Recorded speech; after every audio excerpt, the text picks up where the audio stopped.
The Odyssey. By Homer. Book 1. The Gods in Council, Minerva's visit to Ithaca, the challenge from Telemachus to the suitors. Tell me, O Muse, of that ingenious hero who travelled far and wide after he had sacked the famous town of Troy.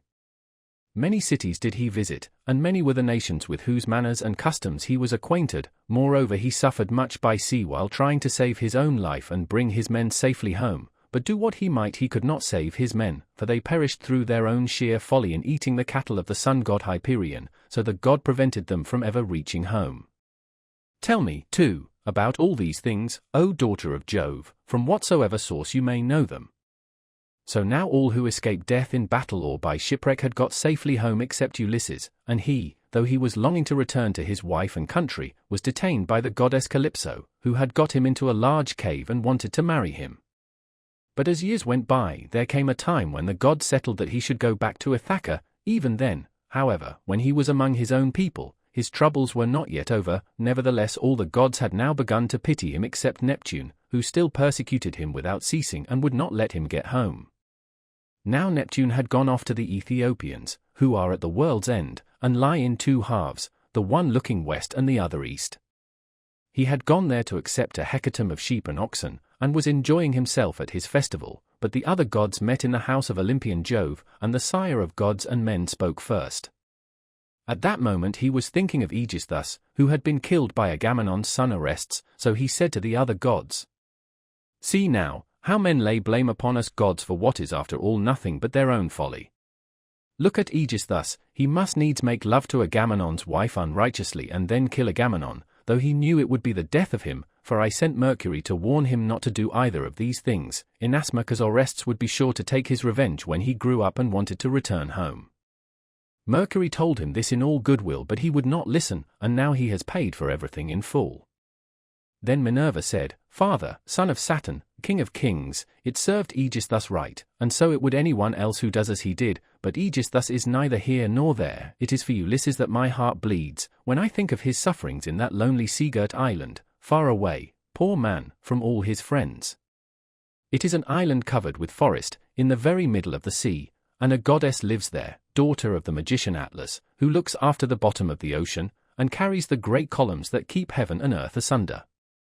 This daughter of Atlas has got hold of poor unhappy Ulysses, and keeps trying by every kind of blandishment to make him forget his home, so that he is tired of life, and thinks of nothing but how he may once more see the smoke of his own chimneys. You, sir, take no heed of this, and yet when Ulysses was before Troy did he not propitiate you with many a burnt sacrifice? Why then should you keep on being so angry with him?" And Jove said, "My child, what are you talking about?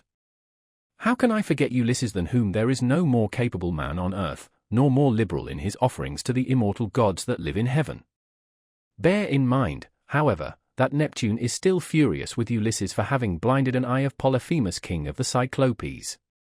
Polyphemus is son to Neptune by the nymph Thoosa, daughter to the sea-king Forces, therefore though he will not kill Ulysses outright, he torments him by preventing him from getting home. Still, let us lay our heads together and see how we can help him to return. Neptune will then be pacified, for if we are all of a mind he can hardly stand out against us." And Minerva said, "Father, son of Saturn, king of kings, if, then, the gods now mean that Ulysses should get home, we should first send Mercury to the Aegean island to tell Calypso that we have made up our minds and that he is to return. In the meantime I will go to Ithaca, to put heart into Ulysses' son Telemachus. I will embolden him to call the Achaeans in assembly, and speak out to the suitors of his mother Penelope, who persist in eating up any number of his sheep and oxen. I will also conduct him to Sparta and to Pylos, to see if he can hear anything about the return of his dear father, for this will make people speak well of him." So saying, she bound on her glittering golden sandals, imperishable, with which she can fly like the wind over land or sea. She grasped the redoubtable bronze-shod spear, so stout and sturdy and strong, wherewith she quells the ranks of heroes who have displeased her, and down she darted from the topmost summits of Olympus, whereon forthwith she was in Ithaca, at the gateway of Ulysses' house, disguised as a visitor, Mentes, chief of the Taphians, and she held a bronze spear in her hand. There she found the lordly suitors seated on hides of the oxen which they had killed and eaten, and playing draughts in front of the house. Men servants and pages were bustling about to wait upon them, some mixing wine with water in the mixing bowls, some cleaning down the tables with wet sponges and laying them out again, and some cutting up great quantities of meat. Telemachus saw her long before anyone else did. He was sitting moodily among the suitors thinking about his brave father, and how he would send them flying out of the house, if he were to come to his own again and be honored as in days gone by. Thus brooding as he sat among them, he caught sight of Minerva and went straight to the gate, for he was vexed that a stranger should be kept waiting for admittance. He took her right hand in his own, and bade her give him her spear. "Welcome," said he, "to our house, and when you have partaken of food you shall tell us what you have come for." He led the way as he spoke, and Minerva followed him. When they were within he took her spear and set it in the spear stand against a strong bearing post along with the many other spears of his unhappy father, and he conducted her to a richly decorated seat under which he threw a cloth of damask. There was a footstool also for her feet, and he set another seat near her for himself, away from the suitors, that she might not be annoyed while eating by their noise and insolence, and that he might ask her more freely about his father. A maid-servant then brought them water in a beautiful golden ewer and poured it into a silver basin for them to wash their hands, and she drew a clean table beside them. An upper servant brought them bread, and offered them many good things of what there was in the house. The carver fetched them plates of all manner of meats and set cups of gold by their side, and a manservant brought them wine and poured it out for them. Then the suitors came in and took their places on the benches and seats. Forthwith men servants poured water over their hands. Maids went round with the bread baskets, pages filled the mixing bowls with wine and water, and they laid their hands upon the good things that were before them. As soon as they had had enough to eat and drink they wanted music and dancing, which are the crowning embellishments of a banquet, so a servant brought a lyre to Phemius, whom they compelled perforce to sing to them. As soon as he touched his lyre and began to sing, Telemachus spoke low to Minerva, with his head close to hers that no man might hear. "I hope, sir," said he, "that you will not be offended with what I am going to say. Singing comes cheap to those who do not pay for it, and all this is done at the cost of one whose bones lie rotting in some wilderness or grinding to powder in the surf. If these men were to see my father come back to Ithaca they would pray for longer legs rather than a longer purse, for money would not serve them, but he, alas, has fallen on an ill fate, and even when people do sometimes say that he is coming, we no longer heed them, we shall never see him again. And now, sir, tell me and tell me true, who you are and where you come from.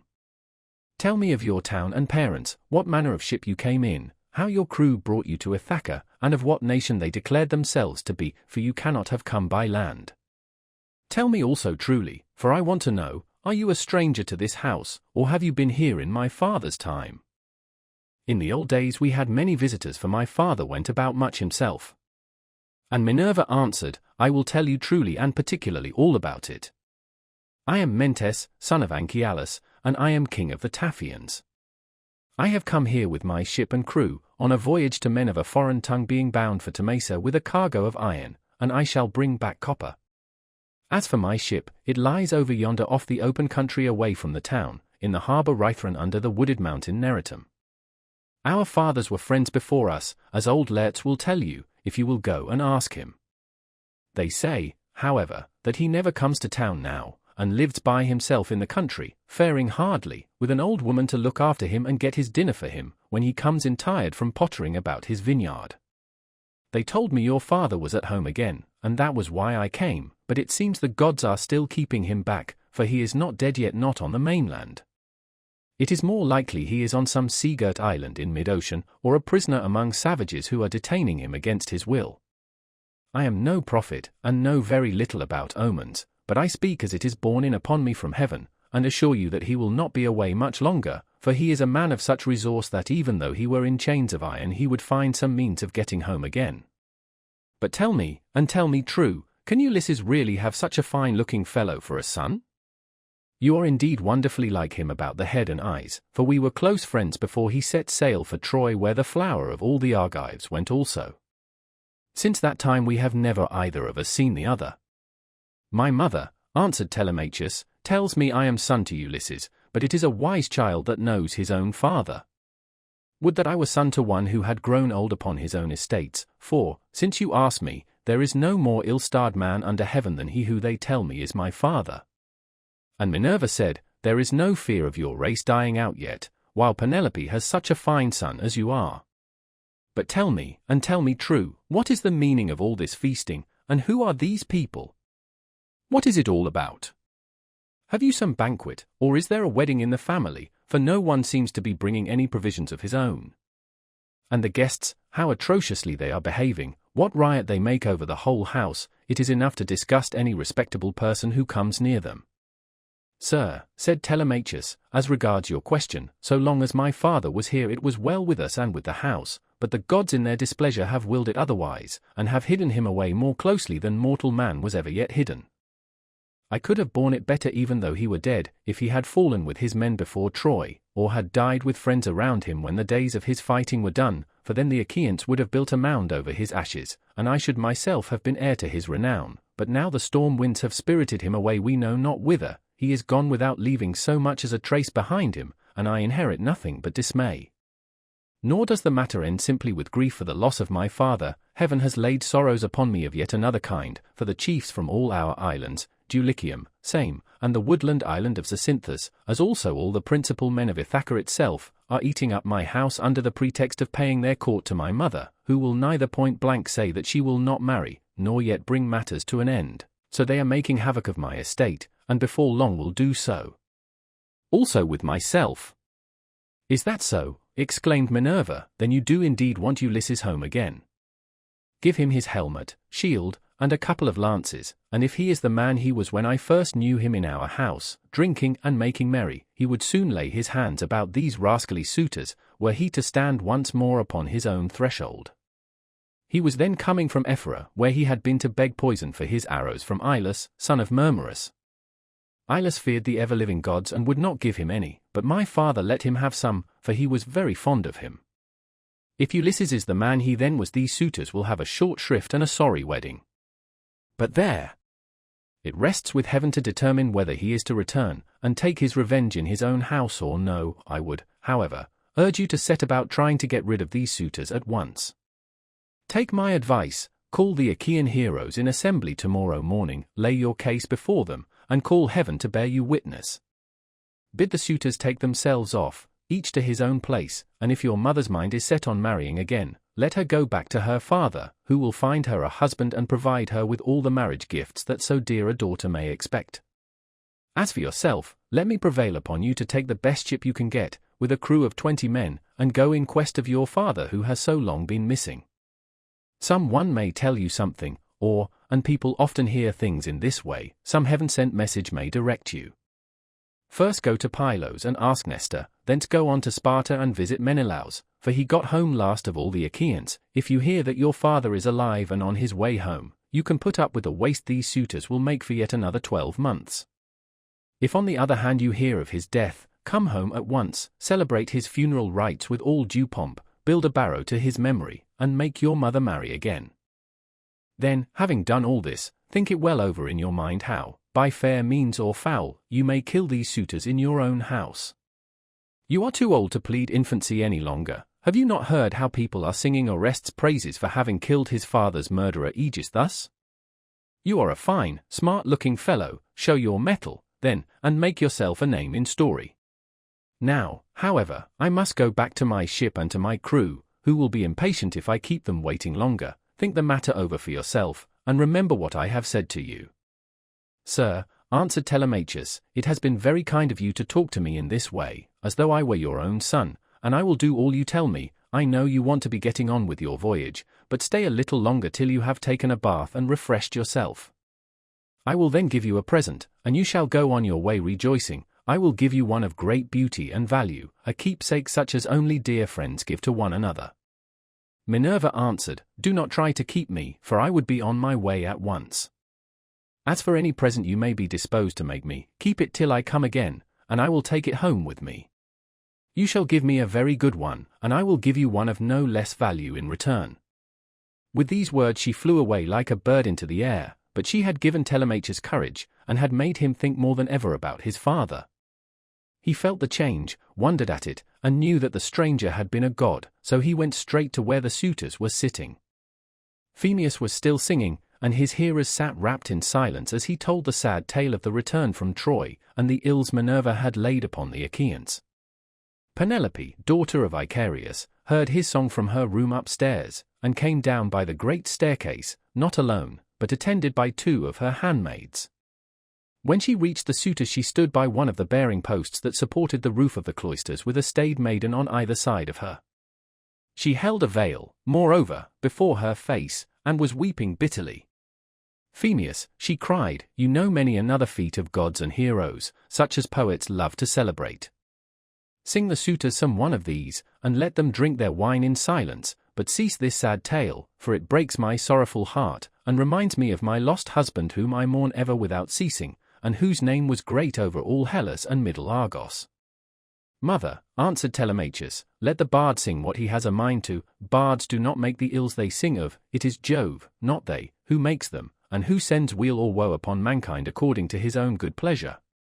This fellow means no harm by singing the ill-fated return of the Danaans, for people always applaud the latest songs most warmly. Make up your mind to it and bear it. Ulysses is not the only man who never came back from Troy, but many another went down as well as he. Go, then, within the house and busy yourself with your daily duties, your loom, your distaff, and the ordering of your servants, for speech is man's matter, and mine above all others, for it is I who am master here." She went wandering back into the house, and laid her son saying in her heart. Then, going upstairs with her handmaids into her room, she mourned her dear husband till Minerva shed sweet sleep over her eyes. But the suitors were clamorous throughout the covered cloisters, and prayed each one that he might be her bedfellow. Then Telemachus spoke. "Shameless," he cried, "and insolent suitors, let us feast at our pleasure now, and let there be no brawling, for it is a rare thing to hear a man with such a divine voice as Phemius has, but in the morning meet me in full assembly that I may give you formal notice to depart, and feast at one another's houses, turn and turn about, at your own cost. If on the other hand you choose to persist in sponging upon one man, heaven help me, but Jove shall reckon with you in full, and when you fall in my father's house there shall be no man to avenge you." The suitors bit their lips as they heard him, and marveled at the boldness of his speech. Then Antinous, son of Eupeithes, said, "The gods seem to have given you lessons in bluster and tall talking. May Jove never grant you to be chief in Ithaca as your father was before you." Telemachus answered, "Antinous, do not chide with me, but, God willing, I will be chief too if I can. Is this the worst fate you can think of for me? It is no bad thing to be a chief, for it brings both riches and honor. Still, now that Ulysses is dead there are many great men in Ithaca both old and young, and some other may take the lead among them. Nevertheless I will be chief in my own house, and will rule those whom Ulysses has won for me." Then Eurymachus, son of Polybus, answered, "It rests with heaven to decide who shall be chief among us, but you shall be master in your own house and over your own possessions. No one while there is a man in Ithaca shall do you violence nor rob you. And now, my good fellow, I want to know about this stranger. What country does he come from? Of what family is he, and where is his estate? Has he brought you news about the return of your father, or was he on business of his own? He seemed a well-to-do man, but he hurried off so suddenly that he was gone in a moment before we could get to know him." "My father is dead and gone," answered Telemachus, "and even if some rumor reaches me I put no more faith in it now. My mother does indeed sometimes send for a soothsayer and question him, but I give his prophesyings no heed. As for the stranger, he was Mentes, son of Anchialus, chief of the Taphians, an old friend of my father's. But in his heart he knew that it had been the goddess." The suitors then returned to their singing and dancing until the evening, but when night fell upon their pleasuring they went home to bed each in his own abode. Telemachus's room was high up in a tower that looked onto the outer court. Hither, then, he hied, brooding and full of thought.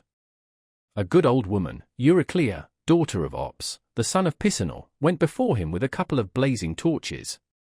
Leto had bought her with his own money when she was quite young. He gave the worth of 20 oxen for her, and showed as much respect to her in his household as he did to his own wedded wife, but he did not take her to his bed for he feared his wife's resentment.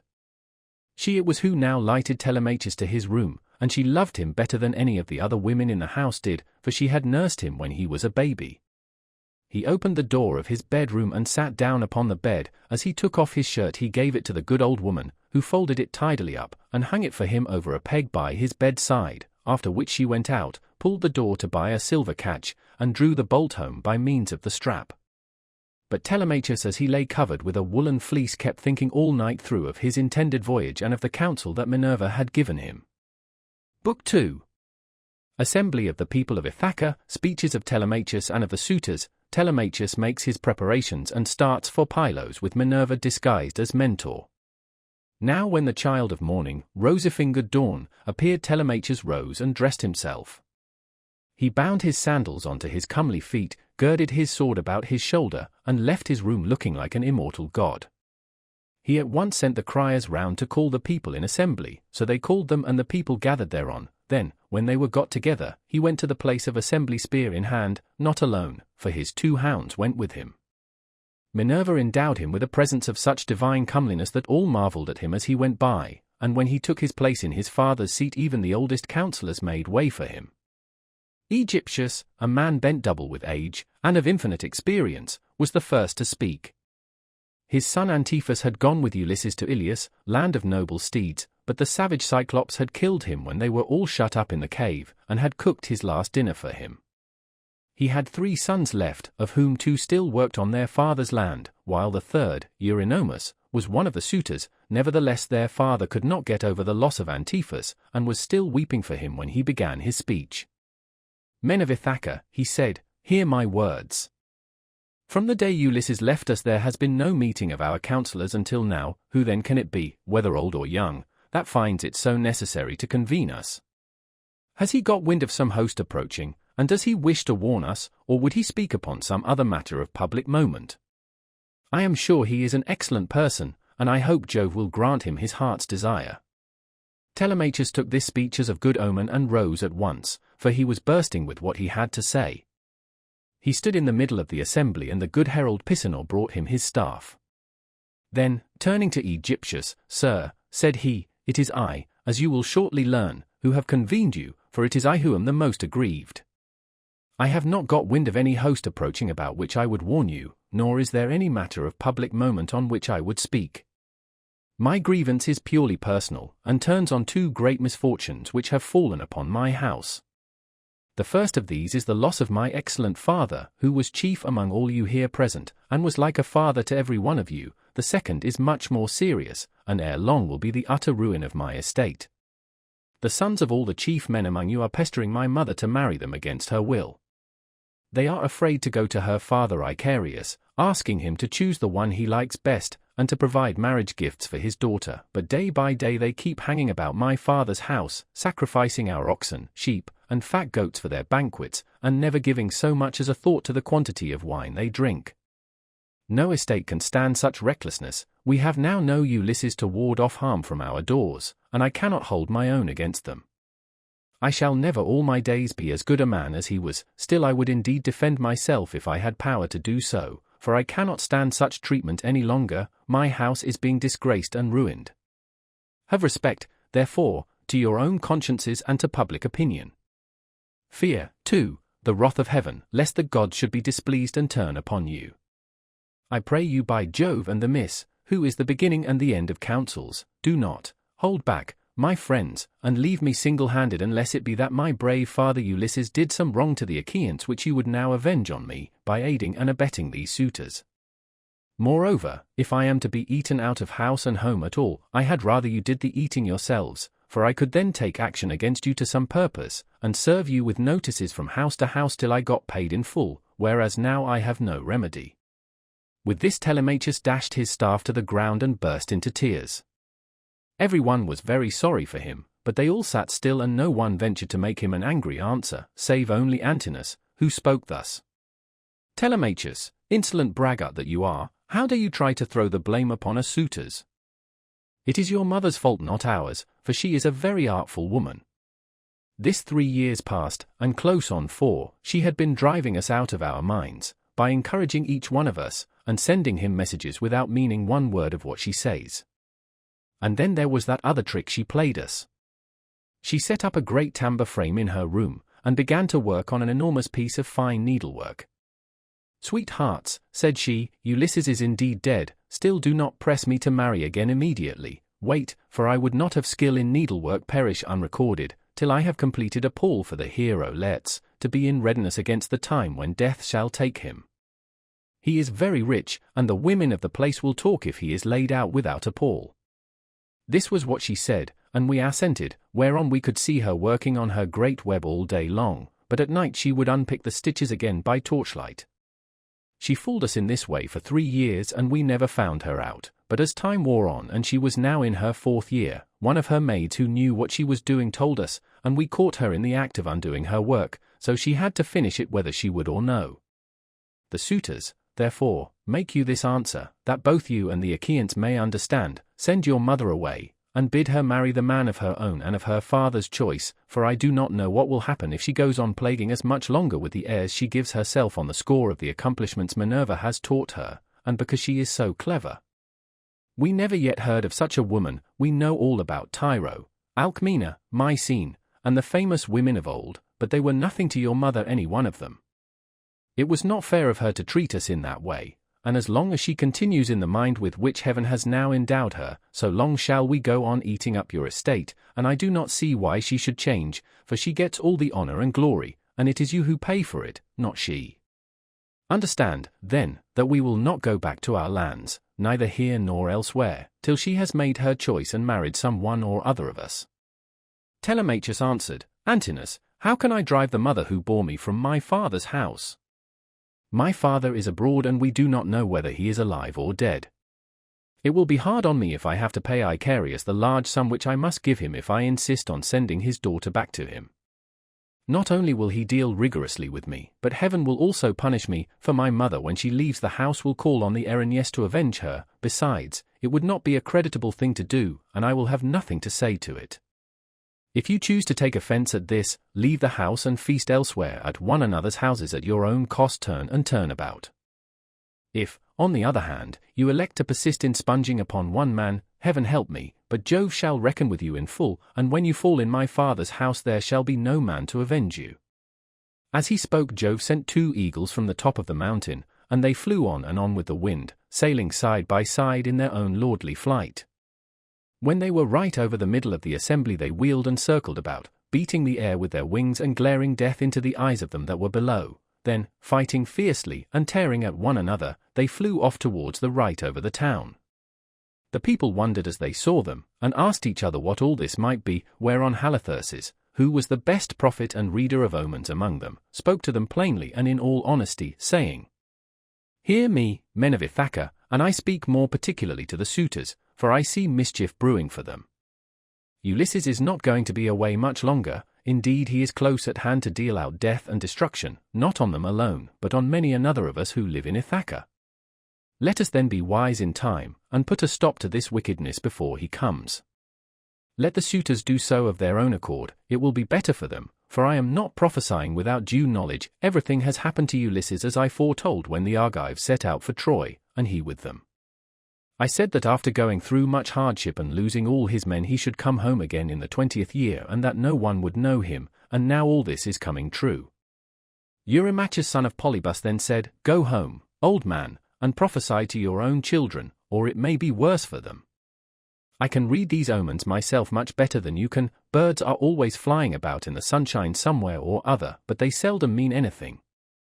Ulysses has died in a far country, and it is a pity you are not dead along with him, instead of prating here about omens and adding fuel to the anger of Telemachus, which is fierce enough as it is. I suppose you think he will give you something for your family, but I tell you, and it shall surely be, when an old man like you, who should know better, talks a young one over till he becomes troublesome, in the first place his young friend will only fare so much the worse, he will take nothing by it, for the suitors will prevent this, and in the next, we will lay a heavier fine, sir, upon yourself than you will at all like paying, for it will bear hardly upon you. As for Telemachus, I warn him in the presence of you all to send his mother back to her father, who will find her a husband and provide her with all the marriage gifts so dear a daughter may expect. Till then we shall go on harassing him with our suit, for we fear no man, and care neither for him, with all his fine speeches, nor for any fortune-telling of yours. You may preach as much as you please, but we shall only hate you the more.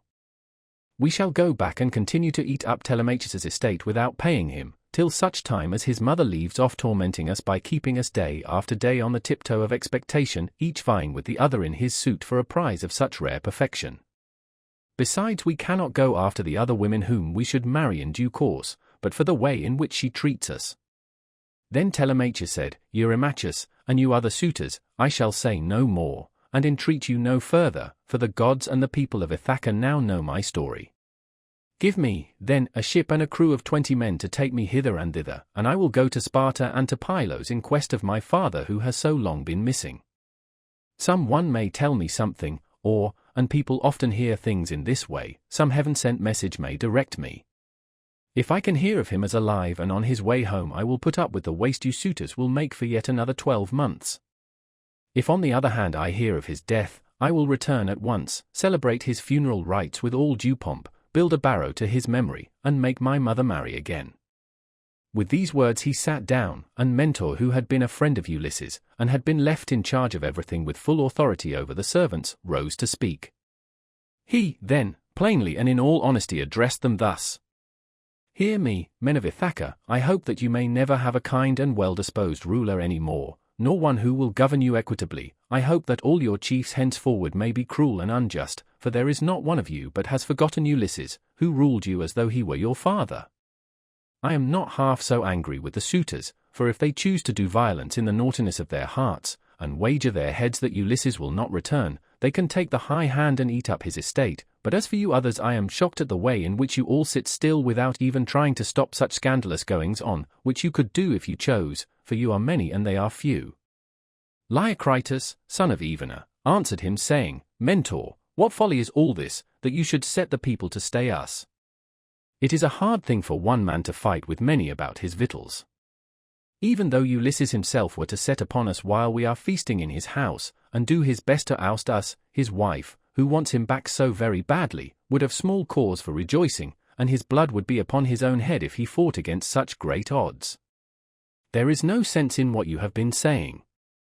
Now, therefore, do you people go about your business, and let his father's old friends, Mentor and Halitherses, speed this boy on his journey, if he goes at all, which I do not think he will, for he is more likely to stay where he is till some one comes and tells him something."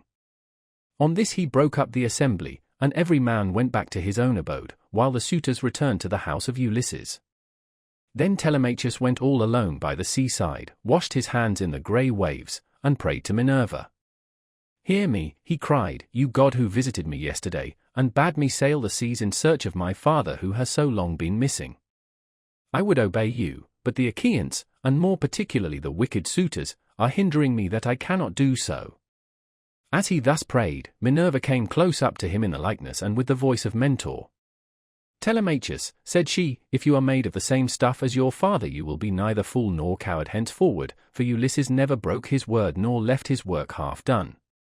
If, then, you take after him, your voyage will not be fruitless, but unless you have the blood of Ulysses and of Penelope in your veins, I see no likelihood of your succeeding.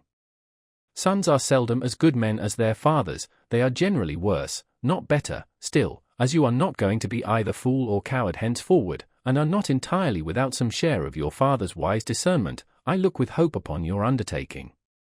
But mind you never make common cause with any of those foolish suitors, for they have neither sense nor virtue, and give no thought to death and to the doom that will shortly fall on one and all of them, so that they shall perish on the same day. As for your voyage, it shall not be long delayed. Your father was such an old friend of mine that I will find you a ship, and will come with you myself. Now, however, return home, and go about among the suitors, begin getting provisions ready for your voyage, see everything well stowed, the wine in jars, and the barley meal, which is the staff of life, in leathern bags, while I go round the town and beat up volunteers at once. There are many ships in Ithaca, both old and new. I will run my eye over them for you and will choose the best. We will get her ready and will put out to sea without delay." Thus spoke Minerva, daughter of Jove, and Telemachus lost no time in doing as the goddess told him. He went moodily home, and found the suitors flaying goats and singeing pigs in the outer court. Antinous came up to him at once and laughed as he took his hand in his own, saying, "Telemachus, my fine fire-eater, bear no more ill blood neither in word nor deed, but eat and drink with us as you used to do. The Achaeans will find you in everything, a ship and a picked crew to boot, so that you can set sail for Pylos at once and get news of your noble father." "Antinous," answered Telemachus, "I cannot eat in peace, nor take pleasure of any kind with such men as you are. Was it not enough that you should waste so much good property of mine while I was yet a boy? Now that I am older and know more about it, I am also stronger, and whether here among this people, or by going to Pylos, I will do you all the harm I can. I shall go, and my going will not be in vain, though, thanks to you suitors, I have neither ship nor crew of my own, and must be passenger not captain." As he spoke he snatched his hand from that of Antinous. Meanwhile the others went on getting dinner ready about the buildings, jeering at him tauntingly as they did so. "Telemachus," said one youngster, "means to be the death of us. I suppose he thinks he can bring friends to help him from Pylos, or again from Sparta, where he seems bent on going. Or will he go to Ephyra as well, for poison to put in our wine and kill us?" Another said, "Perhaps if Telemachus goes on board ship, he will be like his father and perish far from his friends. In this case we should have plenty to do, for we could then divide up his property amongst us. As for the house, we can let his mother and the man who marries her have that." This was how they talked. But Telemachus went down into the lofty and spacious storeroom where his father's treasure of gold and bronze lay heaped up upon the floor, and where the linen and spare clothes were kept in open chests.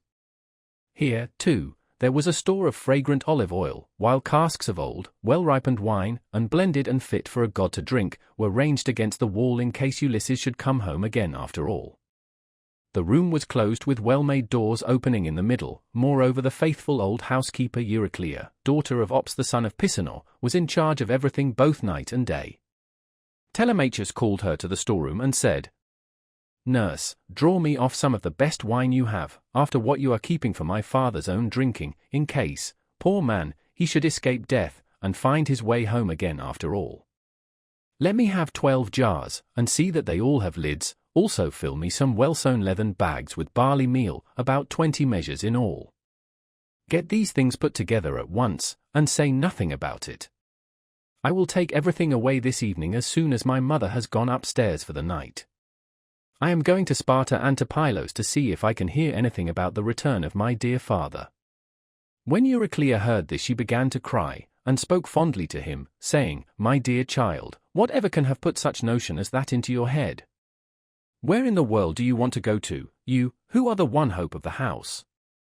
Your poor father is dead and gone in some foreign country nobody knows where, and as soon as your back is turned these wicked ones here will be scheming to get you put out of the way, and will share all your possessions among themselves. Stay where you are among your own people, and do not go wandering and worrying your life out on the barren ocean." "Fear not, nurse," answered Telemachus, "my scheme is not without heaven's sanction, but swear that you will say nothing about all this to my mother, till I have been away some 10 or 12 days, unless she hears of my having gone, and asks you, for I do not want her to spoil her beauty by crying." The old woman swore most solemnly that she would not, and when she had completed her oath, she began drawing off the wine into jars, and getting the barley meal into the bags, while Telemachus went back to the suitors. Then Minerva bethought her of another matter. She took his shape, and went round the town to each one of the crew, telling them to meet at the ship by sundown. She went also to Numon son of Phronius, and asked him to let her have a ship, which he was very ready to do. When the sun had set and darkness was over all the land, she got the ship into the water, put all the tackle on board her that ships generally carry, and stationed her at the end of the harbour. Presently the crew came up, and the goddess spoke encouragingly to each of them. Furthermore she went to the house of Ulysses, and threw the suitors into a deep slumber. She caused their drink to fuddle them, and made them drop their cups from their hands, so that instead of sitting over their wine, they went back into the town to sleep, with their eyes heavy and full of drowsiness. Then she took the form and voice of Mentor, and called Telemachus to come outside. "Telemachus," said she, "the men are on board and at their oars, waiting for you to give your orders, so make haste and let us be off." On this she led the way, while Telemachus followed in her steps. When they got to the ship they found the crew waiting by the water side, and Telemachus said, "Now my men, help me to get the stores on board. They are all put together in the cloister, and my mother does not know anything about it, nor any of the maidservants except one." With these words he led the way and the others followed after. When they had brought the things as he told them, Telemachus went on board, Minerva going before him and taking her seat in the stern of the vessel, while Telemachus sat beside her. Then the men loosed the hawsers and took their places on the benches. Minerva sent them a fair wind from the west, that whistled over the deep blue waves, whereon Telemachus told them to catch hold of the ropes and hoist sail, and they did as he told them. They set the mast in its socket in the cross plank, raised it, and made it fast with the forestays. Then they hoisted their white sails aloft with ropes of twisted ox hide. As the sail bellied out with the wind, the ship flew through the deep blue water, and the foam hissed against her bows as she sped onward. Then they made all fast throughout the ship, filled the mixing bowls to the brim, and made drink offerings to the immortal gods that are from everlasting, but more particularly to the grey-eyed daughter of Jove. Thus, then, the ship sped on her way through the watches of the night from dark till dawn. Book 3. Telemachus visits Nestor at Pylos. But as the sun was rising from the fair sea into the firmament of heaven to shed light on mortals and immortals, they reached Pylos, the city of Neleus. Now the people of Pylos were gathered on the sea-shore to offer sacrifice of black bulls to Neptune, lord of the earthquake.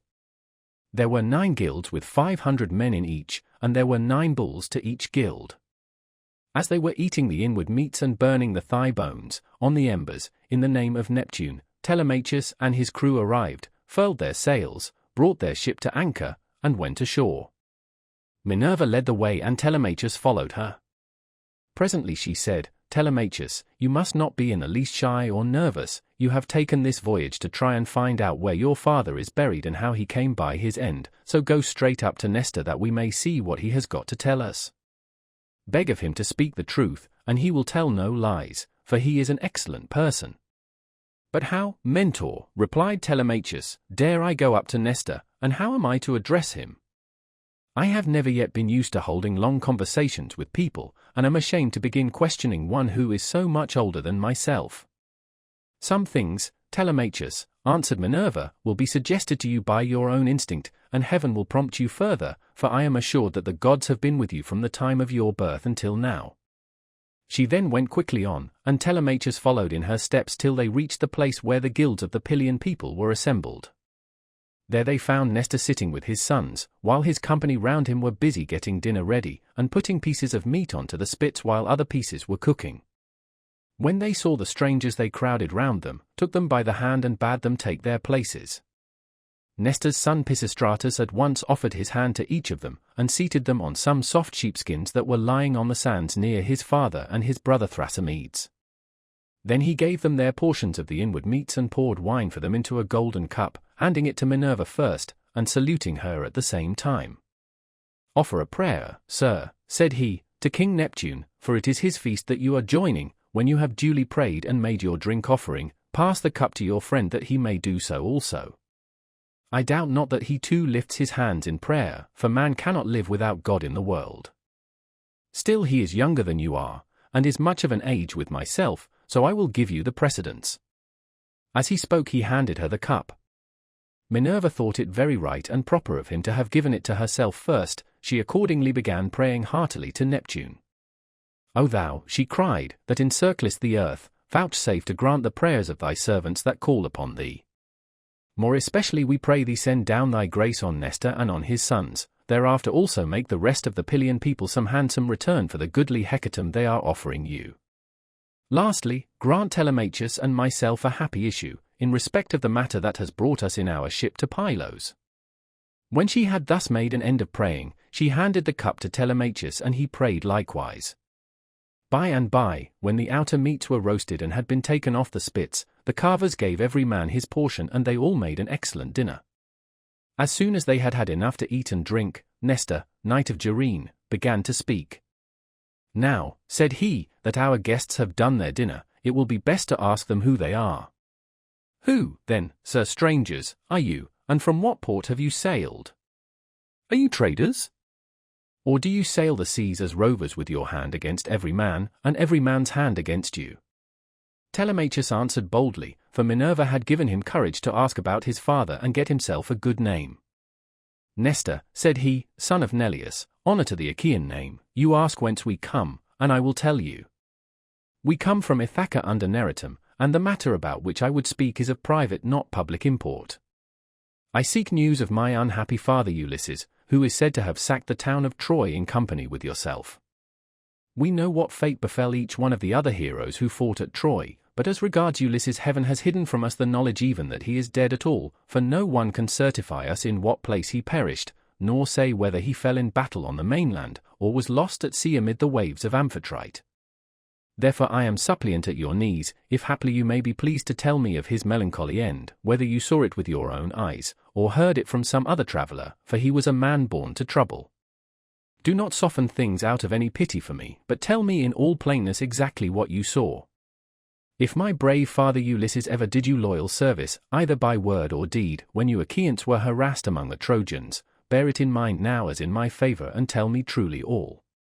My friend, answered Nestor, you recall a time of much sorrow to my mind, for the brave Achaeans suffered much both at sea, while privateering under Achilles, and when fighting before the great city of King Priam. Our best men all of them fell there, Ajax, Achilles, Patroclus peer of gods in council, and my own dear son Antilochus, a man singularly fleet of foot and in fight valiant. But we suffered much more than this. What mortal tongue indeed could tell the whole story?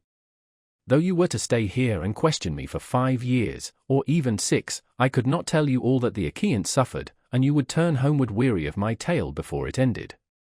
9 long years did we try every kind of stratagem, but the hand of heaven was against us. During all this time there was no one who could compare with your father in subtlety. If indeed you are his son, I can hardly believe my eyes, and you talk just like him too. No one would say that people of such different ages could speak so much alike. He and I never had any kind of difference from first to last, neither in camp nor council, but in singleness of heart and purpose we advised the Argives how all might be ordered for the best. When, however, we had sacked the city of Priam, and were setting sail in our ships as heaven had dispersed us, then Jove saw fit to vex the Argives on their homeward voyage, for they had not all been either wise or understanding, and hence many came to a bad end through the displeasure of Jove's daughter Minerva, who brought about a quarrel between the 2 sons of Atreus. The sons of Atreus called a meeting which was not as it should be, for it was sunset and the Achaeans were heavy with wine. When they explained why they had called the people together, it seemed that Menelaus was for sailing homeward at once, and this displeased Agamemnon, who thought that we should wait till we had offered hecatombs to appease the anger of Minerva. Fool that he was, he might have known that he would not prevail with her, for when the gods have made up their minds they do not change them lightly. So the 2 stood bandying hard words, whereon the Achaeans sprang to their feet with a cry that rent the air, and were of 2 minds as to what they should do. That night we rested and nursed our anger, for Jove was hatching mischief against us. But in the morning some of us drew our ships into the water and put our goods with our women on board, while the rest, about half in number, stayed behind with Agamemnon. We, the other half, embarked and sailed, and the ships went well, for heaven had smoothed the sea. When we reached Tenedos we offered sacrifices to the gods, for we were longing to get home. Cruel Jove, however, did not yet mean that we should do so, and raised a second quarrel, in the course of which some among us turned their ships back again, and sailed away under Ulysses to make their peace with Agamemnon, but I, and all the ships that were with me pressed forward, for I saw that mischief was brewing. The son of Tydeus went on also with me, and his crews with him. Later on Menelaus joined us at Lesbos, and found us making up our minds about our course, for we did not know whether to go outside Chios by the island of Syra, keeping this to our left, or inside Chios, over against the stormy headland of Mimas. So we asked heaven for a sign, and were shown one to the effect that we should be soonest out of danger if we headed our ships across the open sea to Euboea. This we therefore did, and a fair wind sprang up which gave us a quick passage during the night to Gerestus, where we offered many sacrifices to Neptune for having helped us so far on our way. For days later Diomed and his men stationed their ships in Argos, but I held on for Pylos, and the wind never fell light from the day when heaven first made it fair for me. Therefore, my dear young friend, I returned without hearing anything about the others. I know neither who got home safely nor who were lost, but, as in duty bound, I will give you without reserve the reports that have reached me since I have been here in my own house. They say the Myrmidons returned home safely under Achilles' son Neoptolemus, so also did the valiant son of Poeas, Philoctetes. Idomeneus, again, lost no men at sea, and all his followers who escaped death in the field got safe home with him to Crete. No matter how far out of the world you live, you will have heard of Agamemnon and the bad end he came to at the hands of Aegisthus, and a fearful reckoning did Aegisthus presently pay. See what a good thing it is for a man to leave a son behind him to do as Orestes did, who killed false Aegisthus the murderer of his noble father. You too, then, for you are a tall smart-looking fellow, show your mettle and make yourself a name in story. Nestor son of Neleus, answered Telemachus, honor to the Achaean name. The Achaeans applaud Orestes, and his name will live through all time, for he has avenged his father nobly. Would that heaven might grant me to do like vengeance on the insolence of the wicked suitors, who are ill-treating me and plotting my ruin, but the gods have no such happiness in store for me and for my father, so we must bear it as best we may. My friend, said Nestor, now that you remind me, I remember to have heard that your mother has many suitors, who are ill-disposed towards you and are making havoc of your estate. Do you submit to this tamely, or are public feeling and the voice of heaven against you? Who knows but what Ulysses may come back after all, and pay these scoundrels in full, either single-handed or with a force of Achaeans behind him? If Minerva were to take as great a liking to you as she did to Ulysses when we were fighting before Troy, for I never yet saw the gods so openly fond of anyone as Minerva then was of your father, if she would take as good care of you as she did of him, these words would soon some of them forget their wooing. Telemachus answered, I can expect nothing of the kind, it would be far too much to hope for. I dare not let myself think of it. Even though the gods themselves willed it, no such good fortune could befall me. On this Minerva said, Telemachus, what are you talking about? Heaven has a long arm if it is minded to save a man, and if it were me, I should not care how much I suffered before getting home, provided I could be safe when I was once there. I would rather this, than get home quickly, and then be killed in my own house as Agamemnon was by the treachery of Aegisthus and his wife. Still, death is certain, and when a man's hour is come, not even the gods can save him, no matter how fond they are of him. Mentor, answered Telemachus, do not let us talk about it any more. There is no chance of my father's ever coming back, the gods have long since counselled his destruction. There is something else, however, about which I should like to ask Nestor, for he knows much more than anyone else does. They say he has reigned for 3 generations, so that it is like talking to an immortal. Tell me, therefore, Nestor, and tell me true, how did Agamemnon come to die in that way? What was Menelaus doing? And how came false Aegis thus to kill so far better a man than himself? Was Menelaus away from Achaean Argos, voyaging elsewhither among mankind, that Aegis thus took heart and killed Agamemnon? I will tell you truly, answered Nestor, and indeed you have yourself divined how it all happened. If Menelaus when he got back from Troy had found Aegis thus still alive in his house, there would have been no barrow heaped up for him, not even when he was dead, but he would have been thrown outside the city to dogs and vultures, and not a woman would have mourned him, for he had done a deed of great wickedness, but we were over there, fighting hard at Troy, and Aegis thus, who was taking his ease quietly in the heart of Argos, cajoled Agamemnon's wife Clytemnestra with incessant flattery. At first she would have nothing to do with his wicked scheme, for she was of a good natural disposition, moreover there was a bard with her, to whom Agamemnon had given strict orders on setting out for Troy, that he was to keep guard over his wife, but when heaven had counselled her destruction, Aegis thus carried this bard off to a desert island and left him there for crows and seagulls to batten upon, after which she went willingly enough to the house of Aegis thus. Then he offered many burnt sacrifices to the gods, and decorated many temples with tapestries and gilding, for he had succeeded far beyond his expectations. Meanwhile Menelaus and I were on our way home from Troy, on good terms with one another. When we got to Sunium, which is the point of Athens, Apollo with his painless shafts killed Phrontis the steersman of Menelaus' ship, and never man knew better how to handle a vessel in rough weather, so that he died then and there with the helm in his hand, and Menelaus, though very anxious to press forward, had to wait in order to bury his comrade and give him his due funeral rites. Presently, when he too could put to sea again, and had sailed on as far as the Malian heads, Jove counselled evil against him and made it blow hard till the waves ran mountains high. Here he divided his fleet and took the one half towards Crete, where the Sidonians dwell round about the waters of the river Iardanus. There is a high headland hereabouts stretching out into the sea from a place called Gortin, and all along this part of the coast as far as Phaestus the sea runs high when there is a south wind blowing, but after Phaestus the coast is more protected, for a small headland can make a great shelter. Here this part of the fleet was driven onto the rocks and wrecked, but the crews just managed to save themselves. As for the other 5 ships, they were taken by winds and seas to Egypt, where Menelaus gathered much gold and substance among people of an alien speech. Meanwhile Aegis thus here at home plotted his evil deed. For 7 years after he had killed Agamemnon he ruled in Mycene, and the people were obedient under him, but in the 8th year Orestes came back from Athens to be his bane, and killed the murderer of his father. Then he celebrated the funeral rites of his mother and of false Aegis thus by a banquet to the people of Argos, and on that very day Menelaus came home, with as much treasure as his ships could carry. Take my advice then, and do not go travelling about for long so far from home, nor leave your property with such dangerous people in your house. They will eat up everything you have among them, and you will have been on a fool's errand. Still, I should advise you by all means to go and visit Menelaus, who has lately come off a voyage among such distant peoples as no man could ever hope to get back from, when the winds had once carried him so far out of his reckoning. Even birds cannot fly the distance in a 12-month, so vast and terrible are the seas that they must cross. Go to him, therefore, by sea, and take your own men with you, or if you would rather travel by land you can have a chariot, you can have horses, and here are my sons who can escort you to Lacedaemon where Menelaus lives. Beg of him to speak the truth, and he will tell you no lies, for he is an excellent person.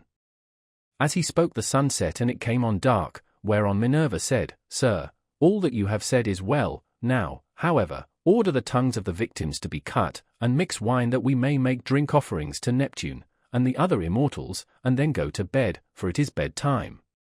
People should go away early and not keep late hours at a religious festival.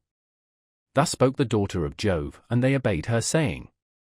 Men servants poured water over the hands of the guests, while pages filled the mixing bowls with wine and water, and handed it round after giving every man his drink offering. Then they threw the tongues of the victims into the fire, and stood up to make their drink offerings.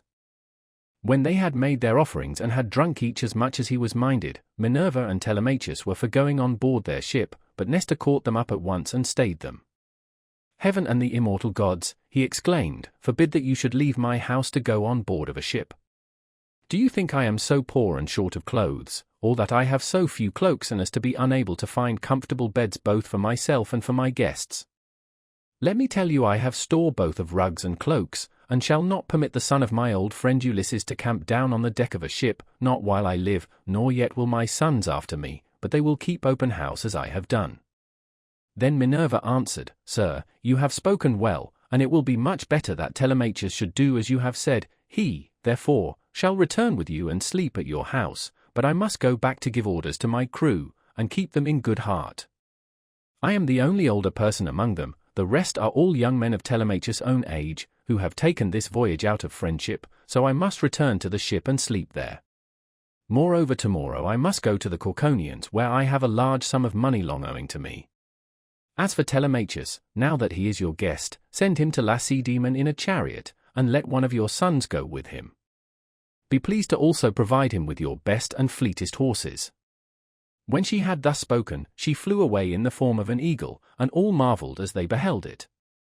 Nestor was astonished, and took Telemachus by the hand. My friend, said he, I see that you are going to be a great hero some day, since the gods wait upon you thus while you are still so young. This can have been none other of those who dwell in heaven than Jove's redoubtable daughter, the Trito-born, who showed such favor towards your brave father among the Argives. Holy Queen, he continued, vouchsafe to send down thy grace upon myself, my good wife, and my children. In return, I will offer you in sacrifice a broad-browed heifer of a year old, unbroken, and never yet brought by man under the yoke. I will gild her horns, and will offer her up to you in sacrifice. Thus did he pray, and Minerva heard his prayer. He then led the way to his own house, followed by his sons and sons-in-law. When they had got there and had taken their places on the benches and seats, he mixed them a bowl of sweet wine that was 11 years old when the housekeeper took the lid off the jar that held it. As he mixed the wine, he prayed much and made drink offerings to Minerva, daughter of Aegis-bearing Jove. Then, when they had made their drink offerings and had drunk each as much as he was minded, the others went home to bed each in his own abode, but Nestor put Telemachus to sleep in the room that was over the gateway along with Pisistratus, who was the only unmarried son now left him. As for himself, he slept in an inner room of the house, with the queen his wife by his side. Now when the child of morning rosy-fingered dawn appeared, Nestor left his couch and took his seat on the benches of white and polished marble that stood in front of his house. Here aforetime sat Neleus, peer of gods in council, but he was now dead, and had gone to the house of Hades, so Nestor sat in his seat scepter in hand, as guardian of the public weal.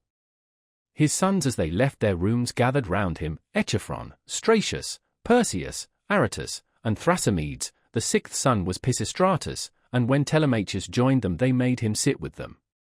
Nestor then addressed them. "My sons," said he, "make haste to do as I shall bid you. I wish first and foremost to propitiate the great goddess Minerva, who manifested herself visibly to me during yesterday's festivities. Go, then, one or other of you to the plain, tell the stockman to look me out a heifer, and come on here with it at once. Another must go to Telemachus' ship, and invite all the crew, leaving 2 men only in charge of the vessel. Someone else will run and fetch Lersias the goldsmith to gild the horns of the heifer. The rest, stay all of you where you are, tell the maids in the house to prepare an excellent dinner, and to fetch seats, and logs of wood for a burnt offering. Tell them also to bring me some clear spring water." On this they hurried off on their several errands. The heifer was brought in from the plain, and Telemachus's crew came from the ship. The goldsmith brought the anvil, hammer, and tongs, with which he worked his gold, and Minerva herself came to accept the sacrifice. Nestor gave out the gold, and the smith gilded the horns of the heifer that the goddess might have pleasure in their beauty. Then Stratius and Echephron brought her in by the horns. Aretus fetched water from the house in a ewer that had a flower pattern on it, and in his other hand he held a basket of barley meal. Sturdy Thrasymedes stood by with a sharp axe, ready to strike the heifer, while Perseus held a bucket. Then Nestor began with washing his hands and sprinkling the barley meal, and he offered many a prayer to Minerva as he threw a lock from the heifer's head upon the fire. When they had done praying and sprinkling the barley meal, Thrasymedes dealt his blow, and brought the heifer down with a stroke that cut through the tendons at the base of her neck, whereon the daughters and daughters-in-law of Nestor, and his venerable wife Eurydice, she was eldest daughter to Clymenus, screamed with delight. Then they lifted the heifer's head from off the ground, and Pisistratus cut her throat. When she had done bleeding and was quite dead, they cut her up. They cut out the thigh bones all in due course, wrapped them round in 2 layers of fat, and set some pieces of raw meat on the top of them. Then Nestor laid them upon the wood fire and poured wine over them, while the young men stood near him with 5-pronged spits in their hands. When the thighs were burned and they had tasted the inward meats, they cut the rest of the meat up small, put the pieces on the spits and toasted them over the fire.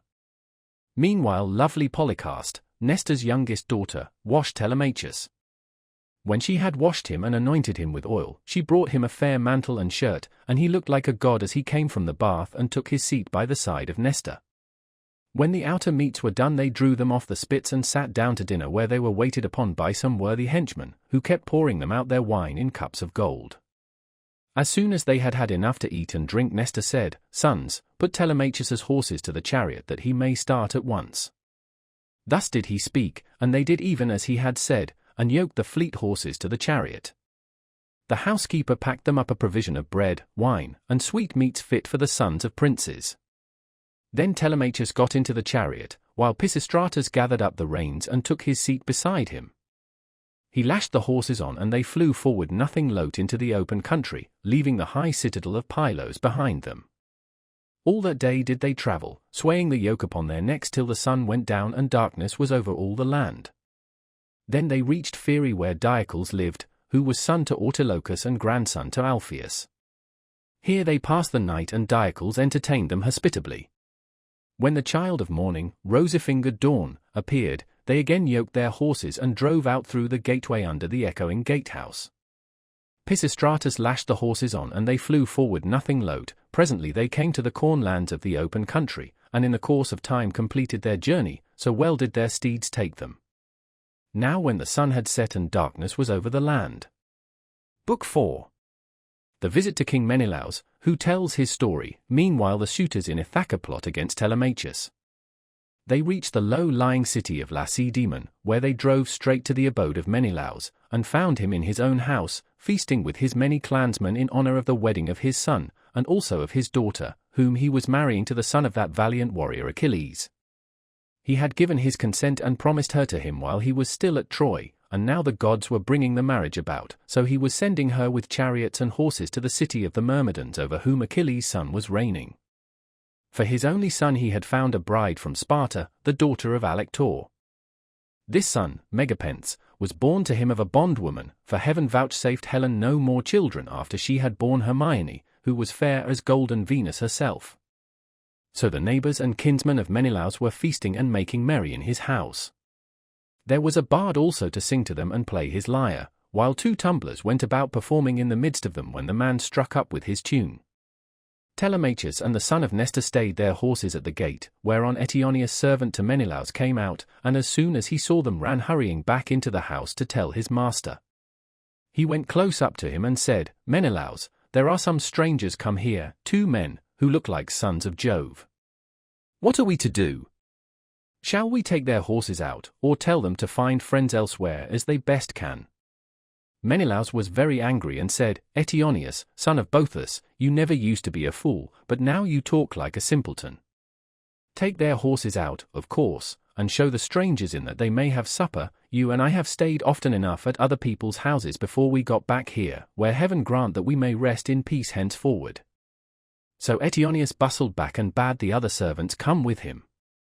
They took their sweating steeds from under the yoke, made them fast to the mangers, and gave them a feed of oats and barley mixed. Then they leaned the chariot against the end wall of the courtyard, and led the way into the house. Telemachus and Pisistratus were astonished when they saw it, for its splendor was as that of the sun and moon. Then, when they had admired everything to their heart's content, they went into the bathroom and washed themselves. When the servants had washed them and anointed them with oil, they brought them woolen cloaks and shirts, and the 2 took their seats by the side of Menelaus. A maidservant brought them water in a beautiful golden ewer, and poured it into a silver basin for them to wash their hands, and she drew a clean table beside them. An upper servant brought them bread, and offered them many good things of what there was in the house, while the carver fetched them plates of all manner of meats and set cups of gold by their side. Menelaus then greeted them, saying, "Fall to, and welcome. When you have done supper I shall ask who you are, for the lineage of such men as you cannot have been lost. You must be descended from a line of scepter-bearing kings, for poor people do not have such sons as you are."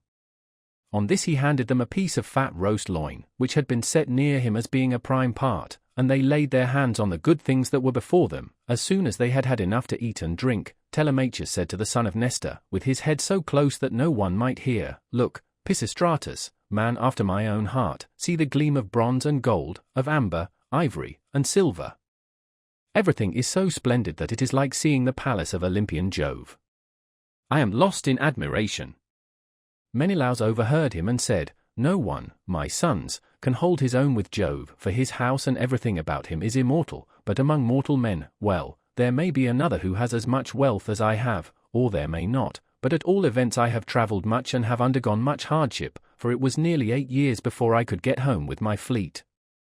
I went to Cyprus, Phoenicia, and the Egyptians. I went also to the Ethiopians, the Sidonians, and the Arembians, and to Libya, where the lambs have horns as soon as they are born, and the sheep lamb down 3 times a year. Every one in that country, whether master or man, has plenty of cheese, meat, and good milk, for the ewes yield all the year round. But while I was traveling and getting great riches among these people, my brother was secretly and shockingly murdered through the perfidy of his wicked wife, so that I have no pleasure in being lord of all this wealth. Whoever your parents may be, they must have told you about all this, and of my heavy loss in the ruin of a stately mansion fully and magnificently furnished. Would that I had only 1/3 of what I now have, so that I had stayed at home, and all those were living who perished on the plain of Troy, far from Argos. I often grieve, as I sit here in my house, for one and all of them. At times I cry aloud for sorrow, but presently I leave off again, for crying is cold comfort and one soon tires of it. Yet grieve for these as I may, I do so for one man more than for them all. I cannot even think of him without loathing both food and sleep, so miserable does he make me, for no one of all the Achaeans worked so hard or risked so much as he did. He took nothing by it, and has left a legacy of sorrow to myself, for he has been gone a long time, and we know not whether he is alive or dead. His old father, his long-suffering wife Penelope, and his son Telemachus, whom he left behind him an infant in arms, are plunged in grief on his account. Thus spoke Menelaus, and the heart of Telemachus yearned as he bethought him of his father. Tears fell from his eyes as he heard him thus mentioned, so that he held his cloak before his face with both hands. When Menelaus saw this, he doubted whether to let him choose his own time for speaking, or to ask him at once and find what it was all about. While he was thus in two minds, Helen came down from her high-vaulted and perfumed room, looking as lovely as Diana herself. A draught brought her a seat, Alsip a soft woolen rug, while Philo fetched her the silver workbox which Alcandra, wife of Polybus, had given her. Polybus lived in Egyptian Thebes, which is the richest city in the whole world. He gave Menelaus 2 baths, both of pure silver, 2 tripods, and 10 talents of gold. Besides all this, his wife gave Helen some beautiful presents, to wit, a golden distaff, and a silver work box that ran on wheels, with a gold band round the top of it. Philo now placed this by her side, full of fine spun yarn, and a distaff charged with violet-coloured wool was laid upon the top of it. Then Helen took her seat, put her feet upon the footstool, and began to question her husband. "Do we know, Menelaus," said she, "the names of these strangers who have come to visit us? Shall I guess right or wrong, but I cannot help saying what I think. Never yet have I seen either man or woman so like somebody else. Indeed, when I look at him I hardly know what to think, as this young man is like Telemachus, whom Ulysses left as a baby behind him, when you Achaeans went to Troy with battle in your hearts, on account of my most shameless self." "My dear wife," replied Menelaus, "I see the likeness just as you do. His hands and feet are just like Ulysses, so is his hair, with the shape of his head and the expression of his eyes. Moreover, when I was talking about Ulysses, and saying how much he had suffered on my account, tears fell from his eyes, and he hid his face in his mantle." Then Pisistratus said, "Menelaus, son of Atreus, you are right in thinking that this young man is Telemachus, but he is very modest, and is ashamed to come here and begin opening up discourse with one whose conversation is so divinely interesting as your own. My father, Nestor, sent me to escort him hither, for he wanted to know whether you could give him any counsel or suggestion. A son has always trouble at home when his father has gone away, leaving him without supporters, and this is how Telemachus is now placed, for his father is absent, and there is no one among his own people to stand by him." "Bless my heart," replied Menelaus, "then I am receiving a visit from the son of a very dear friend, who suffered much hardship for my sake. I had always hoped to entertain him with most marked distinction when heaven had granted us a safe return from beyond the seas. I should have founded a city for him in Argos, and built him a house. I should have made him leave Ithaca with his goods, his son, and all his people, and should have sacked for them some one of the neighboring cities that are subject to me. We should thus have seen one another continually, and nothing but death could have interrupted so close and happy an intercourse.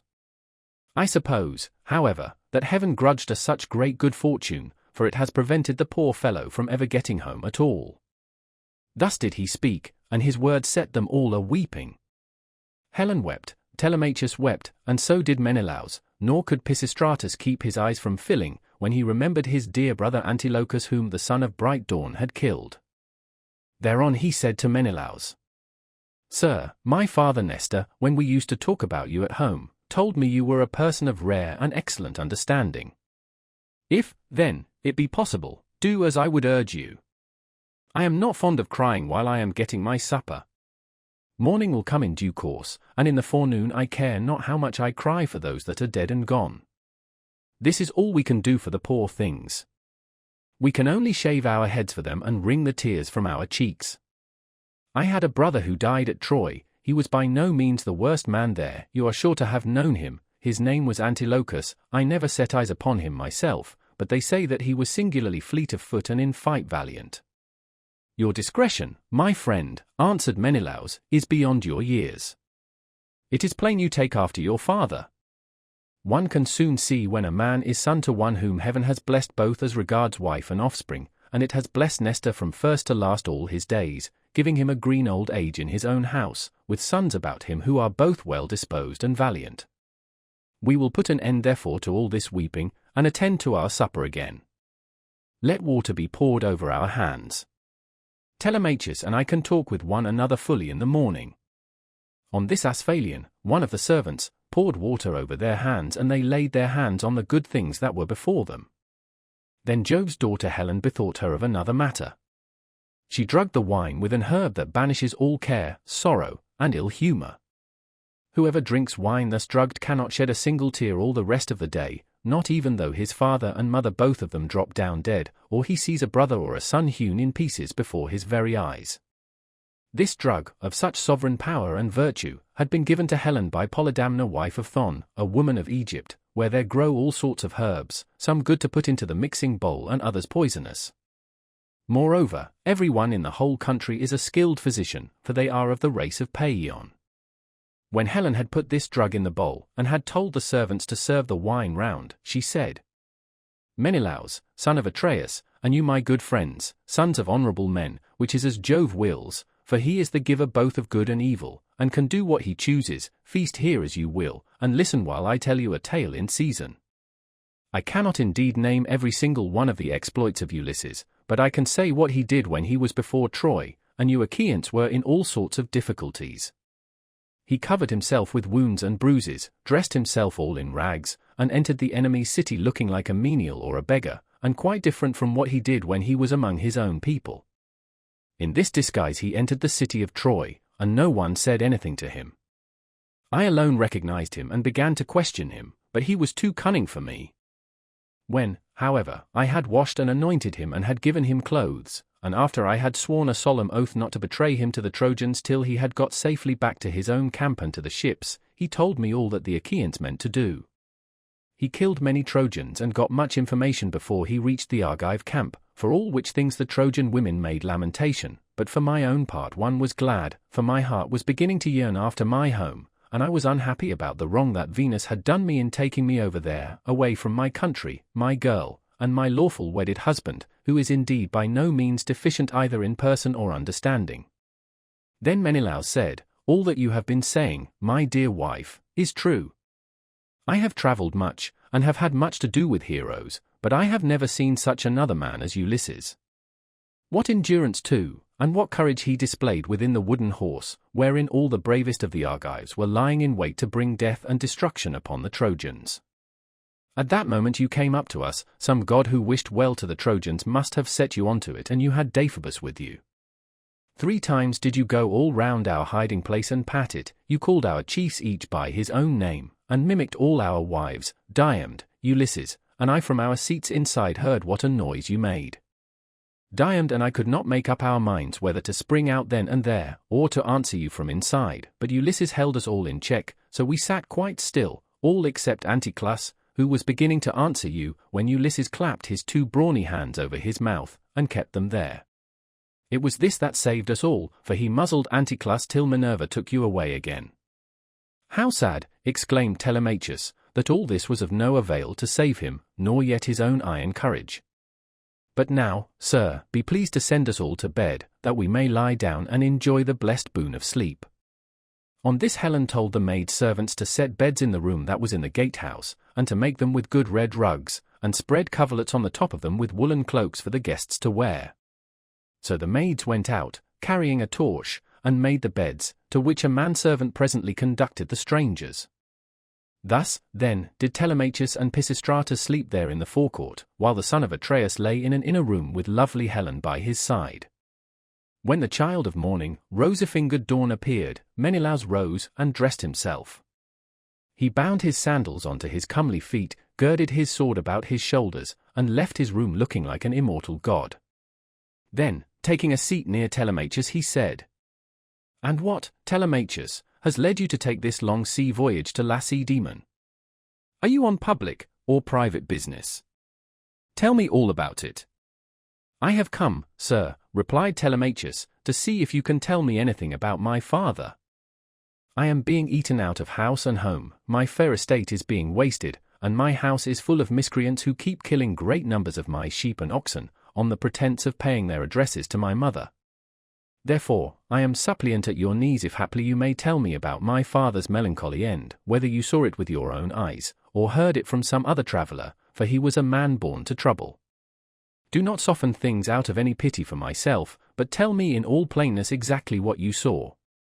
If my brave father Ulysses ever did you loyal service either by word or deed, when you Achaeans were harassed by the Trojans, bear it in mind now as in my favour and tell me truly all. Menelaus on hearing this was very much shocked. So, he exclaimed, these cowards would usurp a brave man's bed?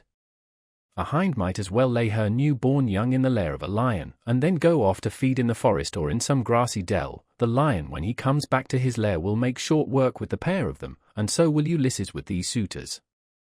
By Father Jove, Minerva, and Apollo, if Ulysses is still the man that he was when he wrestled with Philomeleides in Lesbos, and threw him so heavily that all the Achaeans cheered him, if he is still such and were to come near these suitors, they would have a short shrift and a sorry wedding. As regards your questions, however, I will not prevaricate nor deceive you, but will tell you without concealment all that the old man of the sea told me. I was trying to come on here, but the gods detained me in Egypt, for my hecatombs had not given them full satisfaction, and the gods are very strict about having their dues. Now off Egypt, about as far as a ship can sail in a day with a good stiff breeze behind her, there is an island called Pharos. It has a good harbour from which vessels can get out into open sea when they have taken in water, and here the gods becalmed me 20 days without so much as a breath of fair wind to help me forward.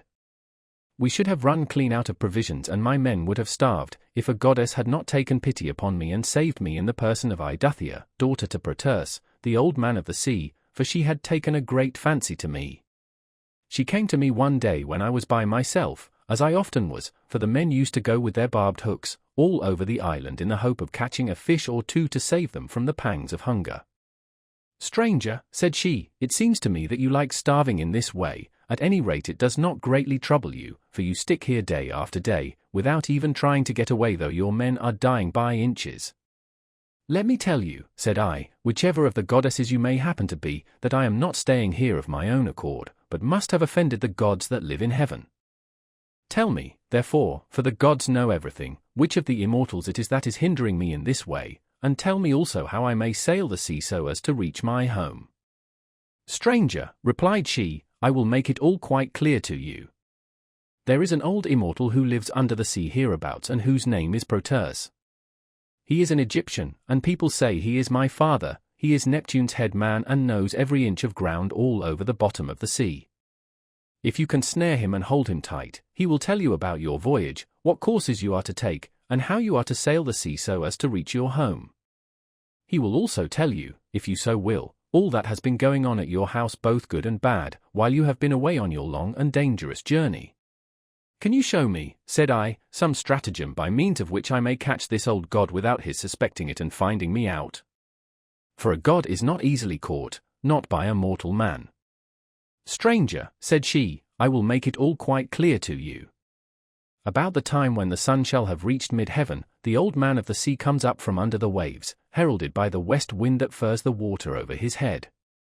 As soon as he has come up he lies down, and goes to sleep in a great sea cave, where the seals, Halcydones chickens as they call them, come up also from the grey sea, and go to sleep in shoals all round him, and a very strong and fish-like smell do they bring with them. Early tomorrow morning I will take you to this place and will lay you in ambush. Pick out, therefore, the 3 best men you have in your fleet, and I will tell you all the tricks that the old man will play you.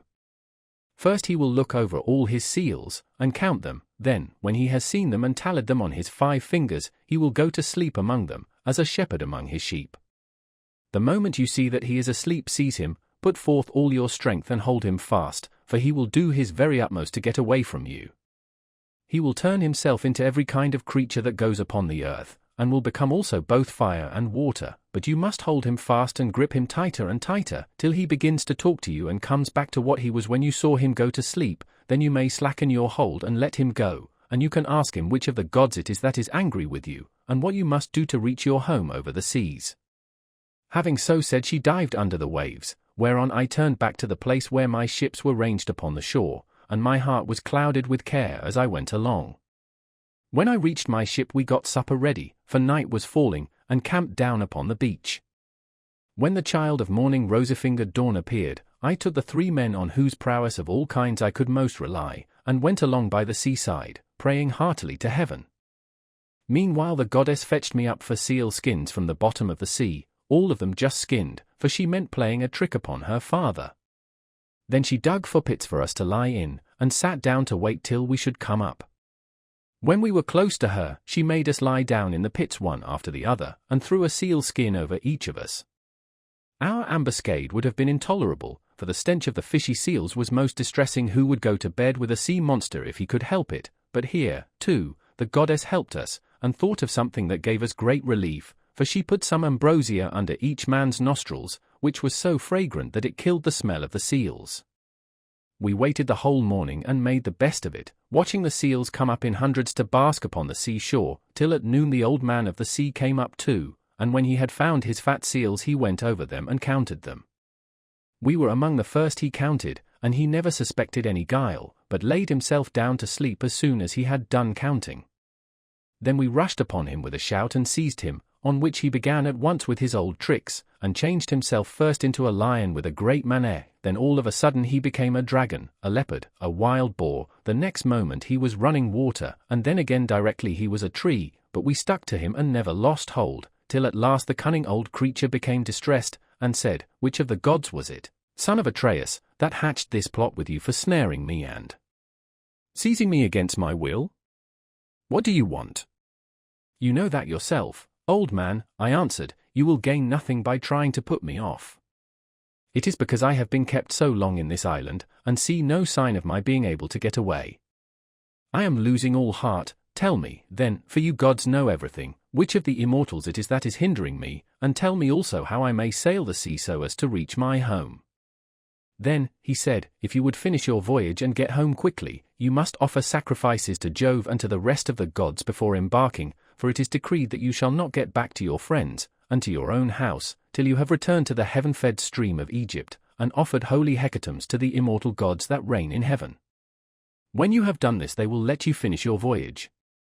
I was broken-hearted when I heard that I must go back all that long and terrible voyage to Egypt. "Nevertheless," I answered, "I will do all, old man, that you have laid upon me, but now tell me, and tell me true, whether all the Achaeans whom Nestor and I left behind us when we set sail from Troy have got home safely, or whether any one of them came to a bad end either on board his own ship or among his friends when the days of his fighting were done." "Son of Atreus," he answered, "why ask me? You had better not know what I can tell you, for your eyes will surely fill when you have heard my story. Many of those about whom you ask are dead and gone, but many still remain, and only 2 of the chief men among the Achaeans perished during their return home. As for what happened on the field of battle, you were there yourself. A 3rd Achaean leader is still at sea, alive, but hindered from returning. Ajax was wrecked, for Neptune drove him onto the great rocks of Gyre. Nevertheless, he let him get safe out of the water, and in spite of all Minerva's hatred he would have escaped death, if he had not ruined himself by boasting. He said the gods could not drown him even though they had tried to do so, and when Neptune heard this large talk, he seized his trident in his 2 brawny hands, and split the rock of Gyre in 2 pieces. The base remained where it was, but the part on which Ajax was sitting fell headlong into the sea and carried Ajax with it, so he drank salt water and was drowned. Your brother and his ships escaped, for Juno protected him, but when he was just about to reach the high promontory of Malea, he was caught by a heavy gale which carried him out to sea again sorely against his will, and drove him to the foreland where Thyestes used to dwell, but where Aegisthus was then living. By and by, however, it seemed as though he was to return safely after all, for the gods backed the wind into its old quarter and they reached home, whereon Agamemnon kissed his native soil, and shed tears of joy at finding himself in his own country.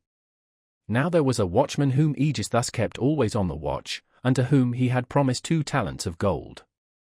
This man had been looking out for a whole year to make sure that Agamemnon did not give him the slip and prepare war. When, therefore, this man saw Agamemnon go by, he went and told Aegisthus, who at once began to lay a plot for him.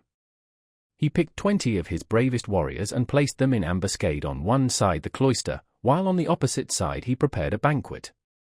Then he sent his chariots and horsemen to Agamemnon, and invited him to the feast, but he meant foul play. He got him there, all unsuspicious of the doom that was awaiting him, and killed him when the banquet was over as though he were butchering an ox in the shambles. Not one of Agamemnon's followers was left alive, nor yet one of Aegisthus, but they were all killed there in the cloisters. Thus spoke Proteus, and I was broken-hearted as I heard him. I sat down upon the sands and wept. I felt as though I could no longer bear to live nor look upon the light of the sun. Presently, when I had had my fill of weeping and writhing upon the ground, the old man of the sea said, "Son of Atreus, do not waste any more time in crying so bitterly. it can do no manner of good. Find your way home as fast as ever you can, for Aegis thus may be still alive, and even though Orestes has been beforehand with you in killing him, you may yet come in for his funeral." On this I took comfort in spite of all my sorrow, and said, "I know, then, about these two. Tell me, therefore, about the third man of whom you spoke. Is he still alive, but at sea, and unable to get home? Or is he dead? Tell me, no matter how much it may grieve me." "The third man," he answered, "is Ulysses, who dwells in Ithaca. I can see him in an island sorrowing bitterly in the house of the nymph Calypso, who is keeping him prisoner, and he cannot reach his home, for he has no ships nor sailors to take him over the sea. As for your own end, Menelaus, you shall not die in Argos, but the gods will take you to the Elysian plain, which is at the ends of the world. There fair-haired Rhadamanthus reigns, and men lead an easier life than anywhere else in the world, for in Elysium there falls not rain, nor hail, nor snow, but Oceanus breathes ever with a west wind that sings softly from the sea, and gives fresh life to all men. This will happen to you because you have married Helen, and are Jove's son-in-law." As he spoke he dived under the waves, whereon I turned back to the ships with my companions, and my heart was clouded with care as I went along. When we reached the ships we got supper ready, for night was falling, and camped down upon the beach. When the child of morning, rosy-fingered dawn appeared, we drew our ships into the water, and put our masts and sails within them. Then we went on board ourselves, took our seats on the benches, and smote the grey sea with our oars. I again stationed my ships in the heaven-fed stream of Egypt, and offered hecatombs that were full and sufficient. When I had thus appeased heaven's anger, I raised a barrow to the memory of Agamemnon that his name might live forever, after which I had a quick passage home, for the god sent me a fair wind.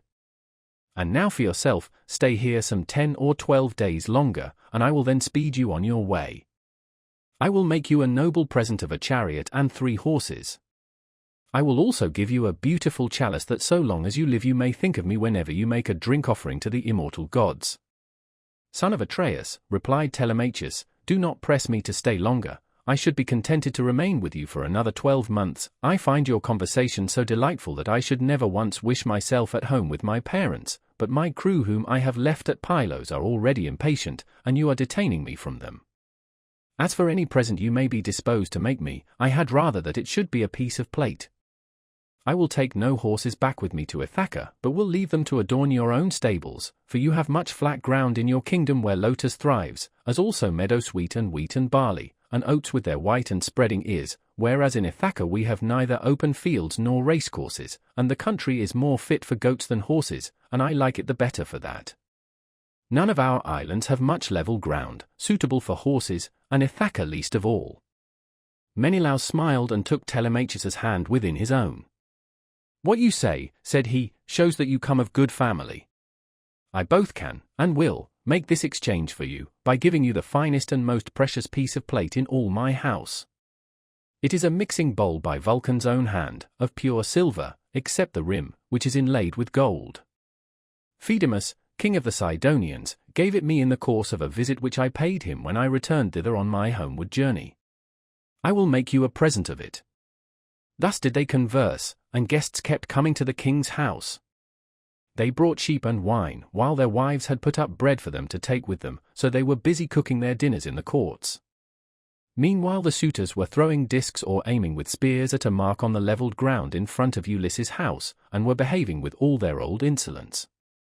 Antinous and Eurymachus, who were their ringleaders and much the foremost among them all, were sitting together when Numon son of Phronius came up and said to Antinous, "Have we any idea, Antinous, on what day Telemachus returns from Pylos? He has a ship of mine, and I want it, to cross over to Elis. I have 12 brood mares there with yearling mule foals by their side not yet broken in, and I want to bring one of them over here and break him." They were astounded when they heard this, for they had made sure that Telemachus had not gone to the city of Neleus. They thought he was only away somewhere on the farms, and was with the sheep, or with the swineherd, so Antinous said, "When did he go? Tell me truly, and what young men did he take with him? Were they freemen or his own bondsmen, for he might manage that too? Tell me also, did you let him have the ship of your own free will because he asked you, or did he take it without your leave?" "I lent it him," answered Numon. "What else could I do when a man of his position said he was in a difficulty, and asked me to oblige him? I could not possibly refuse. As for those who went with him, they were the best young men we have, and I saw Mentor go on board as captain, or some god who was exactly like him. I cannot understand it, for I saw Mentor here myself yesterday morning, and yet he was then setting out for Pylos. Numon then went back to his father's house, but Antinous and Eurymachus were very angry. They told the others to leave off playing, and to come and sit down along with themselves. When they came, Antinous son of Eupeithe spoke in anger. His heart was black with rage, and his eyes flashed fire as he said, "Good heavens, this voyage of Telemachus is a very serious matter. We had made sure that it would come to nothing, but the young fellow has got away in spite of us, and with a picked crew too. He will be giving us trouble presently. May Jove take him before he is full grown. Find me a ship, therefore, with a crew of 20 men, and I will lie in wait for him in the straits between Ithaca and Samos. He will then rue the day that he set out to try and get news of his father." Thus did he speak, and the others applauded his saying. They then all of them went inside the buildings. It was not long ere Penelope came to know what the suitors were plotting, for a man-servant, Medon, overheard them from outside the outer court as they were laying their schemes within, and went to tell his mistress. As he crossed the threshold of her room, Penelope said, "Medon, what have the suitors sent you here for? Is it to tell the maids to leave their master's business and cook dinner for them? I wish they may neither woo nor dine henceforward, neither here nor anywhere else, but let this be the very last time, for the waste you all make of my son's estate. Did not your fathers tell you when you were children, how good Ulysses had been to them, never doing anything high-handed, nor speaking harshly to anybody? Kings may say things sometimes, and they may take a fancy to one man and dislike another, but Ulysses never did an unjust thing by anybody, which shows what bad hearts you have, and that there is no such thing as gratitude left in this world." Then Medon said, "I wish, madam, that this were all, but they are plotting something much more dreadful now. May heaven frustrate their design. They are going to try and murder Telemachus as he is coming home from Pylos and Lacedaemon, where he has been to get news of his father." Then Penelope's heart sank within her, and for a long time she was speechless, her eyes filled with tears, and she could find no utterance. At last, however, she said, "Why did my son leave me? What business had he to go sailing off in ships that make long voyages over the ocean like sea horses? Does he want to die without leaving anyone behind him to keep up his name?" "I do not know," answered Medon, "whether some god set him onto it, or whether he went on his own impulse to see if he could find out if his father was dead or alive and on his way home." Then he went downstairs again, leaving Penelope in an agony of grief. There were plenty of seats in the house, but she had no heart for sitting on any one of them. She could only fling herself on the floor of her own room and cry, whereon all the maids in the house, both old and young, gathered round her and began to cry too, till at last in a transport of sorrow she exclaimed, "My dears, heaven has been pleased to try me with more affliction than any other woman of my age and country. First I lost my brave and lion-hearted husband, who had every good quality under heaven, and whose name was great over all Hellas and middle Argos, and now my darling son is at the mercy of the winds and waves, without my having heard one word about his leaving home. You hussies, there was not one of you would so much as think of giving me a call out of my bed, though you all of you very well knew when he was starting. If I had known he meant taking this voyage, he would have had to give it up, no matter how much he was bent upon it, or leave me a corpse behind him, one or other. Now, however, go some of you and call old Dolius, who was given me by my father on my marriage, and who is my gardener. Bid him go at once and tell everything to Let's, who may be able to hit on some plan for enlisting public sympathy on our side, as against those who are trying to exterminate his own race and that of Ulysses." Then the dear old nurse Euryclea said, "You may kill me, madam, or let me live on in your house, whichever you please, but I will tell you the real truth. I knew all about it, and gave him everything he wanted in the way of bread and wine, but he made me take my solemn oath that I would not tell you anything for some 10 or 12 days, unless you asked or happened to hear of his having gone, for he did not want you to spoil your beauty by crying. And now, madam, wash your face, change your dress, and go upstairs with your maids to offer prayers to Minerva, daughter of aegis-bearing Jove, for she can save him even though he be in the jaws of death. Do not trouble Let's, he has trouble enough already. Besides, I cannot think that the gods hate the race of the son of Arcesius so much, but there will be a son left to come up after him, and inherit both the house and the fair fields that lie far all round it. With these words she made her mistress leave off crying, and dried the tears from her eyes. Penelope washed her face, changed her dress, and went upstairs with her maids. She then put some bruised barley into a basket and began praying to Minerva. "Hear me," she cried, "daughter of aegis-bearing Jove, unweariable. If ever Ulysses while he was here burned you fat thigh bones of sheep or heifer, bear it in mind now as in my favor, and save my darling son from the villainy of the suitors." She cried aloud as she spoke, and the goddess heard her prayer. Meanwhile the suitors were clamorous throughout the covered cloister, and one of them said, "The queen is preparing for her marriage with one or other of us. Little does she dream that her son has now been doomed to die." This was what they said, but they did not know what was going to happen. Then Antinous said, "Comrades, let there be no loud talking, lest some of it get carried inside. Let us be up and do that in silence, about which we are all of a mind."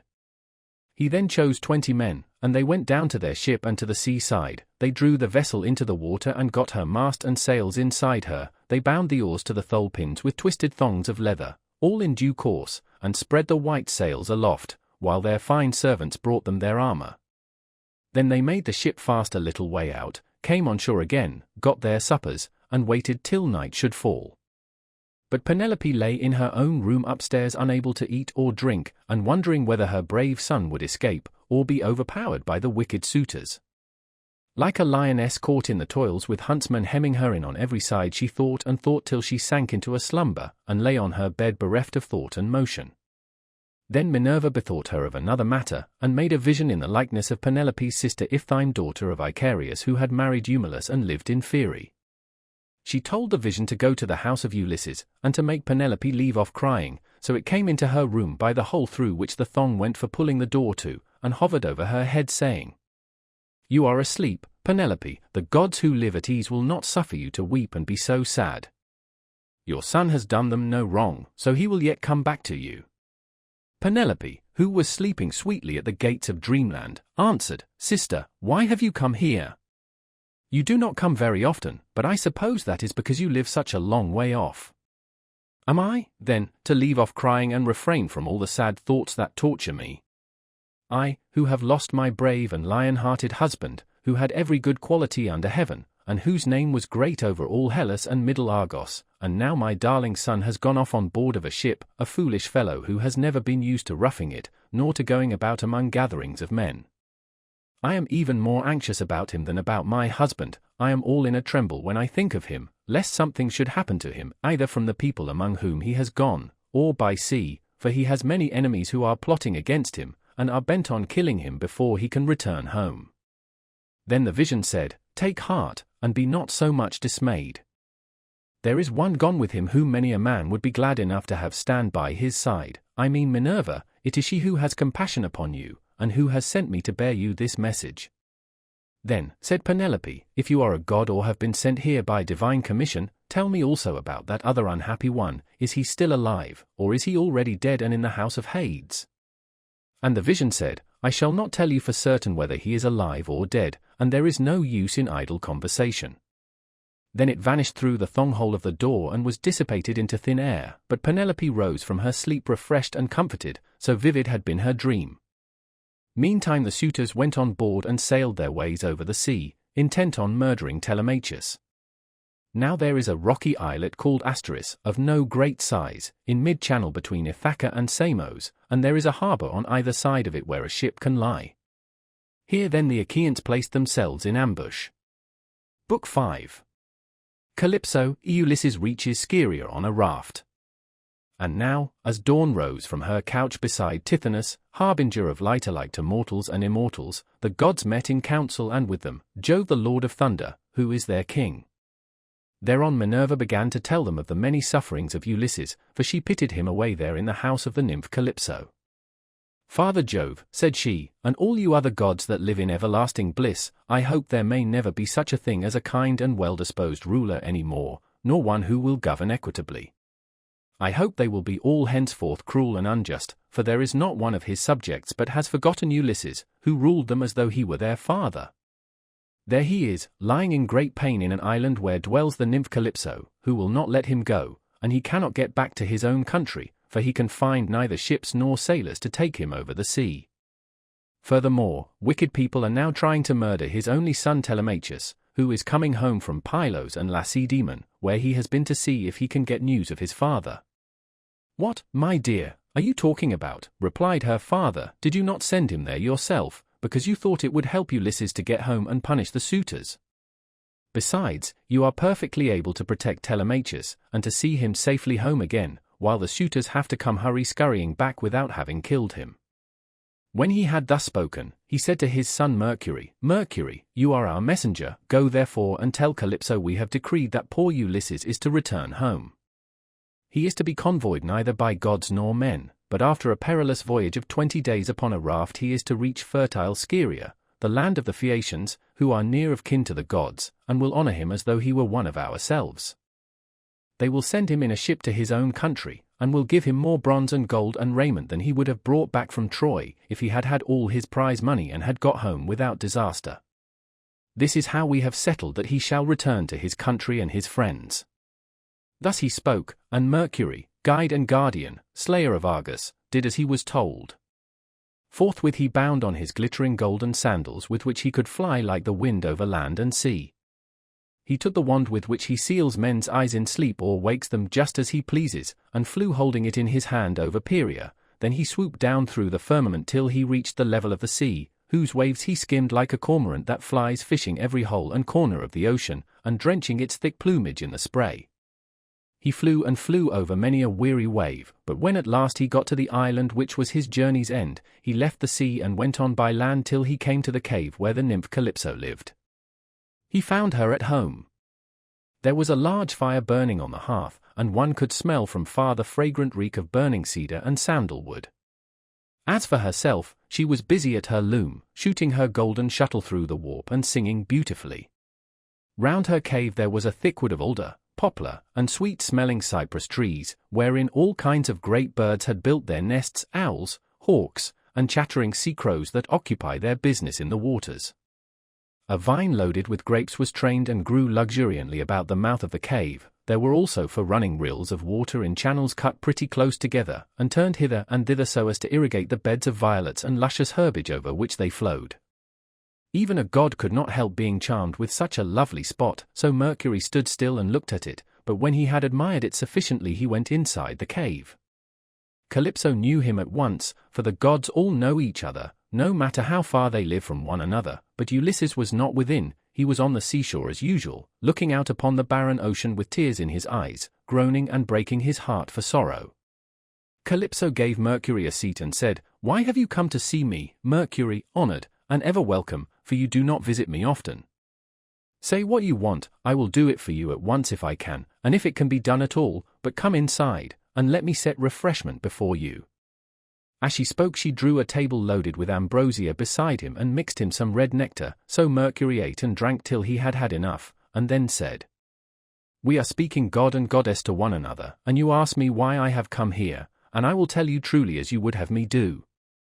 Jove sent me, it was no doing of mine. Who could possibly want to come all this way over the sea where there are no cities full of people to offer me sacrifices or choice hecatombs? Nevertheless I had to come, for none of us other gods can cross Jove, nor transgress his orders. He says that you have here the most ill-starred of all those who fought 9 years before the city of King Priam and sailed home in the 10th year after having sacked it. On their way home they sinned against Minerva, who raised both wind and waves against them, so that all his brave companions perished, and he alone was carried hither by wind and tide. Jove says that you are to let this man go at once, for it is decreed that he shall not perish here, far from his own people, but shall return to his house and country and see his friends again." Calypso trembled with rage when she heard this. "You gods," she exclaimed, "ought to be ashamed of yourselves. You are always jealous and hate seeing a goddess take a fancy to a mortal man, and live with him in open matrimony. So when rosy-fingered Dawn made love to Orion, you precious gods were all of you furious till Diana went and killed him in Ortygia. So again when Ceres fell in love with Iasion, and yielded to him in a thrice-ploughed fallow field, Jove came to hear of it before so very long and killed Iasion with his thunderbolts. And now you are angry with me too because I have a man here. I found the poor creature sitting all alone astride of a keel, for Jove had struck his ship with lightning and sunk it in mid-ocean, so that all his crew were drowned, while he himself was driven by wind and waves onto my island.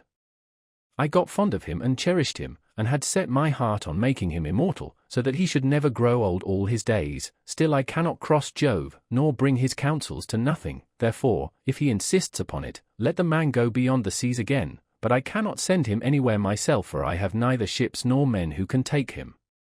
Nevertheless I will readily give him such advice, in all good faith, as will be likely to bring him safely to his own country. Then send him away, said Mercury, or Jove will be angry with you and punish you. On this he took his leave, and Calypso went out to look for Ulysses, for she had heard Jove's message. She found him sitting upon the beach with his eyes ever filled with tears, and dying of sheer homesickness, for he had got tired of Calypso, and though he was forced to sleep with her in the cave by night, it was she, not he, that would have it so. As for the day-time, he spent it on the rocks and on the sea-shore, weeping, crying aloud for his despair, and always looking out upon the sea. Calypso then went close up to him, said, "My poor fellow, you shall not stay here grieving and fretting your life out any longer. I am going to send you away of my own free will, so go, cut some beams of wood, and make yourself a large raft with an upper deck that it may carry you safely over the sea. I will put bread, wine, and water on board to save you from starving. I will also give you clothes, and will send you a fair wind to take you home, if the gods in heaven so will it, for they know more about these things, and can settle them better than I can." Ulysses shuddered as he heard her. "Now, goddess," he answered, "there is something behind all this. You cannot be really meaning to help me home when you bid me do such a dreadful thing as put to sea on a raft. Not even a well-found ship with a fair wind could venture on such a distant voyage. Nothing that you can say or do shall make me go on board a raft unless you first solemnly swear that you mean me no mischief." Calypso smiled at this and caressed him with her hand. "You know a great deal," said she, "but you are quite wrong here.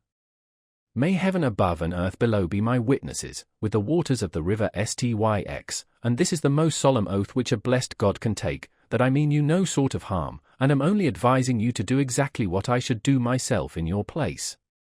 I am dealing with you quite straightforwardly. My heart is not made of iron, and I am very sorry for you." When she had thus spoken she led the way rapidly before him, and Ulysses followed in her steps, so the pair, goddess and man, went on and on till they came to Calypso's cave, where Ulysses took the seat that Mercury had just left. Calypso set meat and drink before him of the food that mortals eat, but her maids brought ambrosia and nectar for herself, and they laid their hands on the good things that were before them. When they had satisfied themselves with meat and drink, Calypso spoke, saying, "Ulysses, noble son of Let's, so you would start home to your own land at once? Good luck go with you, but if you could only know how much suffering is in store for you before you get back to your own country, you would stay where you are, keep house along with me, and let me make you immortal, no matter how anxious you may be to see this wife of yours, of whom you are thinking all the time day after day. Yet I flatter myself that I am no whit less tall or well-looking than she is, for it is not to be expected that a mortal woman should compare in beauty with an immortal." "Goddess," replied Ulysses, "do not be angry with me about this. I am quite aware that my wife Penelope is nothing like so tall or so beautiful as yourself. She is only a woman, whereas you are an immortal. Nevertheless, I want to get home, and can think of nothing else. If some god wrecks me when I am on the sea, I will bear it and make the best of it. I have had infinite trouble both by land and sea already, so let this go with the rest." Presently the sun set and it became dark, whereon the pair retired into the inner part of the cave and went to bed. When the child of morning rosy-fingered dawn appeared, Ulysses put on his shirt and cloak, while the goddess wore a dress of a light gossamer fabric, very fine and graceful, with a beautiful golden girdle about her waist and a veil to cover her head. She at once set herself to think how she could speed Ulysses on his way. So she gave him a great bronze axe that suited his hands. It was sharpened on both sides, and had a beautiful olive-wood handle fitted firmly onto it. She also gave him a sharp adze, and then led the way to the far end of the island where the largest trees grew, alder, poplar, and pine, that reached the sky, very dry and well seasoned, so as to sail light for him in the water. Then, when she had shown him where the best trees grew, Calypso went home, leaving him to cut them, which he soon finished doing. He cut down 20 trees in all and adds them smooth, squaring them by rule in good workman-like fashion. Meanwhile Calypso came back with some augers, so he bored holes with them and fitted the timbers together with bolts and rivets. He made the raft as broad as a skilled shipwright makes the beam of a large vessel, and he fixed a deck on top of the ribs, and ran a gunwale all round it. He also made a mast with a yard arm, and a rudder to steer with. He fenced the raft all round with wicker hurdles as a protection against the waves, and then he threw on a quantity of wood. By and by Calypso brought him some linen to make the sails, and he made these too, excellently, making them fast with braces and sheets. Last of all, with the help of levers, he drew the raft down into the water. In 4 days he had completed the whole work, and on the 5th Calypso sent him from the island after washing him and giving him some clean clothes. She gave him a goat skin full of black wine, and another larger one of water. She also gave him a wallet full of provisions, and found him in much good meat. Moreover, she made the wind fair and warm for him, and gladly did Ulysses spread his sail before it, while he sat and guided the raft skillfully by means of the rudder. He never closed his eyes, but kept them fixed on the Pleiades, on late-setting Bootes, and on the Bear, which men also call the Wain, and which turns round and round where it is, facing Orion, and alone never dipping into the stream of Oceanus, for Calypso had told him to keep this to his left. Days 7 and 10 did he sail over the sea, and on the 18th the dim outlines of the mountains on the nearest part of the Phaeacian coast appeared, rising like a shield on the horizon. But King Neptune, who was returning from the Ethiopians, caught sight of Ulysses a long way off, from the mountains of the Solymi. He could see him sailing upon the sea, and it made him very angry, so he wagged his head and muttered to himself, saying, "Good heavens, so the gods have been changing their minds about Ulysses while I was away in Ethiopia, and now he is close to the land of the Phaeacians, where it is decreed that he shall escape from the calamities that have befallen him. Still, he shall have plenty of hardship yet before he has done with it." Thereon he gathered his clouds together, grasped his trident, stirred it round in the sea, and roused the rage of every wind that blows till earth, sea, and sky were hidden in cloud, and night sprang forth out of the heavens. Winds from east, south, north, and west fell upon him all at the same time, and a tremendous sea got up, so that Ulysses' heart began to fail him. "Alas," he said to himself in his dismay, "whatever will become of me? I am afraid Calypso was right when she said I should have trouble by sea before I got back home. It is all coming true. How black is Jove making heaven with his clouds, and what a sea the winds are raising from every quarter at once. I am now safe to perish. Blessed and thrice blessed were those Danaans who fell before Troy in the cause of the sons of Atreus. Would that I had been killed on the day when the Trojans were pressing me so sorely about the dead body of Achilles, for then I should have had due burial and the Achaeans would have honored my name, but now it seems that I shall come to a most pitiable end." As he spoke a sea broke over him with such terrific fury that the raft reeled again, and he was carried overboard a long way off. He let go the helm, and the force of the hurricane was so great that it broke the mast halfway up, and both sail and yard went over into the sea. For a long time Ulysses was under water, and it was all he could do to rise to the surface again, for the clothes Calypso had given him weighed him down, but at last he got his head above water and spat out the bitter brine that was running down his face in streams. In spite of all this, however, he did not lose sight of his raft, but swam as fast as he could towards it, got hold of it, and climbed on board again so as to escape drowning. The sea took the raft and tossed it about as autumn winds whirl thistledown round and round upon a road.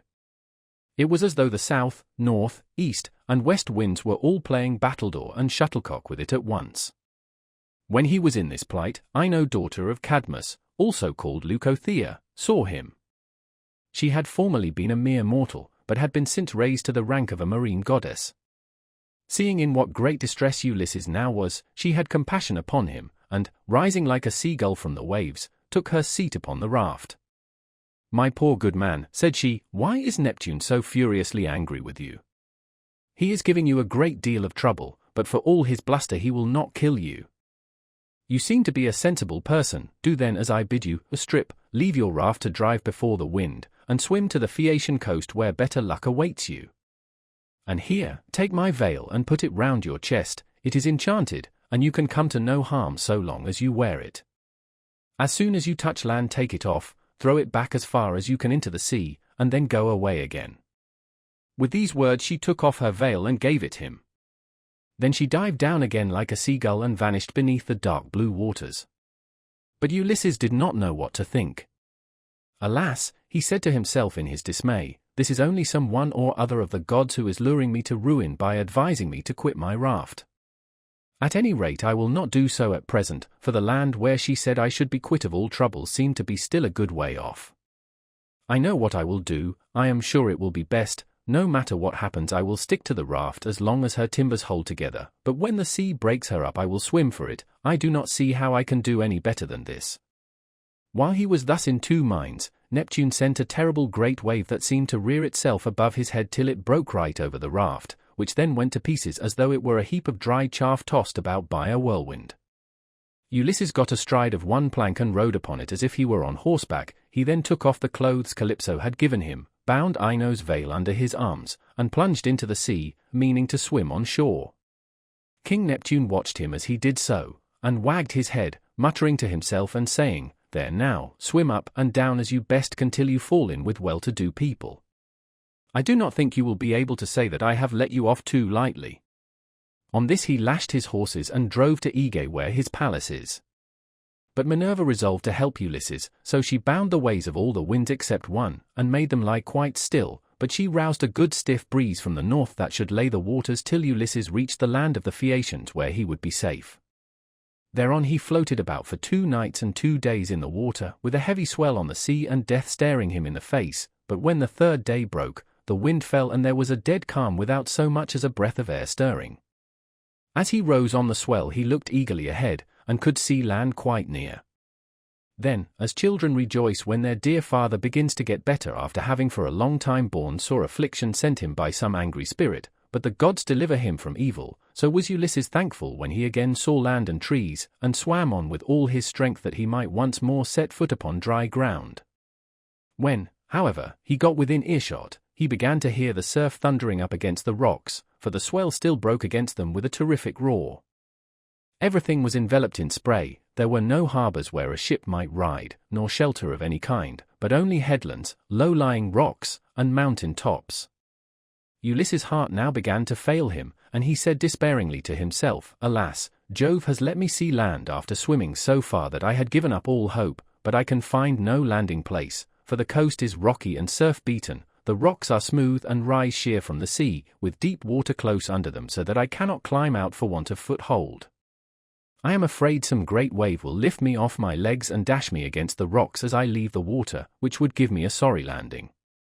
If, on the other hand, I swim further in search of some shelving beach or harbor, a hurricane may carry me out to sea again sorely against my will, or heaven may send some great monster of the deep to attack me, for Amphitrite breeds many such, and I know that Neptune is very angry with me."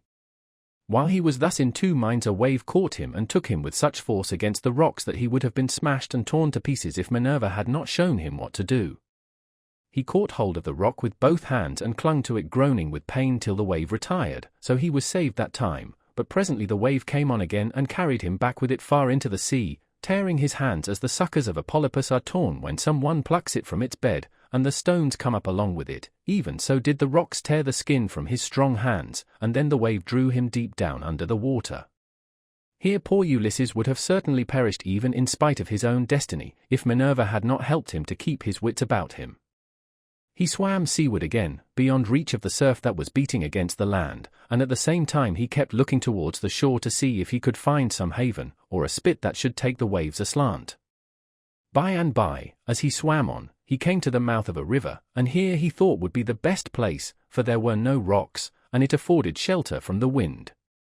He felt that there was a current, so he prayed inwardly and said, "Hear me, O king, whoever you may be, and save me from the anger of the sea god Neptune, for I approach you prayerfully.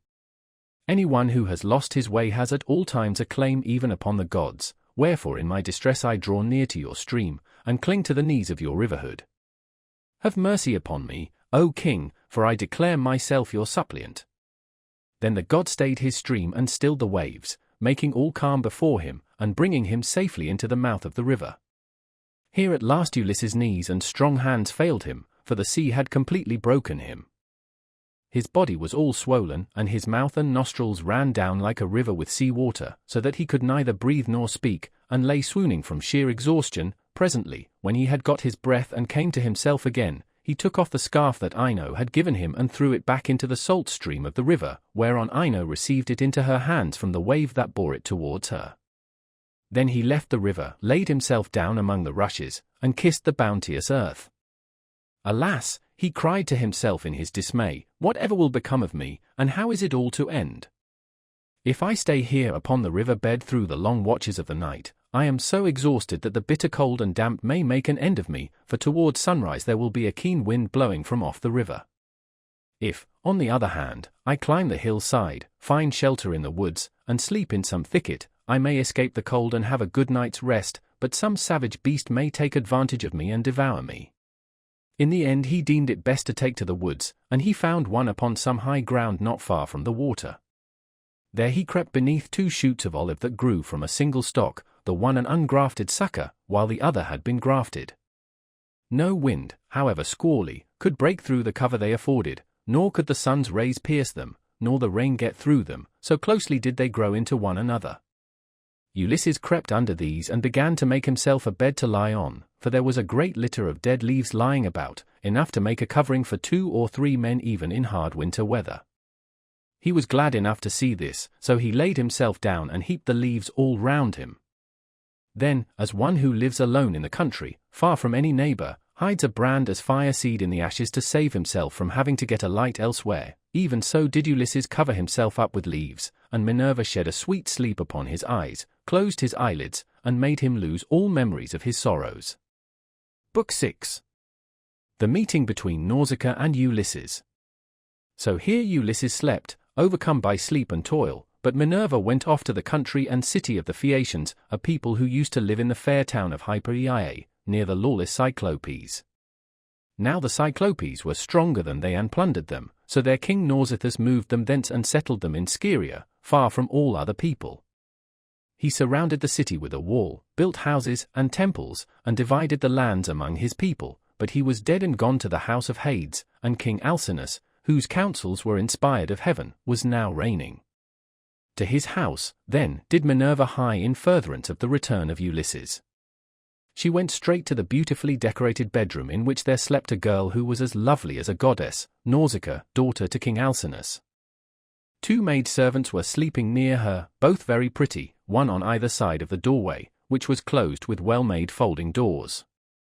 Minerva took the form of the famous sea captain Dymas' daughter, who was a bosom friend of Nausicaa and just her own age. Then, coming up to the girl's bedside like a breath of wind, she hovered over her head and said, "Nausicaa, what can your mother have been about, to have such a lazy daughter? Here are your clothes all lying in disorder, yet you are going to be married almost immediately, and should not only be well dressed yourself, but should find good clothes for those who attend you. This is the way to get yourself a good name, and to make your father and mother proud of you. Suppose, then, that we make tomorrow a washing day, and start at daybreak. I will come and help you so that you may have everything ready as soon as possible, for all the best young men among your own people are courting you, and you are not going to remain a maid much longer. Ask your father, therefore, to have a wagon and mules ready for us at daybreak, to take the rugs, robes, and girdles, and you can ride, too, which will be much pleasanter for you than walking, for the washing cisterns are some way from the town." When she had said this, Minerva went away to Olympus, which they say is the everlasting home of the gods. Here no wind beats roughly, and neither rain nor snow can fall, but it abides in everlasting sunshine and in a great peacefulness of light, wherein the blessed gods are illumined for ever and ever. This was the place to which the goddess went when she had given instructions to the girl. By and by morning came and woke Nausicaa, who began wondering about her dream. She therefore went to the other end of the house to tell her father and mother all about it, and found them in their own room. Her mother was sitting by the fireside spinning her purple yarn with her maids around her, and she happened to catch her father just as he was going out to attend a meeting of the town council, which the Phaeacian alderman had convened. She stopped him and said, "Papa dear, could you manage to let me have a good big wagon? I want to take all our dirty clothes to the river and wash them. You are the chief man here, so it is only right that you should have a clean shirt when you attend meetings of the council. Moreover, you have 5 sons at home, 2 of them married, while the other 3 are good-looking bachelors. You know they always like to have clean linen when they go to a dance, and I have been thinking about all this." She did not say a word about her own wedding, for she did not like to, but her father knew and said, "You shall have the mules, my love, and whatever else you have a mind for. Be off with you, and the men shall get you a good strong wagon with a body to it that will hold all your clothes." On this he gave his orders to the servants, who got the wagon out, harnessed the mules, and put them to, while the girl brought the clothes down from the linen room and placed them on the wagon. Her mother prepared her a basket of provisions with all sorts of good things, and a goat skin full of wine. The girl now got into the wagon, and her mother gave her also a golden cruse of oil, that she and her women might anoint themselves. Then she took the whip and reins and lashed the mules on, whereon they set off, and their hoofs clattered on the road. They pulled without flagging, and carried not only Nausicaa and her wash of clothes, but the maids also who were with her. When they reached the waterside they went to the washing cisterns, through which there ran at all times enough pure water to wash any quantity of linen, no matter how dirty. Here they unharnessed the mules and turned them out to feed on the sweet juicy herbage that grew by the waterside. They took the clothes out of the wagon, put them in the water, and vied with one another in treading them in the pits to get the dirt out. After they had washed them and got them quite clean, they laid them out by the seaside, where the waves had raised a high beach of shingle, and set about washing themselves and anointing themselves with olive oil. Then they got their dinner by the side of the stream, and waited for the sun to finish drying the clothes. When they had done dinner they threw off the veils that covered their heads and began to play at ball, while Nausicaa sang for them.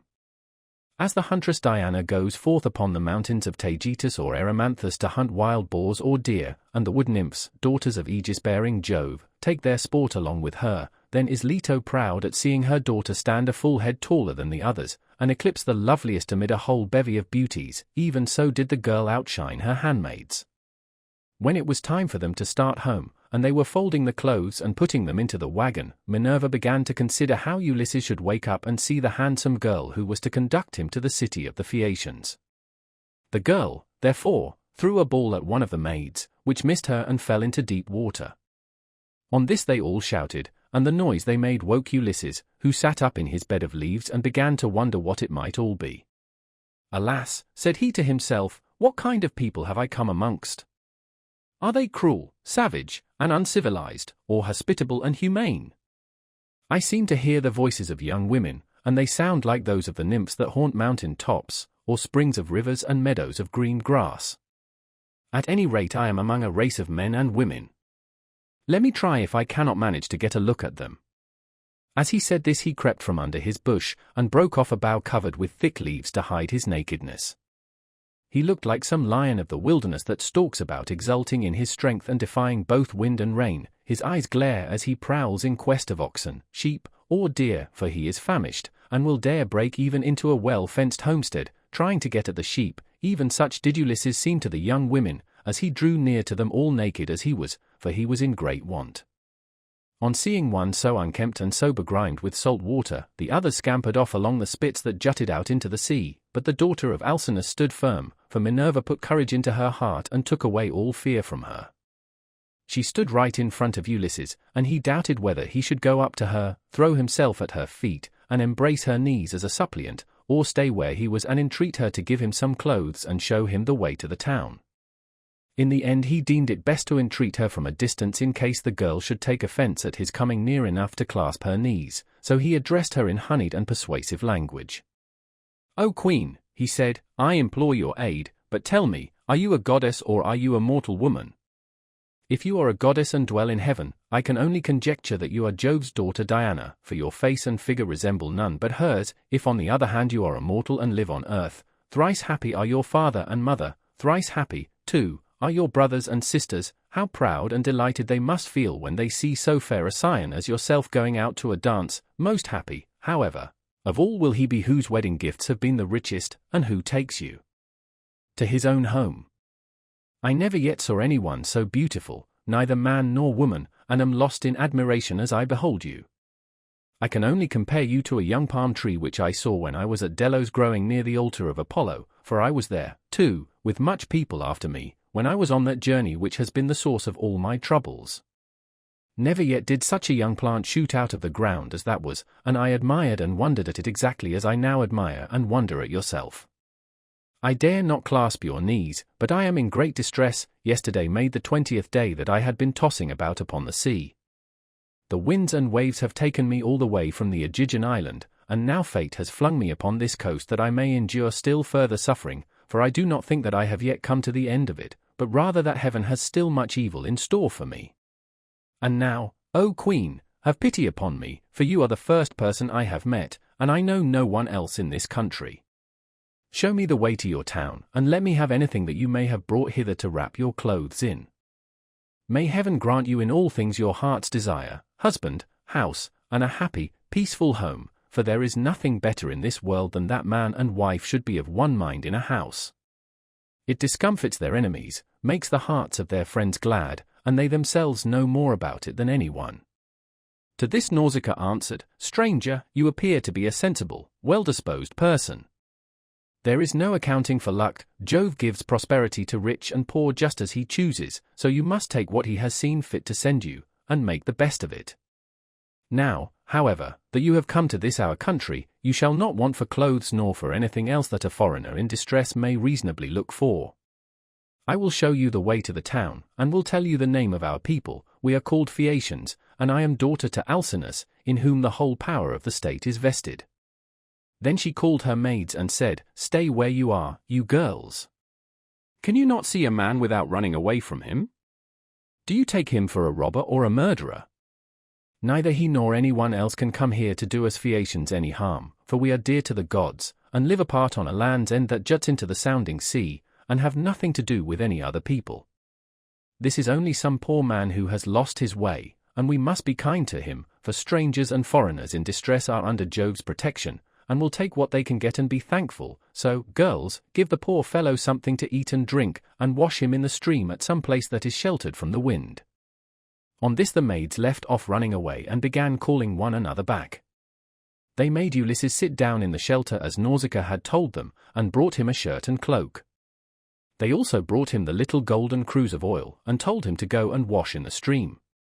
But Ulysses said, Young women, please to stand a little on one side that I may wash the brine from my shoulders and anoint myself with oil, for it is long enough since my skin has had a drop of oil upon it. I cannot wash as long as you all keep standing there. I am ashamed to strip before a number of good-looking young women. Then they stood on one side and went to tell the girl, while Ulysses washed himself in the stream and scrubbed the brine from his back and from his broad shoulders.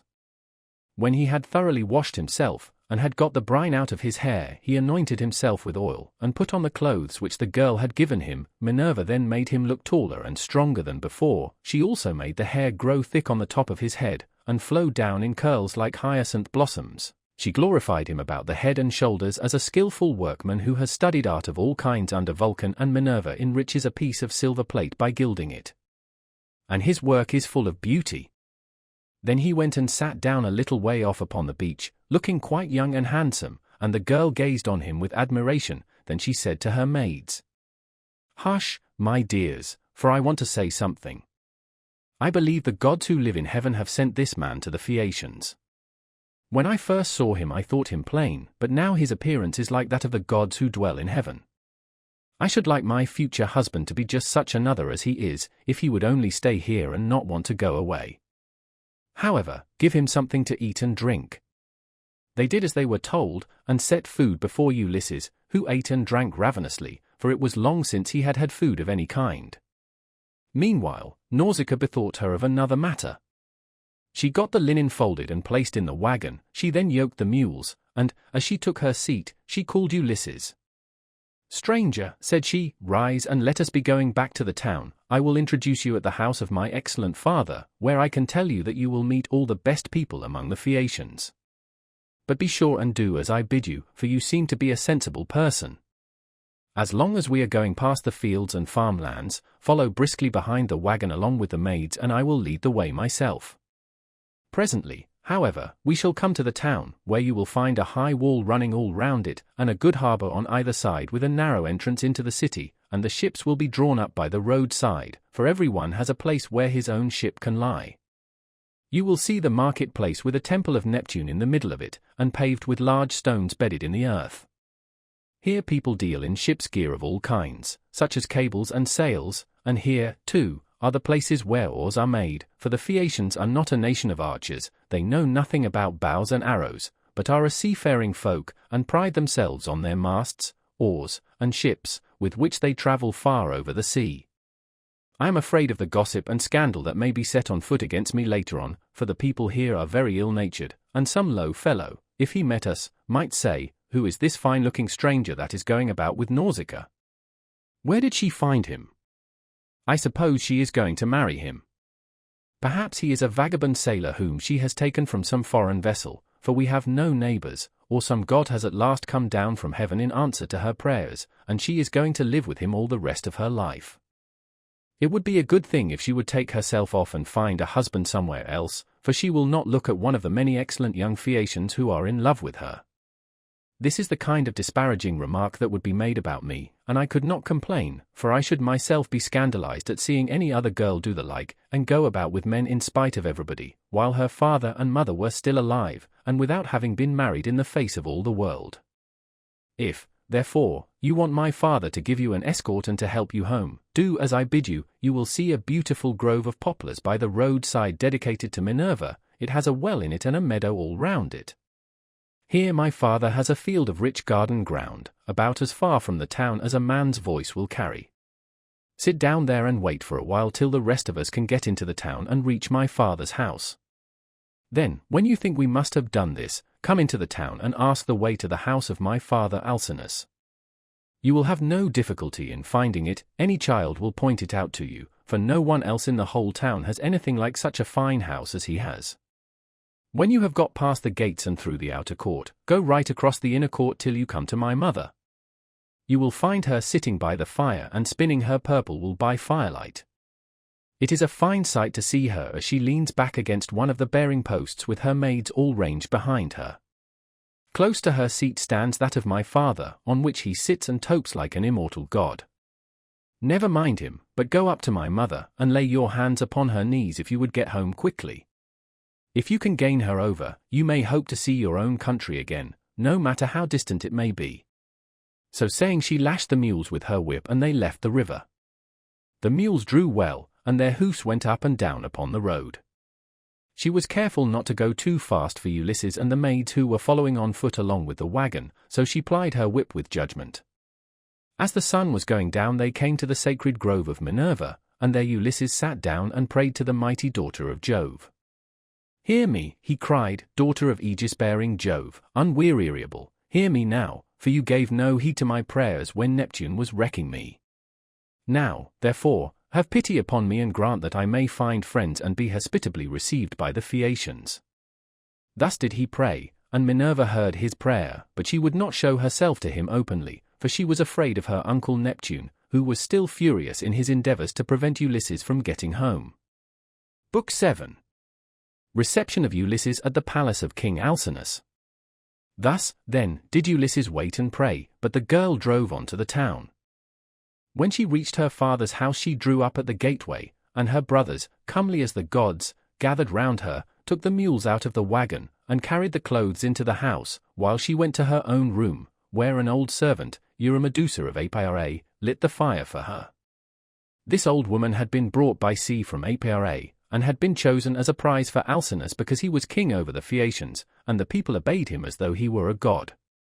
She had been nurse to Nausicaa, and had now lit the fire for her, and brought her supper for her into her own room. Presently Ulysses got up to go towards the town, and Minerva shed a thick mist all round him to hide him in case any of the proud Phaeacians who met him should be rude to him, or ask him who he was. Then, as he was just entering the town, she came towards him in the likeness of a little girl carrying a pitcher. She stood right in front of him, and Ulysses said, "My dear, will you be so kind as to show me the house of King Alcinous? I am an unfortunate foreigner in distress, and do not know one in your town and country." Then Minerva said, "Yes, father stranger, I will show you the house you want, for Alcinous lives quite close to my own father. I will go before you and show the way, but say not a word as you go, and do not look at any man, nor ask him questions, for the people here cannot abide strangers, and do not like men who come from some other place. They are a seafaring folk, and sail the seas by the grace of Neptune in ships that glide along like thought, or as a bird in the air. On this she led the way, and Ulysses followed in her steps, but not one of the Phaeacians could see him as he passed through the city in the midst of them, for the great goddess Minerva in her goodwill towards him had hidden him in a thick cloud of darkness. He admired their harbours, ships, places of assembly, and the lofty walls of the city, which, with the palisade on top of them, were very striking, and when they reached the king's house Minerva said, "This is the house, father stranger, which you would have me show you. You will find a number of great people sitting at table, but do not be afraid, go straight in, for the bolder a man is the more likely he is to carry his point, even though he is a stranger. First find the queen. Her name is Arete, and she comes of the same family as her husband Alcinous. They both descend originally from Neptune, who was father to Nausithous by Peribea, a woman of great beauty. Peribea was the youngest daughter of Eurymedon, who at one time reigned over the giants, but he ruined his ill-fated people and lost his own life to boot. Neptune, however, lay with his daughter, and she had a son by him, the great Nausithous, who reigned over the Phaeacians. Nausithous had two sons, Rhexenor and Alcinous. Apollo killed the first of them while he was still a bridegroom and without male issue, but he left a daughter Arete, whom Alcinous married, and honors as no other woman is honored of all those that keep house along with their husbands. Thus she both was, and still is, respected beyond measure by her children, by Alcinous himself, and by the whole people, who look upon her as a goddess, and greet her whenever she goes about the city, for she is a thoroughly good woman both in head and heart, and when any women are friends of hers, she will help their husbands also to settle their disputes. If you can gain her goodwill, you may have every hope of seeing your friends again, and getting safely back to your home and country." Then Minerva left Scheria and went away over the sea. She went to Marathon and to the spacious streets of Athens, where she entered the abode of Erechtheus, but Ulysses went on to the house of Alcinous, and he pondered much as he paused a while before reaching the threshold of bronze, for the splendor of the palace was like that of the sun or moon. The walls on either side were of bronze from end to end, and the cornice was of blue enamel. The doors were gold, and hung on pillars of silver that rose from a floor of bronze, while the lintel was silver and the hook of the door was of gold. On either side there stood gold and silver mastiffs which Vulcan, with his consummate skill, had fashioned expressly to keep watch over the palace of King Alcinous, so they were immortal and could never grow old. Seats were ranged all along the wall, here and there from one end to the other, with coverings of fine woven work which the women of the house had made. Here the chief persons of the Phaeacians used to sit and eat and drink, for there was abundance at all seasons, and there were golden figures of young men with lighted torches in their hands, raised on pedestals, to give light by night to those who were at table. There are 50 maid servants in the house, some of whom are always grinding rich yellow grain at the mill, while others work at the loom, or sit and spin, and their shuttles go backwards and forwards like the fluttering of aspen leaves, while the linen is so closely woven that it will turn oil. As the Phaeacians are the best sailors in the world, so their women excel all others in weaving, for Minerva has taught them all manner of useful arts, and they are very intelligent. Outside the gate of the outer court there is a large garden of about 4 acres with a wall all round it. It is full of beautiful trees, pears, pomegranates, and the most delicious apples. There are luscious figs also, and olives in full growth. The fruits never rot nor fail all the year round, neither winter nor summer, for the air is so soft that a new crop ripens before the old has dropped.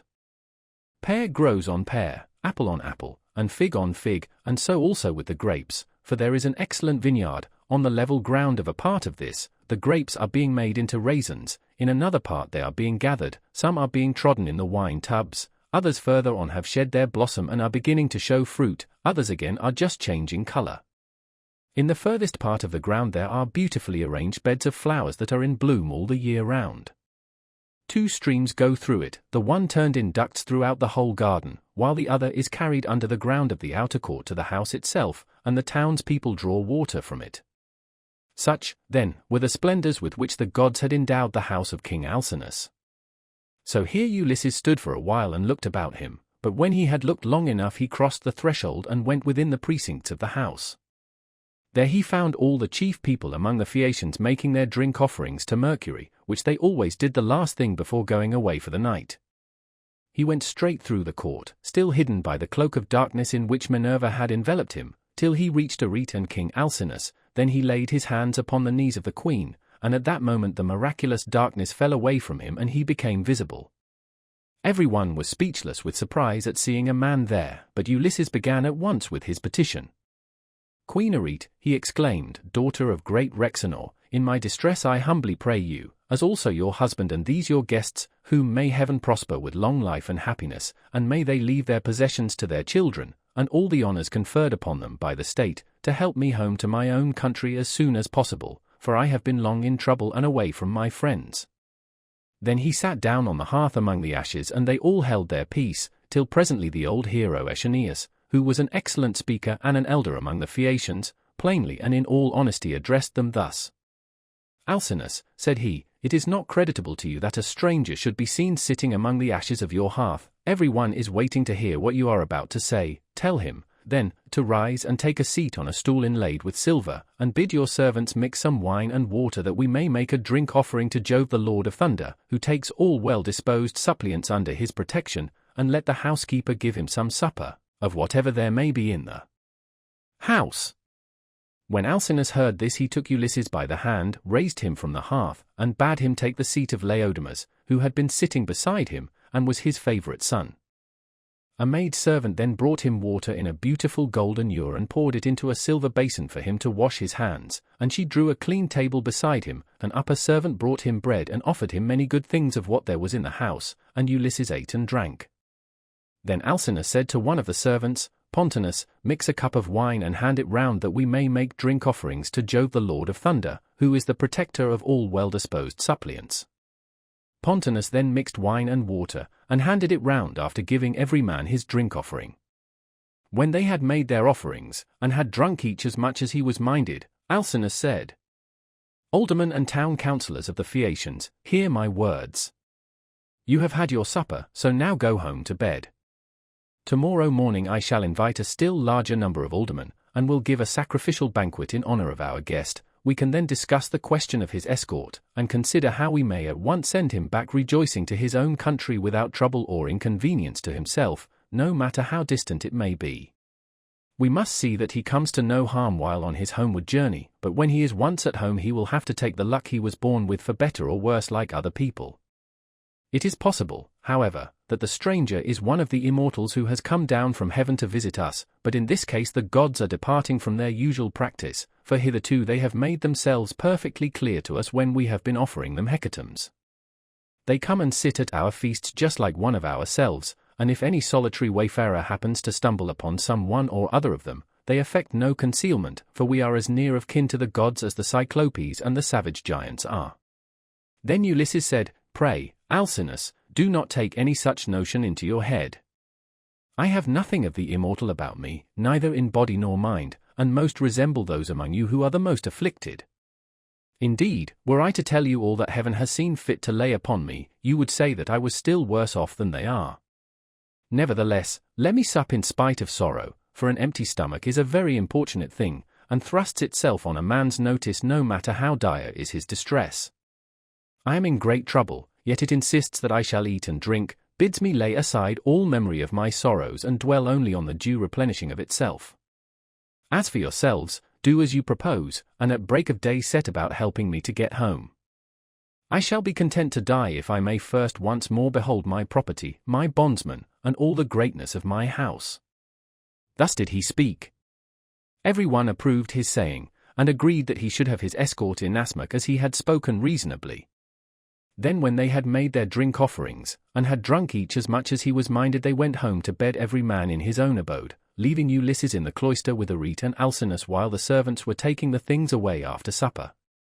Arete was the first to speak, for she recognized the shirt, cloak, and good clothes that Ulysses was wearing, as the work of herself and of her maids, so she said, "Stranger, before we go any further, there is a question I should like to ask you. Who, and whence are you, and who gave you those clothes? Did you not say you had come here from beyond the sea?" And Ulysses answered, "It would be a long story, madam, were I to relate in full the tale of my misfortunes, for the hand of heaven has been laid heavy upon me, but as regards your question, there is an island far away in the sea which is called the Aegean. Here dwells the cunning and powerful goddess Calypso, daughter of Atlas. She lives by herself far from all neighbors human or divine. Fortune, however, brought me to her hearth all desolate and alone, for Jove struck my ship with his thunderbolts, and broke it up in mid-ocean. My brave comrades were drowned every man of them, but I stuck to the keel and was carried hither and thither for the space of 9 days, till at last during the darkness of the 10th night the gods brought me to the Aegean island where the great goddess Calypso lives. She took me in and treated me with the utmost kindness. Indeed, she wanted to make me immortal that I might never grow old, but she could not persuade me to let her do so. I stayed with Calypso 7 years straight on end, and watered the good clothes she gave me with my tears during the whole time, but at last when the 8th year came round she bade me depart of her own free will, either because Jove had told her she must, or because she had changed her mind. She sent me from her island on a raft, which she provisioned with abundance of bread and wine. Moreover she gave me good stout clothing, and sent me a wind that blew both warm and fair. Days 7 and 10 did I sail over the sea, and on the 18th I caught sight of the first outlines of the mountains upon your coast, and glad indeed was I to set eyes upon them. Nevertheless there was still much trouble in store for me, for at this point Neptune would let me go no further, and raised a great storm against me. The sea was so terribly high that I could no longer keep to my raft, which went to pieces under the fury of the gale, and I had to swim for it, till wind and current brought me to your shores. There I tried to land, but could not, for it was a bad place and the waves dashed me against the rocks, so I again took to the sea and swam on till I came to a river that seemed the most likely landing place, for there were no rocks and it was sheltered from the wind. Here, then, I got out of the water and gathered my senses together again. Night was coming on, so I left the river, and went into a thicket, where I covered myself all over with leaves, and presently heaven sent me off into a very deep sleep. Sick and sorry as I was, I slept among the leaves all night, and through the next day till afternoon, when I woke as the sun was westering, and saw your daughter's maid servants playing upon the beach, and your daughter among them looking like a goddess. I besought her aid, and she proved to be of an excellent disposition, much more so than could be expected from so young a person, for young people are apt to be thoughtless. She gave me plenty of bread and wine, and when she had had me washed in the river she also gave me the clothes in which you see me. Now, therefore, though it has pained me to do so, I have told you the whole truth.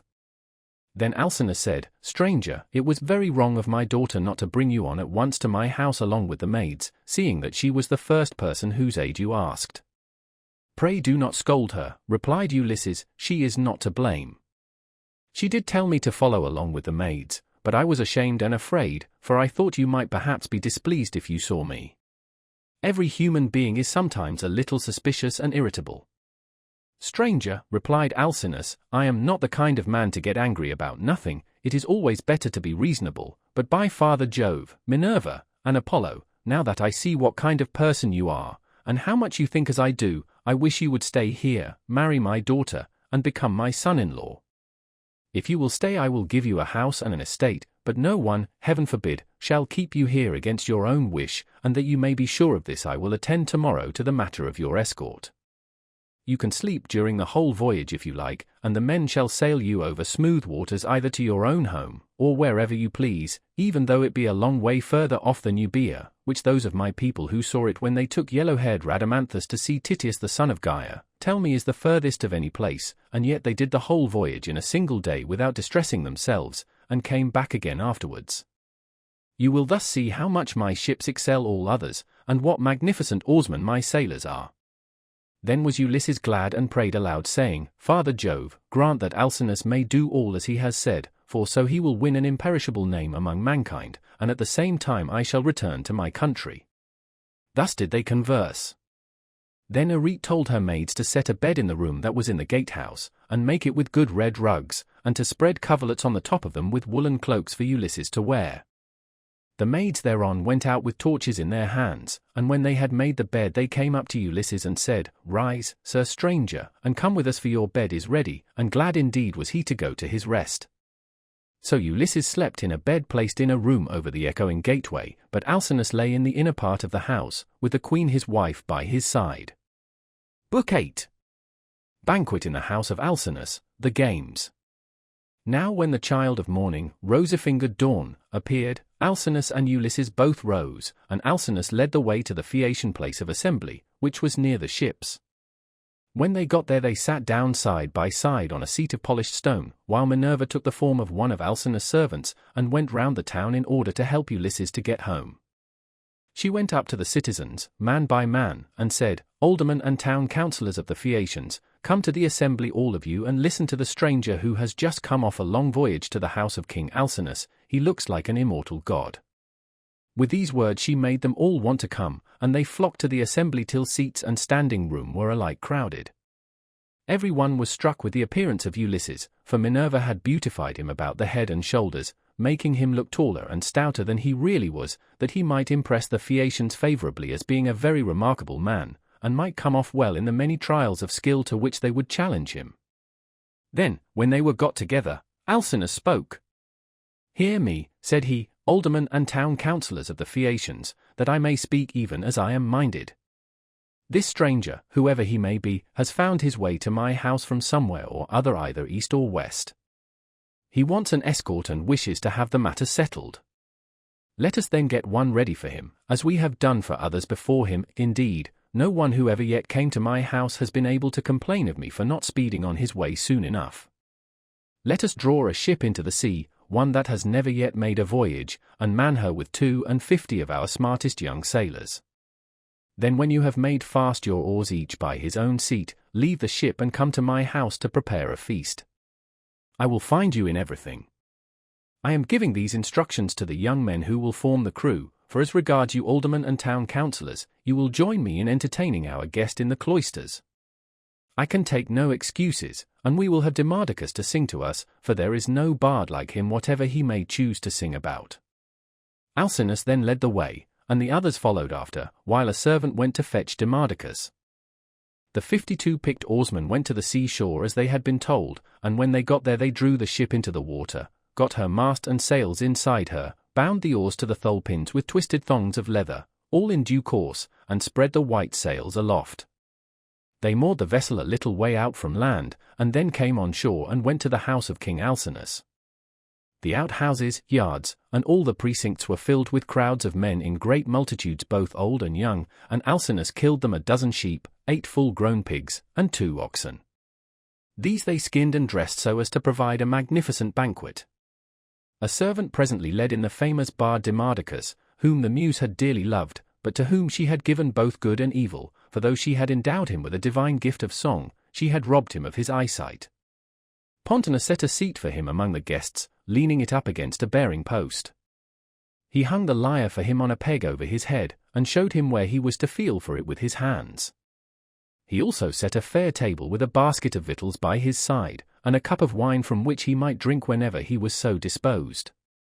The company then laid their hands upon the good things that were before them, but as soon as they had had enough to eat and drink, the muse inspired Demodocus to sing the feats of heroes, and more especially a matter that was then in the mouths of all men, to wit, the quarrel between Ulysses and Achilles, and the fierce words that they heaped on one another as they sat together at a banquet. But Agamemnon was glad when he heard his chieftains quarreling with one another, for Apollo had foretold him this at Pytho when he crossed the stone floor to consult the oracle. Here was the beginning of the evil that by the will of Jove fell both upon Danaans and Trojans. Thus sang the bard, but Ulysses drew his purple mantle over his head and covered his face, for he was ashamed to let the Phaeacians see that he was weeping. When the bard left off singing he wiped the tears from his eyes, uncovered his face, and, taking his cup, made a drink offering to the gods. But when the Phaeacians pressed Demodocus to sing further, for they delighted in his lays, then Ulysses again drew his mantle over his head and wept bitterly. No one noticed his distress except Alcinous, who was sitting near him, and heard the heavy sighs that he was heaving. So he at once said, "Aldermen and town councillors of the Phaeacians, we have had enough now, both of the feast, and of the minstrelsy that is its due accompaniment. Let us proceed therefore to the athletic sports, so that our guest on his return home may be able to tell his friends how much we surpass all other nations as boxers, wrestlers, jumpers, and runners." With these words he led the way, and the others followed after. A servant hung Demodocus's lyre on its peg for him, led him out of the cloister, and set him on the same way as that along which all the chief men of the Phaeacians were going to see the sports. A crowd of several thousands of people followed them, and there were many excellent competitors for all the prizes. Acronios, Ocealus, Elatrius, Nautius, Primnius, Anchialus, Eretmius, Pontius, Prorius, Thune, Anabessinius, and Amphialus son of Polonius son of Tecton. There was also Euryalus son of Norbalus, who was like Mars himself, and was the best-looking man among the Phaeacians except Laodamas. 3 sons of Alcinous, Laodamas, Helios, and Clytonius, competed also. The foot races came first. The course was set out for them from the starting post, and they raised a dust upon the plain as they all flew forward at the same moment. Clytonius came in first by a long way. He left every one else behind him by the length of the furrow that a couple of mules can plough in a fallow field. They then turned to the painful art of wrestling, and here Euryalus proved to be the best man. Amphialus excelled all the others in jumping, while at throwing the disc there was no one who could approach Elatrius. Alcinous's son Laodamas was the best boxer, and he it was who presently said, when they had all been diverted with the games, "Let us ask the stranger whether he excels in any of these sports. He seems very powerfully built, his thighs, calves, hands, and neck are of prodigious strength, nor is he at all old, but he has suffered much lately, and there is nothing like the sea for making havoc with a man, no matter how strong he is."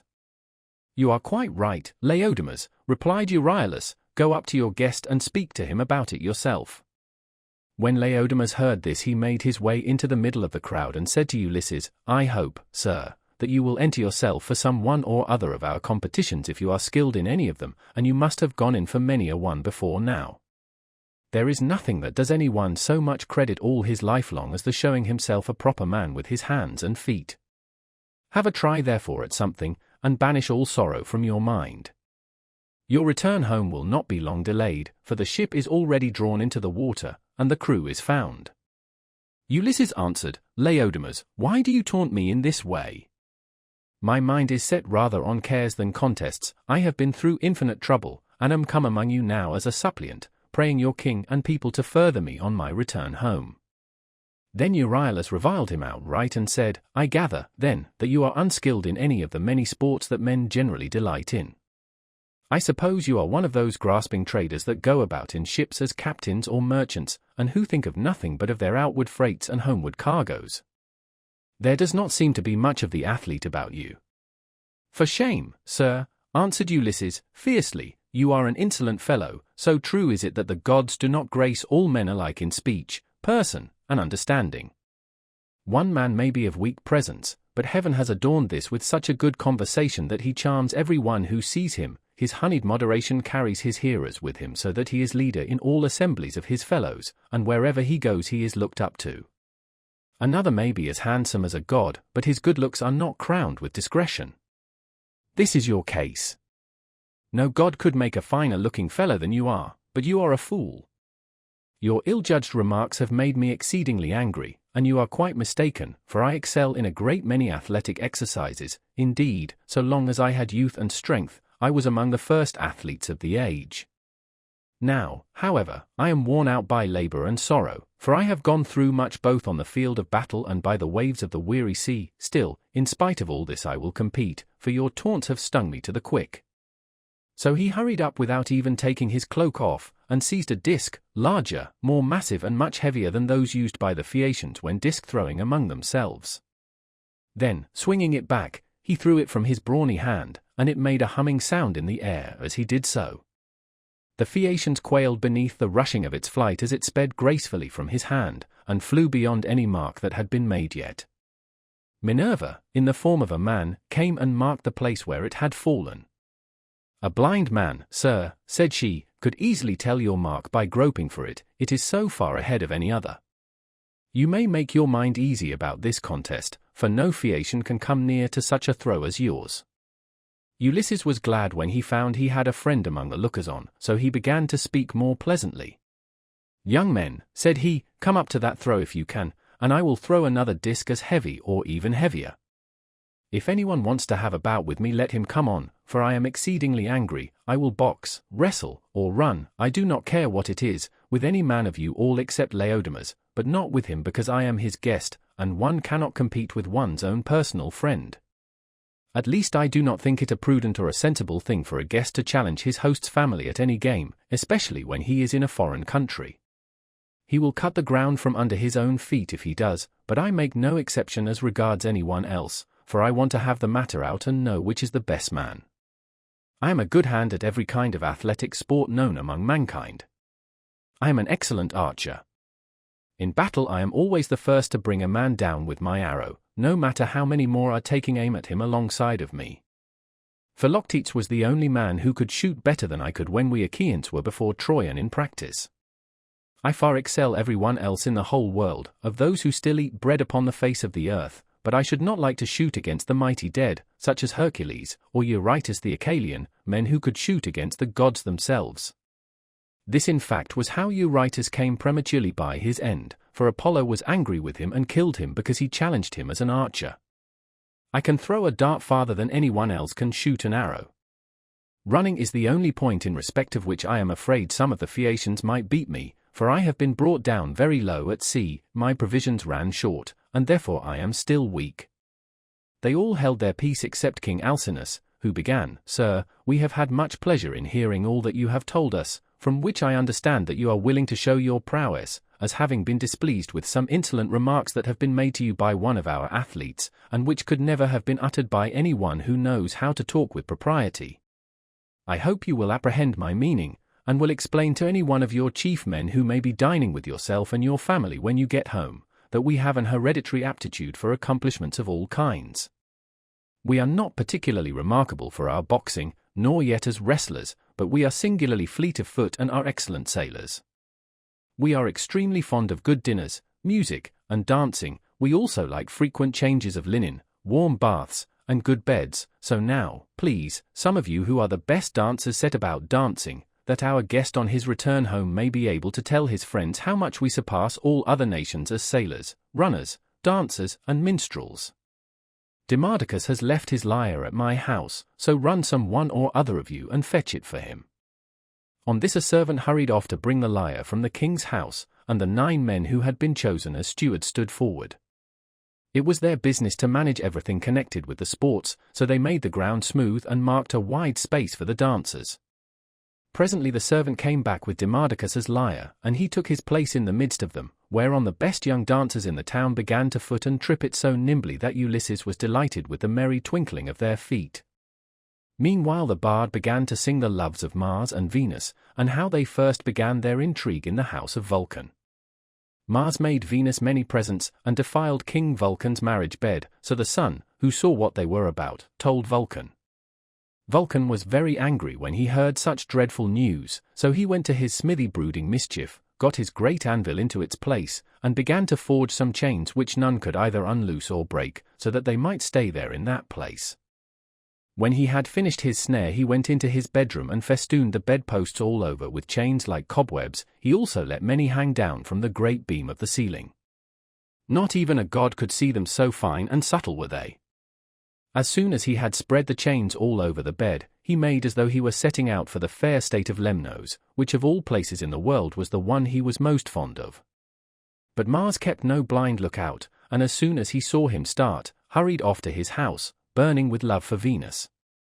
Now Venus was just come in from a visit to her father Jove, and was about sitting down when Mars came inside the house, and said as he took her hand in his own, "Let us go to the couch of Vulcan. He is not at home, but is gone off to Lemnos among the Sintians, whose speech is barbarous." She was nothing loath, so they went to the couch to take their rest, whereon they were caught in the toils which cunning Vulcan had spread for them, and could neither get up nor stir hand or foot, but found too late that they were in a trap. Then Vulcan came up to them, for he had turned back before reaching Lemnos, when his scout the sun told him what was going on. He was in a furious passion, and stood in the vestibule making a dreadful noise as he shouted to all the gods. "Father Jove," he cried, "and all you other blessed gods who live forever, come here and see the ridiculous and disgraceful sight that I will show you. Jove's daughter Venus is always dishonoring me because I am lame. She is in love with Mars, who is handsome and clean built, whereas I am a cripple, but my parents are to blame for that, not I. They ought never to have begotten me. Come and see the pair together asleep on my bed. It makes me furious to look at them. They are very fond of one another, but I do not think they will lie there longer than they can help, nor do I think that they will sleep much. There, however, they shall stay till her father has repaid me the sum I gave him for his baggage of a daughter, who is fair but not honest." On this the gods gathered to the house of Vulcan. Earth-encircling Neptune came, and Mercury the bringer of luck, and King Apollo, but the goddesses stayed at home, all of them for shame. Then the givers of all good things stood in the doorway, and the blessed gods roared with inextinguishable laughter as they saw how cunning Vulcan had been, whereon one would turn towards his neighbor saying, "Ill deeds do not prosper, and the weak confound the strong. See how limping Vulcan, lame as he is, has caught Mars, who is the fleetest god in heaven, and now Mars will be cast in heavy damages."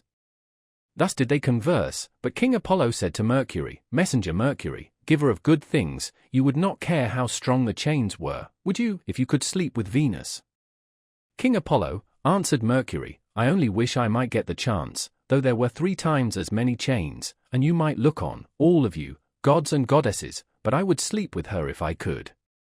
The immortal gods burst out laughing as they heard him, but Neptune took it all seriously, and kept on imploring Vulcan to set Mars free again.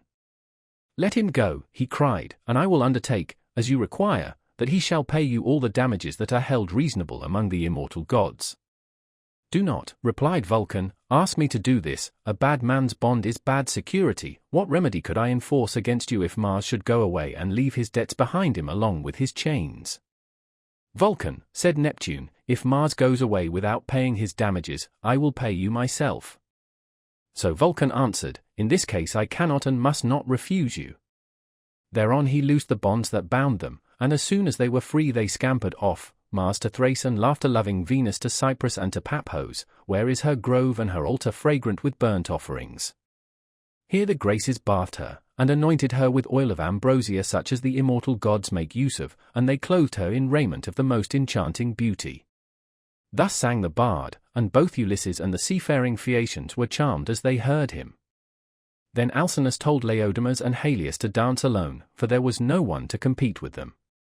So they took a red ball which Polybus had made for them, and one of them bent himself backwards and threw it up towards the clouds, while the other jumped from off the ground and caught it with ease before it came down again. When they had done throwing the ball straight up into the air they began to dance, and at the same time kept on throwing it backwards and forwards to one another, while all the young men in the ring applauded and made a great stamping with their feet. Then Ulysses said, "King Alcinous, you said your people were the nimblest dancers in the world, and indeed they have proved themselves to be so. I was astonished as I saw them." The king was delighted at this, and exclaimed to the Phaeacians, aldermen, and town councillors, "Our guest seems to be a person of singular judgment, let us give him such proof of our hospitality as he may reasonably expect.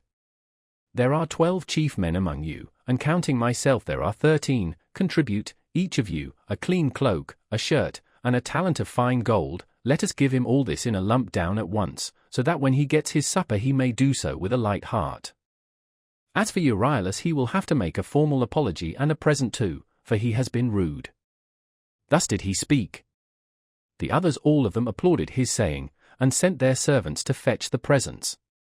Then Euryalus said, "King Alcinous, I will give the stranger all the satisfaction you require. He shall have my sword, which is of bronze, all but the hilt, which is of silver. I will also give him the scabbard of newly sawn ivory into which it fits. It will be worth a great deal to him." As he spoke he placed the sword in the hands of Ulysses and said, "Good luck to you, father stranger. If anything has been said amiss may the winds blow it away with them, and may heaven grant you a safe return, for I understand you have been long away from home, and have gone through much hardship." To which Ulysses answered, "Good luck to you too, my friend, and may the gods grant you every happiness. I hope you will not miss the sword you have given me along with your apology." With these words he girded the sword about his shoulders, and toward sundown the presents began to make their appearance, as the servants of the donors kept bringing them to the house of King Alcinous. Here his sons received them, and placed them under their mother's charge. Then Alcinous led the way to the house and bade his guests take their seats. "Wife," said he, turning to Queen Arete, "go, fetch the best chest we have, and put a clean cloak and shirt in it. Also, set a copper on the fire and heat some water. Our guest will take a warm bath. See also to the careful packing of the presents that the noble Phaeacians have made him. He will thus better enjoy both his supper and the singing that will follow. I shall myself give him this golden goblet, which is of exquisite workmanship, that he may be reminded of me for the rest of his life whenever he makes a drink offering to Jove, or to any of the gods." Then Arete told her maids to set a large tripod upon the fire as fast as they could, whereon they set a tripod full of bath water onto a clear fire. They threw on sticks to make it blaze, and the water became hot as the flame played about the belly of the tripod. Meanwhile Arete brought a magnificent chest from her own room, and inside it she packed all the beautiful presents of gold and raiment which the Phaeacians had brought. Lastly she added a cloak and a good shirt from Alcinous, and said to Ulysses, "See to the lid yourself, and have the whole bound round at once, for fear anyone should rob you by the way when you are asleep in your ship." When Ulysses heard this he put the lid on the chest and made it fast with a bond that Circe had taught him. He had done so before an upper servant told him to come to the bath and wash himself. He was very glad of a warm bath, for he had had no one to wait upon him ever since he left the house of Calypso, who as long as he remained with her had taken as good care of him as though he had been a god. When the servants had done washing and anointing him with oil, and had given him a clean cloak and shirt, he left the bathroom and joined the guests who were sitting over their wine. Lovely Nausicaa stood by one of the bearing posts supporting the roof of the cloister, and admired him as she saw him pass. "Farewell, stranger," said she, "do not forget me when you are safe at home again, for it is to me first that you owe a ransom for having saved your life." And Ulysses said, "Nausicaa, daughter of great Alcinous, may Jove the mighty husband of Juno, grant that I may reach my home, so shall I bless you as my guardian angel all my days, for it was you who saved me." When he had said this, he seated himself beside Alcinous. Supper was then served, and the wine was mixed for drinking. A servant led in the favorite bard Demodocus, and set him in the midst of the company, near one of the bearing posts supporting the cloister, that he might lean against it. Then Ulysses cut off a piece of roast pork with plenty of fat, for there was abundance left on the joint, and said to a servant, "Take this piece of pork over to Demodocus and tell him to eat it, for all the pain his lays may cause me I will salute him none the less." Bards are honored and respected throughout the world, for the muse teaches them their songs and loves them. The servant carried the pork in his fingers over to Demodocus, who took it and was very much pleased. They then laid their hands on the good things that were before them, and as soon as they had had to eat and drink, Ulysses said to Demodocus, "Demodocus, there is no one in the world whom I admire more than I do you. You must have studied under the Muse, Jove's daughter, and under Apollo, so accurately do you sing the return of the Achaeans with all their sufferings and adventures. If you were not there yourself, you must have heard it all from someone who was. Now, however, change your song and tell us of the wooden horse which Epeus made with the assistance of Minerva, and which Ulysses got by stratagem into the fort of Troy after freighting it with the men who afterwards sacked the city. If you will sing this tale aright, I will tell all the world how magnificently heaven has endowed you." The bard inspired of heaven took up the story at the point where some of the Argives set fire to their tents and sailed away while others, hidden within the horse, were waiting with Ulysses in the Trojan place of assembly. For the Trojans themselves had drawn the horse into their fortress, and it stood there while they sat in council round it, and were in 3 minds as to what they should do. Some were for breaking it up then and there, others would have it dragged to the top of the rock on which the fortress stood, and then thrown down the precipice, while yet others were for letting it remain as an offering and propitiation for the gods. And this was how they settled it in the end, for the city was doomed when it took in that horse, within which were all the bravest of the Argives waiting to bring death and destruction on the Trojans. Anon he sang how the sons of the Achaeans issued from the horse, and sacked the town, breaking out from their ambuscade. He sang how they overran the city hither and thither and ravaged it, and how Ulysses went raging like Mars along with Menelaus to the house of Deiphobus. It was there that the fight raged most furiously, nevertheless by Minerva's help he was victorious.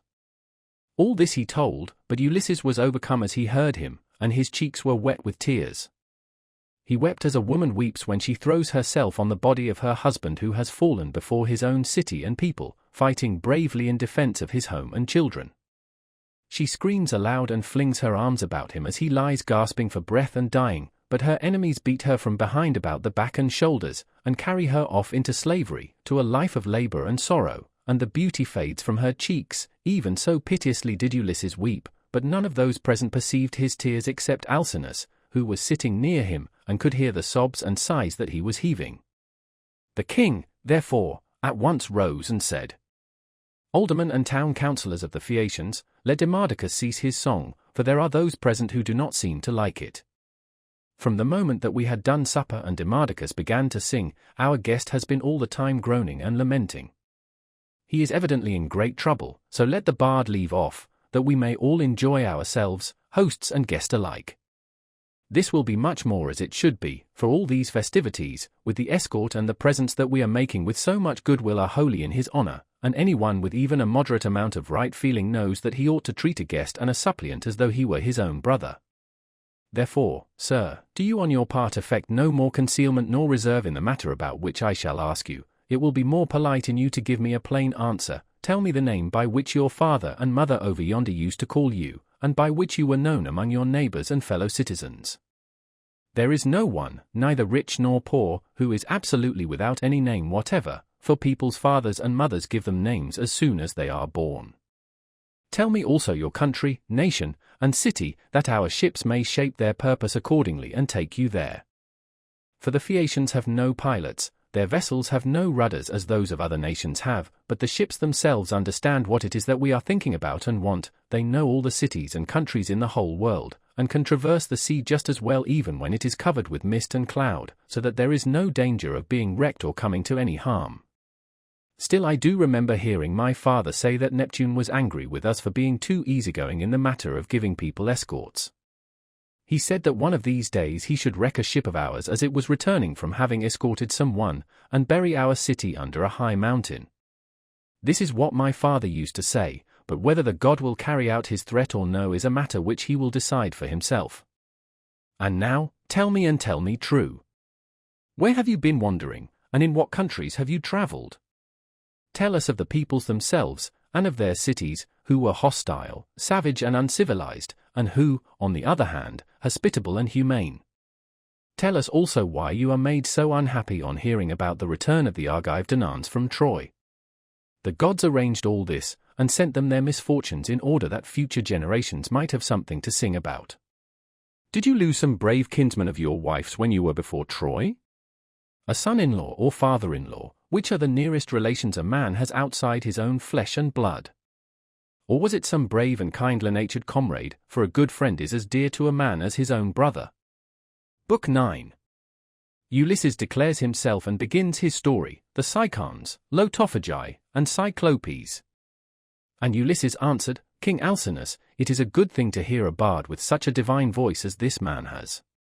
There is nothing better or more delightful than when a whole people make merry together, with the guests sitting orderly to listen, while the table is loaded with bread and meats, and the cupbearer draws wine and fills his cup for every man. This is indeed as fair a sight as a man can see.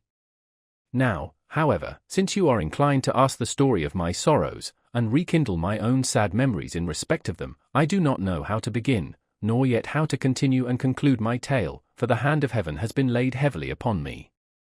Firstly, then, I will tell you my name that you too may know it, and one day, if I outlive this time of sorrow, may become my guests though I live so far away from all of you. I am Ulysses son of Laertes, renowned among mankind for all manner of subtlety, so that my fame ascends to heaven. I live in Ithaca, where there is a high mountain called Neritum, covered with forests, and not far from it there is a group of islands very near to one another, Dulichium, Same, and the wooded island of Zacynthus. It lies squat on the horizon, all highest up in the sea towards the sunset, while the others lie away from it towards dawn. It is a rugged island, but it breeds brave men, and my eyes know none that they better love to look upon. The goddess Calypso kept me with her in her cave, and wanted me to marry her, as did also the cunning Irian goddess Circe, but they could neither of them persuade me, for there is nothing dearer to a man than his own country and his parents, and however splendid a home he may have in a foreign country, if it be far from father or mother, he does not care about it. Now, however, I will tell you of the many hazardous adventures which by Jove's will I met with on my return from Troy. When I had set sail thence the wind took me first to Ismarus, which is the city of the Cicons.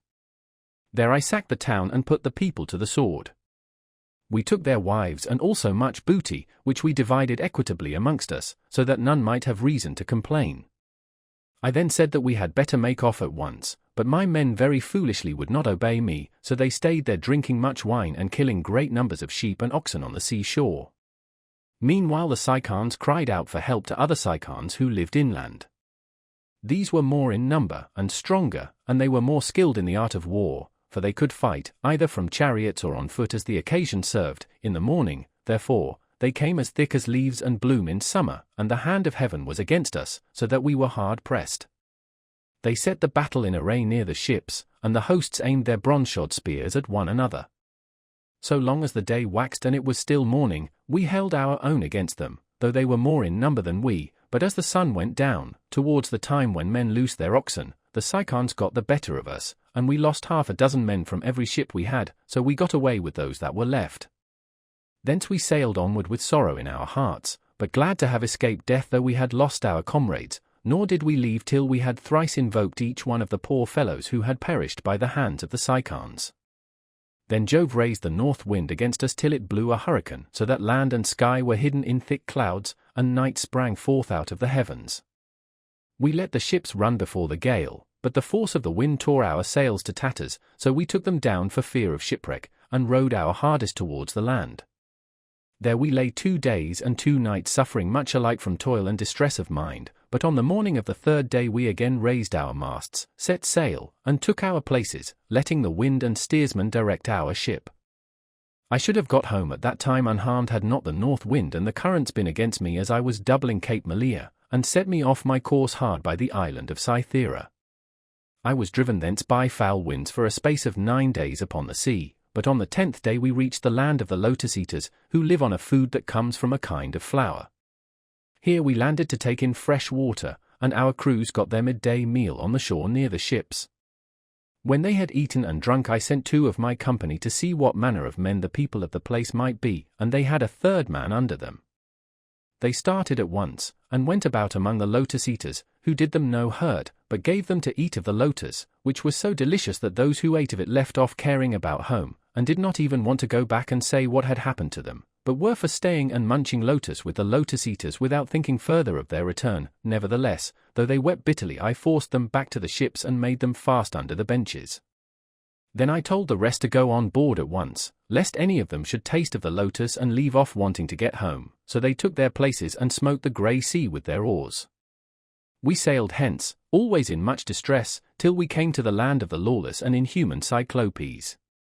Now the Cyclopes neither plant nor plough, but trust in Providence, and live on such wheat, barley, and grapes as grow wild without any kind of tillage, and their wild grapes yield them wine as the sun and the rain may grow them. They have no laws nor assemblies of the people, but live in caves on the tops of high mountains, each is lord and master in his family, and they take no account of their neighbours.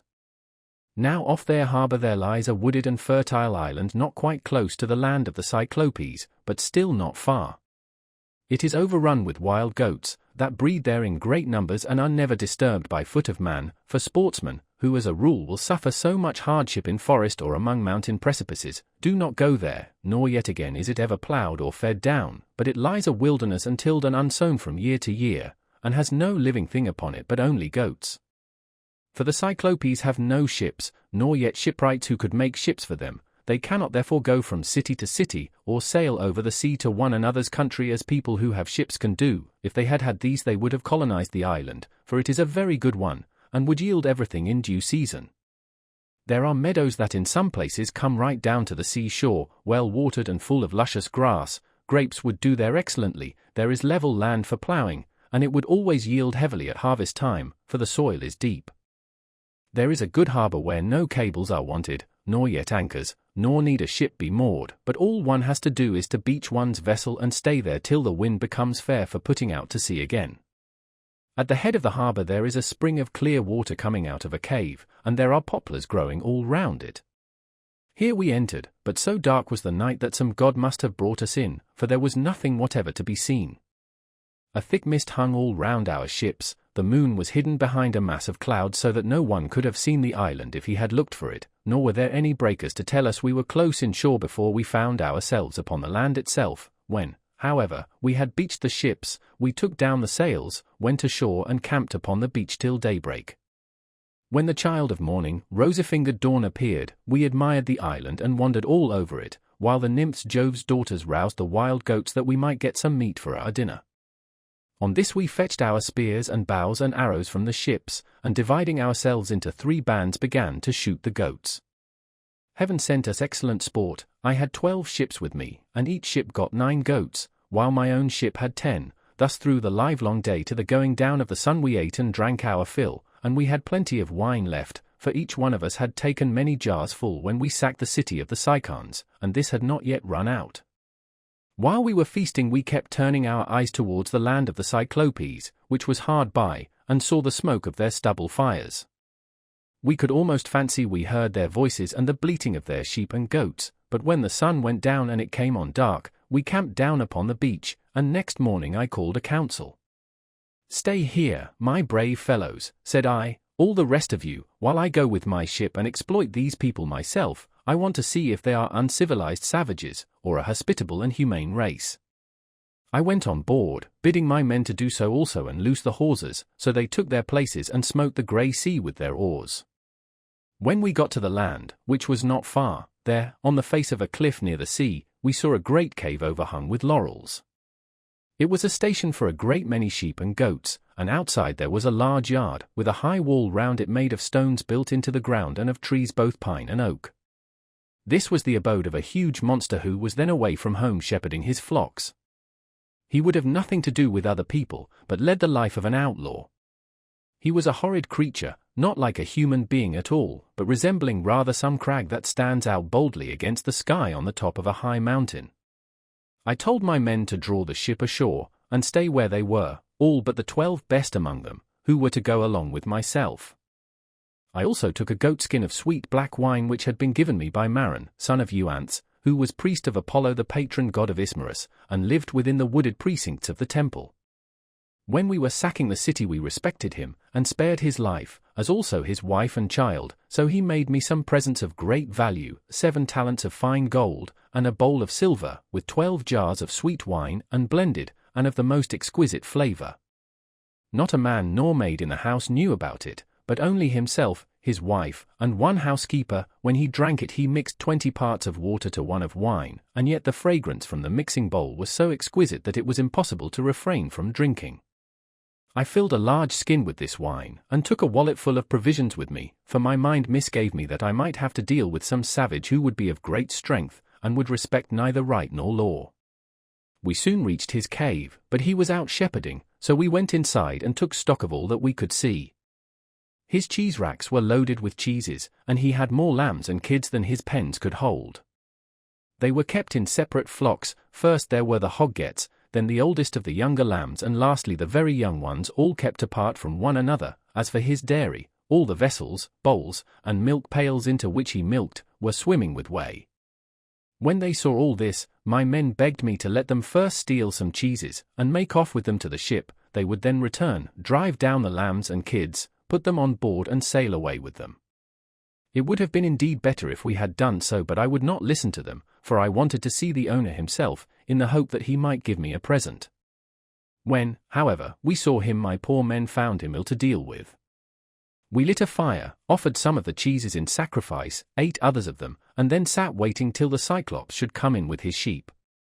When he came, he brought in with him a huge load of dry firewood to light the fire for his supper, and this he flung with such a noise onto the floor of his cave that we hid ourselves for fear at the far end of the cavern. Meanwhile he drove all the ewes inside, as well as the she-goats that he was going to milk, leaving the males, both rams and he-goats, outside in the yards. Then he rolled a huge stone to the mouth of the cave, so huge that 22 strong 4-wheeled wagons would not be enough to draw it from its place against the doorway. When he had so done he sat down and milked his ewes and goats, all in due course, and then let each of them have her own young. He curdled half the milk and set it aside in wicker strainers, but the other half he poured into bowls that he might drink it for his supper. When he had got through with all his work, he lit the fire, and then caught sight of us, whereon he said, "Strangers, who are you? Where do you sail from? Are you traders, or do you sail the sea as rovers, with your hands against every man, and every man's hand against you?" We were frightened out of our senses by his loud voice and monstrous form, but I managed to say, "We are Achaeans on our way home from Troy, but by the will of Jove and stress of weather, we have been driven far out of our course. We are the people of Agamemnon, son of Atreus, who has won infinite renown throughout the whole world, by sacking so great a city and killing so many people. We therefore humbly pray you to show us some hospitality, and otherwise make us such presents as visitors may reasonably expect. May your excellency fear the wrath of heaven, for we are your suppliants, and Jove takes all respectable travelers under his protection, for he is the avenger of all suppliants and foreigners in distress. To this he gave me but a pitiless answer. Stranger, said he, you are a fool, or else you know nothing of this country. Talk to me, indeed, about fearing the gods or shunning their anger. We Cyclopes do not care about Jove or any of your blessed gods, for we are ever so much stronger than they. I shall not spare either yourself or your companions out of any regard for Jove, unless I am in the humor for doing so. And now tell me where you made your ship fast when you came on shore. Was it round the point, or is she lying straight off the land? He said this to draw me out, but I was too cunning to be caught in that way, so I answered with a lie. Neptune, said I, sent my ship onto the rocks at the far end of your country, and wrecked it. We were driven onto them from the open sea, but I and those who are with me escaped the jaws of death. The cruel wretch vouchsafed me not one word of answer, but with a sudden clutch he gripped up 2 of my men at once and dashed them down upon the ground as though they had been puppies. Their brains were shed upon the ground, and the earth was wet with their blood. Then he tore them limb from limb and supped upon them. He gobbled them up like a lion in the wilderness, flesh, bones, marrow, and entrails, without leaving anything uneaten. As for us, we wept and lifted up our hands to heaven on seeing such a horrid sight, for we did not know what else to do. But when the Cyclops had filled his huge paunch, and had washed down his meal of human flesh with a drink of neat milk, he stretched himself full length upon the ground among his sheep, and went to sleep. I was at first inclined to seize my sword, draw it, and drive it into his vitals, but I reflected that if I did we should all certainly be lost, for we should never be able to shift the stone which the monster had put in front of the door. So we stayed sobbing and sighing where we were till morning came. When the child of morning, rosy-fingered dawn, appeared, he again lit his fire, milked his goats and ewes, all quite rightly, and then let each have her own young one. As soon as he had got through with all his work, he clutched up 2 more of my men, and began eating them for his morning's meal. Presently, with the utmost ease, he rolled the stone away from the door and drove out his sheep, but he at once put it back again, as easily as though he were merely clapping the lid onto a quiver full of arrows. As soon as he had done so he shouted, and cried shoo, shoo, after his sheep to drive them onto the mountain, so I was left to scheme some way of taking my revenge and covering myself with glory. In the end I deemed it would be the best plan to do as follows. The Cyclops had a great club which was lying near one of the sheep pens. It was of green olive wood, and he had cut it intending to use it for a staff as soon as it should be dry. It was so huge that we could only compare it to the mast of a 20-oared merchant vessel of large burden, unable to venture out into open sea. I went up to this club and cut off about 6 feet of it. I then gave this piece to the men and told them to fine it evenly off at one end, which they proceeded to do, and lastly I brought it to a point myself, charring the end in the fire to make it harder. When I had done this I hid it under dung, which was lying about all over the cave, and told the men to cast lots which of them should venture along with myself to lift it and bore it into the monster's eye while he was asleep. The lot fell upon the very 4 whom I should have chosen, and I myself made 5. In the evening the wretch came back from shepherding, and drove his flocks into the cave, this time driving them all inside, and not leaving any in the yards. I suppose some fancy must have taken him, or a god must have prompted him to do so. As soon as he had put the stone back to its place against the door, he sat down, milked his ewes and his goats all quite rightly, and then let each have her own young one. When he had got through with all this work, he gripped up 2 more of my men, and made his supper off them. So I went up to him with an ivywood bowl of black wine in my hands. "Look here, Cyclops," said I, "you have been eating a great deal of man's flesh, so take this and drink some wine, that you may see what kind of liquor we had on board my ship. I was bringing it to you as a drink offering, in the hope that you would take compassion upon me and further me on my way home, whereas all you do is to go on ramping and raving most intolerably. You ought to be ashamed of yourself. How can you expect people to come see you any more if you treat them in this way?" He then took the cup and drank. He was so delighted with the taste of the wine that he begged me for another bowlful. "Be so kind," he said, "as to give me some more, and tell me your name at once. I want to make you a present that you will be glad to have. We have wine even in this country, for our soil grows grapes and the sun ripens them, but this drinks like nectar and ambrosia all in one. I then gave him some more, 3 times did I fill the bowl for him, and 3 times did he drain it without thought or heed. Then, when I saw that the wine had got into his head, I said to him as plausibly as I could, Cyclops, you ask my name and I will tell it you, give me, therefore, the present you promise me, and my name is Nomen, this is what my father and mother and my friends have always called me. But the cruel wretch said, then I will eat all Nomen's comrades before Nomen himself, and will keep Nomen for the last. This is the present that I will make him. As he spoke he reeled, and fell sprawling face upwards on the ground.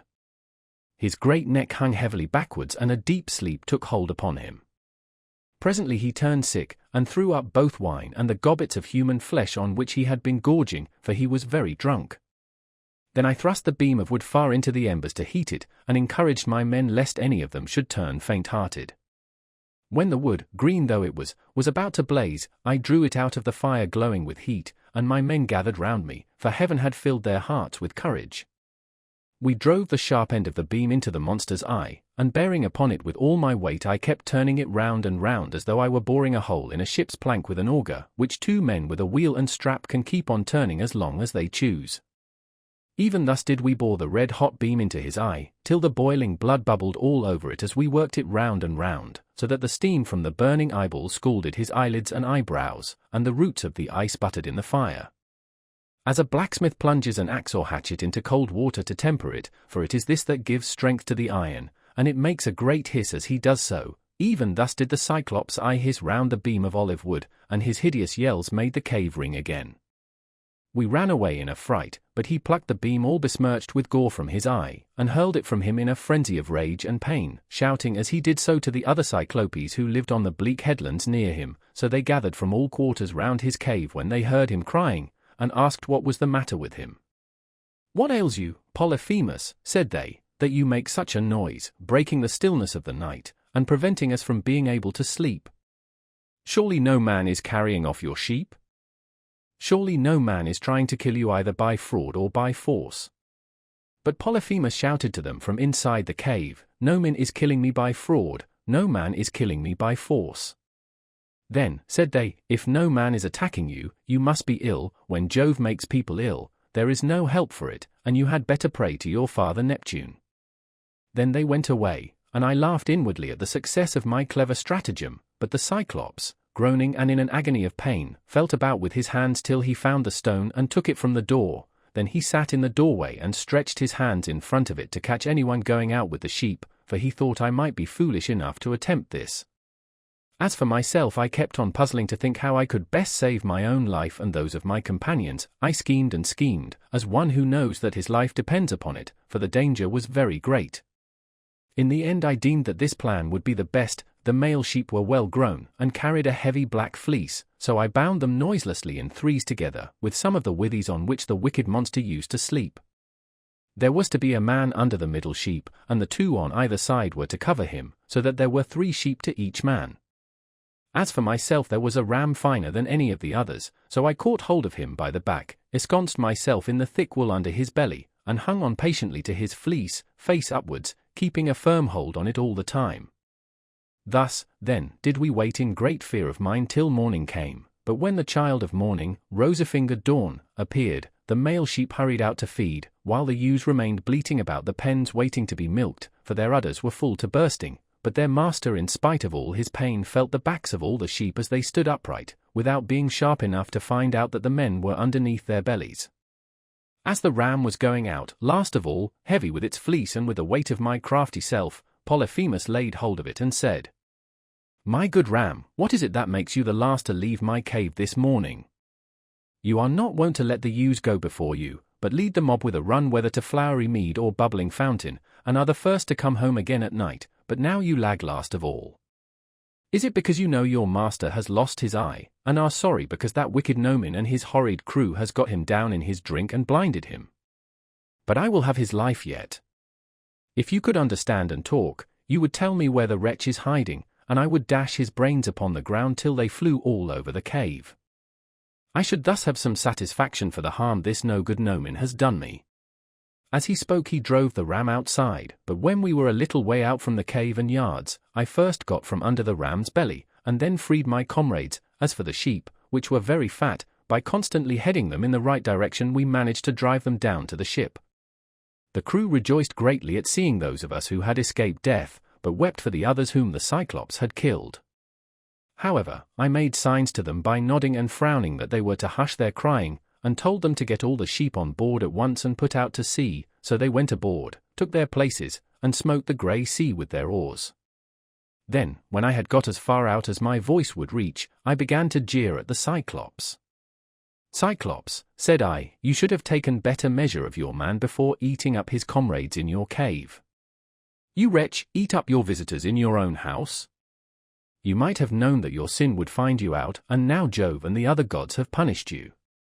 He got more and more furious as he heard me, so he tore the top from off a high mountain, and flung it just in front of my ship so that it was within a little of hitting the end of the rudder.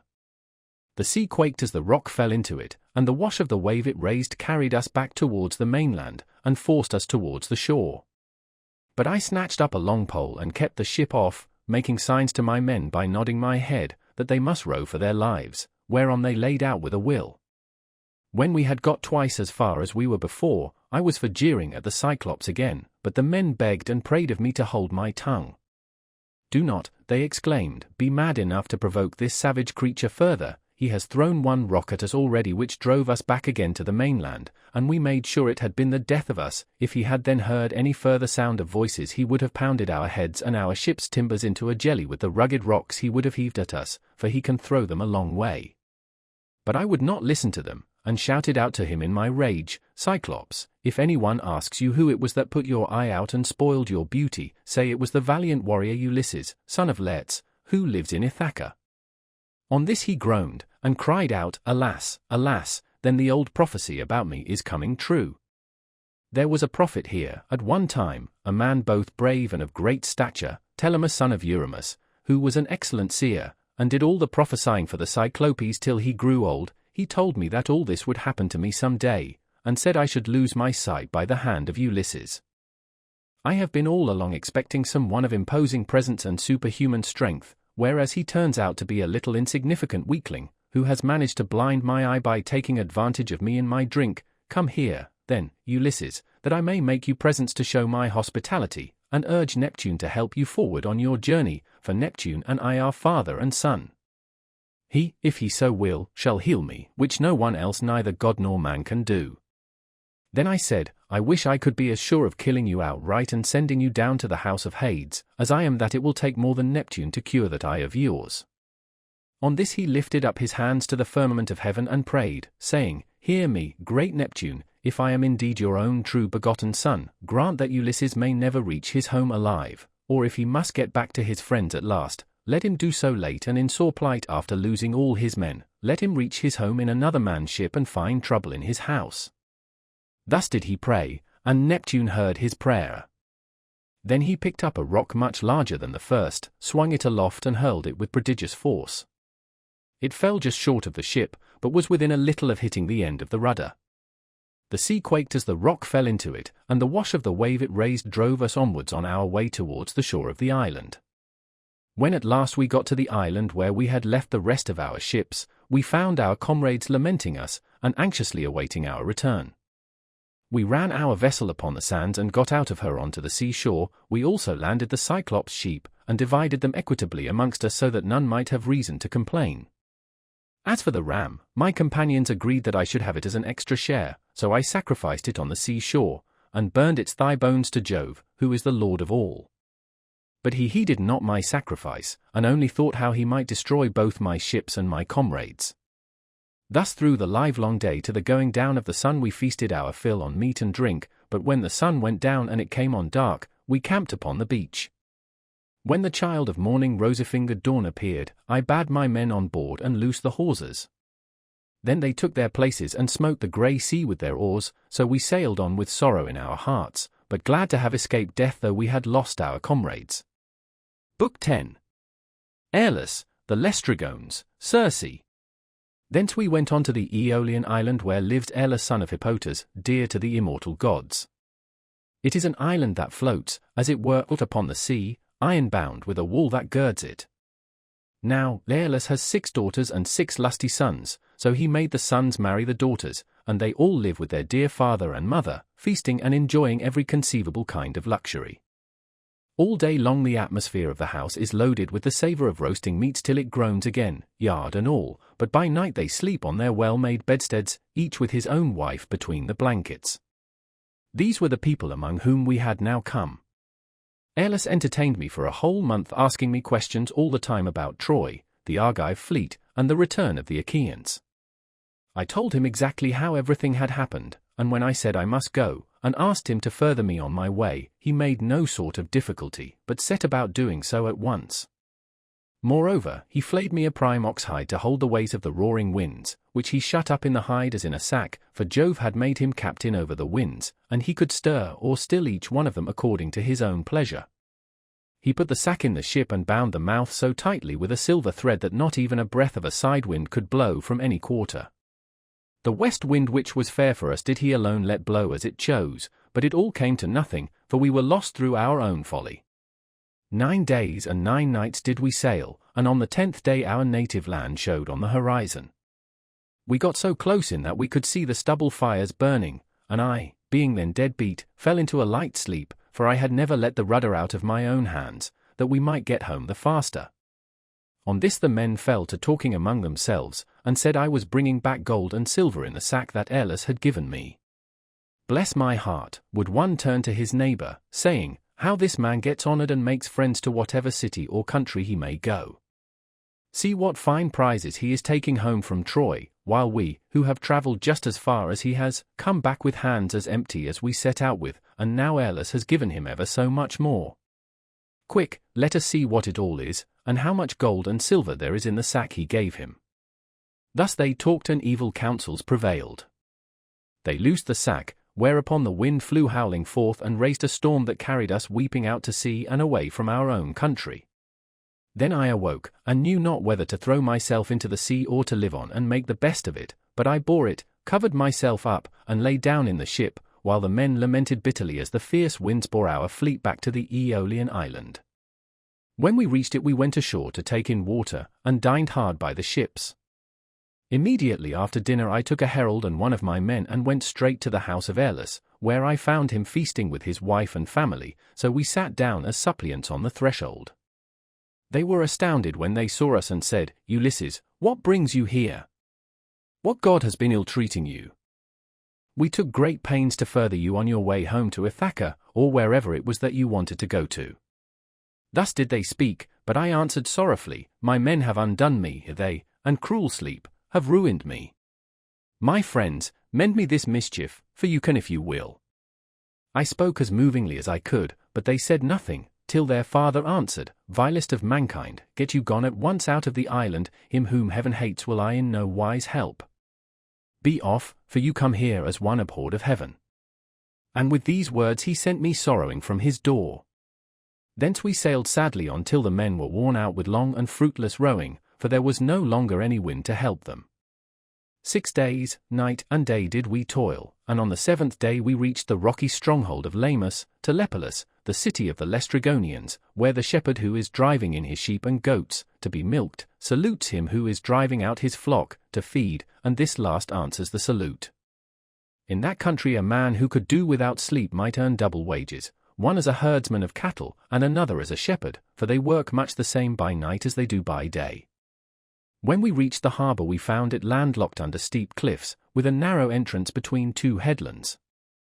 My captains took all their ships inside, and made them fast close to one another, for there was never so much as a breath of wind inside, but it was always dead calm. I kept my own ship outside, and moored it to a rock at the very end of the point. Then I climbed a high rock to reconnoitre, but could see no sign neither of man nor cattle, only some smoke rising from the ground. So I sent 2 of my company with an attendant to find out what sort of people the inhabitants were. The men when they got on shore followed a level road by which the people draw their firewood from the mountains into the town, till presently they met a young woman who had come outside to fetch water, and who was daughter to a Laestrygonian named Antiphates. She was going to the fountain Artacia from which the people bring in their water, and when my men had come close up to her, they asked her who the king of that country might be, and over what kind of people he ruled, so she directed them to her father's house, but when they got there they found his wife to be a giantess as huge as a mountain, and they were horrified at the sight of her. She at once called her husband Antiphates from the place of assembly, and forthwith he set about killing my men. He snatched up one of them, and began to make his dinner off him then and there, whereon the other two ran back to the ships as fast as ever they could. But Antiphates raised a hue and cry after them, and thousands of sturdy Laestrygonians sprang up from every quarter, ogres, not men. They threw vast rocks at us from the cliffs as though they had been mere stones, and I heard the horrid sound of the ships crunching up against one another, and the death cries of my men, as the Laestrygonians speared them like fishes and took them home to eat them. While they were thus killing my men within the harbour, I drew my sword, cut the cable of my own ship, and told my men to row with all their might if they too would not fare like the rest, so they laid out for their lives, and we were thankful enough when we got into open water out of reach of the rocks they hurled at us. As for the others, there was not one of them left. Thence we sailed sadly on, glad to have escaped death, though we had lost our comrades, and came to the Aeaean island, where Circe lives, a great and cunning goddess who is own sister to the magician Eats, for they are both children of the sun by Perse, who is daughter to Oceanus. We brought our ship into a safe harbour without a word, for some god guided us thither, and having landed we lay there for 2 days and 2 nights, worn out in body and mind. When the morning of the 3rd day came, I took my spear and my sword, and went away from the ship to reconnoitre, and see if I could discover signs of human handiwork, or hear the sound of voices. Climbing to the top of a high lookout, I espied the smoke of Circe's house rising upwards amid a dense forest of trees, and when I saw this I doubted whether, having seen the smoke, I would not go on at once and find out more, but in the end I deemed it best to go back to the ship, give the men their dinners, and send some of them instead of going myself. When I had nearly got back to the ship, some god took pity upon my solitude, and sent a fine antlered stag right into the middle of my path. He was coming down his pasture in the forest to drink of the river, for the heat of the sun drove him, and as he passed I struck him in the middle of the back. The bronze point of the spear went clean through him, and he lay groaning in the dust until the life went out of him.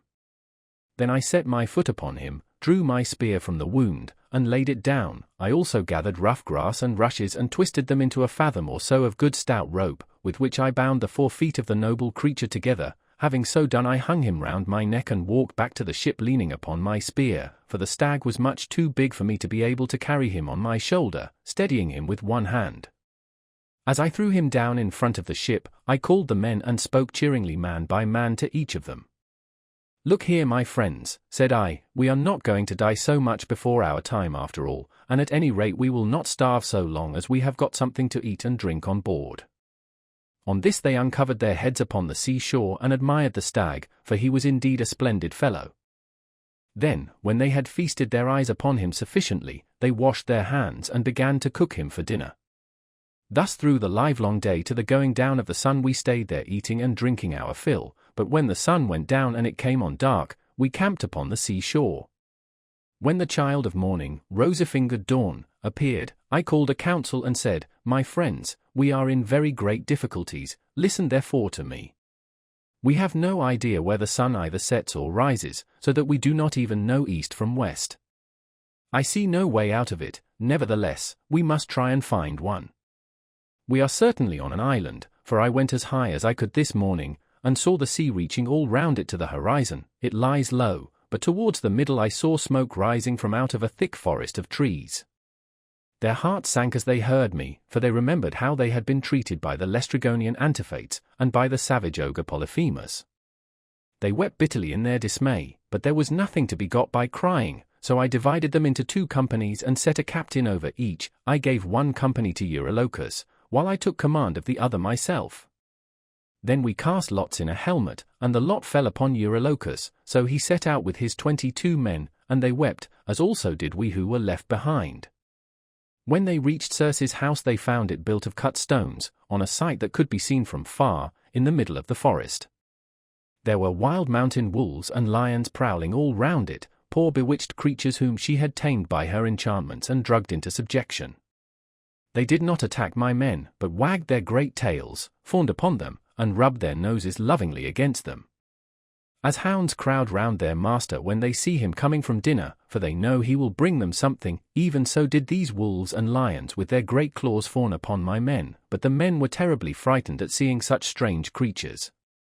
Presently they reached the gates of the goddess's house, and as they stood there they could hear Circe within, singing most beautifully as she worked at her loom, making a web so fine, so soft, and of such dazzling colors as no one but a goddess could weave.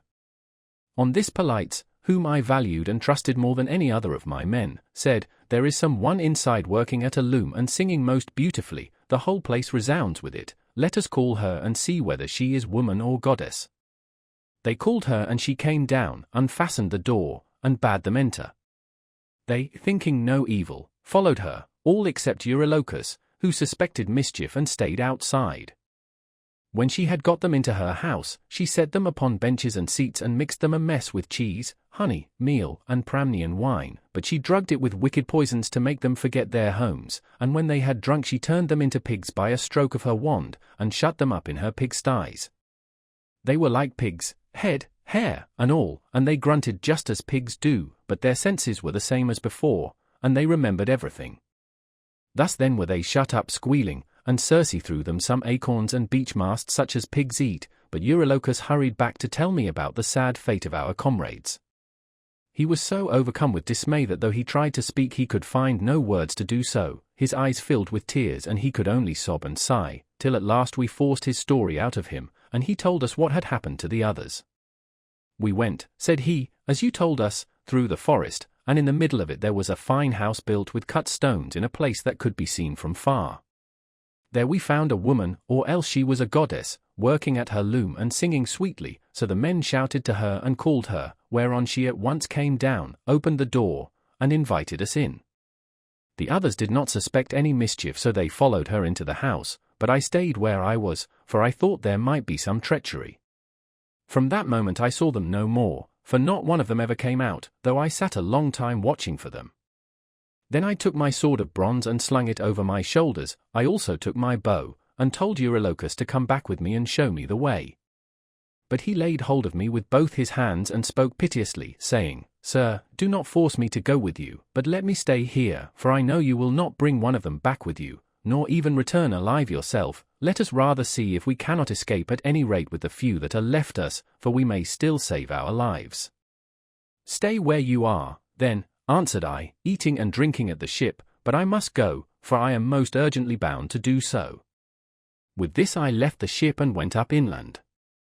When I got through the charmed grove, and was near the great house of the enchantress Circe, I met Mercury with his golden wand, disguised as a young man in the heyday of his youth and beauty with the down just coming upon his face. He came up to me and took my hand within his own, saying, "My poor unhappy man, whither are you going over this mountain top, alone and without knowing the way? Your men are shut up in Circe's pigsties, like so many wild boars in their lairs. You surely do not fancy that you can set them free? I can tell you that you will never get back and will have to stay there with the rest of them. But never mind, I will protect you and get you out of your difficulty. Take this herb, which is one of great virtue, and keep it about you when you go to Circe's house. It will be a talisman to you against every kind of mischief. And I will tell you of all the wicked witchcraft that Circe will try to practice upon you. She will mix a mess for you to drink, and she will drug the meal with which she makes it, but she will not be able to charm you, for the virtue of the herb that I shall give you will prevent her spells from working. I will tell you all about it. When Circe strikes you with her wand, draw your sword and spring upon her as though you were going to kill her. She will then be frightened, and will desire you to go to bed with her. On this you must not point-blank refuse her, for you want her to set your companions free, and to take good care also of yourself, but you must make her swear solemnly by all the blessed gods that she will plot no further mischief against you, or else when she has got you naked she will unman you and make you fit for nothing." As he spoke he pulled the herb out of the ground and showed me what it was like. The root was black, while the flower was as white as milk. The gods call it moly, and mortal men cannot uproot it, but the gods can do whatever they like. Then Mercury went back to high Olympus, passing over the wooded island, but I fared onward to the house of Circe, and my heart was clouded with care as I walked along. When I got to the gates I stood there and called the goddess, and as soon as she heard me she came down, opened the door, and asked me to come in, so I followed her, much troubled in my mind. She set me on a richly decorated seat inlaid with silver. There was a footstool also under my feet, and she mixed a mess in a golden goblet for me to drink, but she drugged it, for she meant me mischief. When she had given it me, and I had drunk it without its charming me, she struck me with her wand. There now, she cried, be off to the pigsty, and make your lair with the rest of them. But I rushed at her with my sword drawn as though I would kill her, whereon she fell with a loud scream, clasped my knees, and spoke piteously, saying, Who and whence are you? From what place and people have you come? How can it be that my drugs have no power to charm you? Never yet was any man able to stand so much as a taste of the herb I gave you. You must be spell-proof. Surely you can be none other than the bold hero Ulysses, who Mercury always said would come here some day with his ship while on his way home from Troy. So be it then, sheath your sword and let us go to bed, that we may make friends and learn to trust each other. And I answered, Circe, how can you expect me to be friendly with you when you have just been turning all my men into pigs? And now that you have got me here myself, you mean me mischief when you ask me to go to bed with you, and will unman me and make me fit for nothing.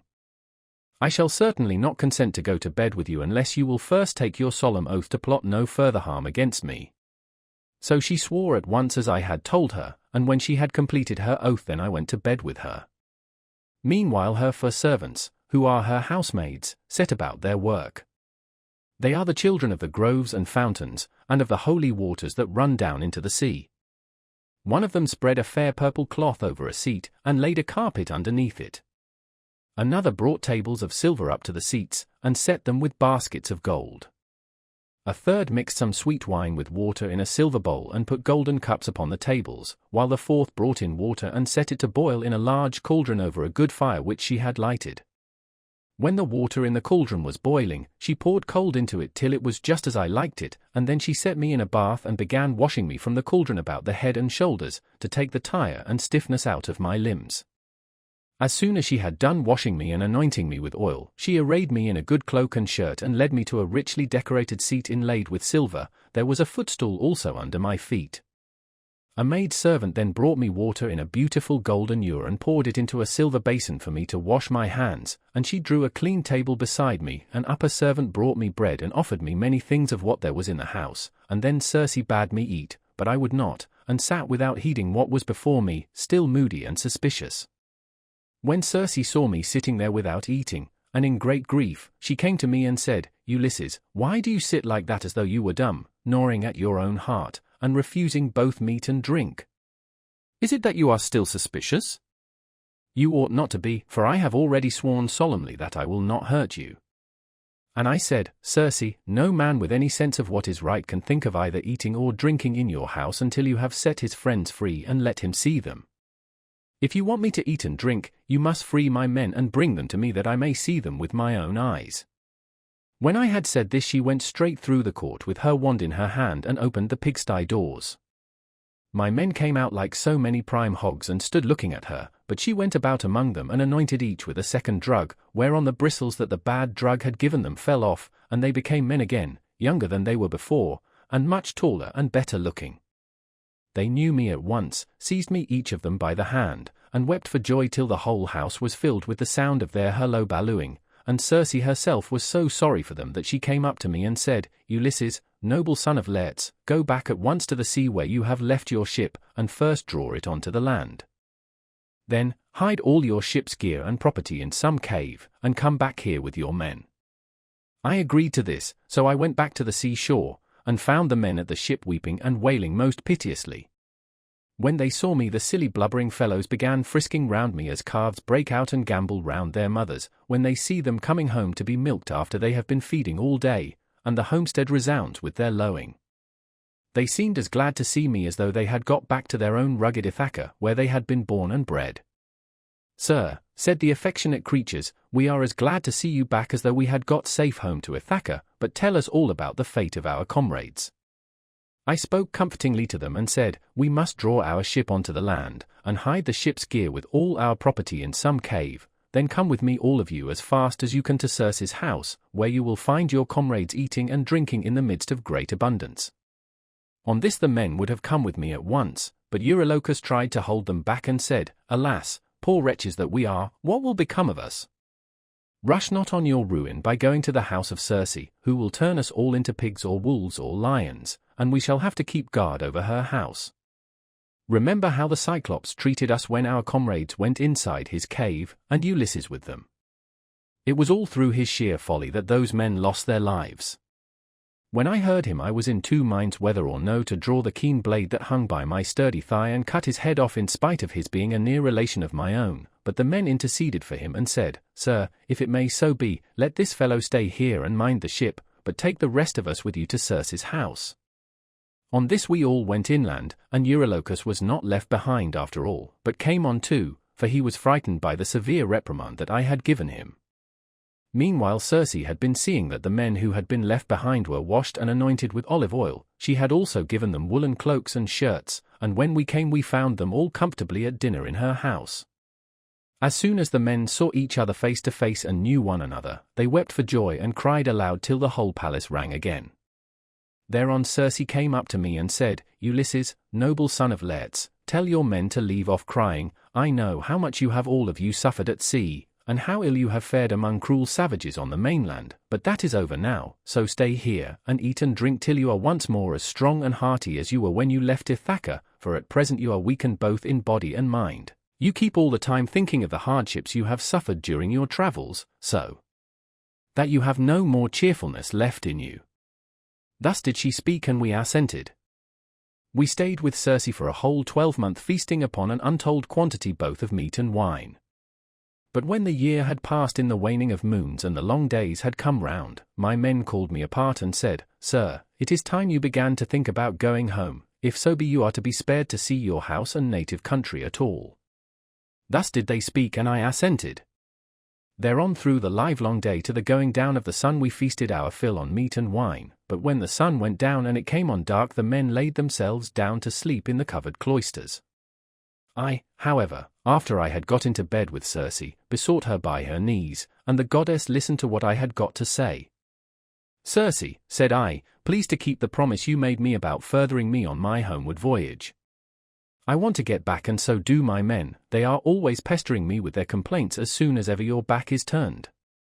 And the goddess answered, "Ulysses, noble son of Laertes, you shall none of you stay here any longer if you do not want to, but there is another journey which you have got to take before you can sail homewards. You must go to the house of Hades and of dread Proserpine to consult the ghost of the blind Theban prophet Teiresias, whose reason is still unshaken. To him alone has Proserpine left his understanding even in death, but the other ghosts flit about aimlessly."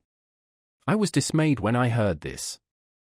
I sat up in bed and wept, and would gladly have lived no longer to see the light of the sun, but presently when I was tired of weeping and tossing myself about, I said, "And who shall guide me upon this voyage, for the house of Hades is a port that no ship can reach."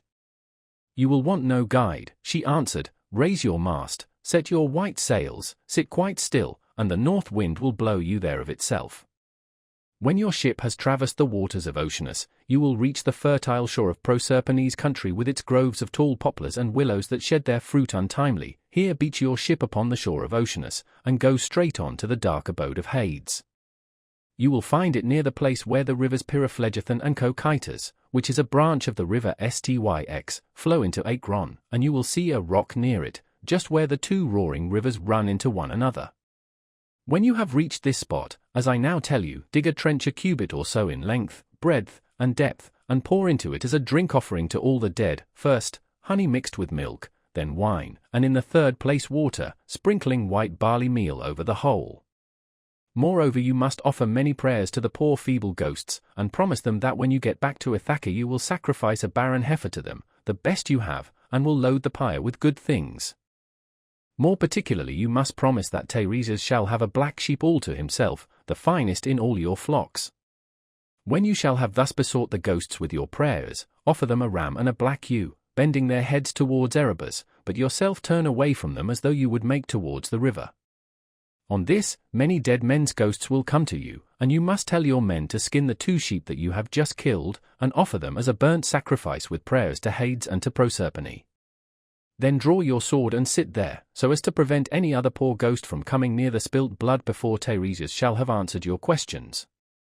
The seer will presently come to you, and will tell you about your voyage, what stages you are to make, and how you are to sail the sea so as to reach your home." It was daybreak by the time she had done speaking, so she dressed me in my shirt and cloak. As for herself, she threw a beautiful light gossamer fabric over her shoulders, fastening it with a golden girdle round her waist, and she covered her head with a mantle. Then I went about among the men everywhere all over the house, and spoke kindly to each of them man by man. You must not lie sleeping here any longer, said I to them, we must be going, for Circe has told me all about it. And on this they did as I bade them. Even so, however, I did not get them away without misadventure. We had with us a certain youth named Elpenor, not very remarkable for sense or courage, who had got drunk and was lying on the housetop away from the rest of the men, to sleep off his liquor in the cool. When he heard the noise of the men bustling about, he jumped up on a sudden and forgot all about coming down by the main staircase, so he tumbled right off the roof and broke his neck, and his soul went down to the house of Hades. When I had got the men together, I said to them, you think you are about to start home again, but Circe has explained to me that instead of this, we have got to go to the house of Hades and Proserpine to consult the ghost of the Theban prophet Teresus. The men were broken-hearted as they heard me, and threw themselves on the ground groaning and tearing their hair, but they did not mend matters by crying. When we reached the seashore, weeping and lamenting our fate, Circe brought the ram and the ewe, and we made them fast hard by the ship. She passed through the midst of us without our knowing it, for who can see the comings and goings of a god, if the god does not wish to be seen? Book 11. The Visit to the Dead. Then, when we had got down to the seashore, we drew our ship into the water and got her mast and sails into her. We also put the sheep on board and took our places, weeping and in great distress of mind. Circe, that great and cunning goddess, sent us a fair wind that blew dead aft and stayed steadily with us, keeping our sails all the time well filled, so we did whatever wanted doing to the ship's gear and let her go as the wind and helmsman headed her.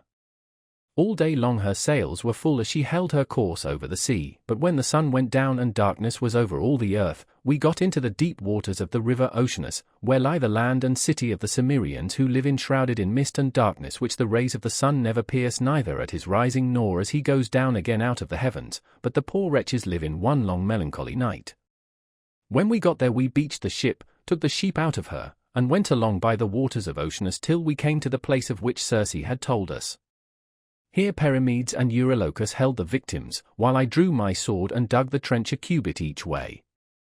I made a drink offering to all the dead, first with honey and milk, then with wine, and thirdly with water, and I sprinkled white barley meal over the whole, praying earnestly to the poor feckless ghosts, and promising them that when I got back to Ithaca I would sacrifice a barren heifer for them, the best I had, and would load the pyre with good things.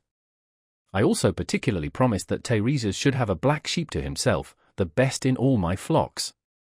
When I had prayed sufficiently to the dead, I cut the throats of the 2 sheep and let the blood run into the trench, whereon the ghosts came trooping up from Erebus, brides, young bachelors, old men worn out with toil, maids who had been crossed in love, and brave men who had been killed in battle, with their armor still smirched with blood. They came from every quarter and flitted round the trench with a strange kind of screaming sound that made me turn pale with fear. When I saw them coming, I told the men to be quick and flay the carcasses of the 2 dead sheep and make burnt offerings of them, and at the same time to repeat prayers to Hades and to Proserpine, but I sat where I was with my sword drawn and would not let the poor feckless ghosts come near the blood till Teresus should have answered my questions. The first ghost that came was that of my comrade Elpenor, for he had not yet been laid beneath the earth. We had left his body unwaked and unburied in Circe's house, for we had had too much else to do. I was very sorry for him, and cried when I saw him. Elpenor, said I, how did you come down here into this gloom and darkness? You have got here on foot quicker than I have with my ship. Sir, he answered with a groan, it was all bad luck, and my own unspeakable drunkenness. I was lying asleep on the top of Circe's house, and never thought of coming down again by the great staircase, but fell right off the roof and broke my neck, so my soul came down to the house of Hades. And now I beseech you by all those whom you have left behind you, though they are not here, by your wife, by the father who brought you up when you were a child, and by Telemachus who is the one hope of your house, do what I shall now ask you. I know that when you leave this limbo you will again hold your ship for the Irian island. Do not go thence leaving me unwaked and unburied behind you, or I may bring heaven's anger upon you, but burn me with whatever armor I have, build a barrow for me on the seashore, that may tell people in days to come what a poor unlucky fellow I was, and plant over my grave the oar I used to row with when I was yet alive and with my messmates. And I said, my poor fellow, I will do all that you have asked of me. Thus, then, did we sit and hold sad talk with one another, I on the one side of the trench with my sword held over the blood, and the ghost of my comrade saying all this to me from the other side. Then came the ghost of my dead mother Anticle, daughter to Autolycus. I had left her alive when I set out for Troy and was moved to tears when I saw her, but even so, for all my sorrow I would not let her come near the blood till I had asked my questions of Teiresias. Then came also the ghost of the band Teiresias, with his golden scepter in his hand. He knew me and said, Ulysses, noble son of Laertes, why, poor man, have you left the light of day and come down to visit the dead in this sad place? Stand back from the trench and withdraw your sword that I may drink of the blood and answer your questions truly. So I drew back, and sheathed my sword, whereon when he had drank of the blood he began with his prophecy. You want to know, said he, about your return home, but heaven will make this hard for you. I do not think that you will escape the eye of Neptune, who still nurses his bitter grudge against you for having blinded his son. Still, after much suffering you may get home if you can restrain yourself and your companions when your ship reaches the Thrinacian island, where you will find the sheep and cattle belonging to the sun, who sees and gives ear to everything. If you leave these flocks unharmed and think of nothing but of getting home, you may yet after much hardship reach Ithaca, but if you harm them, then I forewarn you of the destruction both of your ship and of your men. Even though you may yourself escape, you will return in bad plight after losing all your men, in another man's ship, and you will find trouble in your house, which will be overrun by high-handed people, who are devouring your substance under the pretext of paying court and making presents to your wife. When you get home you will take your revenge on these suitors, and after you have killed them by force or fraud in your own house, you must take a well-made oar and carry it on and on, till you come to a country where the people have never heard of the sea and do not even mix salt with their food, nor do they know anything about ships, and oars that are as the wings of a ship. I will give you this certain token which cannot escape your notice. A wayfarer will meet you and will say it must be a winnowing shovel that you have got upon your shoulder. On this you must fix the oar in the ground and sacrifice a ram, a bull, and a boar to Neptune. Then go home and offer hecatombs to all the gods in heaven one after the other. As for yourself, death shall come to you from the sea, and your life shall ebb away very gently when you are full of years and peace of mind, and your people shall bless you. All that I have said will come true. This, I answered, must be as it may please heaven, but tell me and tell me and tell me true. I see my poor mother's ghost close by us, she is sitting by the blood without saying a word, and though I am her own son she does not remember me and speak to me. Tell me, sir, how I can make her know me. That, said he, I can soon do. Any ghost that you let taste of the blood will talk with you like a reasonable being, but if you do not let them have any blood they will go away again. On this the ghost of Teiresias went back to the house of Hades, for his prophesyings had now been spoken, but I sat still where I was until my mother came up and tasted the blood. Then she knew me at once and spoke fondly to me, saying, My son, how did you come down to this abode of darkness while you are still alive?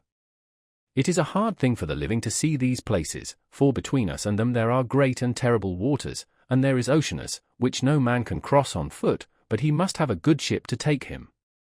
Are you all this time trying to find your way home from Troy, and have you never yet got back to Ithaca nor seen your wife in your own house?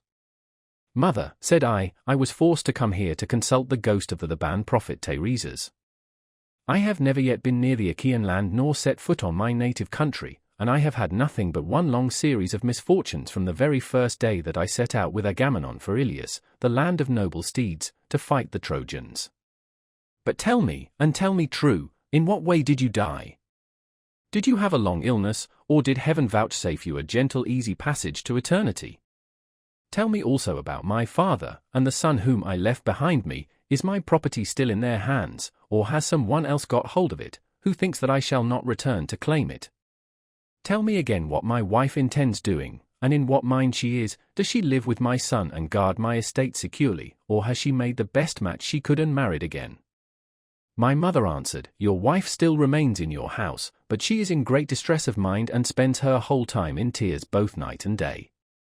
No one as yet has got possession of your fine property, and Telemachus still holds your lands undisturbed.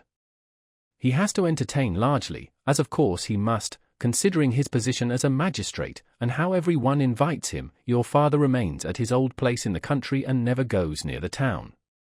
He has no comfortable bed nor bedding. In the winter he sleeps on the floor in front of the fire with the men and goes about all in rags, but in summer, when the warm weather comes on again, he lies out in the vineyard on a bed of vine leaves thrown anyhow upon the ground.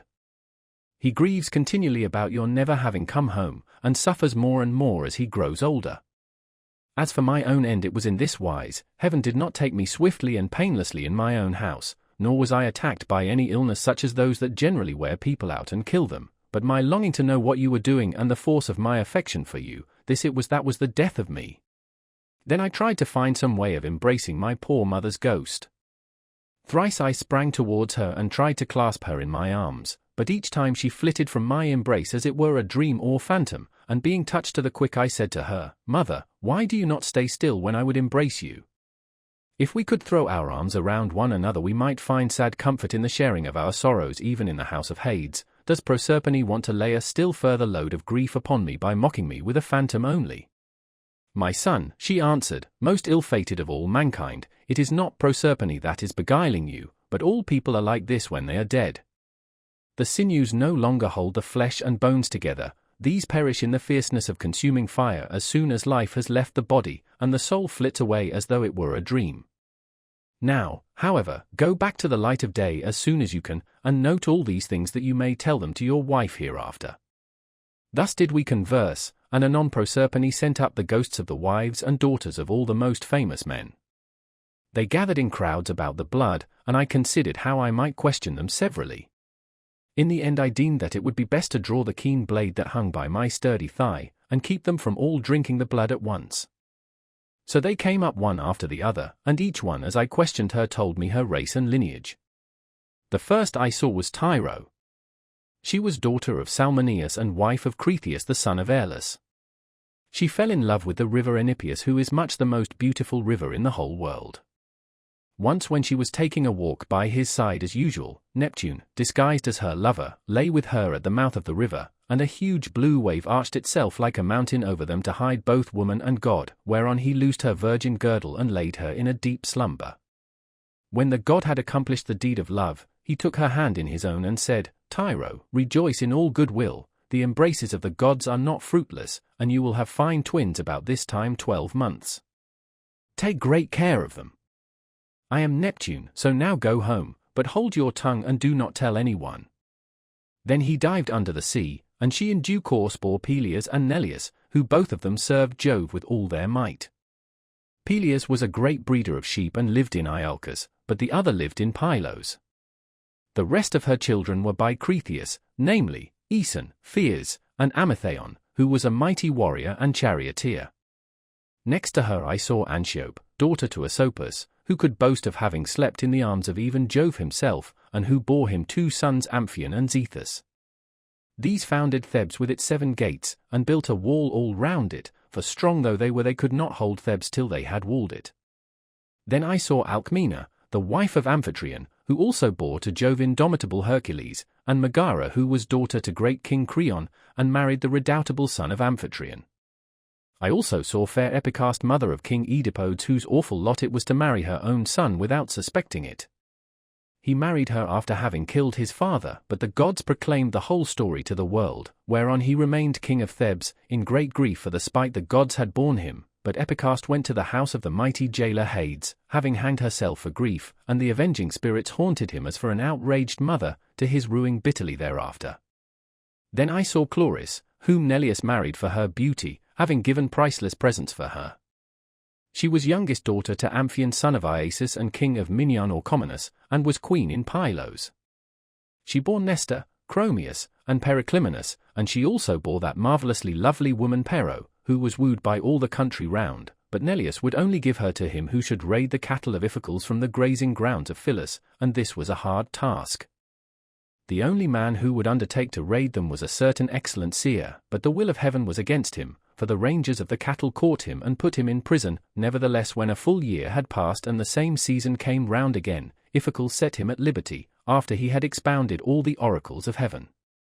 Thus, then, was the will of Jove accomplished.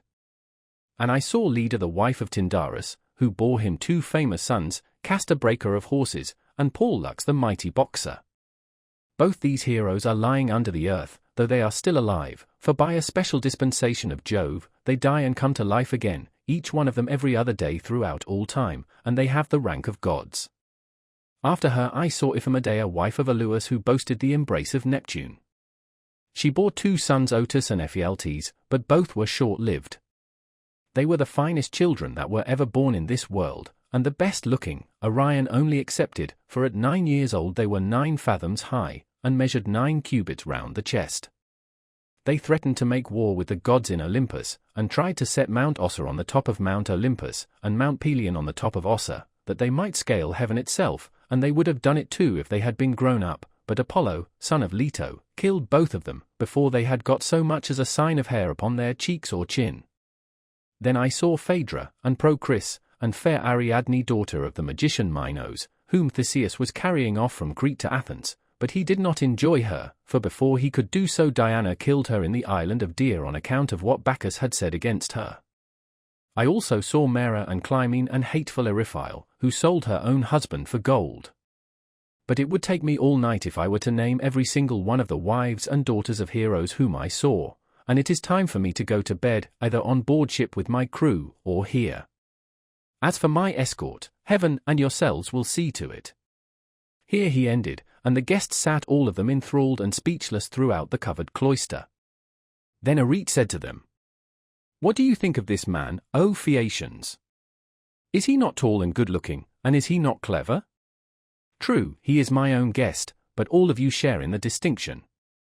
Do not be in a hurry to send him away, nor niggardly in the presents you make to one who is in such great need, for heaven has blessed all of you with great abundance."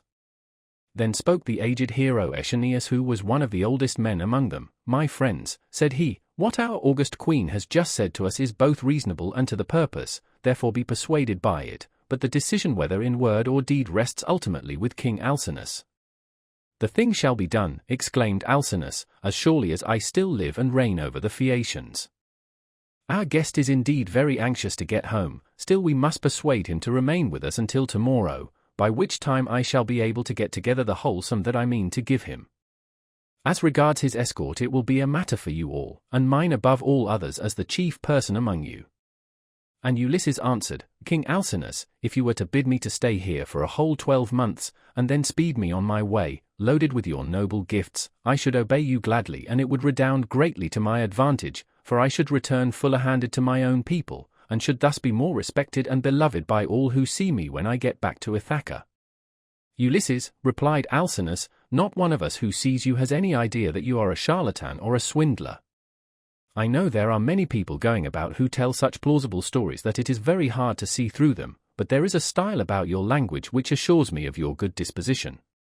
Moreover, you have told the story of your own misfortunes, and those of the Argives, as though you were a practiced bard, but tell me, and tell me true, whether you saw any of the mighty heroes who went to Troy at the same time with yourself, and perished there.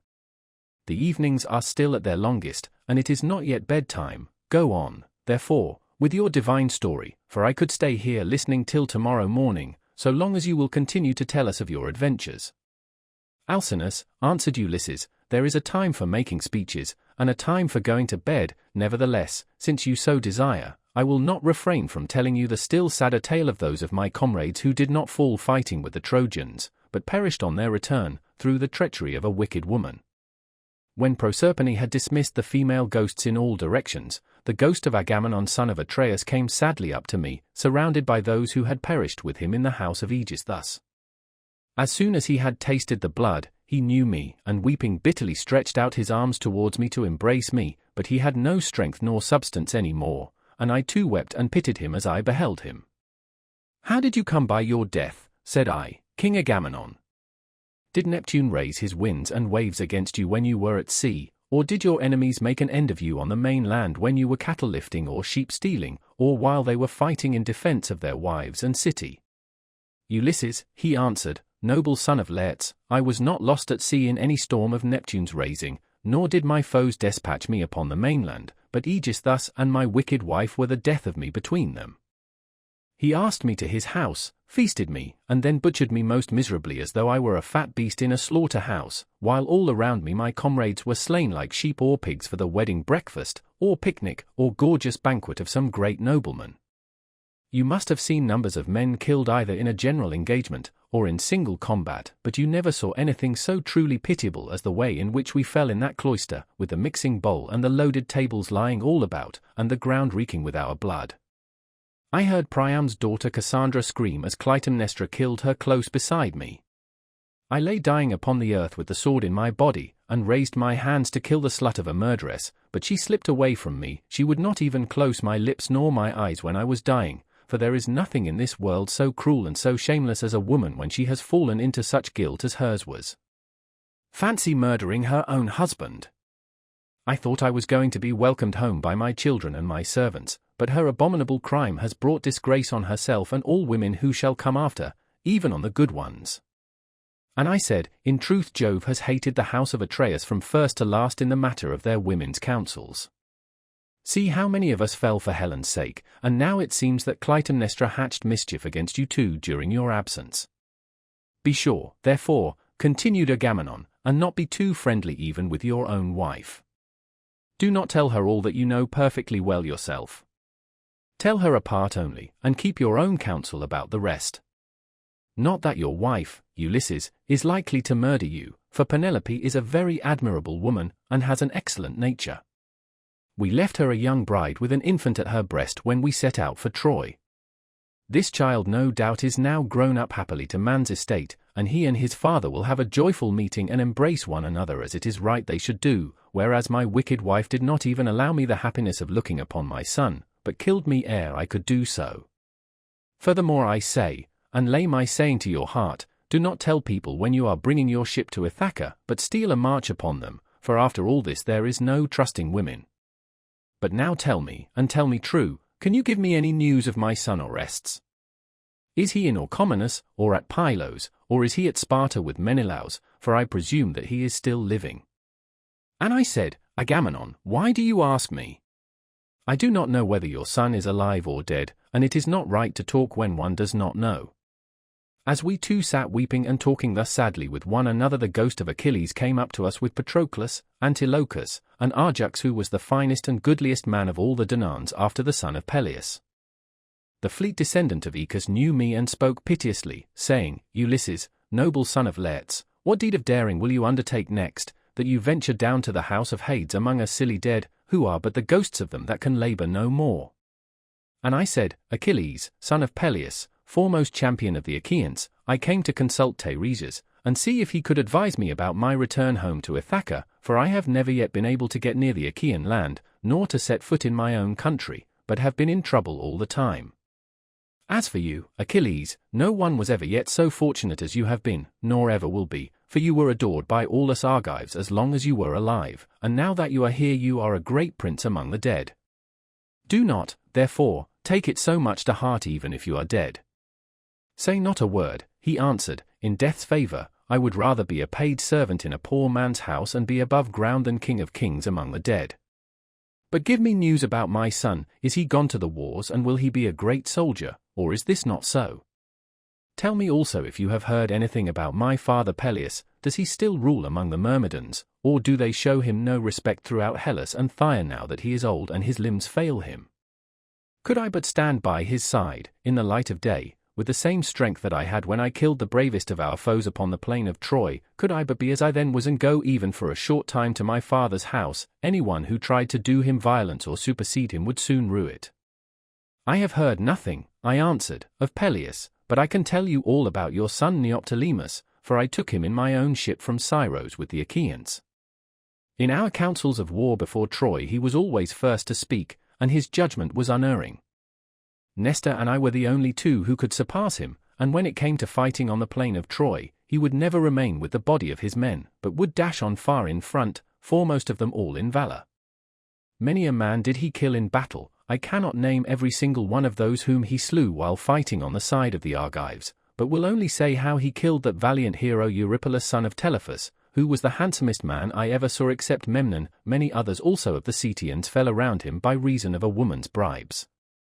Moreover, when all the bravest of the Argives went inside the horse that Epeius had made, and it was left to me to settle when we should either open the door of our ambuscade, or close it, though all the other leaders and chief men among the Danaans were drying their eyes and quaking in every limb, I never once saw him turn pale nor wipe a tear from his cheek, he was all the time urging me to break out from the horse, grasping the handle of his sword and his bronze-shod spear, and breathing fury against the foe. Yet when we had sacked the city of Priam, he got his handsome share of the prize money and went on board. Such is the fortune of war, without a wound upon him, neither from a thrown spear nor in close combat, for the rage of Mars is a matter of great chance. When I had told him this, the ghost of Achilles strode off across a meadow full of asphodel, exulting over what I had said concerning the prowess of his son. The ghosts of other dead men stood near me and told me each his own melancholy tale, but that of Ajax son of Telamon alone held aloof, still angry with me for having won the cause in our dispute about the armor of Achilles. The Ts had offered it as a prize, but the Trojan prisoners and Minerva were the judges. Would that I had never gained the day in such a contest, for it cost the life of Ajax, who was foremost of all the Danaans after the son of Peleus, alike in stature and prowess. When I saw him I tried to pacify him and said, Ajax, will you not forget and forgive even in death, but must the judgment about that hateful armor still rankle with you?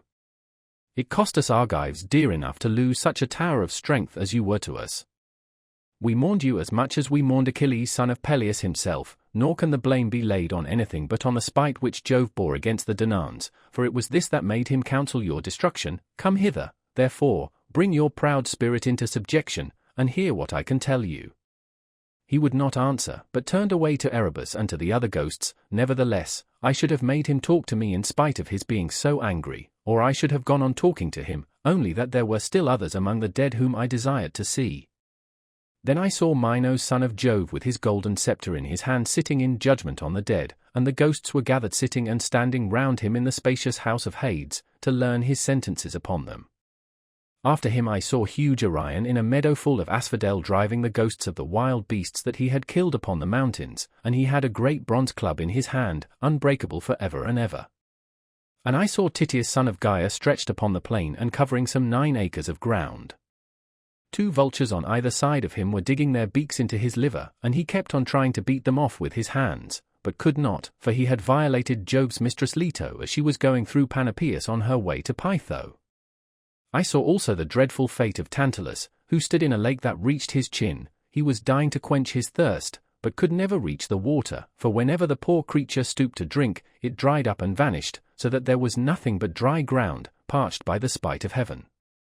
There were tall trees, moreover, that shed their fruit over his head, pears, pomegranates, apples, sweet figs, and juicy olives, but whenever the poor creature stretched out his hand to take some, the wind tossed the branches back again to the clouds.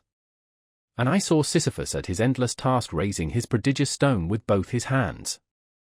With hands and feet he tried to roll it up to the top of the hill, but always, just before he could roll it over onto the other side, its weight would be too much for him, and the pitiless stone would come thundering down again onto the plain. Then he would begin trying to push it uphill again, and the sweat ran off him and the steam rose after him. After him I saw mighty Hercules, but it was his phantom only, for he is feasting ever with the immortal gods, and has lovely Hebe to wife, who is daughter of Jove and Juno. The ghosts were screaming round him like scared birds flying all with us. He looked black as night with his bare bow in his hands and his arrow on the string, glaring around as though ever on the point of taking aim. About his breast there was a wondrous golden belt adorned in the most marvelous fashion with bears, wild boars, and lions with gleaming eyes. There was also war, battle, and death. The man who made that belt, do what he might, would never be able to make another like it. Hercules knew me at once when he saw me, and spoke piteously, saying, "My poor Ulysses, noble son of Laertes, are you too leading the same sorry kind of life that I did when I was above ground? I was son of Jove, but I went through an infinity of suffering, for I became bondsman to one who was far beneath me, a low fellow who set me all manner of labors. He once sent me here to fetch the hellhound, for he did not think he could find anything harder for me than this, but I got the hound out of Hades and brought him to him, for Mercury and Minerva helped me. On this Hercules went down again into the house of Hades, but I stayed where I was in case some other of the mighty dead should come to me. And I should have seen still other of them that are gone before, whom I would fain have seen, Theseus and Pirithous, glorious children of the gods, but so many thousands of ghosts came round me and uttered such appalling cries, that I was panic-stricken lest Proserpine should send up from the house of Hades the head of that awful monster Gorgon. On this I hastened back to my ship and ordered my men to go on board at once and loose the hawsers, so they embarked and took their places, whereon the ship went down the stream of the river Oceanus. We had to row at first, but presently a fair wind sprang up. Book 12. The Sirens, Scylla, and Charybdis, the cattle of the sun. After we were clear of the river Oceanus, and had got out into the open sea, we went on till we reached the Aeaean island where there is dawn and sunrise as in other places. We then drew our ship onto the sands and got out of her onto the shore, where we went to sleep and waited till day should break. Then, when the child of morning, rosy-fingered dawn, appeared, I sent some men to Circe's house to fetch the body of Elpenor. We cut firewood from a wood where the headland jutted out into the sea, and after we had wept over him and lamented him we performed his funeral rites. When his body and armor had been burned to ashes, we raised a cairn, set a stone over it, and at the top of the cairn we fixed the oar that he had been used to row with. While we were doing all this, Circe, who knew that we had got back from the house of Hades, dressed herself and came to us as fast as she could, and her maid servants came with her bringing us bread, meat, and wine. Then she stood in the midst of us and said, "You have done a bold thing in going down alive to the house of Hades, and you will have died twice, to other peoples once. Now, then, stay here for the rest of the day, feast your fill, and go on with your voyage at daybreak tomorrow morning. In the meantime I will tell Ulysses about your course, and will explain everything to him so as to prevent your suffering from misadventure either by land or sea." We agreed to do as she had said, and feasted through the livelong day to the going down of the sun, but when the sun had set and it came on dark, the men laid themselves down to sleep by the stern cables of the ship. Then Circe took me by the hand and bade me be seated away from the others, while she reclined by my side and asked me all about our adventures. "So far so good," said she, when I had ended my story, "and now pay attention to what I am about to tell you. Heaven itself, indeed, will recall it to your recollection. First you will come to the Sirens who enchant all who come near them.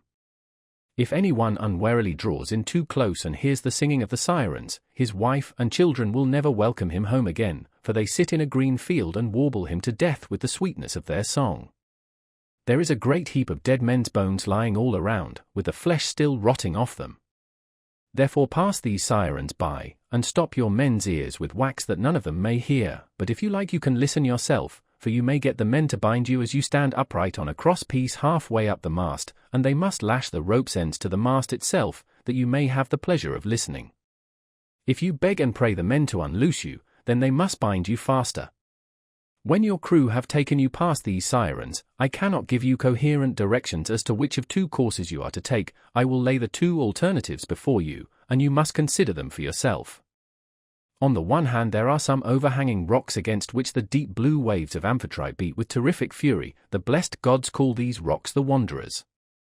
Here not even a bird may pass, no, not even the timid doves that bring ambrosia to Father Jove, but the sheer rock always carries off one of them, and Father Jove has to send another to make up their number. No ship that ever yet came to these rocks has got away again, but the waves and whirlwinds of fire are freighted with wreckage and with the bodies of dead men.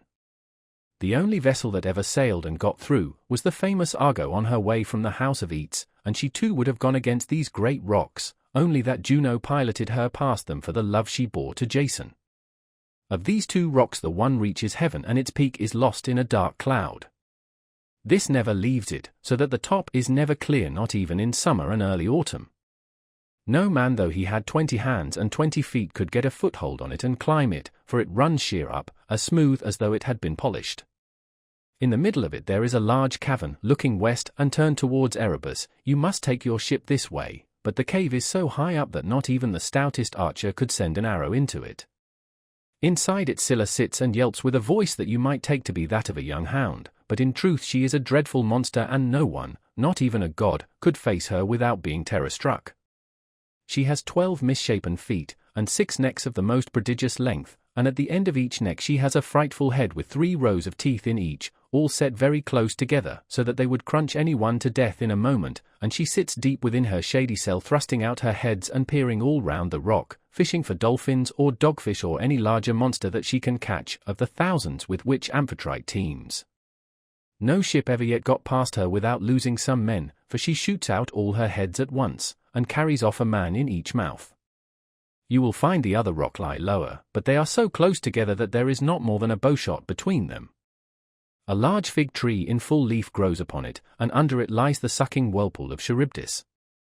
3 times in the day does she vomit forth her waters, and 3 times she sucks them down again. See that you be not there when she is sucking, for if you are, Neptune himself could not save you. You must hug the Scylla side and drive ship by as fast as you can, for you had better lose 6 men than your whole crew.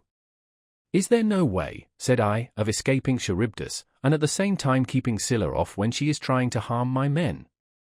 You daredevil, replied the goddess, you are always wanting to fight somebody or something. You will not let yourself be beaten even by the immortals. For Scylla is not mortal, moreover she is savage, extreme, rude, cruel and invincible. There is no help for it. Your best chance will be to get by her as fast as ever you can, for if you dawdle about her rock while you are putting on your armor, she may catch you with a second cast of her 6 heads, and snap up another half-dozen of your men. So drive your ship past her at full speed, and roar out lustily to Critias, who is Scylla's dam. Bad luck to her. She will then stop her from making a second raid upon you. You will now come to the Thrinacian island, and here you will see many herds of cattle and flocks of sheep belonging to the sun god, 7 herds of cattle and 7 flocks of sheep, with 50 head in each flock. They do not breed, nor do they become fewer in number, and they are tended by the goddesses Phaethusa and Lampete, who are children of the sun god Hyperion by Neaera. Their mother, when she had borne them and had done suckling them, sent them to the Thrinacian island, which was a long way off, to live there and look after their father's flocks and herds. If you leave these flocks unharmed, and think of nothing but getting home, you may yet after much hardship reach Ithaca, but if you harm them, then I forewarn you of the destruction both of your ship and of your comrades, and even though you may yourself escape, you will return late, in bad plight, after losing all your men. Here she ended, and dawn enthroned in gold began to show in heaven, whereon she returned inland. I then went on board and told my men to loose the ship from her moorings, so they at once got into her, took their places, and began to smite the grey sea with their oars. Presently the great and cunning goddess Circe befriended us with a fair wind that blew dead aft, and stayed steadily with us, keeping our sails well filled, so we did whatever wanted doing to the ship's gear, and let her go as wind and helmsman headed her.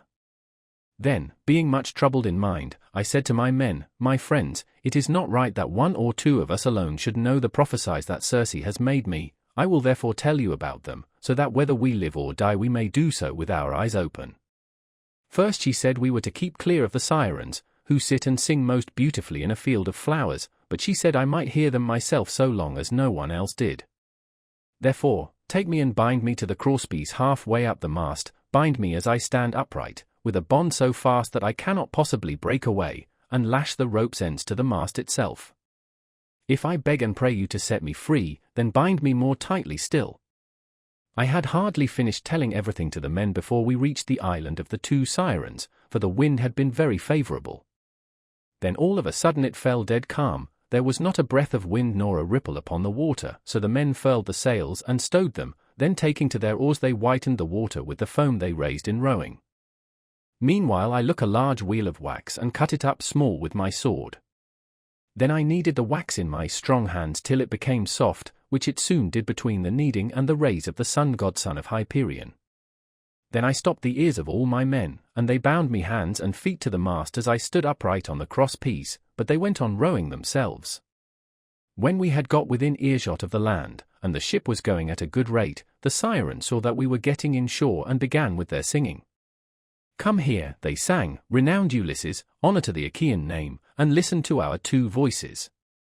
No one ever sailed past us without staying to hear the enchanting sweetness of our song, and he who listens will go on his way not only charmed, but wiser, for we know all the ills that the gods laid upon the Argives and Trojans before Troy, and can tell you everything that is going to happen over the whole world.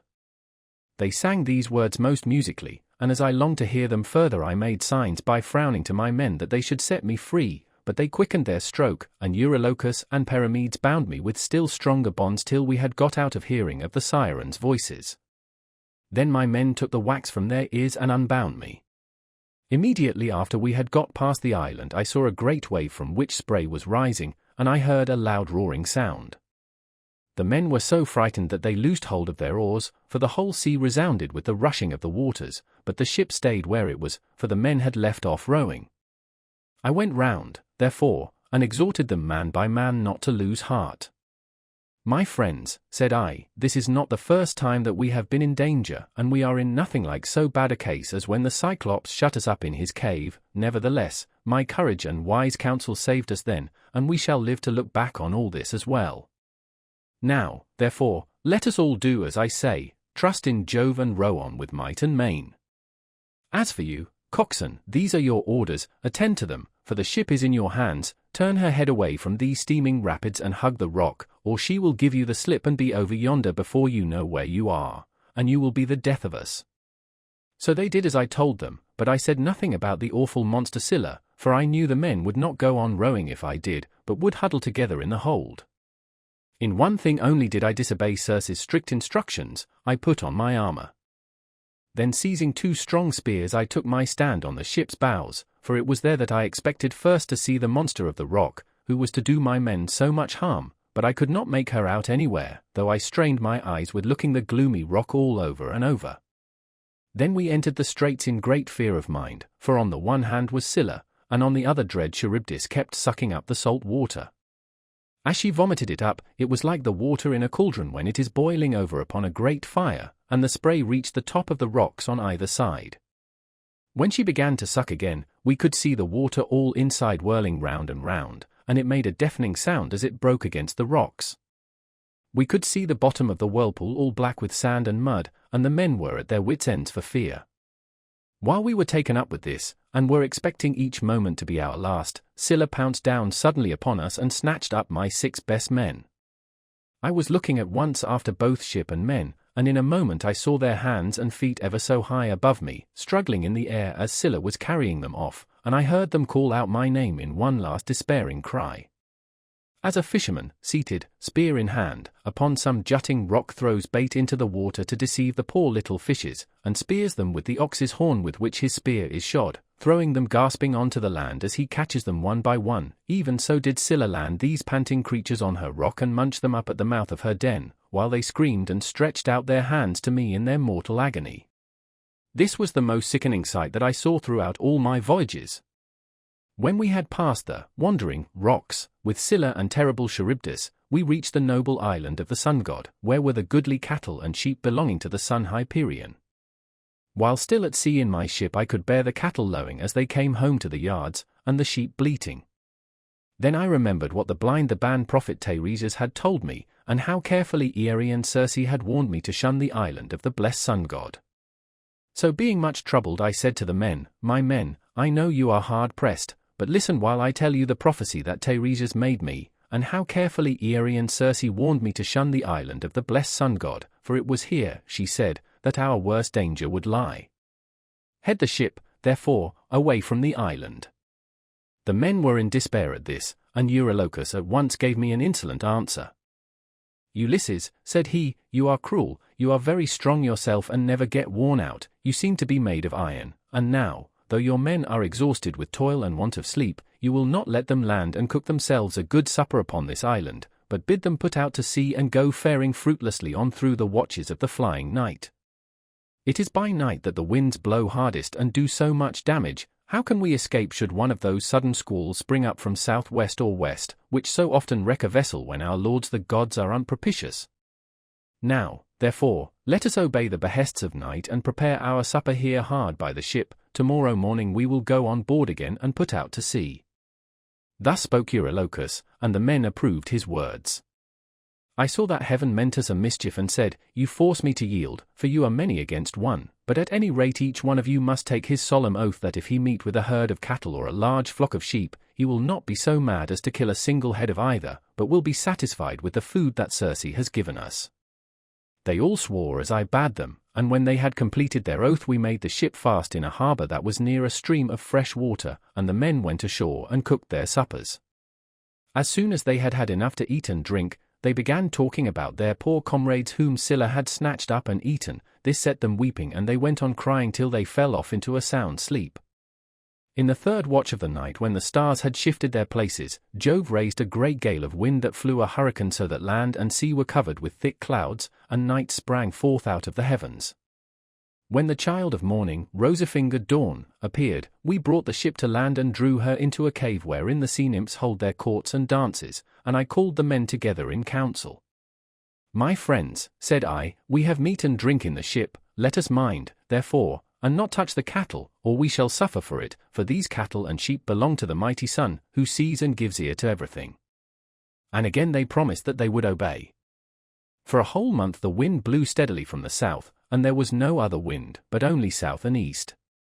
As long as corn and wine held out, the men did not touch the cattle when they were hungry. When, however, they had eaten all there was in the ship, they were forced to go further afield, with hook and line, catching birds, and taking whatever they could lay their hands on, for they were starving.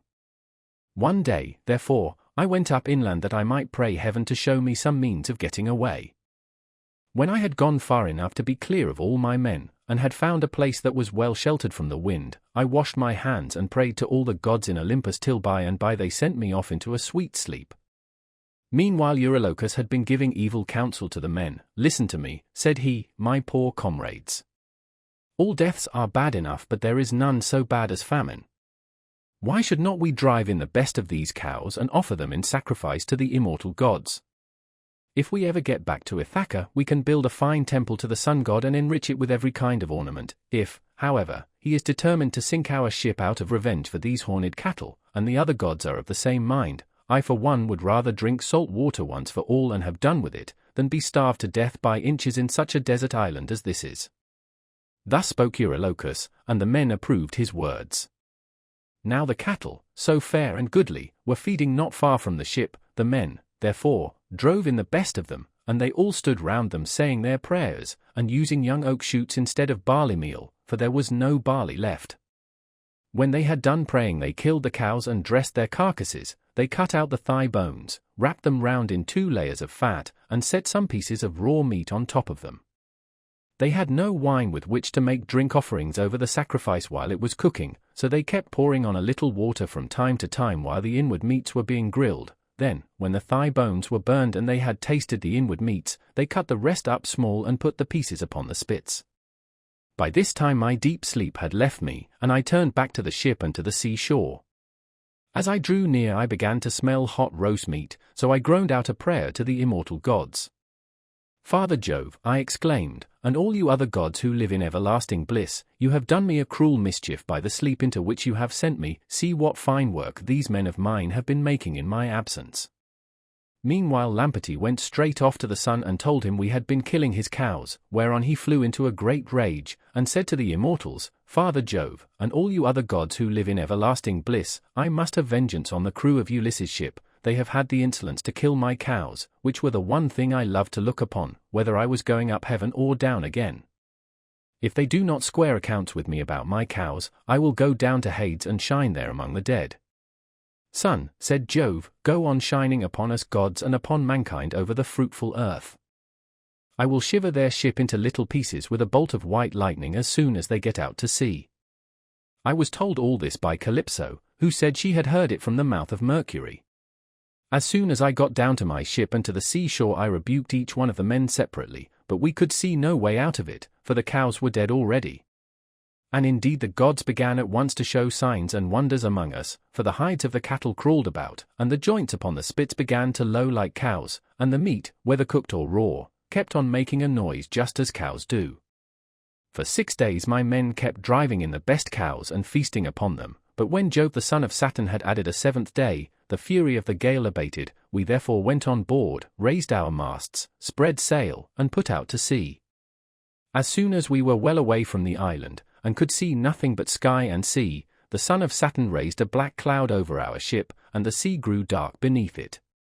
We did not get on much further, for in another moment we were caught by a terrific squall from the west that snapped the forestays of the mast so that it fell aft, while all the ship's gear tumbled about at the bottom of the vessel. The mast fell upon the head of the helmsman in the ship's stern, so that the bones of his head were crushed to pieces, and he fell overboard as though he were diving, with no more life left in him. Then Jove let fly with his thunderbolts, and the ship went round and round, and was filled with fire and brimstone as the lightning struck it. The men all fell into the sea. They were carried about in the water round the ship, looking like so many seagulls, but the god presently deprived them of all chance of getting home again. I stuck to the ship till the sea knocked her sides from her keel, which drifted about by itself, and struck the mast out of her in the direction of the keel, but there was a backstay of stout oxthong still hanging about it, and with this I lashed the mast and keel together, and getting astride of them was carried wherever the winds chose to take me. The gale from the west had now spent its force, and the wind got into the south again, which frightened me lest I should be taken back to the terrible whirlpool of Charybdis. This indeed was what actually happened, for I was borne along by the waves all night, and by sunrise had reached the rock of Scylla, and the whirlpool.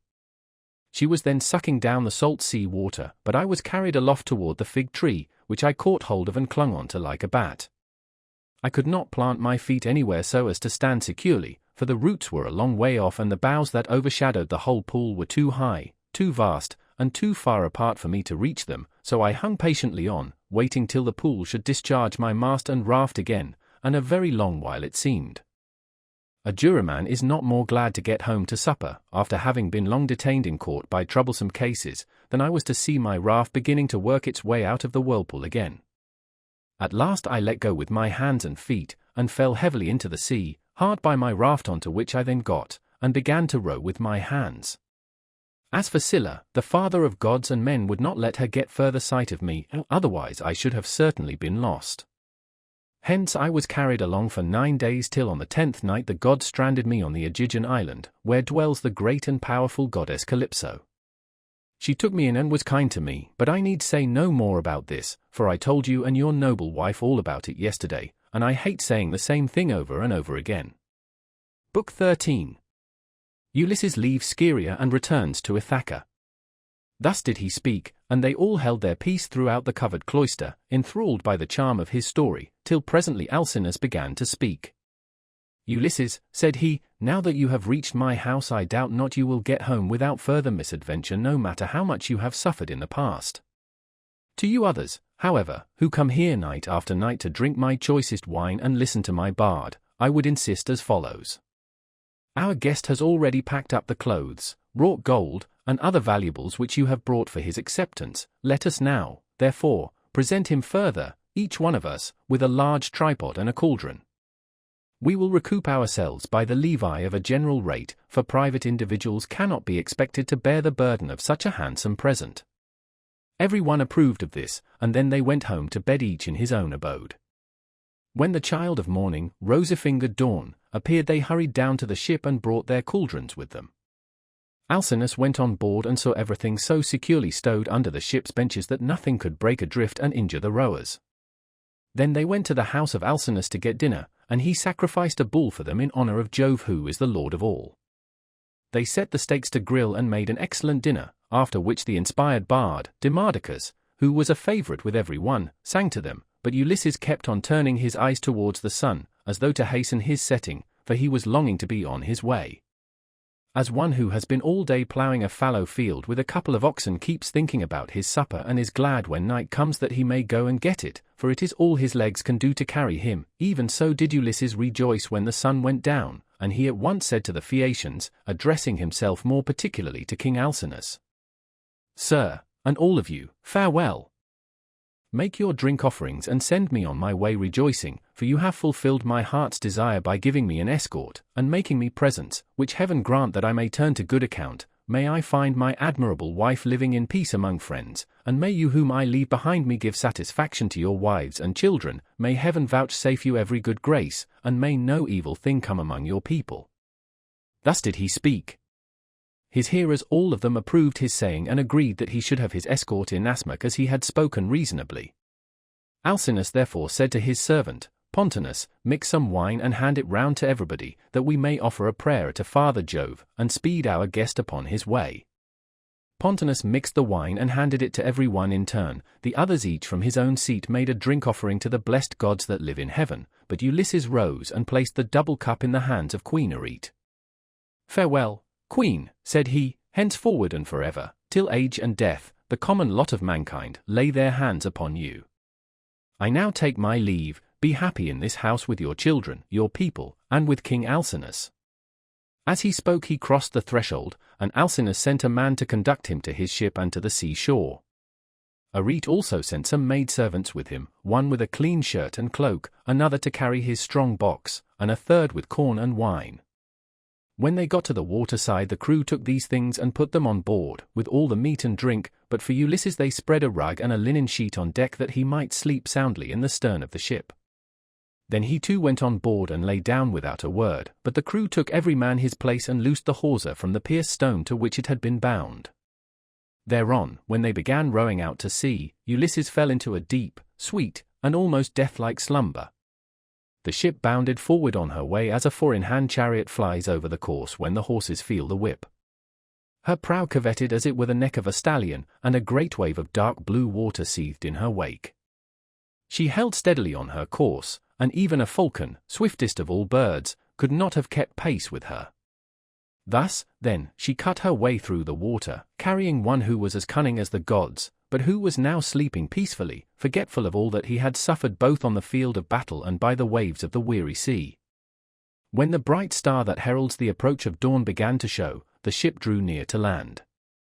Now there is in Ithaca a haven of the old merman forces, which lies between 2 points that break the line of the sea and shut the harbour in.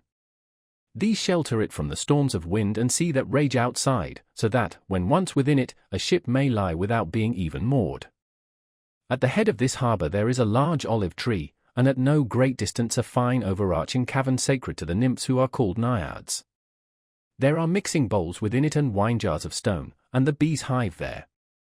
Moreover, there are great looms of stone on which the nymphs weave their robes of sea purple, very curious to see, and at all times there is water within it.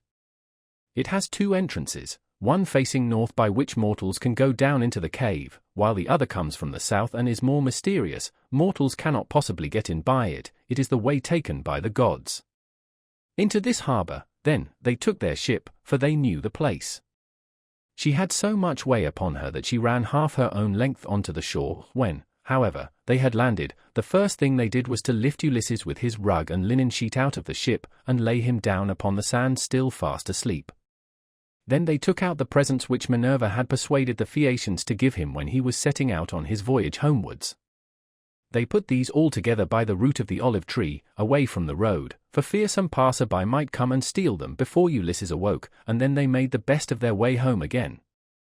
But Neptune did not forget the threats with which he had already threatened Ulysses, so he took counsel with Jove. "Father Jove," said he, "I shall no longer be held in any sort of respect among you gods, if mortals like the Phaeacians, who are my own flesh and blood, show such small regard for me. I said I would let Ulysses get home when he had suffered sufficiently. I did not say that he should never get home at all, for I knew you had already nodded your head about it, and promised that he should do so. But now they have brought him in a ship fast asleep and have landed him in Ithaca after loading him with more magnificent presents of bronze, gold, and raiment than he would ever have brought back from Troy, if he had had his share of the spoil and got home without misadventure." And Jove answered, "What, O Lord of the earthquake, are you talking about? The gods are by no means wanting in respect for you. It would be monstrous were they to insult one so old and honored as you are. As regards mortals, however, if any of them is indulging in insolence and treating you disrespectfully, it will always rest with yourself to deal with him as you may think proper, so do just as you please." "I should have done so at once," replied Neptune, "if I were not anxious to avoid anything that might displease you, and now, therefore, I should like to wreck the Phaeacian ship as it is returning from its escort. This will stop them from escorting people in future, and I should also like to bury their city under a huge mountain." "My good friend," answered Jove, "I should recommend you at the very moment when the people from the city are watching the ship on her way, to turn it into a rock near the land and looking like a ship. This will astonish everybody, and you can then bury their city under the mountain." When earth-encircling Neptune heard this, he went to Scheria where the Phaeacians live, and stayed there till the ship, which was making rapid way, had got close in. Then he went up to it, turned it into stone, and drove it down with the flat of his hand so as to root it in the ground. After this he went away. The Phaeacians then began talking among themselves, and one would turn towards his neighbor, saying, "Bless my heart, who is it that can have rooted the ship in the sea just as she was getting into port? We could see the whole of her only a moment ago." This was how they talked, but they knew nothing about it, and Alcinous said, "I remember now the old prophecy of my father. he said that Neptune would be angry with us for taking every one so safely over the sea, and would one day wreck a Phaeacian ship as it was returning from an escort, and bury our city under a high mountain. This was what my old father used to say, and now it is all coming true. Now therefore let us all do as I say. In the first place we must leave off giving people escorts when they come here, and in the next let us sacrifice 12 pick bulls to Neptune that he may have mercy upon us, and not bury our city under the high mountain." When the people heard this they were afraid and got ready the bulls. Thus did the chiefs and rulers of the Phaeacians pray to King Neptune, standing round his altar, and at the same time Ulysses woke up once more upon his own soil. He had been so long away that he did not know it again. Moreover, Jove's daughter Minerva had made it a foggy day, so that people might not know of his having come, and that she might tell him everything without either his wife or his fellow citizens and friends recognizing him until he had taken his revenge upon the wicked suitors. Everything, therefore, seemed quite different to him. The long straight tracks, the harbors, the precipices, and the goodly trees appeared all changed as he started up and looked upon his native land. So he smote his thighs with the flat of his hands and cried aloud despairingly. "Alas," he exclaimed, "among what manner of people am I fallen? Are they savage and uncivilized or hospitable and humane? Where shall I put all this treasure, and which way shall I go? I wish I had stayed over there with the Phaeacians, or I could have gone to some other great chief who would have been good to me and given me an escort. As it is, I do not know where to put my treasure, and I cannot leave it here for fear somebody else should get hold of it. In good truth the chiefs and rulers of the Phaeacians have not been dealing fairly by me, and have left me in the wrong country. They said they would take me back to Ithaca, and they have not done so. May Jove the protector of suppliants chastise them, for he watches over everybody and punishes those who do wrong. Still, I suppose I must count my goods and see if the crew have gone off with any of them." He counted his goodly coppers and cauldrons, his gold, and all his clothes, but there was nothing missing. Still he kept grieving about not being in his own country, and wandered up and down by the shore of the sounding sea bewailing his hard fate. Then Minerva came up to him disguised as a young shepherd of delicate and princely mien, with a good cloak folded double about her shoulders. She had sandals on her comely feet and held a javelin in her hand. Ulysses was glad when he saw her, and went straight up to her. "My friend," said he, "you are the first person whom I have met with in this country. I salute you, therefore, and beg you to be well disposed towards me. Protect these my goods, and myself too, for I embrace your knees and pray to you as though you were a god. Tell me, then, and tell me truly, what land and country is this? Who are its inhabitants? Am I on an island, or is this the seaboard of some continent?"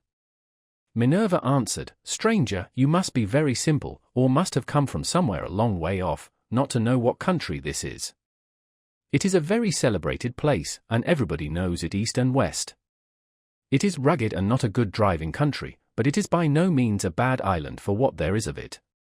It grows any quantity of corn and also wine, for it is watered both by rain and dew. It breeds cattle also and goats. All kinds of timber grow here, and there are watering places where the water never runs dry. So, sir, the name of Ithaca is known even as far as Troy, which I understand to be a long way off from this Achaean country." Ulysses was glad at finding himself, as Minerva told him, in his own country, and he began to answer, but he did not speak the truth, and made up a lying story in the instinctive wiliness of his heart. "I heard of Ithaca," said he, "when I was in Crete beyond the seas, and now it seems I have reached it with all these treasures. I have left as much more behind me for my children, but am flying because I killed Orsilochus son of Idomeneus, the fleetest runner in Crete. I killed him because he wanted to rob me of the spoils I had got from Troy with so much trouble and danger both on the field of battle and by the waves of the weary sea. He said I had not served his father loyally at Troy as vassal, but had set myself up as an independent ruler, so I lay in wait for him with one of my followers by the road side, and speared him as he was coming into town from the country. It was a very dark night and nobody saw us. It was not known, therefore, that I had killed him, but as soon as I had done so I went to a ship and besought the owners, who were Phoenicians, to take me on board and set me in Pylos or in Elis where the Epeans rule, giving them as much spoil as satisfied them. They meant no guile, but the wind drove them off their course, and we sailed on till we came hither by night. It was all we could do to get inside the harbour, and none of us said a word about supper though we wanted it badly, but we all went on shore and lay down just as we were. I was very tired and fell asleep directly, so they took my goods out of the ship and placed them beside me where I was lying upon the sand. Then they sailed away to Cydonia, and I was left here in great distress of mind." Such was his story, but Minerva smiled and caressed him with her hand.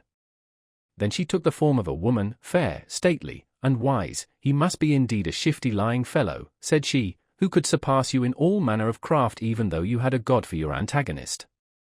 Daredevil that you are, full of guile, unwearying in deceit, can you not drop your tricks and your instinctive falsehood, even now that you are in your own country again? We will say no more, however, about this, for we can both of us deceive upon occasion. You are the most accomplished counselor and orator among all mankind, while I for diplomacy and subtlety have no equal among the gods. Did you not know Jove's daughter Minerva, me, who have been ever with you, who kept watch over you in all your troubles, and who made the Phaeacians take so great a liking to you? And now, again, I am come here to talk things over with you, and help you to hide the treasure I made the Phaeacians give you. I want to tell you about the troubles that await you in your own house. You have got to face them, but tell no one, neither man nor woman, that you have come home again. Bear everything, and put up with every man's insolence, without a word." And Ulysses answered, "A man, goddess, may know a great deal, but you are so constantly changing your appearance that when he meets you it is a hard matter for him to know whether it is you or not. This much, however, I know exceedingly well: you were very kind to me as long as we Achaeans were fighting before Troy, but from the day on which we went on board ship after having sacked the city of Priam, and heaven dispersed us, from that day, Minerva, I saw no more of you, and cannot ever remember your coming to my ship to help me in a difficulty. I had to wander on sick and sorry till the gods delivered me from evil, and I reached the city of the Phaeacians, where you encouraged me and took me into the town. And now, I beseech you in your father's name, tell me the truth, for I do not believe I am really back in Ithaca. I am in some other country, and you are mocking me and deceiving me in all you have been saying. Tell me then truly, have I really got back to my own country?" "You are always taking something of that sort in your head," replied Minerva, "and that is why I cannot desert you in your afflictions. You are so plausible, shrewd, and shifty. Any one but yourself on returning from so long a voyage would at once have gone home to see his wife and children, but you do not seem to care about asking after them or hearing any news about them till you have exploited your wife, who remains at home vainly grieving for you, and having no peace night or day for the tears she sheds on your behalf. As for my not coming near you, I was never uneasy about you, for I was certain you would get back safely though you would lose all your men, and I did not wish to quarrel with my uncle Neptune, who never forgave you for having blinded his son. I will now, however, point out to you the lie of the land, and you will then perhaps believe me. This is the haven of the old merman forces, and here is the olive tree that grows at the head of it. Near it is the cave sacred to the Naiads. Here too is the overarching cavern in which you have offered many an acceptable hecatomb to the nymphs, and this is the wooded mountain Neritum." As she spoke, the goddess dispersed the mist and the land appeared.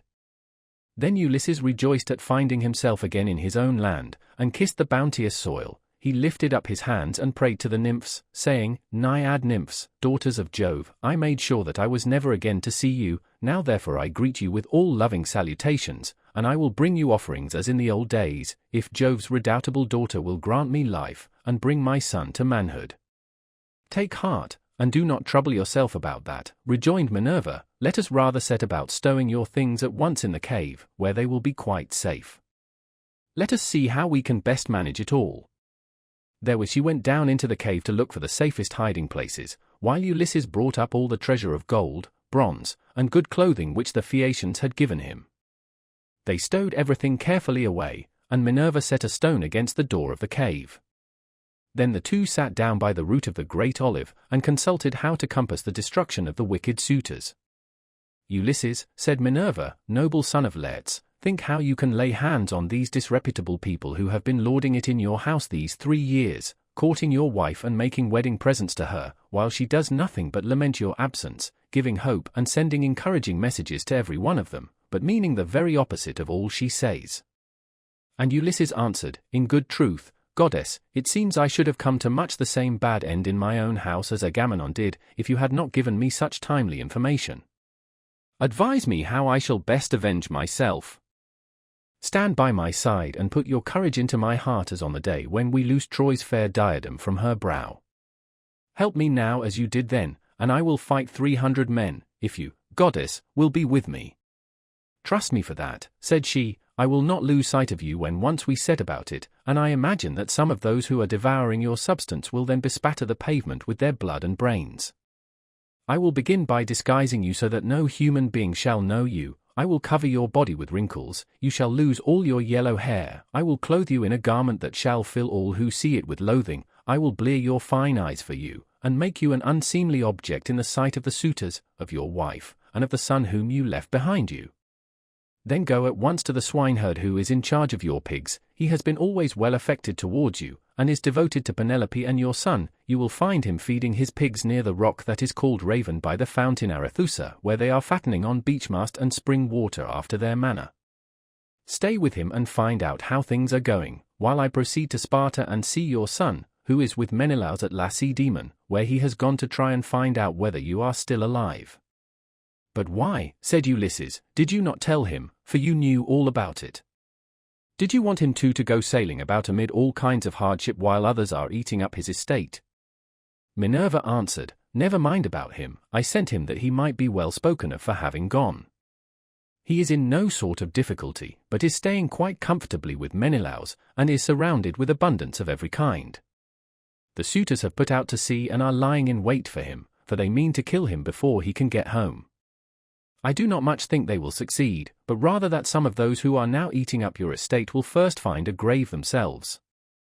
As she spoke, Minerva touched him with her wand and covered him with wrinkles, took away all his yellow hair, and withered the flesh over his whole body. She bled his eyes, which were naturally very fine ones, she changed his clothes and threw an old rag of a wrap about him, and a tunic, tattered, filthy, and begrimed with smoke. She also gave him an undressed deer skin as an outer garment, and furnished him with a staff and a wallet all in holes, with a twisted thong for him to sling it over his shoulder.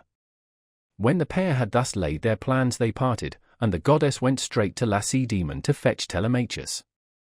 Book 14. Ulysses in the hut with Eumaeus.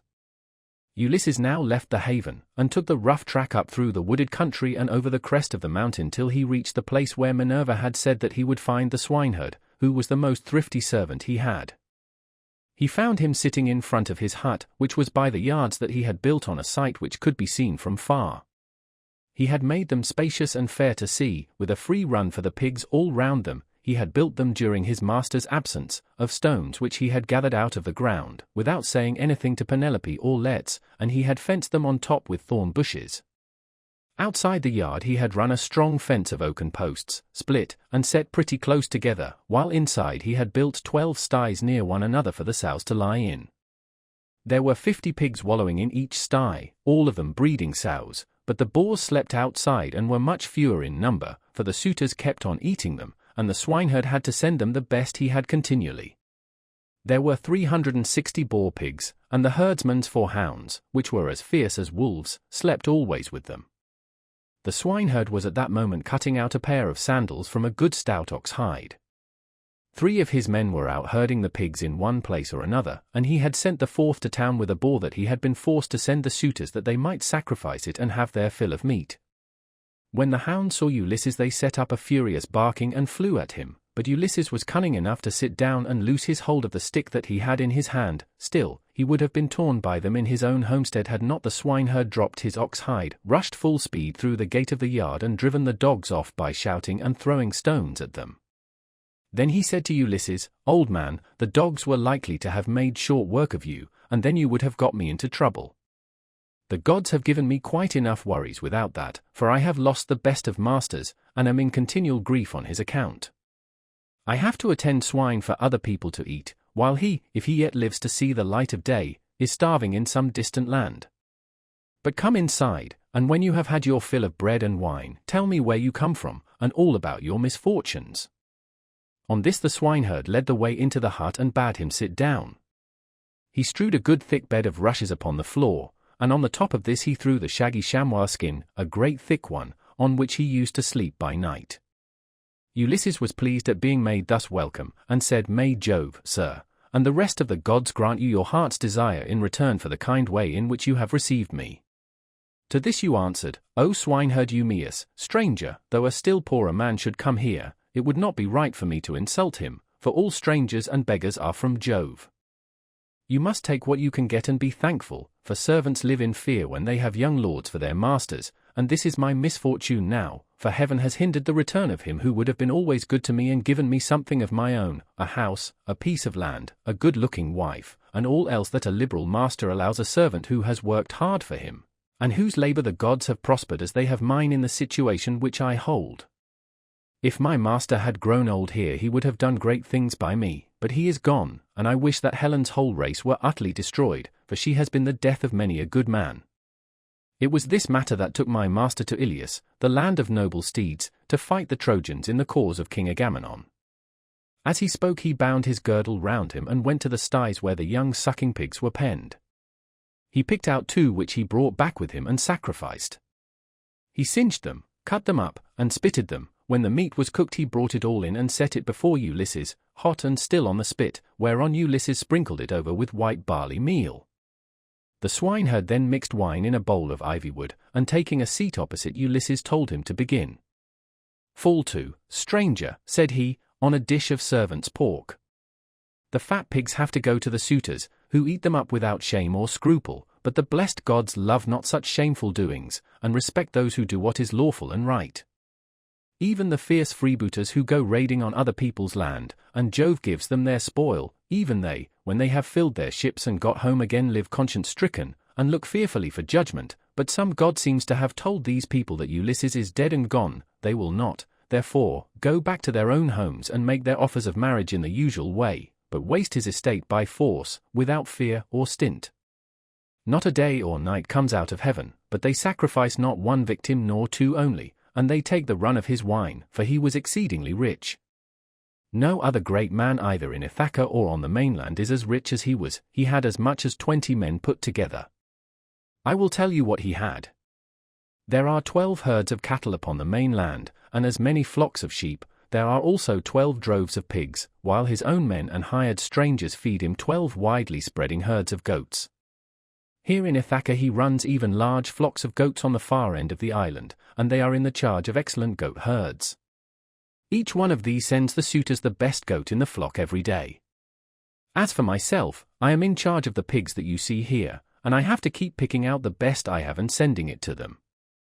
This was his story, but Ulysses went on eating and drinking ravenously without a word, brooding his revenge.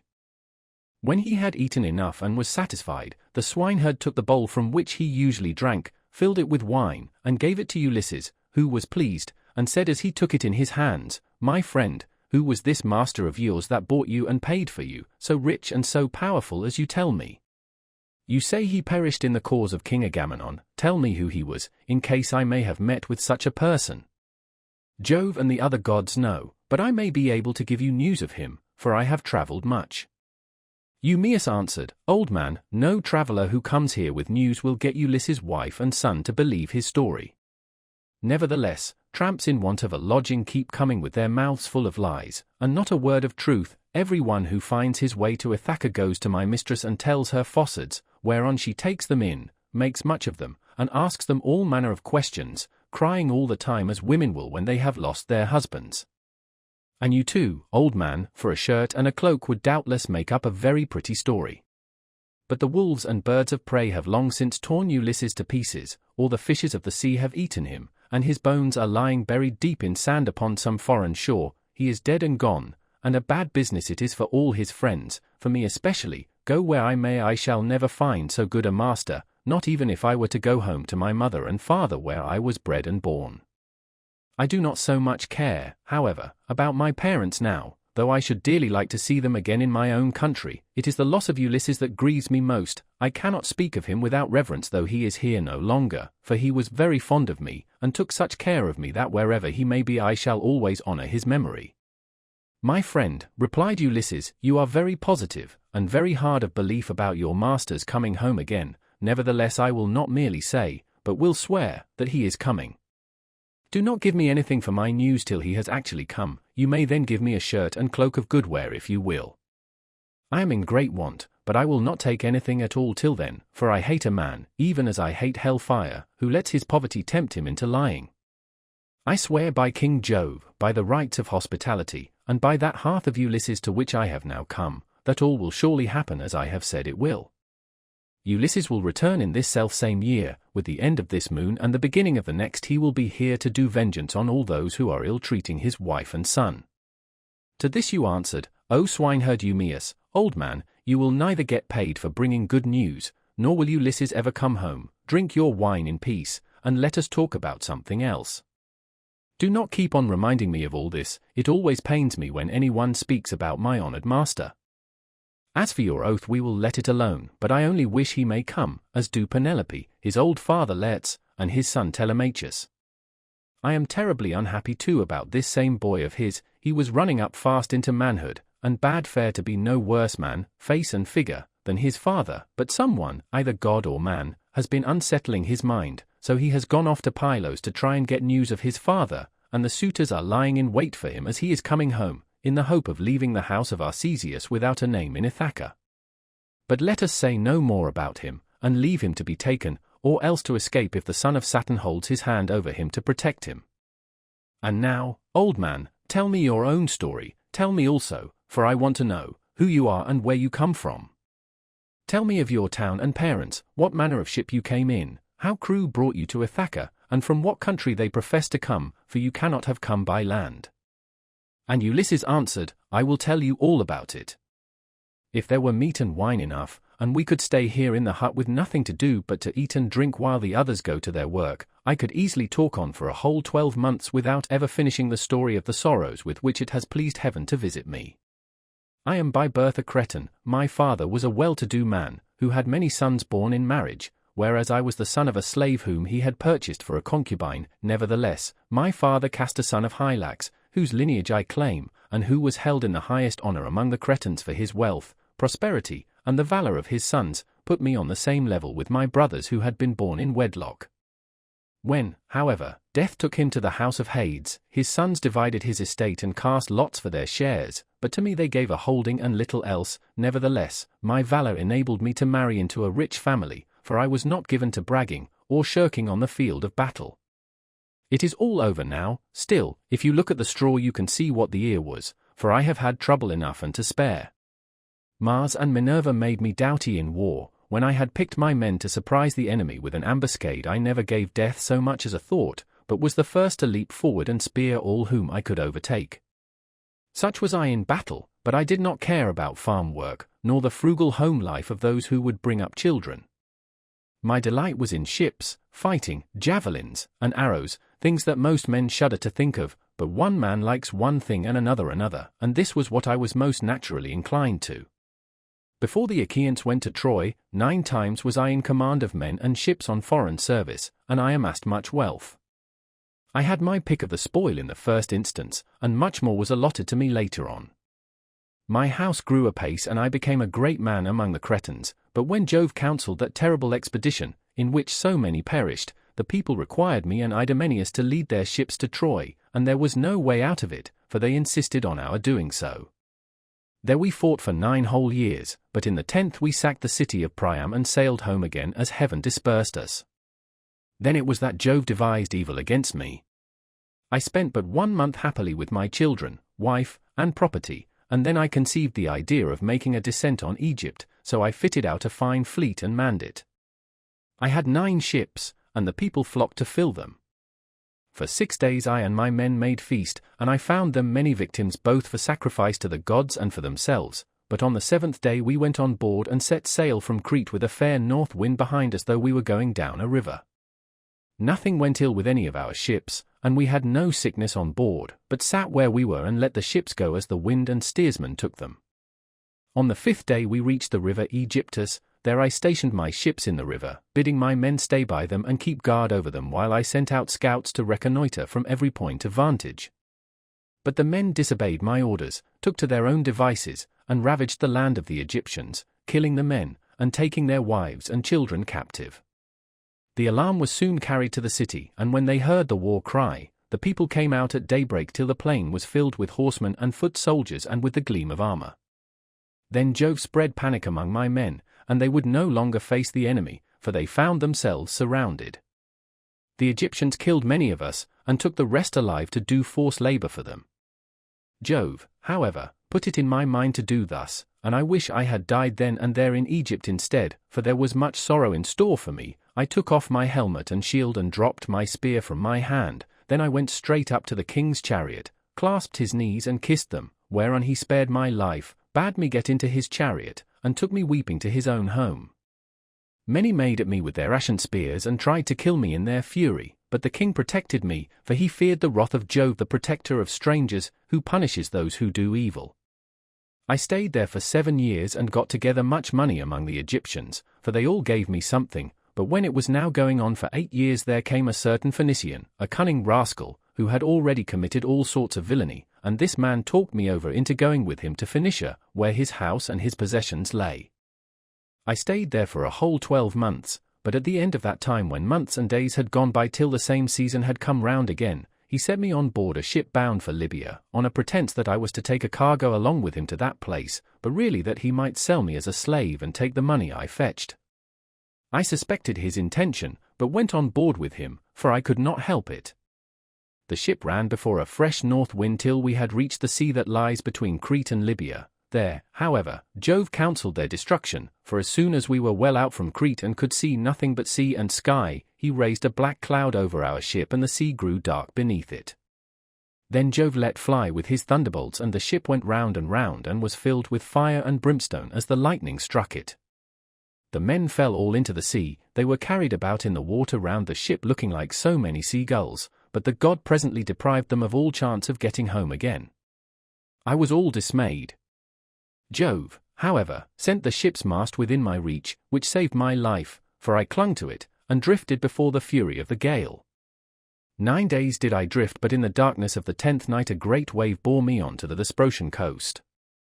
There Phidon, king of the Thesprotians, entertained me hospitably without charging me anything at all, for his son found me when I was nearly dead with cold and fatigue, whereon he raised me by the hand, took me to his father's house and gave me clothes to wear. There it was that I heard news of Ulysses, for the king told me he had entertained him, and shown him much hospitality while he was on his homeward journey. He showed me also the treasure of gold and wrought iron that Ulysses had got together. There was enough to keep his family for 10 generations, so much had he left in the house of King Phidon.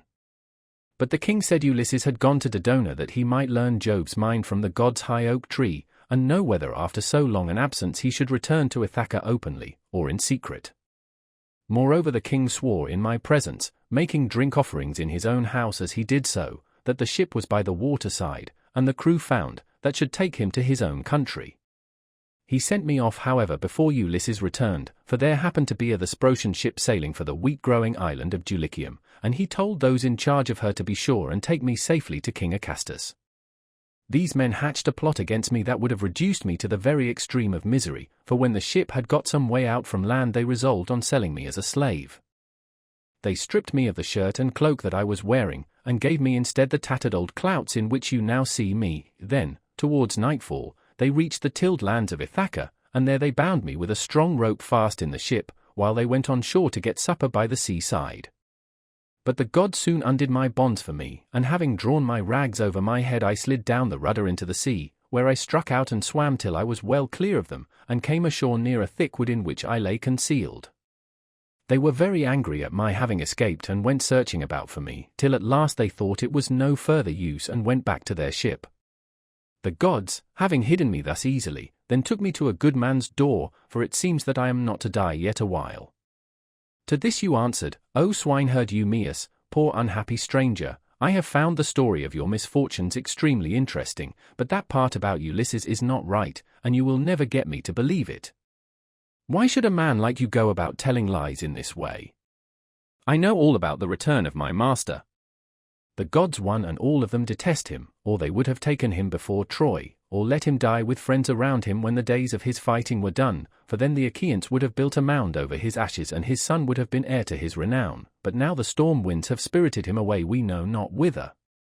As for me, I live out of the way here with the pigs, and never go to the town unless when Penelope sends for me on the arrival of some news about Ulysses. Then they all sit round and ask questions, both those who grieve over the king's absence, and those who rejoice at it because they can eat up his property without paying for it. For my own part, one have never cared about asking anyone else since the time when I was taken in by an Aetolian, who had killed a man and come a long way till at last he reached my station, and I was very kind to him. He said he had seen Ulysses with Idomeneus among the Cretans, refitting his ships which had been damaged in a gale. He said Ulysses would return in the following summer or autumn with his men, and that he would bring back much wealth. And now you unfortunate old man, since fate has brought you to my door, do not try to flatter me in this way with vain hopes. It is not for any such reason that I shall treat you kindly, but only out of respect for Jove the god of hospitality, as fearing him and pitying you. Ulysses answered, I see that you are of an unbelieving mind. I have given you my oath, and yet you will not credit me. Let us then make a bargain, and call all the gods in heaven to witness it. If your master comes home, give me a cloak and shirt of good wear, and send me to Dulichium where I want to go. But if he does not come as I say he will, set your men on to me, and tell them to throw me from yonder precipice, as a warning to tramps not to go about the country telling lies. And a pretty figure I should cut then, replied Eumaeus, both now and hereafter, if I were to kill you after receiving you into my hut and showing you hospitality. I should have to say my prayers in good earnest if I did, but it is just supper time and I hope my men will come in directly, that we may cook something savory for supper. Thus did they converse, and presently the swineherds came up with the pigs, which were then shut up for the night in their sties, and a tremendous squealing they made as they were being driven into them. But Eumaeus called to his men and said, Bring in the best pig you have, that I may sacrifice him for this stranger, and we will take toll of him ourselves. We have had trouble enough this long time feeding pigs, while others reap the fruit of our labor.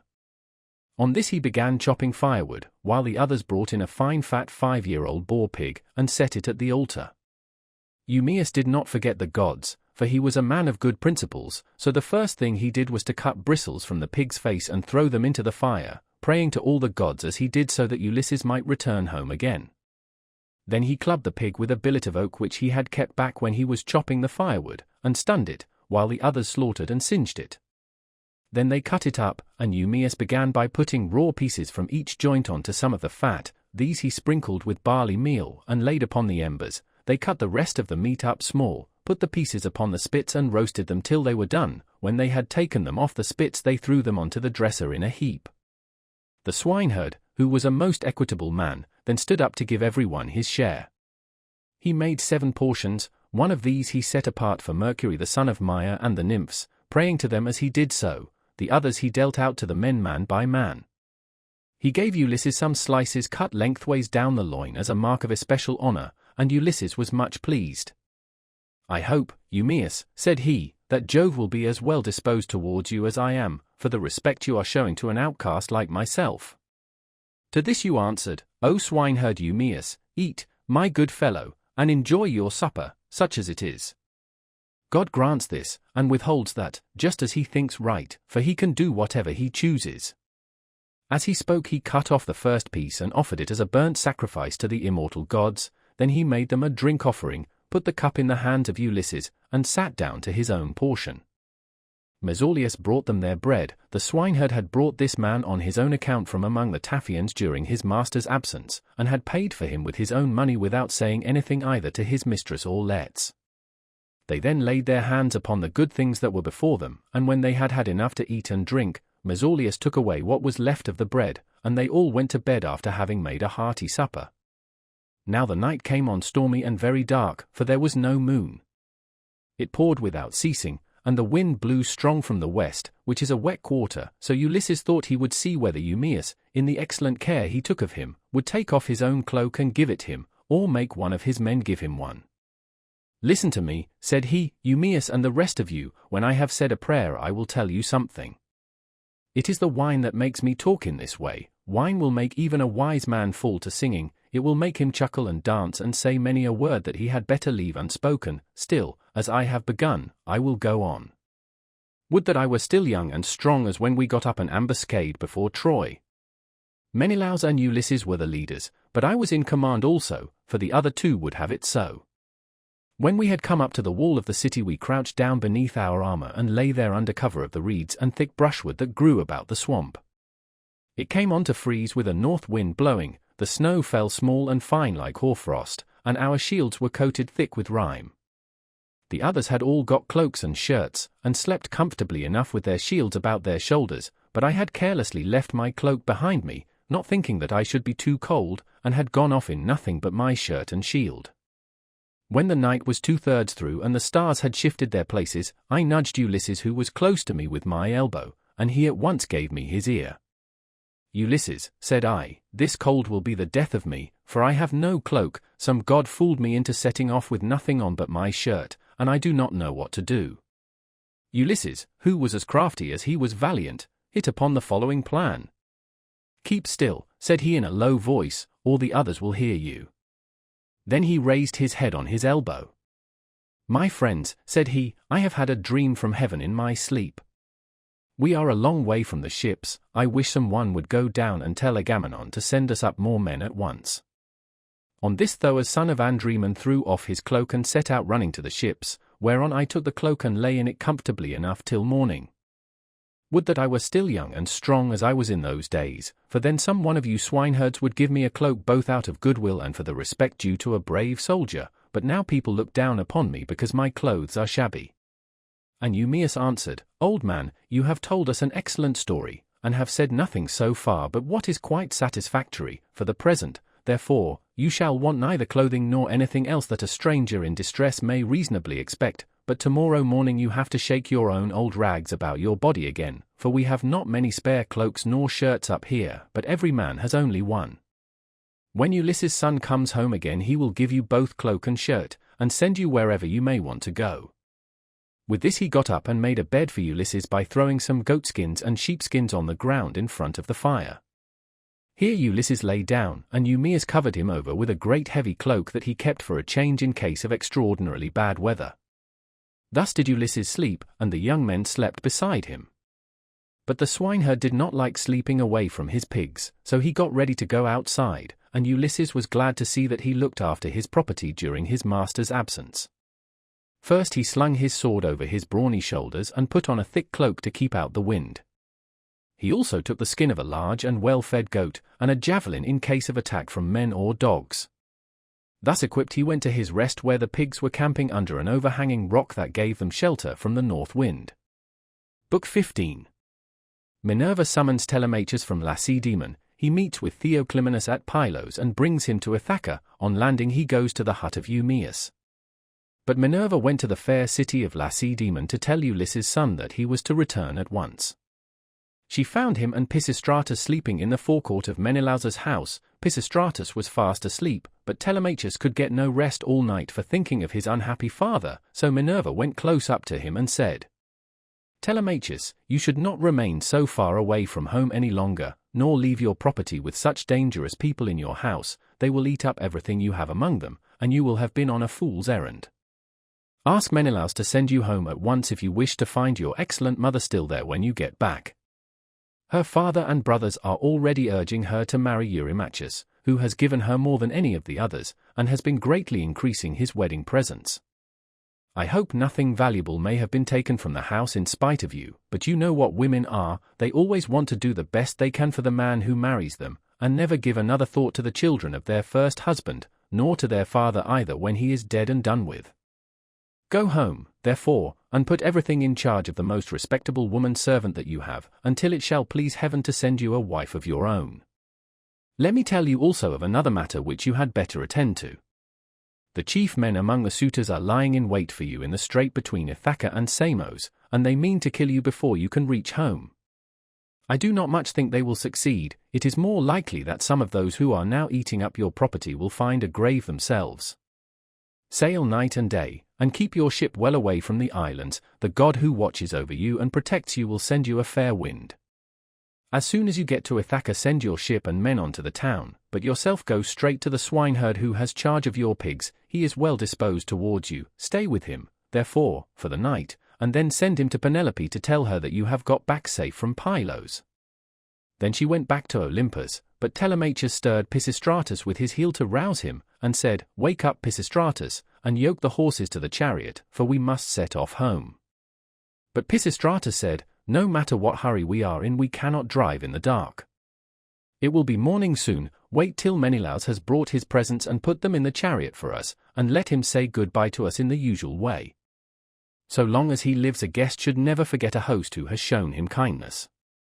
As he spoke, day began to break, and Menelaus, who had already risen, leaving Helen in bed, came towards them. When Telemachus saw him, he put on his shirt as fast as he could, threw a great cloak over his shoulders, and went out to meet him. "Menelaus," said he, "let me go back now to my own country, for I want to get home." And Menelaus answered, "Telemachus, if you insist on going, I will not detain you. I do not like to see a host either too fond of his guest or too rude to him. Moderation is best in all things, and not letting a man go when he wants to do so is as bad as telling him to go if he would like to stay. One should treat a guest well as long as he is in the house and speed him when he wants to leave it. Wait, then, till I can get your beautiful presents into your chariot, until you have yourself seen them. I will tell the women to prepare a sufficient dinner for you of what there may be in the house. It will be at once more proper and cheaper for you to get your dinner before setting out on such a long journey. If, moreover, you have a fancy for making a tour in Hellas or in the Peloponnese, I will yoke my horses, and will conduct you myself through all our principal cities.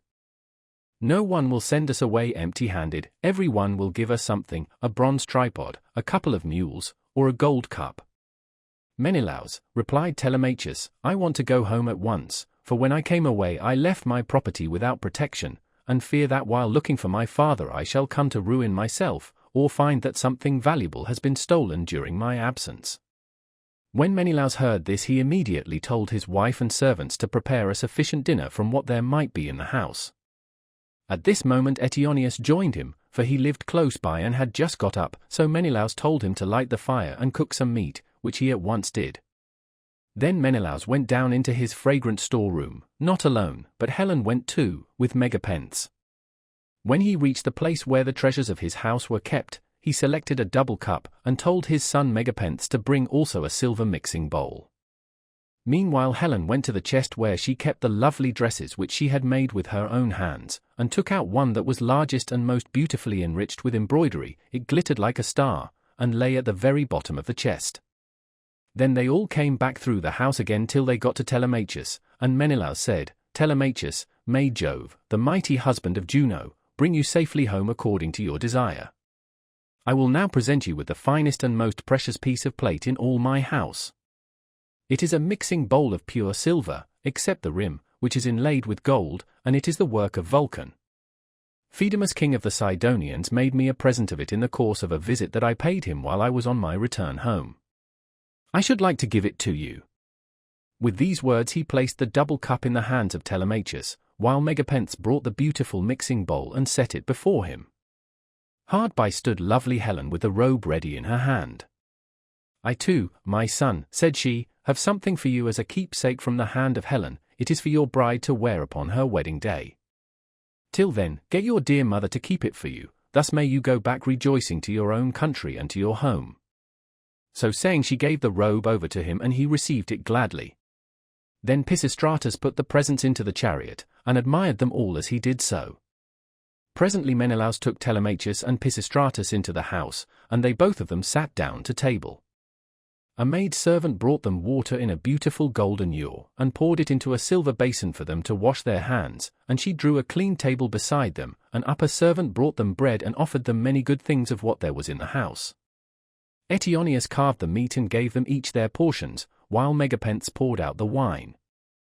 Then they laid their hands upon the good things that were before them, but as soon as they had had enough to eat and drink, Telemachus and Pisistratus yoked the horses, and took their places in the chariot. They drove out through the inner gateway and under the echoing gatehouse of the outer court, and Menelaus came after them with a golden goblet of wine in his right hand that they might make a drink offering before they set out. He stood in front of the horses and pledged them, saying, "Farewell to both of you, see that you tell Nestor how I have treated you, for he was as kind to me as any father could be while we Achaeans were fighting before Troy." "We will be sure, sir," answered Telemachus, "to tell him everything as soon as we see him. I wish I were as certain of finding Ulysses returned when I get back to Ithaca, that I might tell him of the very great kindness you have shown me and of the many beautiful presents I am taking with me." As he was thus speaking, a bird flew on his right hand, an eagle with a great white goose in its talons which it had carried off from the farmyard, and all the men and women were running after it and shouting. It came quite close up to them and flew away on their right hands in front of the horses. When they saw it they were glad, and their hearts took comfort within them, whereon Pisistratus said, "Tell me, Menelaus, has heaven sent this omen for us or for you?" Menelaus was thinking what would be the most proper answer for him to make, but Helen was too quick for him and said, "I will read this matter as heaven has put it in my heart, and as I doubt not that it will come to pass. The eagle came from the mountain where it was bred and has its nest, and in like manner Ulysses, after having travelled far and suffered much, will return to take his revenge, if indeed he is not back already and hatching mischief for the suitors." "May Jove so grant it," replied Telemachus. "If it should prove to be so, I will make vows to you as though you were a god, even when I am at home." As he spoke he lashed his horses and they started off at full speed through the town towards the open country. They swayed the yoke upon their necks and travelled the whole day long till the sun set and darkness was over all the land. Then they reached Pheræ, where Diocles lived, who was son of Autolycus, the son of Alpheus. There they passed the night and were treated hospitably. When the child of morning, rosy-fingered Dawn, appeared, they again yoked their horses and their places in the chariot. They drove out through the inner gateway and under the echoing gatehouse of the outer court. Then Pisistratus lashed his horses on and they flew forward nothing loath. Ere long they came to Pylos, and then Telemachus said, "Pisistratus, I hope you will promise to do what I am going to ask you. You know our fathers were old friends before us, moreover, we are both of an age, and this journey has brought us together still more closely. Do not, therefore, take me past my ship, but leave me there, for if I go to your father's house he will try to keep me in the warmth of his goodwill towards me, and I must go home at once." Pisistratus thought how he should do as he was asked, and in the end he deemed it best to turn his horses towards the ship, and put Menelaus's beautiful presents of gold and raiment in the stern of the vessel. Then he said, "Go on board at once and tell your men to do so also before I can reach home to tell my father. I know how obstinate he is, and am sure he will not let you go. He will come down here to fetch you, and he will not go back without you. But he will be very angry." With this he drove his goodly steeds back to the city of the Pylians and soon reached his home, but Telemachus called the men together and gave his orders. "Now, my men," said he, "get everything in order on board the ship, and let us set out home." Thus did he speak, and they went on board even as he had said. But as Telemachus was thus busied, praying also and sacrificing to Minerva in the ship's stern, there came to him a man from a distant country, a seer, who was flying from Argos because he had killed a man. He was descended from Melampus, who used to live in Pylos, the land of sheep. He was rich and owned a great house, but he was driven into exile by the great and powerful King Neleus. Neleus seized his goods and held them for a whole year, during which he was a close prisoner in the house of King Phylacus, and in much distress of mind both on account of the daughter of Neleus and because he was haunted by a great sorrow that dread Erinus had laid upon him. In the end, however, he escaped with his life, drove the cattle from Phyllis to Pylos, avenged the wrong that had been done him, and gave the daughter of Neleus to his brother. Then he left the country and went to Argos, where it was ordained that he should reign over much people. There he married, established himself, and had two famous sons, Antiphates and Mantius. Antiphates became father of Oicleus, and Oicleus of Amphiaraus, who was dearly loved both by Jove and by Apollo, but he did not live to old age, for he was killed in Thebes by reason of a woman's gifts. His sons were Alcmaeon and Amphilochus. Mantius, the other son of Melampus, was father to Polyphetes and Cletus. Aurora, throned in gold, carried off Cletus for his beauty's sake, that he might dwell among the immortals, but Apollo made Polyphetes the greatest seer in the whole world now that Amphiaraus was dead. He quarrelled with his father and went to live in Hyperesia, where he remained and prophesied for all men. His son, Theoclymenus, it was who now came up to Telemachus as he was making drink offerings and praying in his ship. "Friend," said he, "now that I find you sacrificing in this place, I beseech you by your sacrifices themselves, and by the God to whom you make them, I pray you also by your own head and by those of your followers, tell me the truth and nothing but the truth. Who and whence are you? Tell me also of your town and parents." Telemachus said, "I will answer you quite truly. I am from Ithaca, and my father is Ulysses, as surely as that he ever lived. But he has come to some miserable end. Therefore I have taken this ship and got my crew together to see if I can hear any news of him, for he has been away a long time. I too," answered Theoclymenus, "am an exile, for I have killed a man of my own race." He has many brothers and kinsmen in Argos, and they have great power among the Argives. I am flying to escape death at their hands, and am thus doomed to be a wanderer on the face of the earth. I am your suppliant, take me, therefore, on board your ship that they may not kill me, for I know they are in pursuit. I will not refuse you, replied Telemachus, if you wish to join us. Come, therefore, and in Ithaca we will treat you hospitably according to what we have. On this he received Theoclymenus' spear and laid it down on the deck of the ship. He went on board and sat in the stern, bidding Theoclymenus sit beside him. Then the men let go the hawsers. Telemachus told them to catch hold of the ropes, and they made all haste to do so. They set the mast in its socket in the cross plank, raised it and made it fast with the forestays, and they hoisted their white sails with sheets of twisted ox hide. Minerva sent them a fair wind that blew fresh and strong to take the ship on her course as fast as possible. Thus then they passed by Crowne and Chalcis. Presently the sun set and darkness was over all the land. The vessel made a quick passage to Pheae and thence on to Elis, where the Epeans rule. Telemachus then headed her for the flying islands, wondering within himself whether he should escape death or should be taken prisoner. Meanwhile Ulysses and the swineherd were eating their supper in the hut, and the men supped with them.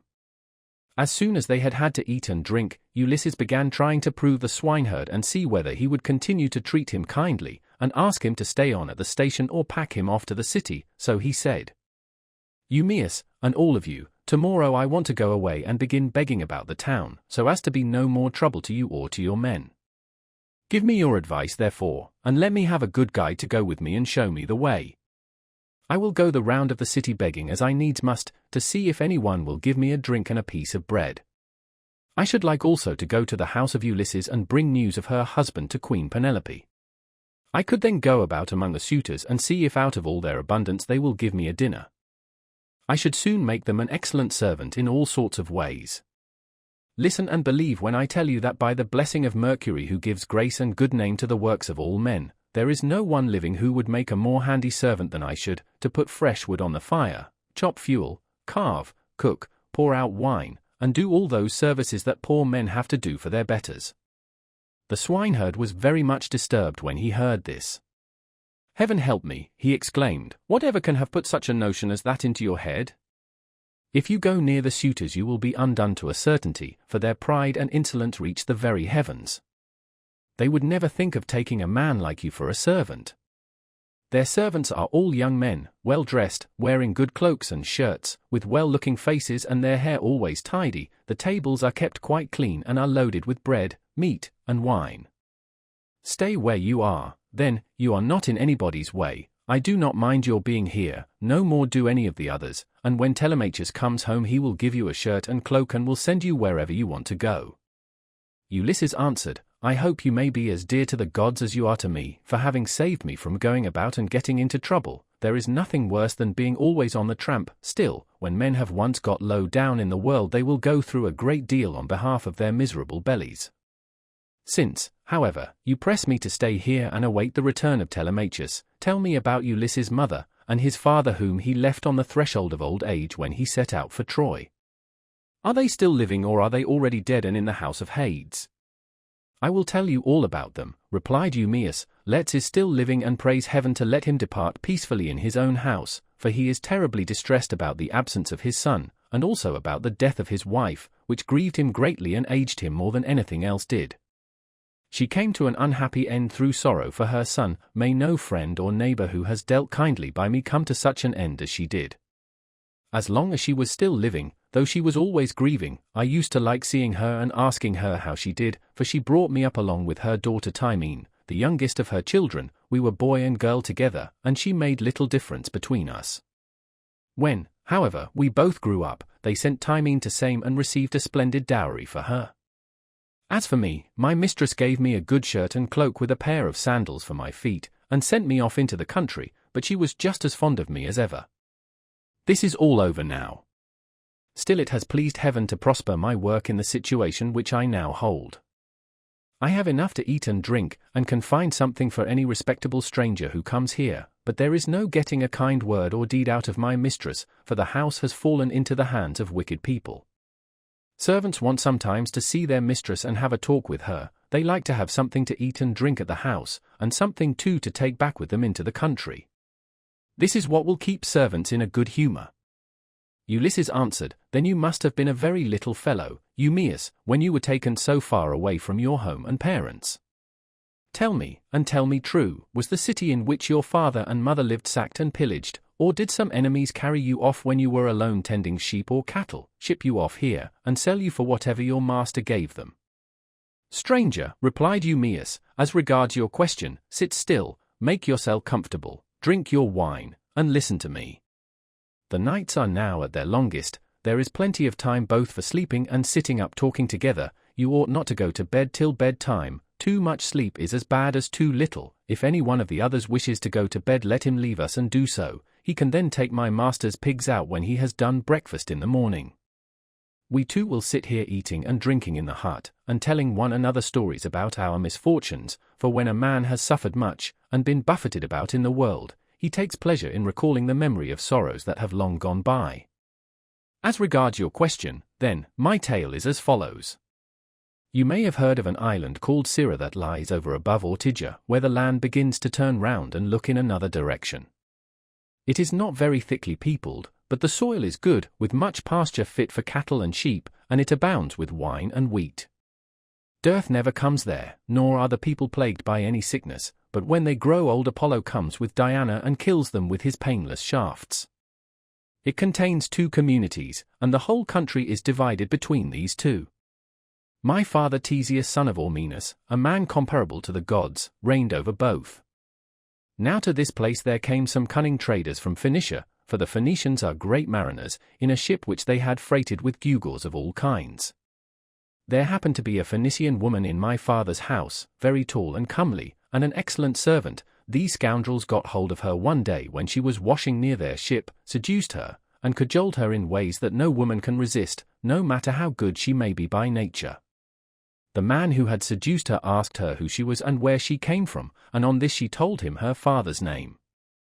"I come from Sidon," said she, "and am daughter to Arybas, a man rolling in wealth. One day as I was coming into the town from the country, some Taphian pirates seized me and took me here over the sea, where they sold me to the man who owns this house, and he gave them their price for me." The man who had seduced her then said, "Would you like to come along with us to see the house of your parents and your parents themselves? They are both alive and are said to be well off." "I will do so gladly," answered she, "if you men will first swear me a solemn oath that you will do me no harm by the way." They all swore as she told them, and when they had completed their oath the woman said, "Hush, and if any of your men meets me in the street or at the well, do not let him speak to me, for fear some one should go and tell my master, in which case he would suspect something. He would put me in prison, and would have all of you murdered. Keep your own counsel therefore, buy your merchandise as fast as you can, and send me word when you have done loading. I will bring as much gold as I can lay my hands on, and there is something else also that I can do towards paying my fare. I am nurse to the son of the good man of the house, a funny little fellow just able to run about. I will carry him off in your ship, and you will get a great deal of money for him if you take him and sell him in foreign parts." On this she went back to the house. The Phoenicians stayed a whole year till they had loaded their ship with much precious merchandise, and then, when they had got freight enough, they sent to tell the woman. Their messenger, a very cunning fellow, came to my father's house bringing a necklace of gold with amber beads strung among it, and while my mother and the servants had it in their hands admiring it and bargaining about it, he made a sign quietly to the woman and then went back to the ship, whereon she took me by the hand and led me out of the house. In the fore part of the house she saw the tables set with the cups of guests who had been feasting with my father, as being in attendance on him. These were now all gone to a meeting of the public assembly, so she snatched up 3 cups and carried them off in the bosom of her dress, while I followed her, for I knew no better. The sun was now set, and darkness was over all the land, so we hurried on as fast as we could till we reached the harbour, where the Phoenician ship was lying. When they had got on board they sailed their ways over the sea, taking us with them, and Jove sent then a fair wind. 6 days did we sail both night and day, but on the 7th day Diana struck the woman and she fell heavily down into the ship's hold as though she were a sea-gull alighting on the water, so they threw her overboard to the seals and fishes, and I was left all sorrowful and alone. Presently the winds and waves took the ship to Ithaca, where Laertes gave sundry of his chattels for me, and thus it was that ever I came to set eyes upon this country. Ulysses answered, Eumaeus, I have heard the story of your misfortunes with the most lively interest and pity, but Jove has given you good as well as evil, for in spite of everything you have a good master, who sees that you always have enough to eat and drink, and you lead a good life, whereas I am still going about begging my way from city to city. Thus did they converse, and they had only a very little time left for sleep, for it was soon daybreak. In the meantime Telemachus and his crew were nearing land, so they loosed the sails, took down the mast, and rowed the ship into the harbour. They cast out their mooring stones and made fast the hawsers. They then got out upon the sea-shore, mixed their wine, and got dinner ready. As soon as they had had enough to eat and drink, Telemachus said, Take the ship on to the town, but leave me here, for I want to look after the herdsmen on one of my farms. In the evening, when I have seen all I want, I will come down to the city, and tomorrow morning in return for your trouble I will give you all a good dinner with meat and wine. Then Theoclymenus said, And what, my dear young friend, is to become of me? To whose house, among all your chief men, am I to repair? Or shall I go straight to your own house and to your mother? At any other time, replied Telemachus, I should have bidden you go to my own house, for you would find no want of hospitality. At the present moment, however, you would not be comfortable there, for I shall be away, and my mother will not see you. She does not often show herself even to the suitors, but sits at her loom weaving in an upper chamber, out of their way. But I can tell you a man whose house you can go to, I mean Eurymachus the son of Polybus, who is held in the highest estimation by everyone in Ithaca. He is much the best man and the most persistent wooer of all those who are paying court to my mother and trying to take Ulysses' place. Jove, however, in heaven alone knows whether or no they will come to a bad end before the marriage takes place. As he was speaking, a bird flew by upon his right hand, a hawk, Apollo's messenger. It held a dove in its talons, and the feathers, as it tore them off, fell to the ground midway between Telemachus and the ship. On this Theoclymenus called him apart and caught him by the hand. Telemachus, said he, that bird did not fly on your right hand without having been sent there by some god. As soon as I saw it I knew it was an omen. It means that you will remain powerful and that there will be no house in Ithaca more royal than your own. I wish it may prove so, answered Telemachus. If it does, I will show you so much goodwill and give you so many presents that all who meet you will congratulate you. Then he said to his friend Piraeus, Piraeus, son of Clitius, you have throughout shown yourself the most willing to serve me of all those who have accompanied me to Pylos. I wish you would take this stranger to your own house and entertain him hospitably till I can come for him. And Piraeus answered, Telemachus, you may stay away as long as you please, but I will look after him for you, and he shall find no lack of hospitality. As he spoke he went on board, and bade the others do so also and loose the hawsers, so they took their places in the ship. But Telemachus bound on his sandals, and took a long and doughty spear with a head of sharpened bronze from the deck of the ship. Then they loosed the hawsers, thrust the ship off from land, and made on towards the city as they had been told to do, while Telemachus strode on as fast as he could, till he reached the homestead where his countless herds of swine were feeding, and where dwelt the excellent swineherd, who was so devoted a servant to his master. Book 16. Ulysses reveals himself to Telemachus. Meanwhile Ulysses and the swineherd had lit a fire in the hut and were getting breakfast ready at daybreak, for they had sent the men out with the pigs. When Telemachus came up, the dogs did not bark but fawned upon him, so Ulysses, hearing the sound of feet and noticing that the dogs did not bark, said to Eumaeus, Eumaeus, I hear footsteps. I suppose one of your men or some one of your acquaintance is coming here, for the dogs are fawning upon him and not barking. The words were hardly out of his mouth before his son stood at the door. Eumaeus sprang to his feet, and the bowls in which he was mixing wine fell from his hands, as he made towards his master. He kissed his head and both his beautiful eyes, and wept for joy. A father could not be more delighted at the return of an only son, the child of his old age, after 10 years' absence in a foreign country and after having gone through much hardship. He embraced him, kissed him all over as though he had come back from the dead, and spoke fondly to him, saying, So you are come, Telemachus, light of my eyes that you are. When I heard you had gone to Pylos I made sure I was never going to see you any more. Come in, my dear child, and sit down, that I may have a good look at you now you are home again. It is not very often you come into the country to see us herdsmen, you stick pretty close to the town generally. I suppose you think it better to keep an eye on what the suitors are doing. So be it, old friend, answered Telemachus, but I am come now because I want to see you, and to learn whether my mother is still at her old home or whether some one else has married her, so that the bed of Ulysses is without bedding and covered with cobwebs. She is still at the house, replied Eumaeus, grieving and breaking her heart, and doing nothing but weep, both night and day continually. As he spoke he took Telemachus' spear, whereon he crossed the stone threshold and came inside. Ulysses rose from his seat to give him place as he entered, but Telemachus checked him. Sit down, stranger, said he, I can easily find another seat, and there is one here who will lay it for me. Ulysses went back to his own place, and Eumaeus strewed some green brushwood on the floor and threw a sheepskin on top of it for Telemachus to sit upon. Then the swineherd brought them platters of cold meat, the remains from what they had eaten the day before, and he filled the bread baskets with bread as fast as he could. He mixed wine also in bowls of ivywood, and took his seat facing Ulysses.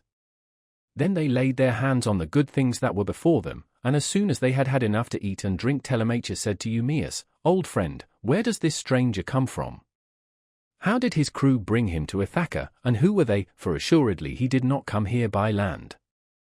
To this you answered, O swineherd Eumaeus, my son, I will tell you the real truth. He says he is a Cretan, and that he has been a great traveller. At this moment he is running away from a Thesprotian ship, and has taken refuge at my station, so I will put him into your hands. Do whatever you like with him, only remember that he is your suppliant. I am very much distressed, said Telemachus, by what you have just told me. How can I take this stranger into my house? I am as yet young, and am not strong enough to hold my own if any man attacks me. My mother cannot make up her mind whether to stay where she is and look after the house out of respect for public opinion and the memory of her husband, or whether the time is now come for her to take the best man of those who are wooing her, and the one who will make her the most advantageous offer. Still, as the stranger has come to your station, I will find him a cloak and shirt of good wear, with a sword and sandals, and will send him wherever he wants to go. Or if you like, you can keep him here at the station, and I will send him clothes and food that he may be no burden on you and on your men. But I will not have him go near the suitors, for they are very insolent, and are sure to ill-treat him in a way that would greatly grieve me. No matter how valiant a man may be, he can do nothing against numbers, for they will be too strong for him. Then Ulysses said, Sir, it is right that I should say something myself. I am much shocked about what you have said about the insolent way in which the suitors are behaving in despite of such a man as you are. Tell me, do you submit to such treatment tamely, or has some god set your people against you? May you not complain of your brothers, for it is to these that a man may look for support, however great his quarrel may be. I wish I were as young as you are and in my present mind, if I were son to Ulysses, or, indeed, Ulysses himself, I would rather some one came and cut my head off, but I would go to the house and be the bane of every one of these men. If they were too many for me, I being single-handed, I would rather die fighting in my own house than see such disgraceful sights day after day, strangers grossly maltreated, and men dragging the women servants about the house in an unseemly way, wine drawn recklessly, and bread wasted all to no purpose for an end that shall never be accomplished. And Telemachus answered, I will tell you truly everything. There is no enmity between me and my people, nor can I complain of brothers, to whom a man may look for support however great his quarrel may be. Jove has made us a race of only sons. Laertes was the only son of Arcesius, and Ulysses only son of Laertes. I am myself the only son of Ulysses who left me behind him when he went away, so that I have never been of any use to him. Hence it comes that my house is in the hands of numberless marauders, for the chiefs from all the neighbouring islands, Dulichium, same, Zacynthus, as also all the principal men of Ithaca itself, are eating up my house under the pretext of paying court to my mother, who will neither say point blank that she will not marry, nor yet bring matters to an end, so they are making havoc of my estate, and before long will do so with myself into the bargain. The issue, however, rests with heaven. But do you, old friend Eumaeus, go at once and tell Penelope that I am safe and have returned from Pylos. Tell it to herself alone, and then come back here without letting anyone else know, for there are many who are plotting mischief against me. I understand and heed you, replied Eumaeus, you need instruct me no further, only as I am going that way say whether I had not better let poor Laertes know that you are returned. He used to superintend the work on his farm in spite of his bitter sorrow about Ulysses, and he would eat and drink at will along with his servants, but they tell me that from the day on which you set out for Pylos he has neither eaten nor drunk as he ought to do, nor does he look after his farm, but sits weeping and wasting the flesh from off his bones. More's the pity, answered Telemachus, I am sorry for him, but we must leave him to himself just now. If people could have everything their own way, the first thing I should choose would be the return of my father, but go, and give your message, then make haste back again, and do not turn out of your way to tell Let's. Tell my mother to send one of her women secretly with the news at once, and let him hear it from her. Thus did he urge the swineherd. Eumaeus, therefore, took his sandals, bound them to his feet, and started for the town. Minerva watched him well off the station, and then came up to it in the form of a woman, fair, stately, and wise. She stood against the side of the entry, and revealed herself to Ulysses, but Telemachus could not see her, and knew not that she was there, for the gods do not let themselves be seen by everybody. Ulysses saw her, and so did the dogs, for they did not bark, but went scared and whining off to the other side of the yards. She nodded her head and motioned to Ulysses with her eyebrows, whereon he left the hut and stood before her outside the main wall of the yards. Then she said to him, Ulysses, noble son of Laertes, it is now time for you to tell your son, do not keep him in the dark any longer, but lay your plans for the destruction of the suitors, and then make for the town. I will not be long in joining you, for I too am eager for the fray. As she spoke she touched him with her golden wand. First she threw a fair clean shirt and cloak about his shoulders, then she made him younger and of more imposing presence, she gave him back his color, filled out his cheeks, and let his beard become dark again. Then she went away and Ulysses came back inside the hut. His son was astounded when he saw him, and turned his eyes away for fear he might be looking upon a god. Stranger, said he, how suddenly you have changed from what you were a moment or two ago. You are dressed differently and your color is not the same. Are you some one or other of the gods that live in heaven? If so, be propitious to me till I can make you due sacrifice and offerings of wrought gold. Have mercy upon me. And Ulysses said, I am no god, why should you take me for one? I am your father, on whose account you grieve and suffer so much at the hands of lawless men. As he spoke he kissed his son, and a tear fell from his cheek onto the ground, for he had restrained all tears till now. But Telemachus could not yet believe that it was his father, and said, You are not my father, but some god is flattering me with vain hopes that I may grieve the more hereafter. No mortal man could of himself contrive to do as you have been doing, and make yourself old and young at a moment's notice, unless a god were with him.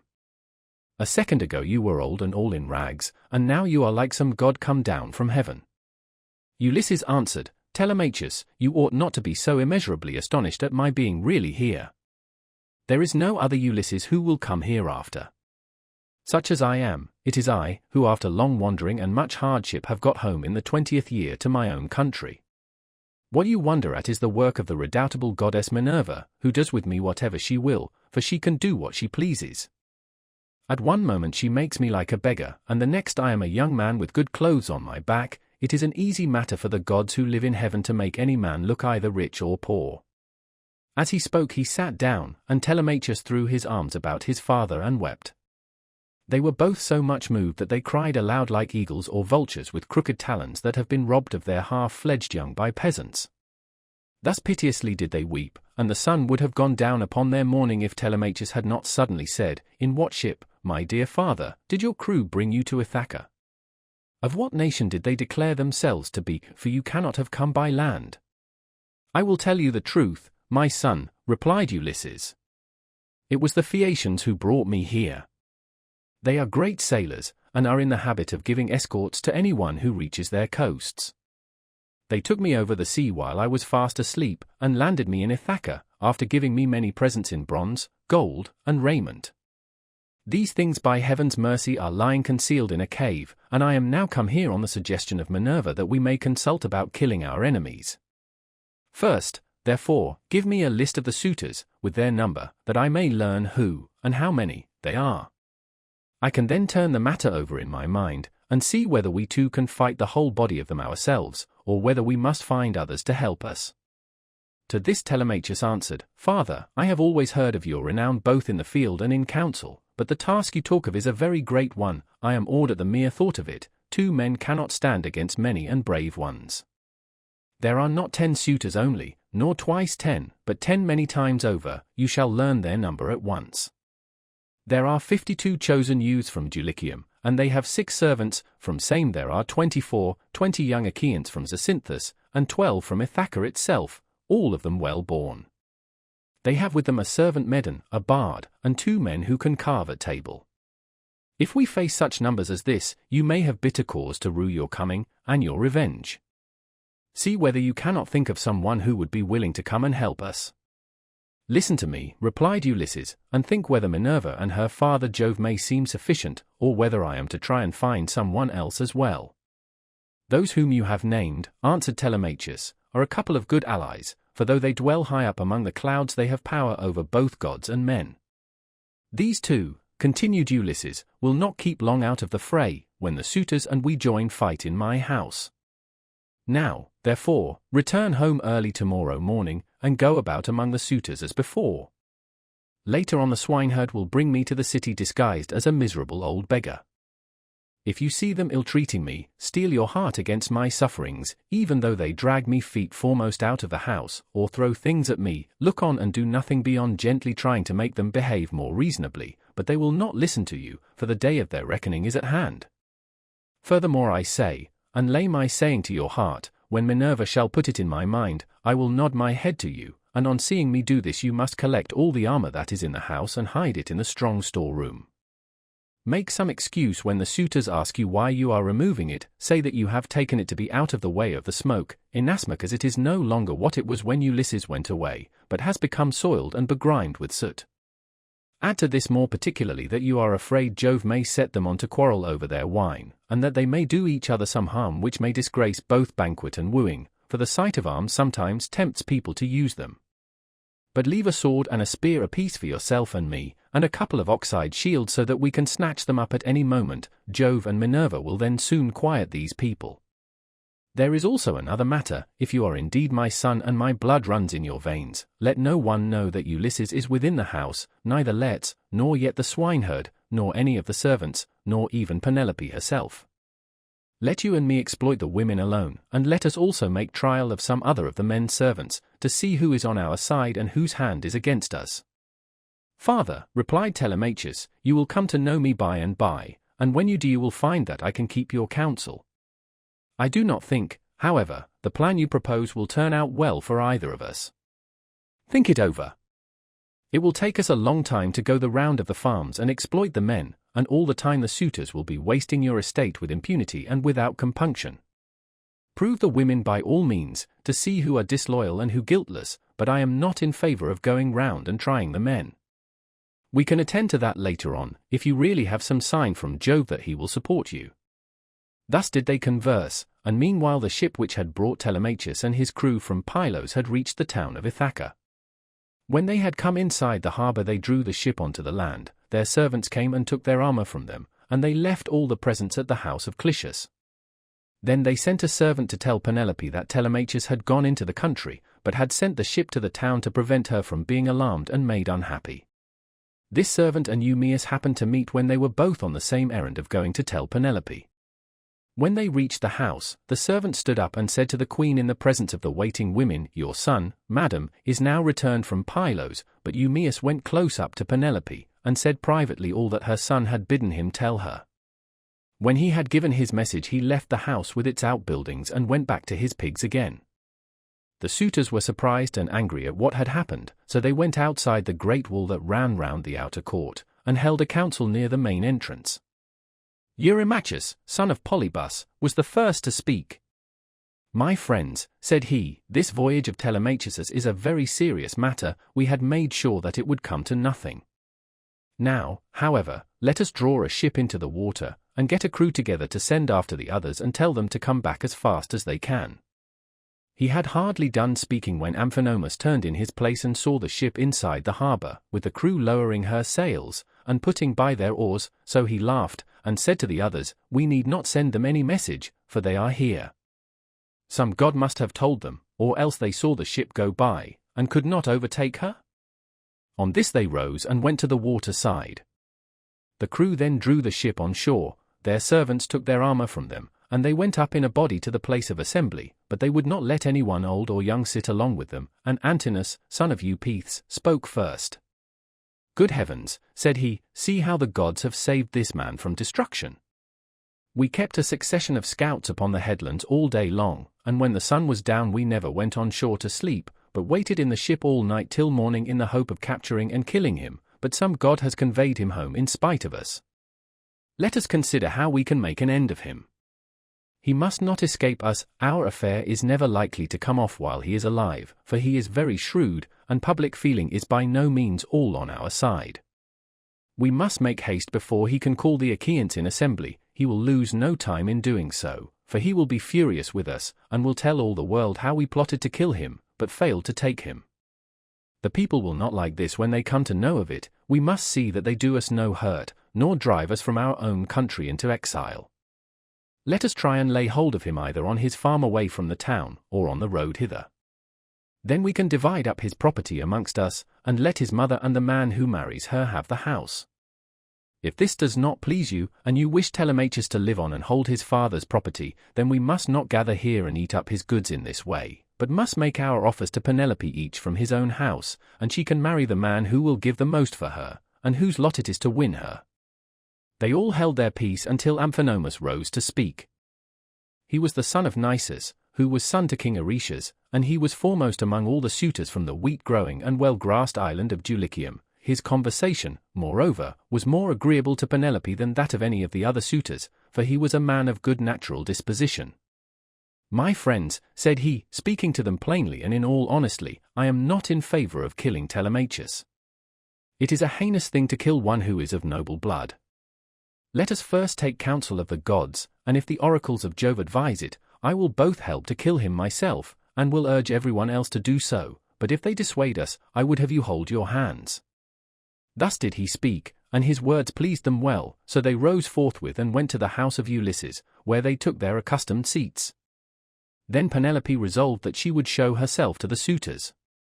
She knew of the plot against Telemachus, for the servant Medon had overheard their counsels and had told her. She went down therefore to the court attended by her maidens, and when she reached the suitors she stood by one of the bearing posts supporting the roof of the cloister holding a veil before her face, and rebuked Antinous, saying, "Antinous, insolent and wicked schemer, they say you are the best speaker and counselor of any man your own age in Ithaca, but you are nothing of the kind.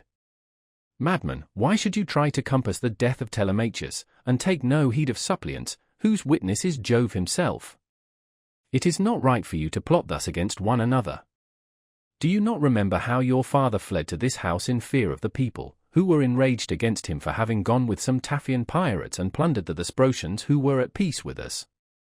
They wanted to tear him in pieces and eat up everything he had, but Ulysses stayed their hands although they were infuriated, and now you devour his property without paying for it, and break my heart by wooing his wife and trying to kill his son. Leave off doing so, and stop the others also." To this Eurymachus son of Polybus answered, "Take heart, Queen Penelope daughter of Icarius, and do not trouble yourself about these matters. The man is not yet born, nor never will be, who shall lay hands upon your son Telemachus, while I yet live to look upon the face of the earth. I say, and it shall surely be, that my spear shall be reddened with his blood, for many a time has Ulysses taken me on his knees, held wine up to my lips to drink, and put pieces of meat into my hands. Therefore Telemachus is much the dearest friend I have, and has nothing to fear from the hands of us suitors. Of course, if death comes to him from the gods, he cannot escape it." He said this to quiet her, but in reality he was plotting against Telemachus. Then Penelope went upstairs again and mourned her husband till Minerva shed sleep over her eyes.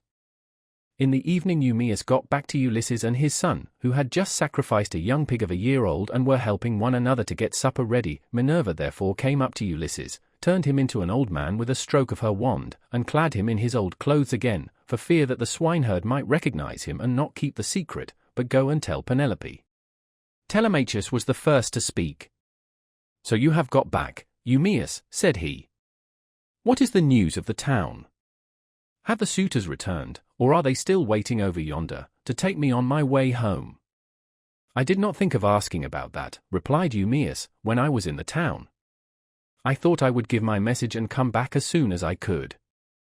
I met a man sent by those who had gone with you to Pylos, and he was the first to tell the news to your mother, but I can say what I saw with my own eyes. I had just got onto the crest of the hill of Mercury above the town when I saw a ship coming into harbor with a number of men in her. They had many shields and spears, and I thought it was the suitors, but I cannot be sure. On hearing this, Telemachus smiled to his father, but so that Eumaeus could not see him. Then, when they had finished their work and the meal was ready, they ate it, and every man had his full share so that all were satisfied. As soon as they had had enough to eat and drink, they laid down to rest and enjoyed the boon of sleep. Book 17. Telemachus and his mother meet. Ulysses and Eumaeus come down to the town, and Ulysses is insulted by Melanthius. He is recognized by the dog Argos. He is insulted and presently struck by Antinous with a stool. Penelope desires that he shall be sent to her. When the child of morning, rosy-fingered Dawn, appeared, Telemachus bound on his sandals and took a strong spear that suited his hands, for he wanted to go into the city. "Old friend," said he to the swineherd, "I will now go to the town and show myself to my mother, for she will never leave off grieving till she has seen me. As for this unfortunate stranger, take him to the town and let him beg there of anyone who will give him a drink and a piece of bread. I have trouble enough of my own, and cannot be burdened with other people. If this makes him angry, so much the worse for him, but I like to say what I mean." Then Ulysses said, "Sir, I do not want to stay here. A beggar can always do better in town than country, for anyone who likes can give him something. I am too old to care about remaining here at the beck and call of a master. Therefore let this man do as you have just told him, and take me to the town as soon as I have had a warm by the fire, and the day has got a little heat in it. My clothes are wretchedly thin, and this frosty morning I shall be perished with cold, for you say the city is some way off." On this Telemachus strode off through the yards, brooding his revenge upon the suitors. When he reached home he stood his spear against a bearing post of the cloister, crossed the stone floor of the cloister itself, and went inside. Nurse Euryclea saw him long before anyone else did. She was putting the fleeces onto the seats, and she burst out crying as she ran up to him. All the other maids came up too, and covered his head and shoulders with their kisses. Penelope came out of her room looking like Diana or Venus, and wept as she flung her arms about her son. She kissed his forehead and both his beautiful eyes. "Light of my eyes," she cried as she spoke fondly to him, "so you are come home again. I made sure I was never going to see you any more. To think of your having gone off to Pylos without saying anything about it or obtaining my consent. But come, tell me what you saw." "Do not scold me, mother," answered Telemachus, "nor vex me, seeing what a narrow escape I have had, but wash your face, change your dress, go upstairs with your maids, and promise full and sufficient hecatombs to all the gods if Jove will only grant us our revenge upon the suitors. I must now go to the place of assembly to invite a stranger who has come back with me from Pylos. I sent him on with my crew, and told Piraeus to take him home and look after him till I could come for him myself." She heeded her son's words, washed her face, changed her dress, and vowed full and sufficient hecatombs to all the gods if they would only vouchsafe her revenge upon the suitors. Telemachus went through, and out of, the cloisters spear in hand, not alone, for his 2 fleet dogs went with him. Minerva endowed him with a presence of such divine comeliness that all marveled at him as he went by, and the suitors gathered round him with fair words in their mouths and malice in their hearts, but he avoided them, and went to sit with Mentor, Antiphus, and Halitherses, old friends of his father's house, and they made him tell them all that had happened to him. Then Piraeus came up with Theoclymenus, whom he had escorted through the town to the place of assembly, whereon Telemachus at once joined them. Piraeus was first to speak. "Telemachus," said he, "I wish you would send some of your women to my house to take away the presents Menelaus gave you." "We do not know, Piraeus," answered Telemachus, "what may happen. If the suitors kill me in my own house and divide my property among them, I would rather you had the presents than that any of those people should get hold of them. If on the other hand I manage to kill them, I shall be much obliged if you will kindly bring me my presents."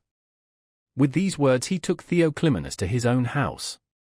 When they got there they laid their cloaks on the benches and seats, went into the baths, and washed themselves.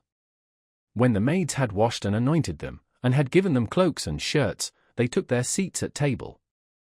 A maid-servant then brought them water in a beautiful golden ewer, and poured it into a silver basin for them to wash their hands, and she drew a clean table beside them. An upper servant brought them bread and offered them many good things of what there was in the house. Opposite them sat Penelope, reclining on a couch by one of the bearing posts of the cloister, and spinning. Then they laid their hands on the good things that were before them, and as soon as they had had enough to eat and drink, Penelope said, "Telemachus, I shall go upstairs and lie down on that sad couch, which I have not ceased to water with my tears, from the day Ulysses set out for Troy with the sons of Atreus. You failed, however, to make it clear to me before the suitors came back to the house, whether or no you had been able to hear anything about the return of your father." "I will tell you then truth," replied her son. "We went to Pylos and saw Nestor, who took me to his house and treated me as hospitably as though I were a son of his own who had just returned after a long absence, so also did his sons, but he said he had not heard a word from any human being about Ulysses, whether he was alive or dead.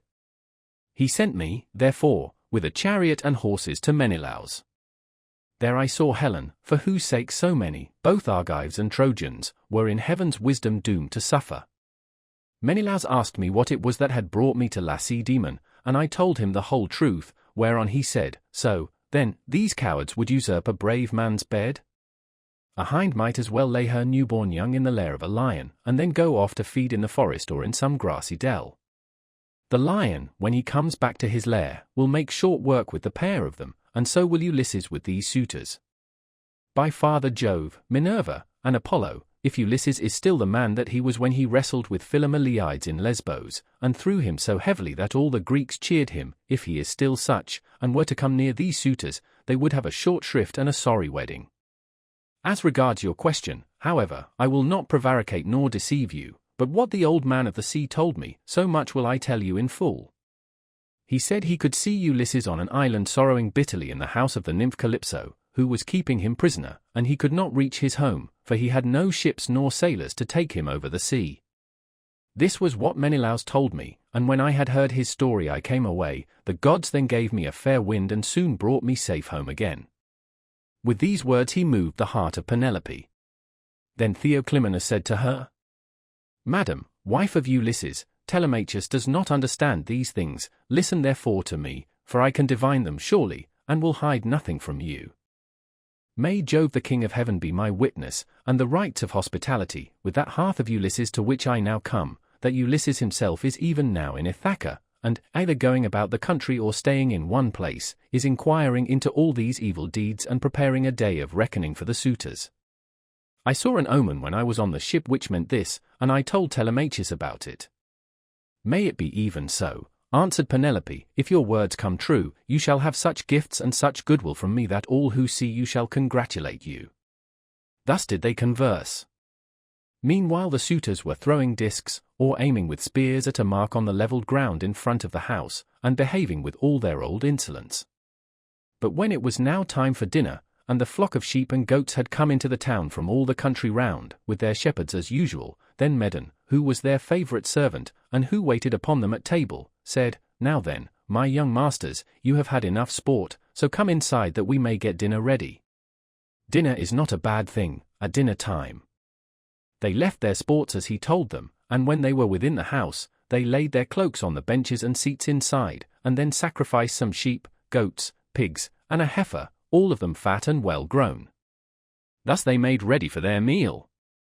In the meantime Ulysses and the swineherd were about starting for the town, and the swineherd said, "Stranger, I suppose you still want to go to town today, as my master said you were to do. For my own part one should have liked you to stay here as a station hand, but I must do as my master tells me, or he will scold me later on, and a scolding from one's master is a very serious thing. Let us then be off, for it is now broad day, it will be night again directly and then you will find it colder." "I know, and understand you," replied Ulysses, "you need say no more. Let us be going, but if you have a stick ready cut, let me have it to walk with, for you say the road is a very rough one." As he spoke he threw his shabby old tattered wallet over his shoulders, by the cord from which it hung, and Eumaeus gave him a stick to his liking.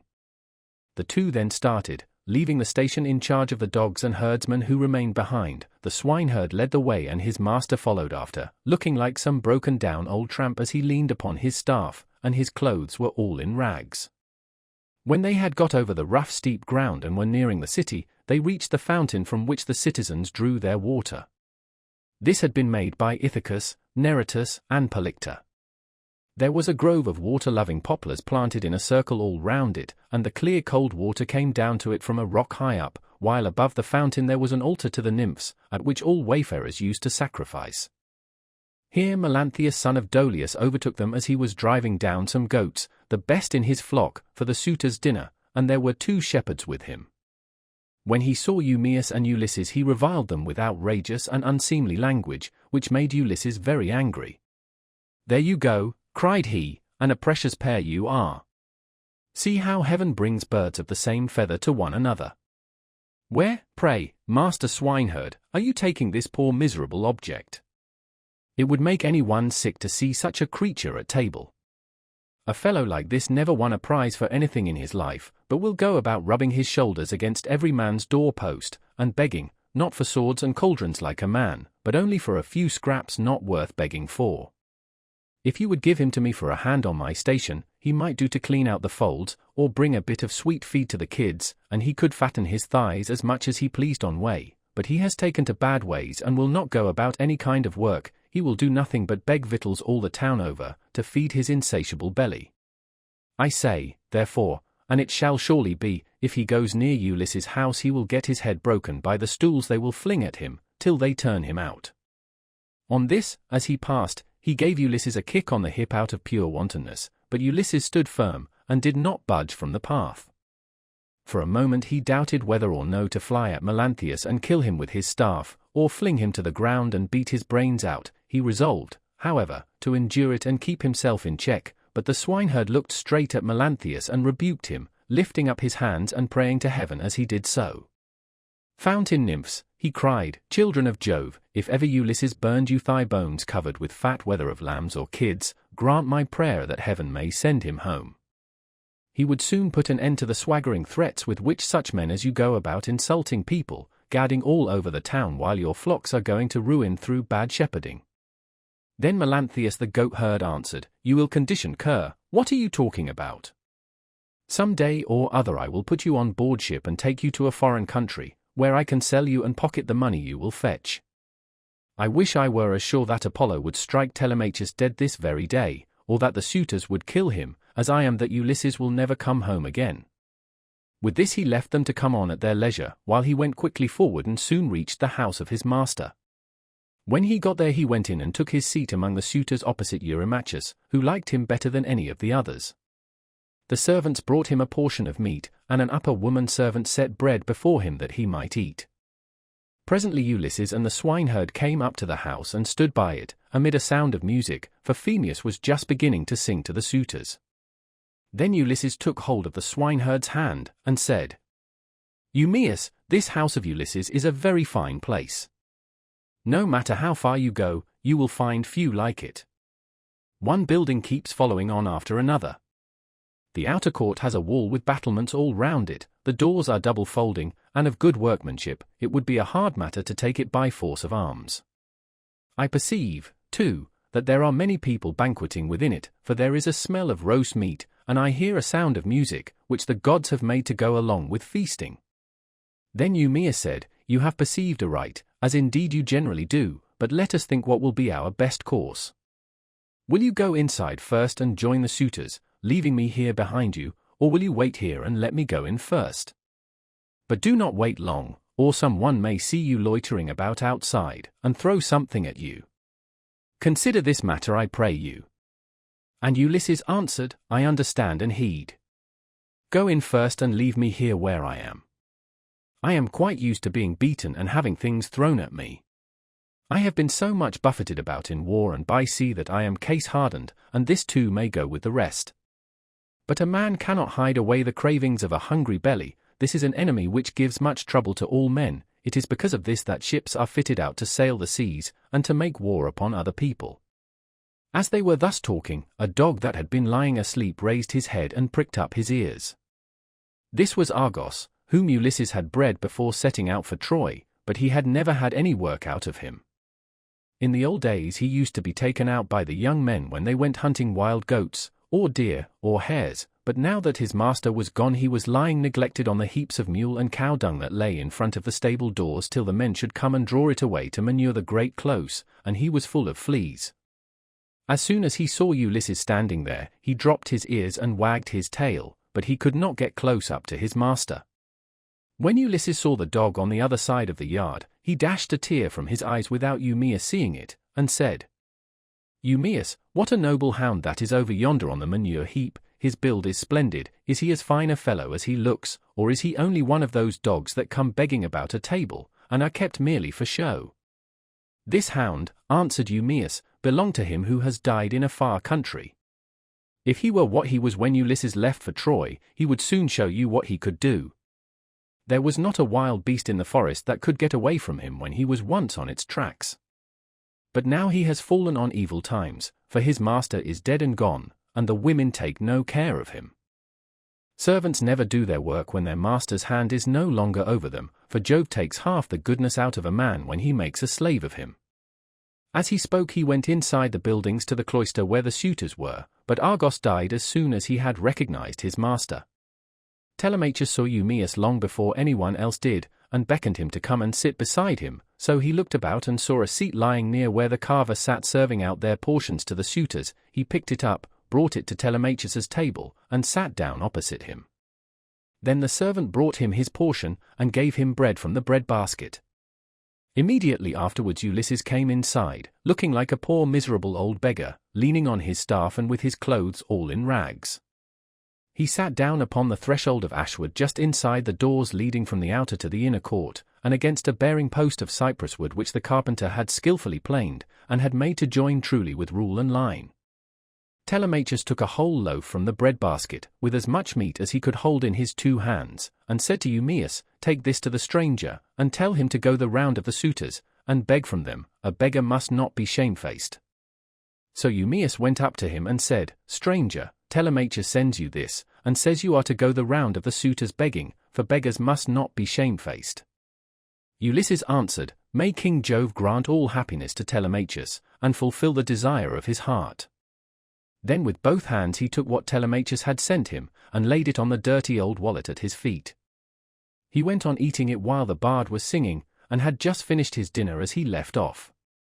The suitors applauded the bard, whereon Minerva went up to Ulysses and prompted him to beg pieces of bread from each one of the suitors, that he might see what kind of people they were, and tell the good from the bad, but come what might she was not going to save a single one of them. Ulysses, therefore, went on his round, going from left to right, and stretched out his hands to beg as though he were a real beggar. Some of them pitied him, and were curious about him, asking one another who he was and where he came from, whereon the goat-herd Melanthius said, "Suitors of my noble mistress, I can tell you something about him, for I have seen him before. The swineherd brought him here, but I know nothing about the man himself, nor where he comes from." On this Antinous began to abuse the swineherd. "You precious idiot," he cried, "what have you brought this man to town for? Have we not tramps and beggars enough already to pester us as we sit at meat?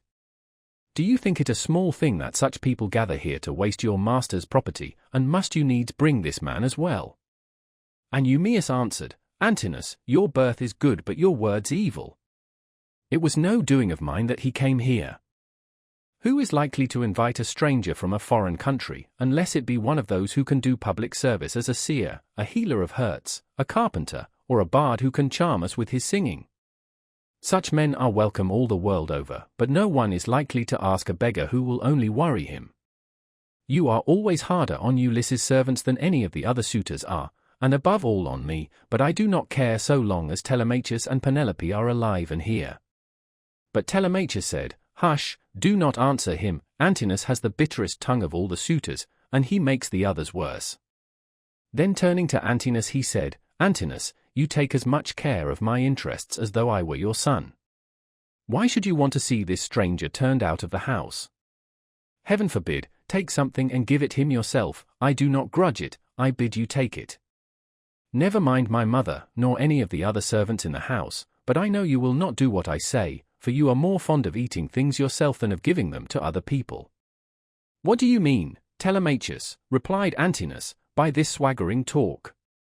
If all the suitors were to give him as much as I will, he would not come here again for another 3 months. As he spoke he drew the stool on which he rested his dainty feet from under the table, and made as though he would throw it at Ulysses, but the other suitors all gave him something, and filled his wallet with bread and meat. He was about, therefore, to go back to the threshold and eat what the suitors had given him, but he first went up to Antinous and said, "Sir, give me something. You are not, surely, the poorest man here. You seem to be a chief, foremost among them all, therefore you should be the better giver, and I will tell far and wide of your bounty. I too was a rich man once, and had a fine house of my own. In those days I gave to many a tramp such as I now am, no matter who he might be nor what he wanted. I had any number of servants, and all the other things which people have who live well and are accounted wealthy, but it pleased Jove to take all away from me. He sent me with a band of roving robbers to Egypt. It was a long voyage and I was undone by it. I stationed my ships in the river Aegyptus, and bade my men stay by them and keep guard over them, while I sent out scouts to reconnoiter from every point of vantage. But the men disobeyed my orders, took to their own devices, and ravaged the land of the Egyptians, killing the men, and taking their wives and children captives. The alarm was soon carried to the city, and when they heard the war cry, the people came out at daybreak till the plain was filled with soldiers horse and foot, and with the gleam of armor. Then Jove spread panic among my men, and they would no longer face the enemy, for they found themselves surrounded. The Egyptians killed many of us, and took the rest alive to do forced labor for them. As for myself, they gave me to a friend who met them, to take to Cyprus, Dmeter by name, son of Iasus, who was a great man in Cyprus. Thence I am come hither in a state of great misery." Then Antinous said, "What god can have sent such a pestilence to plague us during our dinner? Get out, into the open part of the court, or I will give you Egypt and Cyprus over again for your insolence and importunity. You have begged of all the others, and they have given you lavishly, for they have abundance round them, and it is easy to be free with other people's property when there is plenty of it." On this Ulysses began to move off, and said, "Your looks, my fine sir, are better than your breeding. If you were in your own house you would not spare a poor man so much as a pinch of salt, for though you are in another man's, and surrounded with abundance, you cannot find it in you to give him even a piece of bread." This made Antinous very angry, and he scowled at him, saying, "You shall pay for this before you get clear of the court." With these words he threw a footstool at him, and hit him on the right shoulder blade near the top of his back. Ulysses stood firm as a rock, and the blow did not even stagger him, but he shook his head in silence as he brooded on his revenge. Then he went back to the threshold and sat down there, laying his well-filled wallet at his feet. "Listen to me," he cried, "you suitors of Queen Penelope, that I may speak even as I am minded. A man knows neither ache nor pain if he gets hit while fighting for his money, or for his sheep or his cattle, and even so Antinous has hit me while in the service of my miserable belly, which is always getting people into trouble. Still, if the poor have gods and avenging deities at all, I pray them that Antinous may come to a bad end before his marriage. Sit where you are, and eat your victuals in silence, or be off elsewhere," shouted Antinous.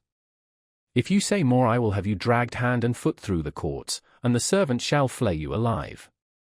The other suitors were much displeased at this, and one of the young men said, "Antinous, you did ill in striking that poor wretch of a tramp. It will be worse for you if he should turn out to be some god, and we know that gods go about disguised in all sorts of ways as people from foreign countries, and travel about the world to see who do amiss and who righteously."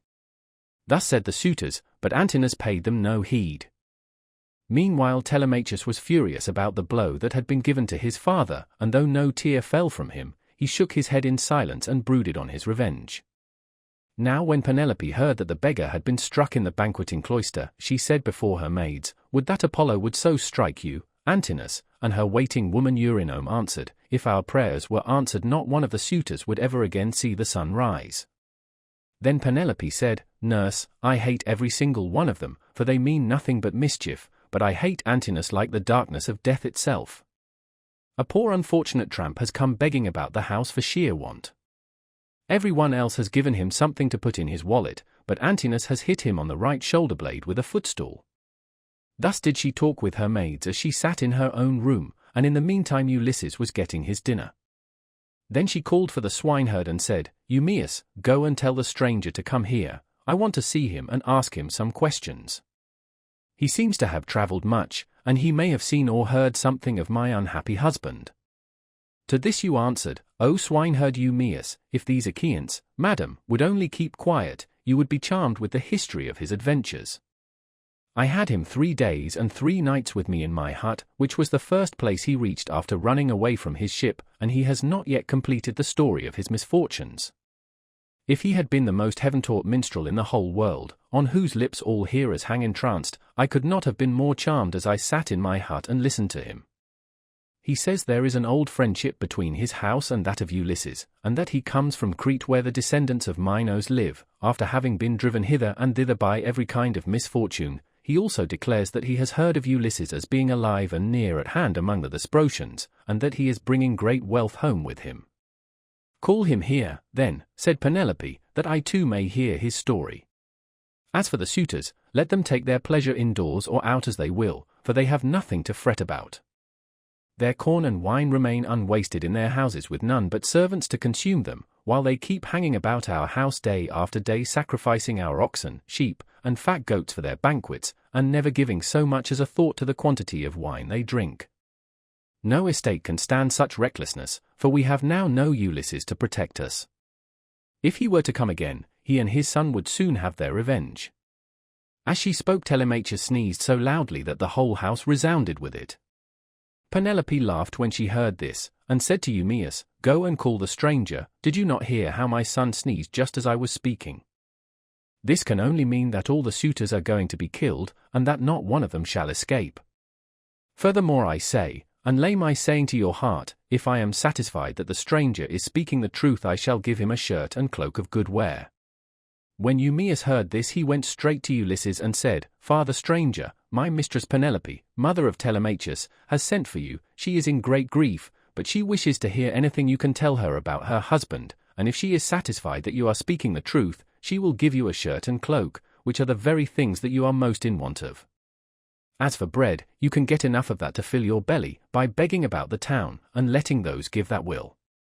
I will tell Penelope, answered Ulysses, nothing but what is strictly true.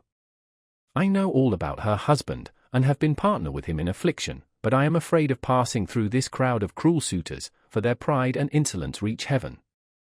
Just now, moreover, as I was going about the house without doing any harm, a man gave me a blow that hurt me very much, but neither Telemachus nor anyone else defended me. Tell Penelope, therefore, to be patient and wait till sundown.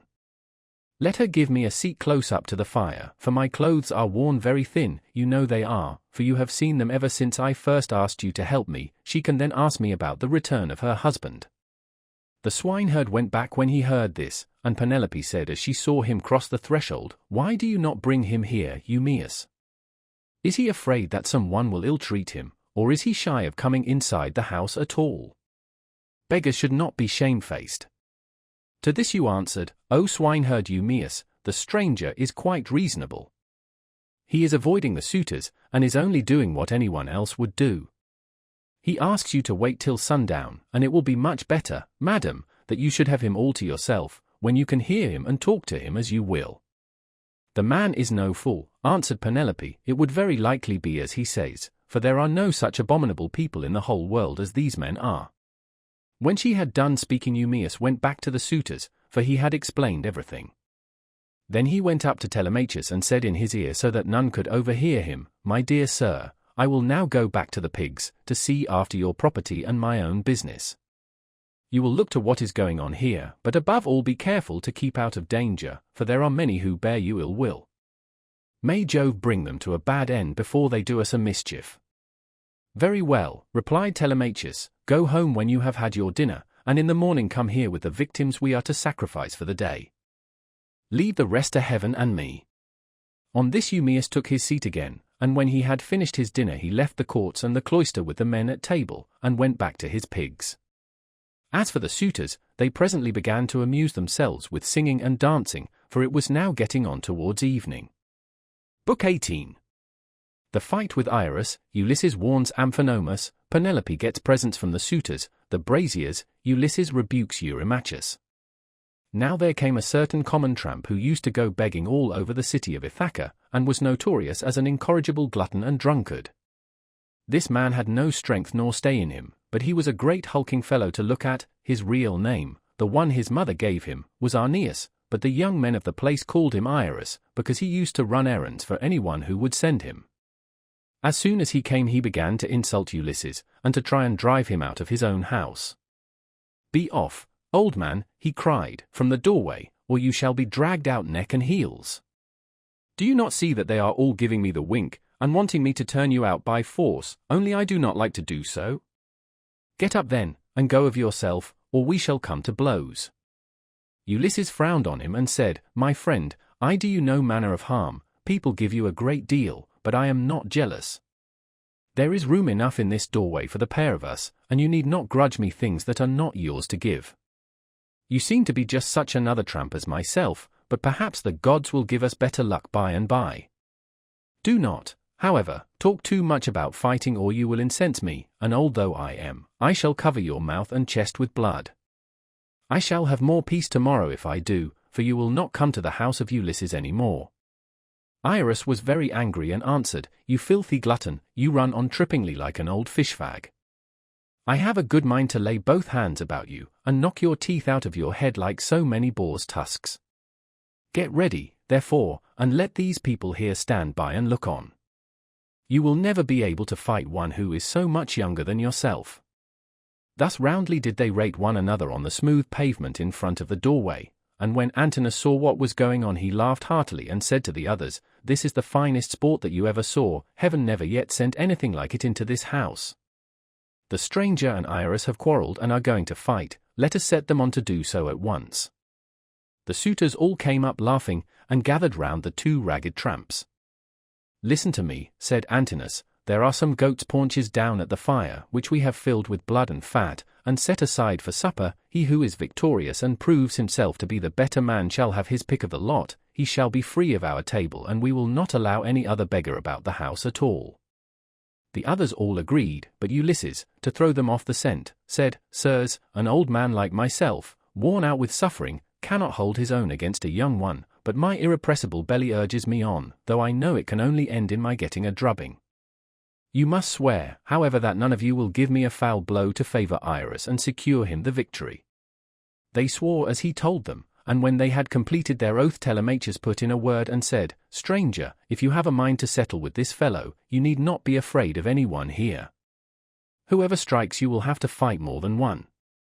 I am host, and the other chiefs, Antinous and Eurymachus, both of them men of understanding, are of the same mind as I am."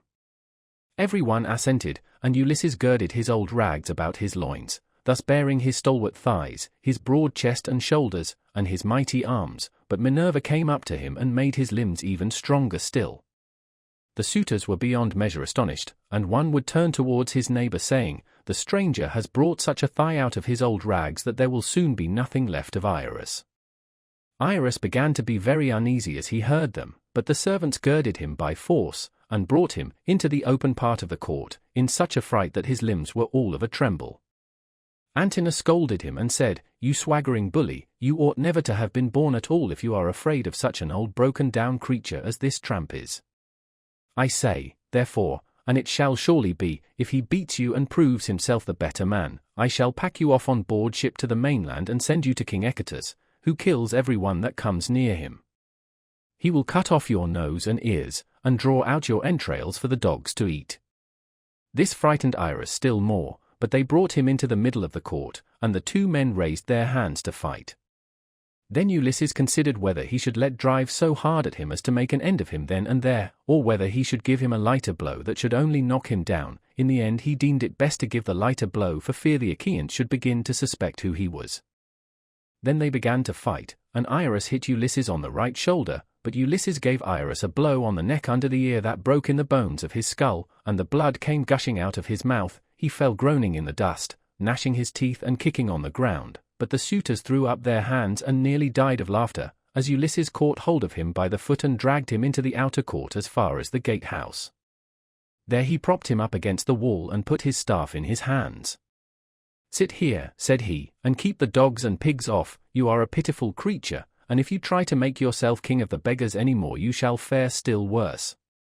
Then he threw his dirty old wallet, all tattered and torn over his shoulder with the cord by which it hung, and went back to sit down upon the threshold, but the suitors went within the cloisters, laughing and saluting him. May Jove, and all the other gods, said they, grant you whatever you want for having put an end to the importunity of this insatiable tramp. We will take him over to the mainland presently, to King Echetus, who kills every one that comes near him.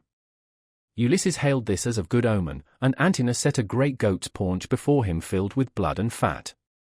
Amphinomus took 2 loaves out of the bread basket and brought them to him, pledging him as he did so in a golden goblet of wine. Good luck to you, he said, father stranger, you are very badly off at present, but I hope you will have better times by and by. To this Ulysses answered, Amphinomus, you seem to be a man of good understanding, as indeed you may well be, seeing whose son you are. I have heard your father well spoken of, he is Nisus of Dulichium, a man both brave and wealthy. They tell me you are his son, and you appear to be a considerable person. Listen, therefore, and take heed to what I am saying. Man is the vainest of all creatures that have their being upon earth. As long as heaven vouchsafes him health and strength, he thinks that he shall come to no harm hereafter, and even when the blessed gods bring sorrow upon him, he bears it as he needs must, and makes the best of it, for God Almighty gives men their daily minds day by day. I know all about it, for I was a rich man once, and did much wrong in the stubbornness of my pride, and in the confidence that my father and my brothers would support me. Therefore let a man fear God in all things always, and take the good that heaven may see fit to send him without vainglory. Consider the infamy of what these suitors are doing, see how they are wasting the estate, and doing dishonor to the wife of one who is certain to return some day, and that, too, not long hence. Nay, he will be here soon. May heaven send you home quietly first, that you may not meet with him in the day of his coming, for once he is here the suitors and he will not part bloodlessly. With these words he made a drink offering, and when he had drunk he put the gold cup again into the hands of Amphinomus, who walked away serious and bowing his head, for he foreboded evil. But even so he did not escape destruction, for Minerva had doomed him to fall by the hand of Telemachus. So he took his seat again at the place from which he had come. Then Minerva put it into the mind of Penelope to show herself to the suitors, that she might make them still more enamored of her, and win still further honor from her son and husband. So she feigned a mocking laugh and said, Eurynome, I have changed my mind, and have a fancy to show myself to the suitors although I detest them. I should like also to give my son a hint that he had better not have anything more to do with them. They speak fairly enough, but they mean mischief. My dear child, answered Eurynome, all that you have said is true. Go and tell your son about it, but first wash yourself and anoint your face. Do not go about with your cheeks all covered with tears. It is not right that you should grieve so incessantly, for Telemachus, whom you always prayed that you might live to see with a beard, is already grown up. I know, Eurynome, replied Penelope, that you mean well, but do not try and persuade me to wash and to anoint myself, for heaven robbed me of all my beauty on the day my husband sailed. Nevertheless, tell Autonou and Hippodamia that I want them. They must be with me when I am in the cloister. I am not going among the men alone, it would not be proper for me to do so. On this the old woman went out of the room to bid the maids go to their mistress. In the meantime Minerva bethought her of another matter, and sent Penelope off into a sweet slumber, so she lay down on her couch and her limbs became heavy with sleep. Then the goddess shed grace and beauty over her that all the Achaeans might admire her. She washed her face with the ambrosial loveliness that Venus wears when she goes dancing with the Graces. She made her taller and of a more commanding figure, while as for her complexion it was whiter than sawn ivory. When Minerva had done all this she went away, whereon the maids came in from the women's room and woke Penelope with the sound of their talking. What an exquisitely delicious sleep I have been having, said she, as she passed her hands over her face, in spite of all my misery. I wish Diana would let me die so sweetly now at this very moment, that I might no longer waste in despair for the loss of my dear husband, who possessed every kind of good quality and was the most distinguished man among the Achaeans. With these words she came down from her upper room, not alone but attended by 2 of her maidens, and when she reached the suitors she stood by one of the bearing posts supporting the roof of the cloister, holding a veil before her face, and with a staid maid servant on either side of her. As they beheld her the suitors were so overpowered and became so desperately enamored of her, that each one prayed he might win her for his own bedfellow. Telemachus, said she, addressing her son, I fear you are no longer so discreet and well conducted as you used to be. When you were younger you had a greater sense of propriety. Now, however, that you are grown up, though a stranger to look at you would take you for the son of a well-to-do father. As far as size and good looks go, your conduct is by no means what it should be. What is all this disturbance that has been going on, and how came you to allow a stranger to be so disgracefully ill-treated? What would have happened if he had suffered serious injury while a suppliant in our house? Surely this would have been very discreditable to you. I am not surprised, my dear mother, at your displeasure, replied Telemachus. I understand all about it and know when things are not as they should be, which I could not do when I was younger. I cannot, however, behave with perfect propriety at all times. First one and then another of these wicked people here keeps driving me out of my mind, and I have no one to stand by me. After all, however, this fight between Iris and the stranger did not turn out as the suitors meant it to do, for the stranger got the best of it. I wish Father Jove, Minerva, and Apollo would break the neck of every one of these wars of yours, some inside the house and some out, and I wish they might all be as limp as Iris is over yonder in the gate of the outer court. See how he nods his head like a drunken man. He has had such a thrashing that he cannot stand on his feet nor get back to his home, wherever that may be, for he has no strength left in him. Thus did they converse. Eurymachus then came up and said, Queen Penelope, daughter of Icarius, if all the Achaeans in Iasian Argos could see you at this moment, you would have still more suitors in your house by tomorrow morning, for you are the most admirable woman in the whole world, both as regards personal beauty and strength of understanding. To this Penelope replied, Eurymachus, heaven robbed me of all my beauty whether of face or figure when the Argives set sail for Troy and my dear husband with them. If he were to return and look after my affairs, I should both be more respected and show a better presence to the world. As it is, I am oppressed with care, and with the afflictions which heaven has seen fit to heap upon me. My husband foresaw it all, and when he was leaving home he took my right wrist in his hand. Wife, he said, we shall not all of us come safe home from Troy, for the Trojans fight well both with bow and spear. They are excellent also at fighting from chariots, and nothing decides the issue of a fight sooner than this. I know not, therefore, whether heaven will send me back to you, or whether I may not fall over there at Troy. In the meantime do you look after things here. Take care of my father and mother as at present, and even more so during my absence, but when you see our son growing a beard, then marry whom you will, and leave this your present home. This is what he said, and now it is all coming true. A night will come when I shall have to yield myself to a marriage which I detest, for Jove has taken from me all hope of happiness. This further grief, moreover, cuts me to the very heart. You suitors are not wooing me after the custom of my country. When men are courting a woman who they think will be a good wife to them and who is of noble birth, and when they are each trying to win her for himself, they usually bring oxen and sheep to feast the friends of the lady, and they make her magnificent presents, instead of eating up other people's property without paying for it. This was what she said, and Ulysses was glad when he heard her trying to get presents out of the suitors, and flattering them with fair words which he knew she did not mean. Then Antinous said, Queen Penelope, daughter of Icarius, take as many presents as you please from any one who will give them to you. It is not well to refuse a present, but we will not go about our business nor stir from where we are, till you have married the best man among us, whoever he may be. The others applauded what Antinous had said, and each one sent his servant to bring his present. Antinous' man returned with a large and lovely dress most exquisitely embroidered. It had 12 beautifully made brooch pins of pure gold with which to fasten it. Eurymachus immediately brought her a magnificent chain of gold and amber beads that gleamed like sunlight. Eurydamas's 2 men returned with some earrings fashioned into 3 brilliant pendants which glistened most beautifully, while King Pisander son of Polyctor gave her a necklace of the rarest workmanship, and every one else brought her a beautiful present of some kind. Then the queen went back to her room upstairs, and her maids brought the presents after her.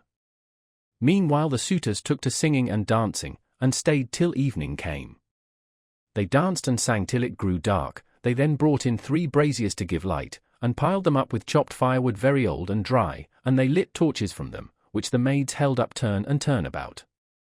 Then Ulysses said, Maids, servants of Ulysses who has so long been absent, go to the queen inside the house, sit with her and amuse her, or spin and pick wool. I will hold the light for all these people. They may stay till morning, but shall not beat me, for I can stand a great deal. The maids looked at one another and laughed, while pretty Melantho began to jibe at him contemptuously. She was daughter to Dolius, but had been brought up by Penelope, who used to give her toys to play with, and looked after her when she was a child, but in spite of all this she showed no consideration for the sorrows of her mistress, and used to misconduct herself with Eurymachus, with whom she was in love. "Poor wretch," said she, "are you gone clean out of your mind? Go and sleep in some smithy, or place of public gossips, instead of chattering here. Are you not ashamed of opening your mouth before your betters, so many of them too? Has the wine been getting into your head, or do you always babble in this way? You seem to have lost your wits because you beat the tramp Iris. Take care that a better man than he does not come and cudgel you about the head till he pack you bleeding out of the house." "Vixen," replied Ulysses, scowling at her, "I will go and tell Telemachus what you have been saying, and he will have you torn limb from limb." With these words he scared the women, and they went off into the body of the house. They trembled all over, for they thought he would do as he said. But Ulysses took his stand near the burning braziers, holding up torches and looking at the people, brooding the while on things that should surely come to pass. But Minerva would not let the suitors for one moment cease their insolence, for she wanted Ulysses to become even more bitter against them. She therefore set Eurymachus son of Polybus on to jibe at him, which made the others laugh. "Listen to me," said he, "you suitors of Queen Penelope, that I may speak even as I am minded. It is not for nothing that this man has come to the house of Ulysses. I believe the light has not been coming from the torches, but from his own head, for his hair is all gone, every bit of it." Then turning to Ulysses he said, "Stranger, will you work as a servant, if I send you to the wolds and see that you are well paid? Can you build a stone fence, or plant trees? I will have you fed all the year round, and will find you in shoes and clothing. Will you go, then? Not you, for you have got into bad ways, and do not want to work. You had rather fill your belly by going round the country begging." "Eurymachus," answered Ulysses, "if you and I were to work one against the other in early summer when the days are at their longest, give me a good scythe, and take another yourself, and let us see which will last the longer or mow the stronger, from dawn till dark when the mowing grass is about. Or if you will plough against me, let us each take a yoke of tawny oxen, well mated and of great strength and endurance, turn me into a 4-acre field, and see whether you or I can drive the straight a furrow. If, again, war were to break out this day, give me a shield, a couple of spears and a helmet fitting well upon my temples, you would find me foremost in the fray, and would cease your jibes about my belly. You are insolent and cruel, and think yourself a great man because you live in a little world, and that a bad one. If Ulysses comes to his own again, the doors of his house are wide, but you will find them narrow when you try to fly through them." Eurymachus was furious at all this.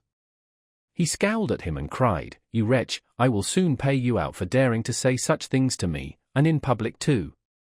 Has the wine been getting into your head, or do you always babble in this way? You seem to have lost your wits because you beat the tramp Iris." With this he caught hold of a footstool, but Ulysses sought protection at the knees of Amphinomus of Dulichium, for he was afraid. The stool hit the cupbearer on his right hand and knocked him down. The man fell with a cry flat on his back, and his wine jug fell ringing to the ground. The suitors in the covered cloister were now in an uproar, and one would turn towards his neighbor, saying, "I wish the stranger had gone somewhere else, bad luck to him, for all the trouble he gives us. We cannot permit such disturbance about a beggar. If such ill counsels are to prevail, we shall have no more pleasure at our banquet." On this Telemachus came forward and said, "Sirs, are you mad? Can you not carry your meat and your liquor decently? Some evil spirit has possessed you. I do not wish to drive any of you away, but you have had your suppers, and the sooner you all go home to bed the better." The suitors bit their lips and marveled at the boldness of his speech, but Amphinomus the son of Nisus, who was son to Oretius, said, "Do not let us take offense, it is reasonable, so let us make no answer. Neither let us do violence to the stranger nor to any of Ulysses' servants. Let the cupbearer go round with the drink offerings, that we may make them and go home to our rest.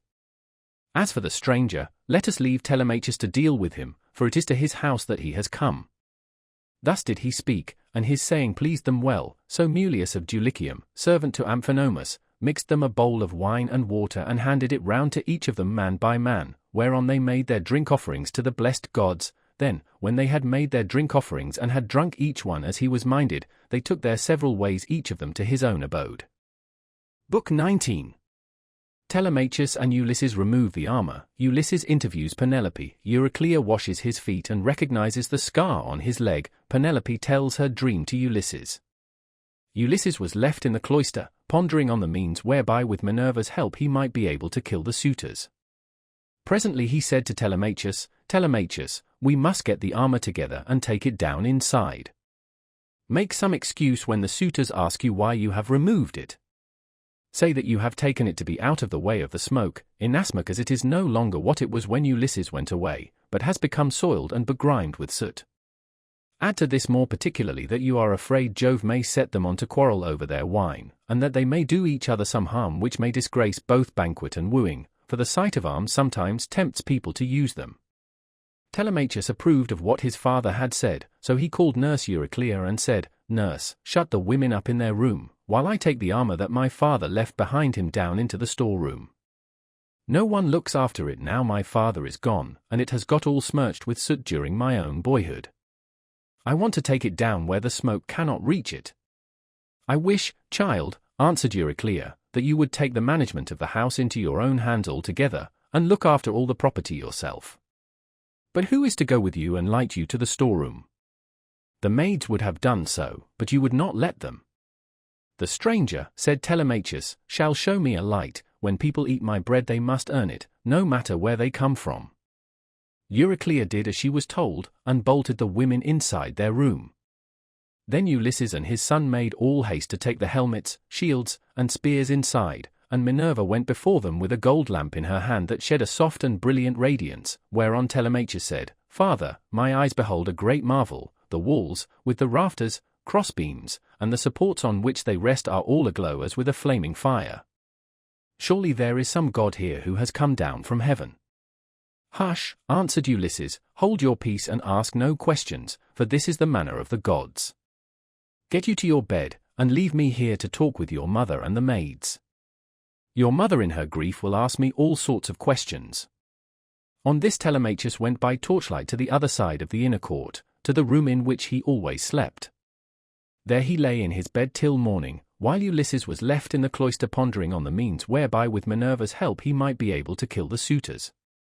Then Penelope came down from her room looking like Venus or Diana, and they set her a seat inlaid with scrolls of silver and ivory near the fire in her accustomed place. It had been made by Icmalius and had a footstool all in one piece with the seat itself, and it was covered with a thick fleece. On this she now sat, and the maids came from the women's room to join her. They set about removing the tables at which the wicked suitors had been dining, and took away the bread that was left, with the cups from which they had drunk. They emptied the embers out of the braziers, and heaped much wood upon them to give both light and heat. But Melantho began to rail at Ulysses a second time and said, "Stranger, do you mean to plague us by hanging about the house all night and spying upon the women? Be off, you wretch, outside, and eat your supper there, or you shall be driven out with a firebrand." Ulysses scowled at her and answered, "My good woman, why should you be so angry with me? Is it because I am not clean, and my clothes are all in rags, and because I am obliged to go begging about after the manner of tramps and beggars generally? I too was a rich man once, and had a fine house of my own. In those days I gave to many a tramp such as I now am, no matter who he might be nor what he wanted. I had any number of servants, and all the other things which people have who live well and are accounted wealthy, but it pleased Jove to take all away from me. Here therefore, woman, beware lest you too come to lose that pride and place in which you now wanton above your fellows. Have a care lest you get out of favor with your mistress, and lest Ulysses should come home, for there is still a chance that he may do so. Moreover, though he be dead as you think he is, yet by Apollo's will he has left a son behind him, Telemachus, who will note anything done amiss by the maids in the house, for he is now no longer in his boyhood." Penelope heard what he was saying and scolded the maid. "Impudent baggage," said she, "I see how abominably you are behaving, and you shall smart for it. You knew perfectly well, for I told you myself, that I was going to see the stranger and ask him about my husband, for whose sake I am in such continual sorrow." Then she said to her head-waiting woman Eurynome, "Bring a seat with a fleece upon it, for the stranger to sit upon while he tells his story, and listens to what I have to say. I wish to ask him some questions." Eurynome brought the seat at once and set a fleece upon it, and as soon as Ulysses had sat down Penelope began by saying, "Stranger, I shall first ask you who and whence are you?" tell me of your town and parents. Madam, answered Ulysses, who on the face of the whole earth can dare to chide with you? Your fame reaches the firmament of heaven itself, you are like some blameless king, who upholds righteousness, as the monarch over a great and valiant nation. The earth yields its wheat and barley, the trees are loaded with fruit, the ewes bring forth lambs, and the sea abounds with fish by reason of his virtues, and his people do good deeds under him. Nevertheless, as I sit here in your house, ask me some other question and do not seek to know my race and family, or you will recall memories that will yet more increase my sorrow. I am full of heaviness, but I ought not to sit weeping and wailing in another person's house, nor is it well to be thus grieving continually. I shall have one of the servants or even yourself complaining of me, and saying that my eyes swim with tears because I am heavy with wine. Then Penelope answered, Stranger, heaven robbed me of all beauty, whether of face or figure, when the Argives set sail for Troy and my dear husband with them. If he were to return and look after my affairs, I should be both more respected and should show a better presence to the world. As it is, I am oppressed with care, and with the afflictions which heaven has seen fit to heap upon me.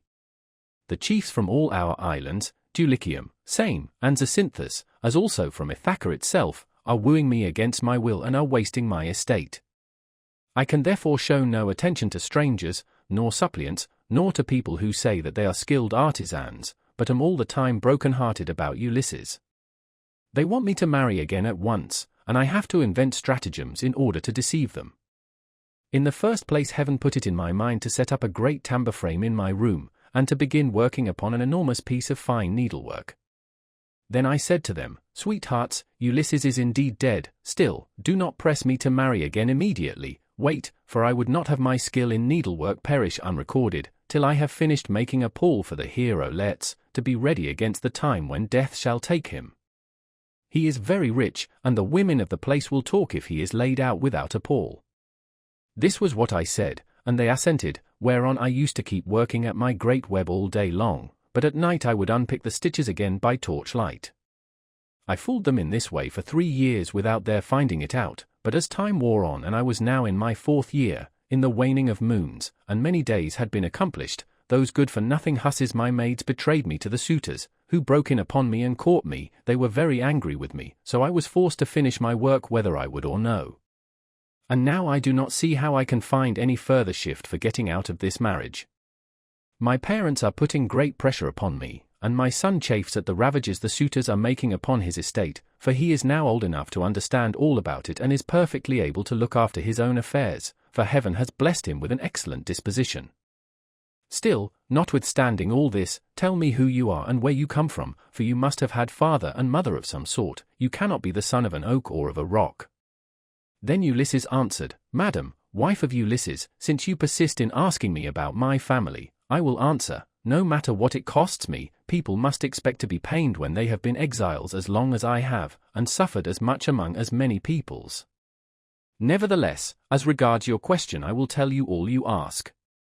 There is a fair and fruitful island in mid-ocean called Crete. It is thickly peopled and there are 90 cities in it. The people speak many different languages which overlap one another, for there are Achaeans, brave Eteocratans, Dorians of threefold race, and noble Pelasgi.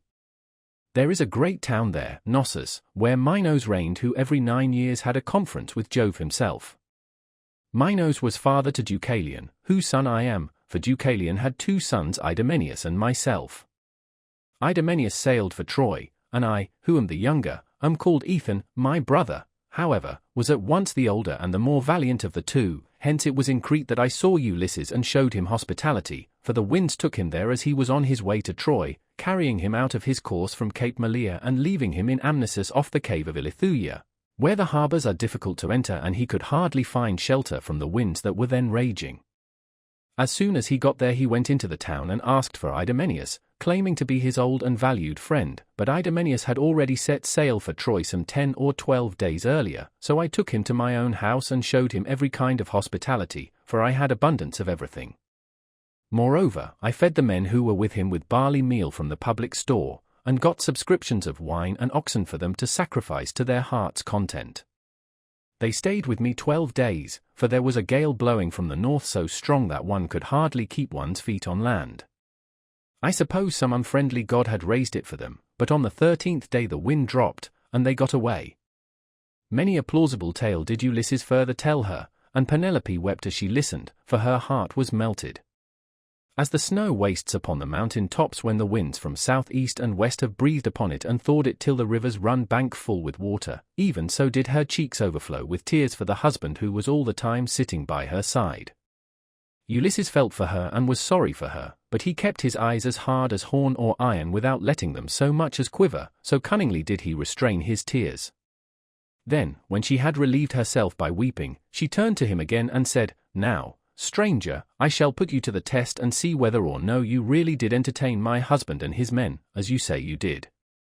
Tell me, then, how he was dressed, what kind of a man he was to look at, and so also with his companions." "Madam," answered Ulysses, "it is such a long time ago that I can hardly say. 20 years are come and gone since he left my home, and went elsewhither, but I will tell you as well as I can recollect. Ulysses wore a mantle of purple wool, double-lined, and it was fastened by a gold brooch with 2 catches for the pin. On the face of this there was a device that showed a dog holding a spotted fawn between his forepaws, and watching it as it lay panting upon the ground. Every one marveled at the way in which these things had been done in gold, the dog looking at the fawn, and strangling it, while the fawn was struggling convulsively to escape. As for the shirt that he wore next his skin, it was so soft that it fitted him like the skin of an onion, and glistened in the sunlight to the admiration of all the women who beheld it.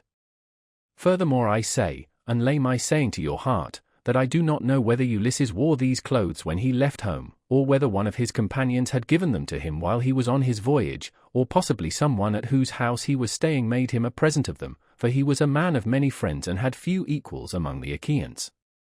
I myself gave him a sword of bronze and a beautiful purple mantle, double-lined, with a shirt that went down to his feet, and I sent him on board his ship with every mark of honor.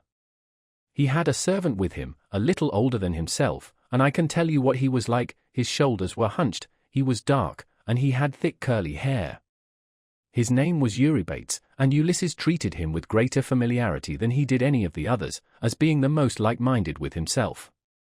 Penelope was moved still more deeply as she heard the indisputable proofs that Ulysses laid before her, and when she had again found relief in tears she said to him, "Stranger, I was already disposed to pity you, but henceforth you shall be honored and made welcome in my house. It was I who gave Ulysses the clothes you speak of. I took them out of the storeroom and folded them up myself, and I gave him also the gold brooch to wear as an ornament. Alas! I shall never welcome him home again. It was by an ill fate that he ever set out for that detested city whose very name I cannot bring myself even to mention." Then Ulysses answered, "Madam, wife of Ulysses, do not disfigure yourself further by grieving thus bitterly for your loss, though I can hardly blame you for doing so. A woman who has loved her husband and borne him children would naturally be grieved at losing him, even though he were a worse man than Ulysses, who they say was like a god. Still, cease your tears and listen to what I can tell you.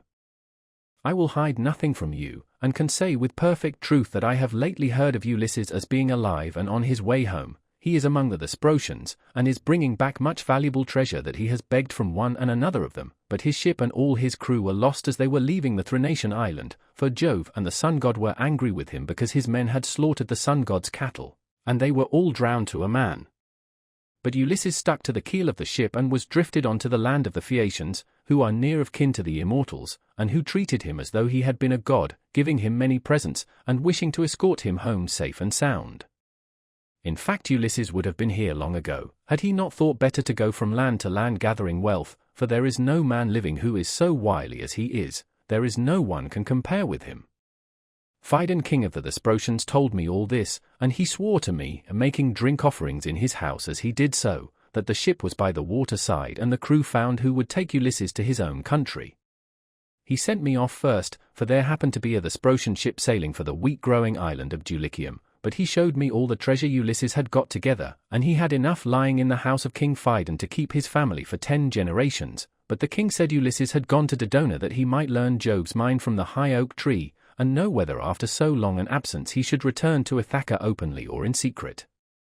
So you may know he is safe and will be here shortly. He is close at hand and cannot remain away from home much longer. Nevertheless I will confirm my words with an oath, and call Jove, who is the first and mightiest of all gods, to witness, as also that hearth of Ulysses to which I have now come, that all I have spoken shall surely come to pass.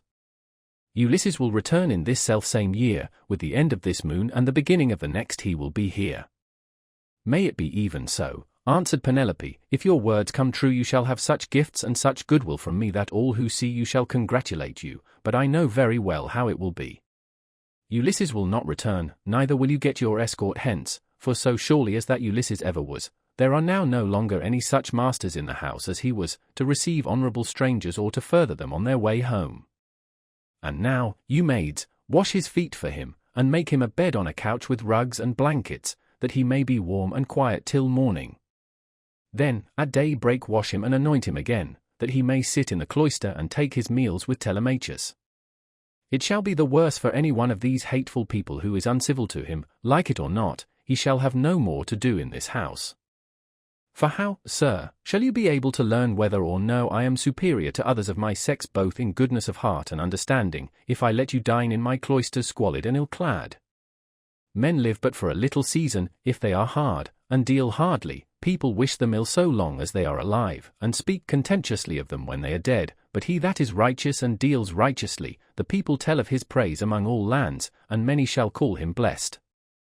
Ulysses answered, "Madam, I have forsworn rugs and blankets from the day that I left the snowy ranges of Crete to go on shipboard.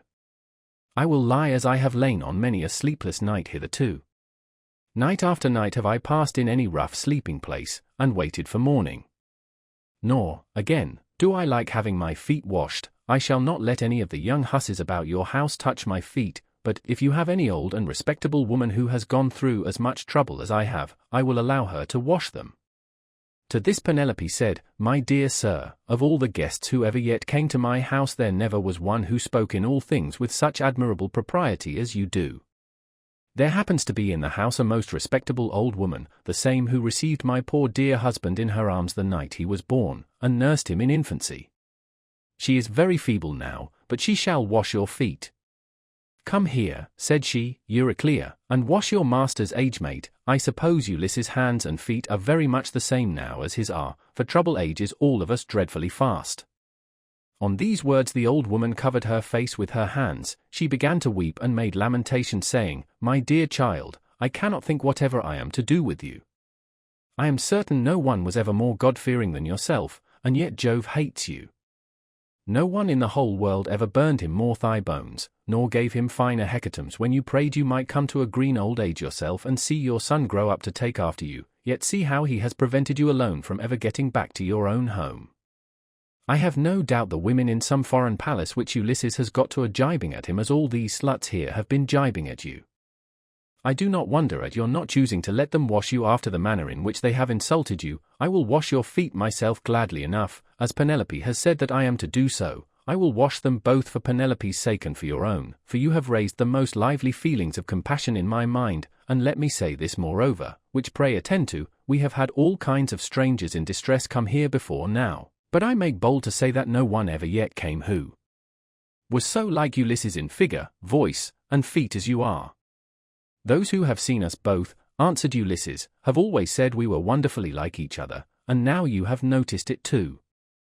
Then the old woman took the cauldron in which she was going to wash his feet, and poured plenty of cold water into it, adding hot till the bath was warm enough. Ulysses sat by the fire, but ere long he turned away from the light, for it occurred to him that when the old woman had hold of his leg she would recognize a certain scar which it bore, whereon the whole truth would come out. And indeed as soon as she began washing her master, she at once knew the scar as one that had been given him by a wild boar when he was hunting on Mount Parnassus with his excellent grandfather Autolycus, who was the most accomplished thief and perjurer in the whole world, and with the sons of Autolycus. Mercury himself had endowed him with this gift, for he used to burn the thigh bones of goats and kids to him, so he took pleasure in his companionship. It happened once that Autolycus had gone to Ithaca and had found the child of his daughter just born. As soon as he had done supper, Euryclea set the infant upon his knees and said, "Autolycus, you must find a name for your grandson, you greatly wished that you might have one." "Son-in-law and daughter," replied Autolycus, "call the child thus. I am highly displeased with a large number of people in one place and another, both men and women, so name the child Ulysses, or the child of anger. When he grows up and comes to visit his mother's family on Mount Parnassus, where my possessions lie, I will make him a present and will send him on his way rejoicing. Ulysses, therefore, went to Parnassus to get the presents from Autolycus, who with his son shook hands with him and gave him welcome. His grandmother Amphithea threw her arms about him, and kissed his head, and both his beautiful eyes, while Autolycus desired his sons to get dinner ready, and they did as he told them. They brought in a 5-year-old bull, flayed it, made it ready and divided it into joints. These they then cut carefully up into smaller pieces and spitted them. They roasted them sufficiently and served the portions round. Thus through the livelong day to the going down of the sun they feasted, and every man had his full share so that all were satisfied. But when the sun set and it came on dark, they went to bed and enjoyed the boon of sleep. When the child of morning, rosy-fingered dawn, appeared, the sons of Autolycus went out with their hounds hunting, and Ulysses went too. They climbed the wooded slopes of Parnassus and soon reached its breezy upland valleys, but as the sun was beginning to beat upon the fields, fresh risen from the slow still currents of Oceanus, they came to a mountain dell. The dogs were in front searching for the tracks of the beast they were chasing, and after them came the sons of Autolycus, among whom was Ulysses, close behind the dogs, and he had a long spear in his hand. Here was the lair of a huge boar among some thick brushwood, so dense that the wind and rain could not get through it, nor could the sun's rays pierce it, and the ground underneath lay thick with fallen leaves. The boar heard the noise of the men's feet, and the hounds baying on every side as the huntsman came up to him, so he rushed from his lair, raised the bristles on his neck, and stood at bay with fire flashing from his eyes. Ulysses was the first to raise his spear and try to drive it into the brute, but the boar was too quick for him, and charged him sideways, ripping him above the knee with a gash that tore deep though it did not reach the bone. As for the boar, Ulysses hit him on the right shoulder, and the point of the spear went right through him, so that he fell groaning in the dust until the life went out of him. The sons of Autolycus busied themselves with the carcass of the boar, and bound Ulysses wound. Then, after saying a spell to stop the bleeding, they went home as fast as they could. But when Autolycus and his sons had thoroughly healed Ulysses, they made him some splendid presents, and sent him back to Ithaca with much mutual goodwill. When he got back, his father and mother were rejoiced to see him, and asked him all about it, and how he had hurt himself to get the scar. So he told them how the boar had ripped him when he was out hunting with Autolycus and his sons on Mount Parnassus. As soon as Euryclea had got the scarred limb in her hands and had well hold of it, she recognized it and dropped the foot at once. The leg fell into the bath, which rang out and was overturned, so that all the water was spilt on the ground. Euryclea's eyes between her joy and her grief filled with tears, and she could not speak, but she caught Ulysses by the beard and said, "My dear child, I am sure you must be Ulysses himself, only I did not know you till I had actually touched and handled you." As she spoke she looked towards Penelope, as though wanting to tell her that her dear husband was in the house, but Penelope was unable to look in that direction and observe what was going on, for Minerva had diverted her attention, so Ulysses caught Euryclea by the throat with his right hand and with his left drew her close to him, and said, "Nurse, do you wish to be the ruin of me, you who nurse me at your own breast, now that after 20 years of wandering I am at last come to my own home? Again? Since it has been borne in upon you by heaven to recognize me, hold your tongue, and do not say a word about it to any one else in the house, for if you do I tell you, and it shall surely be, that if heaven grants me to take the lives of these suitors, I will not spare you, though you are my own nurse, when I am killing the other women." "My child," answered Euryclea, "what are you talking about? You know very well that nothing can either bend or break me. I will hold my tongue like a stone or a piece of iron. Furthermore let me say, and lay my saying to your heart, when heaven has delivered the suitors into your hand, I will give you a list of the women in the house who have been ill-behaved, and of those who are guiltless." And Ulysses answered, "Nurse, you ought not to speak in that way. I am well able to form my own opinion about one and all of them. Hold your tongue and leave everything to heaven." As he said this Euryclea left the cloister to fetch some more water, for the first had been all spilt, and when she had washed him and anointed him with oil, Ulysses drew his seat nearer to the fire to warm himself, and hid the scar under his rags. Then Penelope began talking to him and said, "Stranger, I should like to speak with you briefly about another matter. It is indeed nearly bedtime, for those, at least, who can sleep in spite of sorrow. As for myself, heaven has given me a life of such unmeasurable woe, that even by day when I am attending to my duties and looking after the servants, I am still weeping and lamenting during the whole time. Then, when night comes, and we all of us go to bed, I lie awake thinking, and my heart becomes a prey to the most incessant and cruel tortures.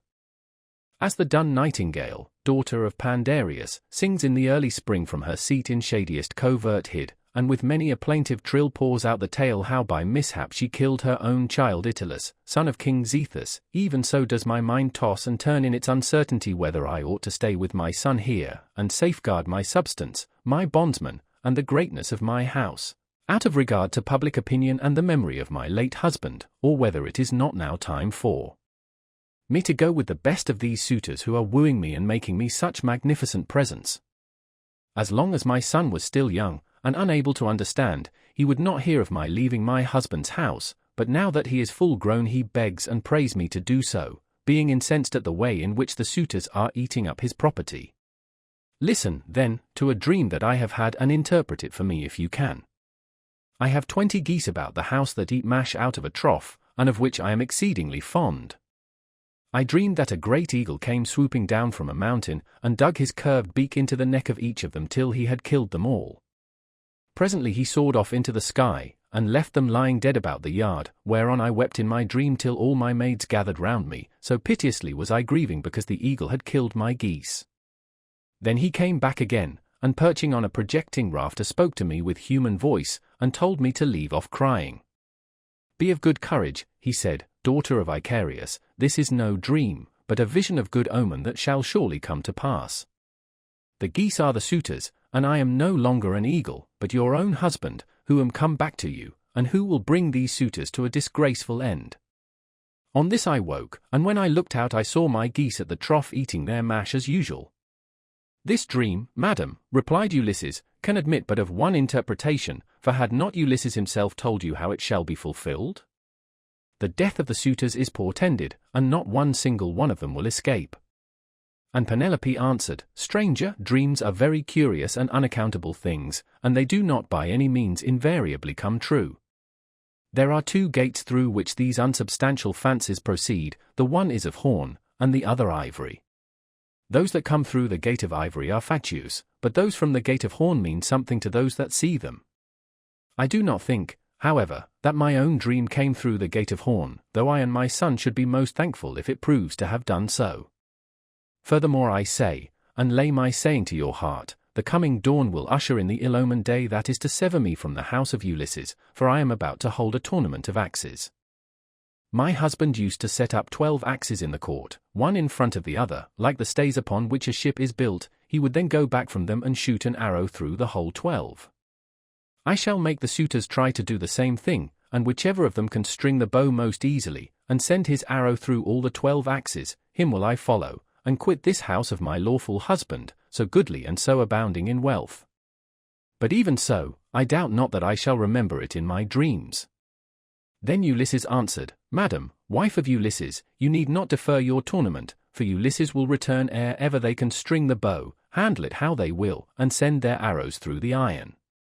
To this Penelope said, As long, sir, as you will sit here and talk to me, I can have no desire to go to bed. Still, people cannot do permanently without sleep, and heaven has appointed us dwellers on earth a time for all things. I will therefore go upstairs and recline upon that couch which I have never ceased to flood with my tears from the day Ulysses set out for the city with a hateful name. She then went upstairs to her own room, not alone, but attended by her maidens, and when there, she lamented her dear husband till Minerva shed sweet sleep over her eyelids. Book 20. Ulysses cannot sleep. Penelope's prayer to Diana, the 2 signs from heaven, Eumaeus and Philoetius arrive, the suitors dine, Ctesippus throws an ox's foot at Ulysses, Theoclymenus foretells disaster and leaves the house. Ulysses slept in the cloister upon an undressed bullock's hide, on the top of which he threw several skins of the sheep the suitors had eaten, and Eurynome threw a cloak over him after he had laid himself down. There, then, Ulysses lay wakefully brooding upon the way in which he should kill the suitors, and by, the women who had been in the habit of misconducting themselves with them, left the house giggling and laughing with one another. This made Ulysses very angry, and he doubted whether to get up and kill every single one of them then and there, or to let them sleep one more and last time with the suitors. His heart growled within him, and as a bitch with puppies growls and shows her teeth when she sees a stranger, so did his heart growl with anger at the evil deeds that were being done, but he beat his breast and said, heart, be still, you had worse than this to bear on the day when the terrible Cyclops ate your brave companions, yet you bore it in silence till your cunning got you safe out of the cave, though you made sure of being killed. Thus he chided with his heart, and checked it into endurance, but he tossed about as one who turns a paunch full of blood and fat in front of a hot fire, doing it first on one side and then on the other, that he may get it cooked as soon as possible. Even so did he turn himself about from side to side, thinking all the time how, single-handed as he was, he should contrive to kill so large a body of men as the wicked suitors. But by and by Minerva came down from heaven in the likeness of a woman, and hovered over his head, saying, "My poor unhappy man, why do you lie awake in this way? This is your house, your wife is safe inside it, and so is your son, who is just such a young man as any father may be proud of." "Goddess," answered Ulysses, "all that you have said is true, but I am in some doubt as to how I shall be able to kill these wicked suitors single-handed, seeing what a number of them there always are. And there is this further difficulty, which is still more considerable. Supposing that with Jove's and your assistance I succeed in killing them, I must ask you to consider where I am to escape to from their avengers when it is all over." "For shame," replied Minerva. "Why, anyone else would trust a worse ally than myself, even though that ally were only a mortal and less wise than I am. Am I not a goddess, and have I not protected you throughout in all your troubles? I tell you plainly that even though there were 50 bands of men surrounding us and eager to kill us, you should take all their sheep and cattle, and drive them away with you. But go to sleep, it is a very bad thing to lie awake all night, and you shall be out of your troubles before long." As she spoke she shed sleep over his eyes, and then went back to Olympus. While Ulysses was thus yielding himself to a very deep slumber that eased the burden of his sorrows, his admirable wife awoke, and sitting up in her bed began to cry. When she had relieved herself by weeping, she prayed to Diana, saying, "Great goddess Diana, daughter of Jove, drive an arrow into my heart and slay me, or let some whirlwind snatch me up and bear me through paths of darkness till it drop me into the mouths of overflowing Oceanus, as it did the daughters of Pandareus." The daughters of Pandareus lost their father and mother, for the gods killed them, so they were left orphans. But Venus took care of them, and fed them on cheese, honey, and sweet wine. Juno taught them to excel all women in beauty of form and understanding, Diana gave them an imposing presence, and Minerva endowed them with every kind of accomplishment. But one day when Venus had gone up to Olympus to see Jove about getting them married, for well does he know both what shall happen and what not happen to every one, the storm winds came and spirited them away to become handmaids to the dread Erinyes. Even so I wish that the gods who live in heaven would hide me from mortal sight, or that fair Diana might strike me, for I would fain go even beneath the sad earth if I might do so, still looking towards Ulysses only, and without having to yield myself to a worse man than he was. Besides, no matter how much people may grieve by day, they can put up with it so long as they can sleep at night, for when the eyes are closed in slumber people forget good and ill alike, whereas my misery haunts me even in my dreams.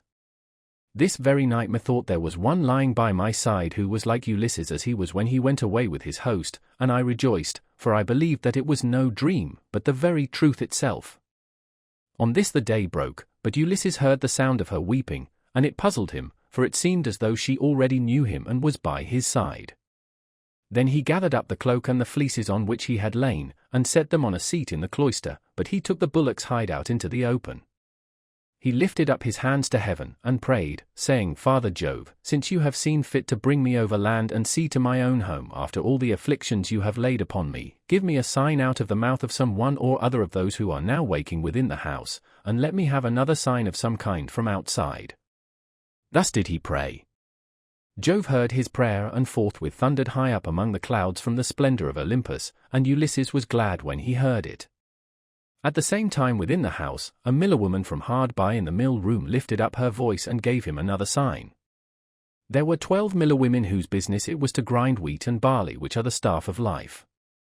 The others had ground their task and had gone to take their rest, but this one had not yet finished, for she was not so strong as they were, and when she heard the thunder she stopped grinding and gave the sign to her master.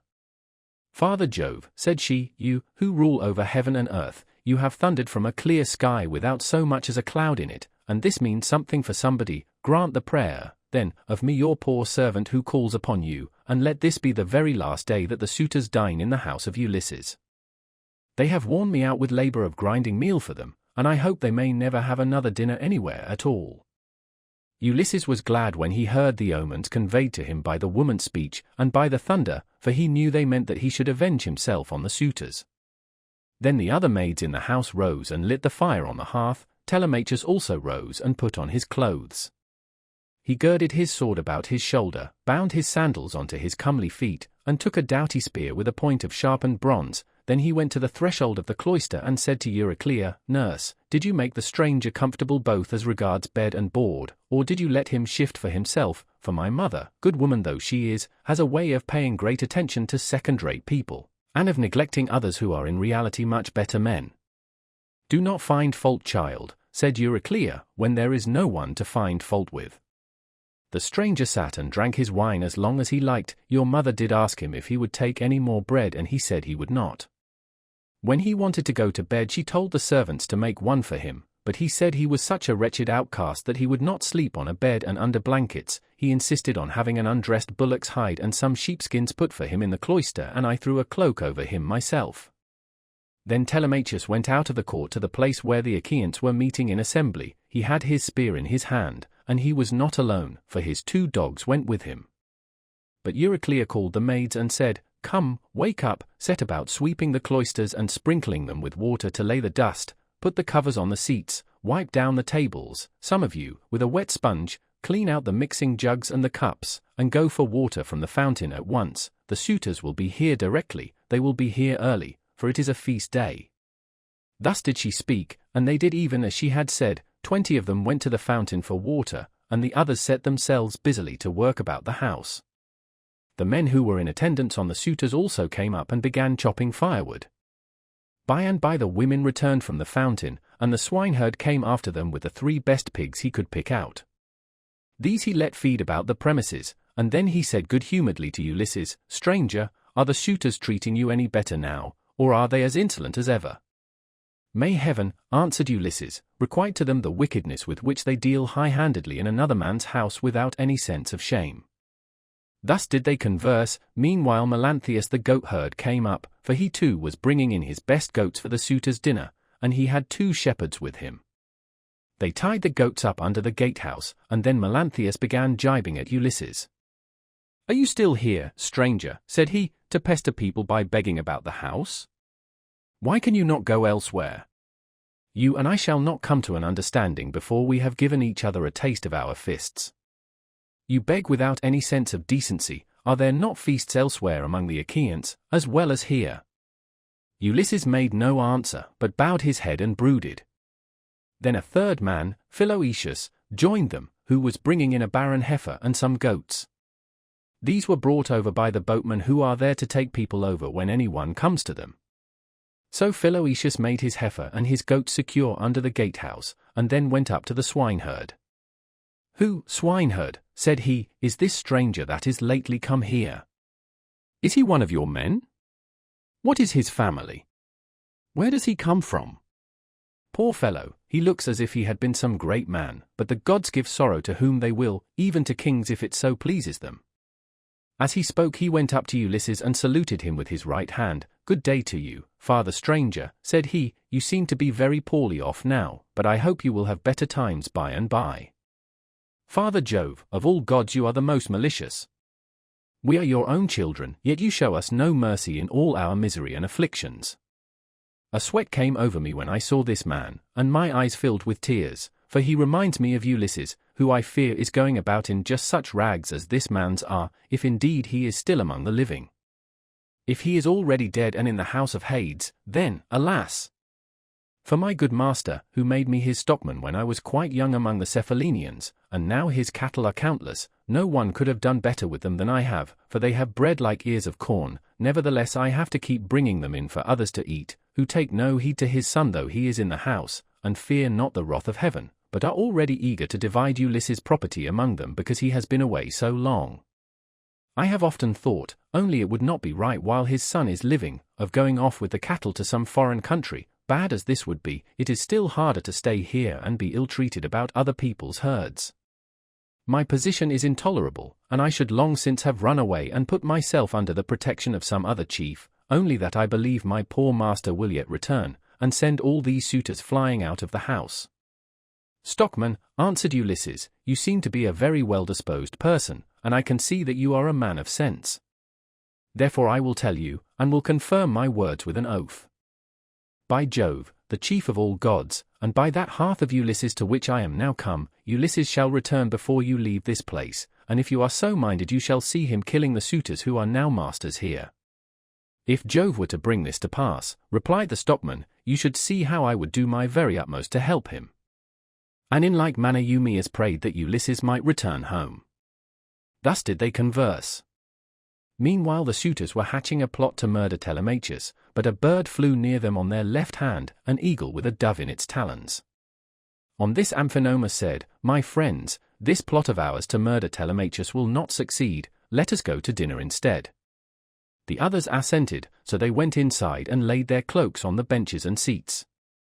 They sacrificed the sheep, goats, pigs, and the heifer, and when the inward meats were cooked they served them round.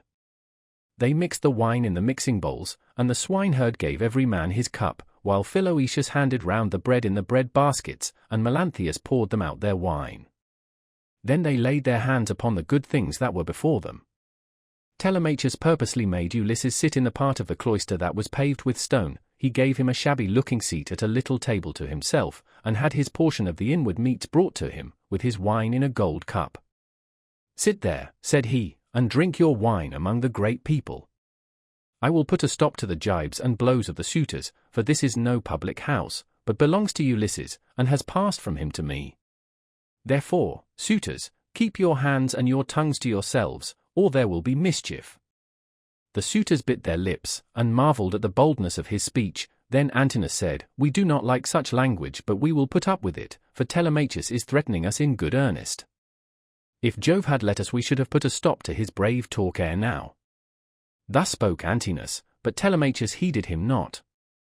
Meanwhile the heralds were bringing the holy hecatomb through the city, and the Achaeans gathered under the shady grove of Apollo.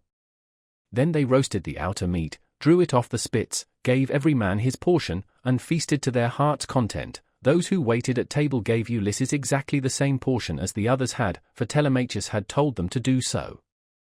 But Minerva would not let the suitors for one moment drop their insolence, for she wanted Ulysses to become still more bitter against them.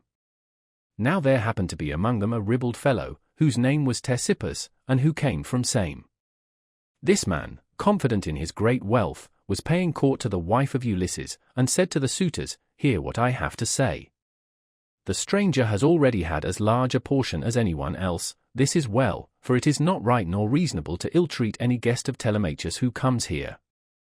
I will, however, make him a present on my own account, that he may have something to give to the bath-woman, or to some other of Ulysses' servants." As he spoke he picked up a heifer's foot from the meat basket in which it lay, and threw it at Ulysses, but Ulysses turned his head a little aside, and avoided it, smiling grimly Sardinian fashion as he did so, and it hit the wall, not him.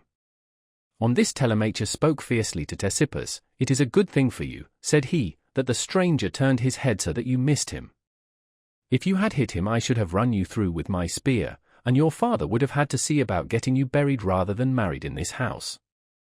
So let me have no more unseemly behavior from any of you, for I am grown up now to the knowledge of good and evil and understand what is going on, instead of being the child that I have been heretofore.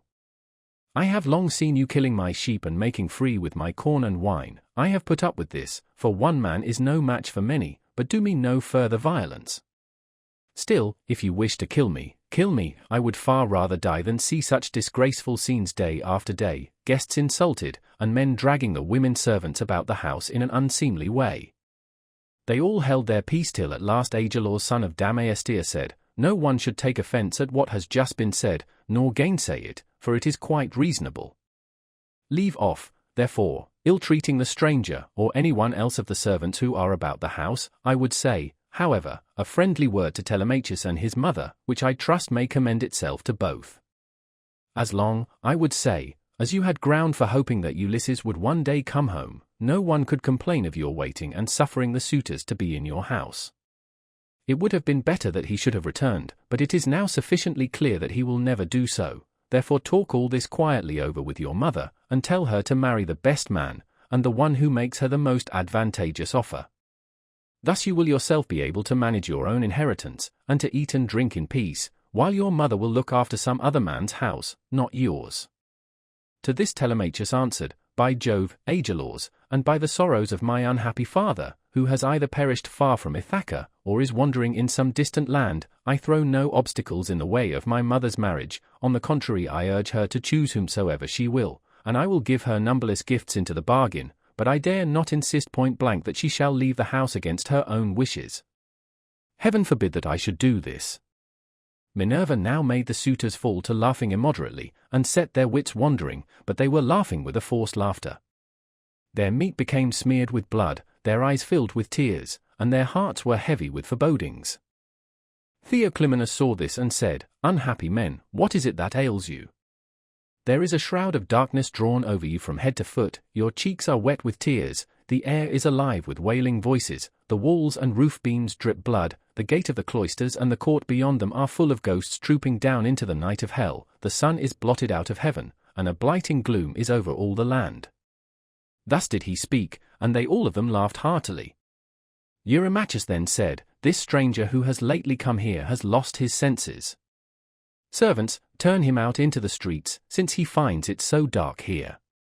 But Theoclymenus said, "Eurymachus, you need not send any one with me. I have eyes, ears, and a pair of feet of my own, to say nothing of an understanding mind. I will take these out of the house with me, for I see mischief overhanging you, from which not one of you men who are insulting people and plotting ill deeds in the house of Ulysses will be able to escape." He left the house as he spoke, and went back to Piraeus, who gave him welcome, but the suitors kept looking at one another and provoking Telemachus by laughing at the strangers. One insolent fellow said to him, "Telemachus, you are not happy in your guests. First you have this importunate tramp, who comes begging bread and wine and has no skill for work or for hard fighting, but is perfectly useless, and now here is another fellow who is setting himself up as a prophet. Let me persuade you, for it will be much better to put them on board ship and send them off to the Sicels to sell for what they will bring." Telemachus gave him no heed, but sat silently watching his father, expecting every moment that he would begin his attack upon the suitors. Meanwhile the daughter of Icarius, wise Penelope, had had a rich seat placed for her facing the court and cloisters, so that she could hear what every one was saying. The dinner indeed had been prepared amid much merriment, it had been both good and abundant, for they had sacrificed many victims, but the supper was yet to come, and nothing can be conceived more gruesome than the meal which a goddess and a brave man were soon to lay before them, for they had brought their doom upon themselves. Book 21. The Trial of the Axes, during which Ulysses reveals himself to Eumaeus and Philoetius. Minerva now put it in Penelope's mind to make the suitors try their skill with the bow and with the iron axes, in contest among themselves, as a means of bringing about their destruction. She went upstairs and got the storeroom key, which was made of bronze and had a handle of ivory. She then went with her maidens into the storeroom at the end of the house, where her husband's treasures of gold, bronze, and wrought iron were kept, and where was also his bow, and the quiver full of deadly arrows that had been given him by a friend whom he had met in Lacedaemon, Iphitus the son of Eurytus. The two fell in with one another in Messene at the house of Ortilochus, where Ulysses was staying in order to recover a debt that was owing from the whole people, for the Messenians had carried off 300 sheep from Ithaca, and had sailed away with them and with their shepherds. In quest of these Ulysses took a long journey while still quite young, for his father and the other chieftains sent him on a mission to recover them. Iphitus had gone there also to try and get back 12 brood mares that he had lost, and the mule foals that were running with them. These mares were the death of him in the end, for when he went to the house of Jove's son, mighty Hercules, who performed such prodigies of valor, Hercules to his shame killed him, though he was his guest, for he feared not heaven's vengeance, nor yet respected his own table which he had set before Iphitus, but killed him in spite of everything, and kept the mares himself. It was when claiming these that Iphitus met Ulysses, and gave him the bow which mighty Eurytus had been used to carry, and which on his death had been left by him to his son. Ulysses gave him in return a sword and a spear, and this was the beginning of a fast friendship, although they never visited at one another's houses, for Jove's son Hercules killed Iphitus ere they could do so.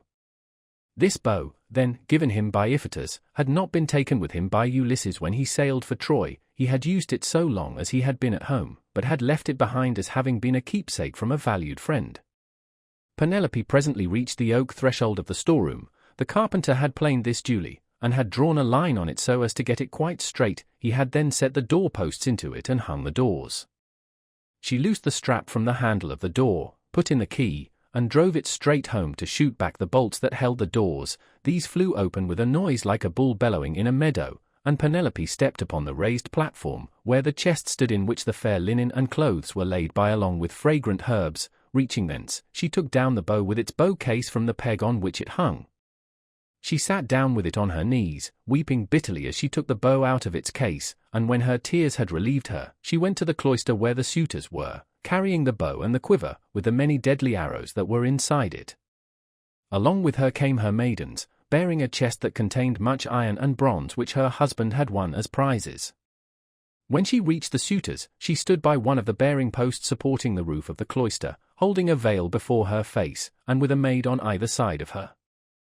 Then she said, "Listen to me, you suitors, who persist in abusing the hospitality of this house because its owner has been long absent, and without other pretext than that you want to marry me. This, then, being the prize that you are contending for, I will bring out the mighty bow of Ulysses, and whomsoever of you shall string it most easily and send his arrow through each one of 12 axes, him will I follow and quit this house of my lawful husband, so goodly, and so abounding in wealth. But even so I doubt not that I shall remember it in my dreams." As she spoke, she told Eumaeus to set the bow and the pieces of iron before the suitors, and Eumaeus wept as he took them to do as she had bidden him. Hard by, the stockman wept also when he saw his master's bow, but Antinous scolded them. "You country louts," said he, "silly simpletons, why should you add to the sorrows of your mistress by crying in this way? She has enough to grieve her in the loss of her husband. Sit still, therefore, and eat your dinners in silence, or go outside if you want to cry, and leave the bow behind you. We suitors shall have to contend for it with might and main, for we shall find it no light matter to string such a bow as this is. There is not a man of us all who is such another as Ulysses, for I have seen him and remember him, though I was then only a child." This was what he said, but all the time he was expecting to be able to string the bow and shoot through the iron, whereas in fact he was to be the first that should taste of the arrows from the hands of Ulysses, whom he was dishonoring in his own house, egging the others on to do so also. Then Telemachus spoke. "Great heavens," he exclaimed, "Jove must have robbed me of my senses.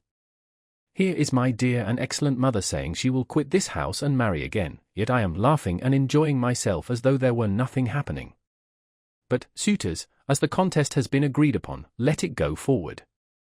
It is for a woman whose peer is not to be found in Pylos, Argos, or Mycene, nor yet in Ithaca nor on the mainland. You know this as well as I do. What need have I to speak in praise of my mother?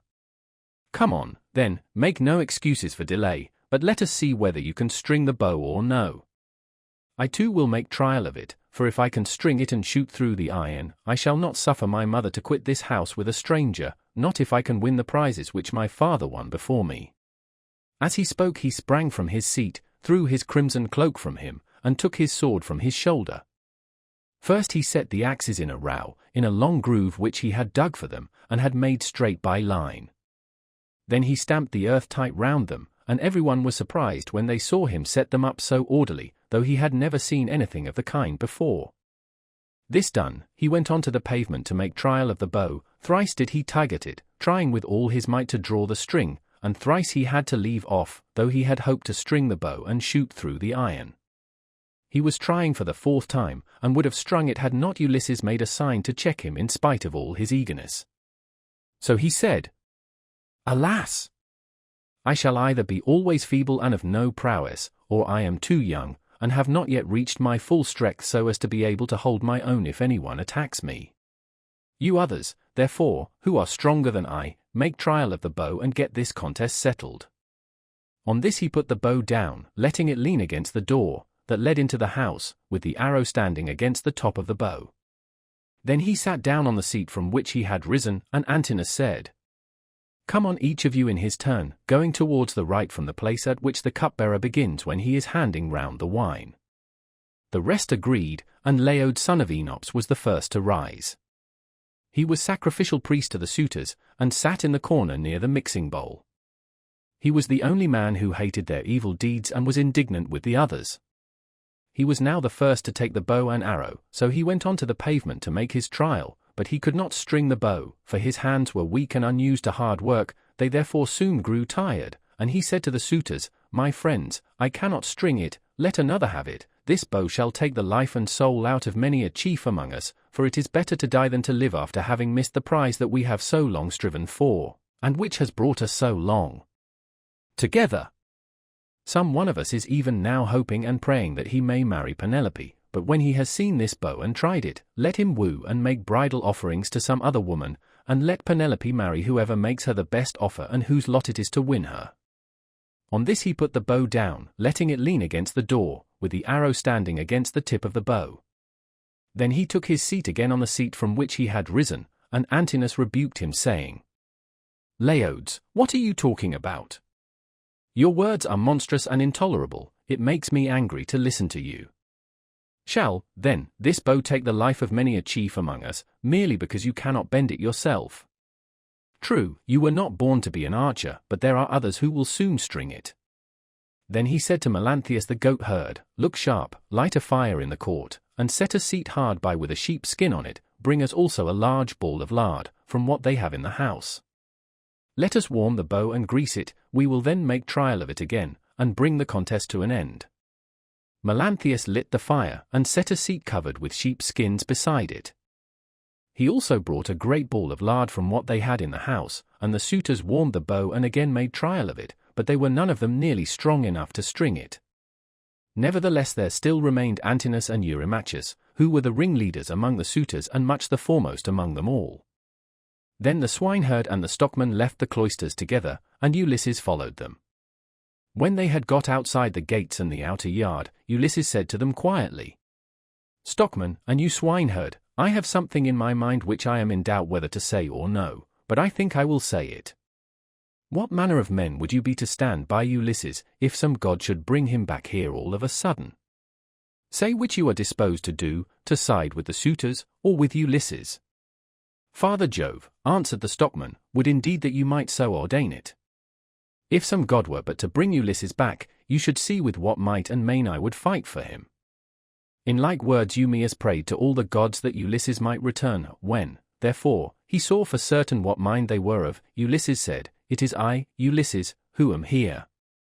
I have suffered much, but at last, in the 20th year, I am come back to my own country.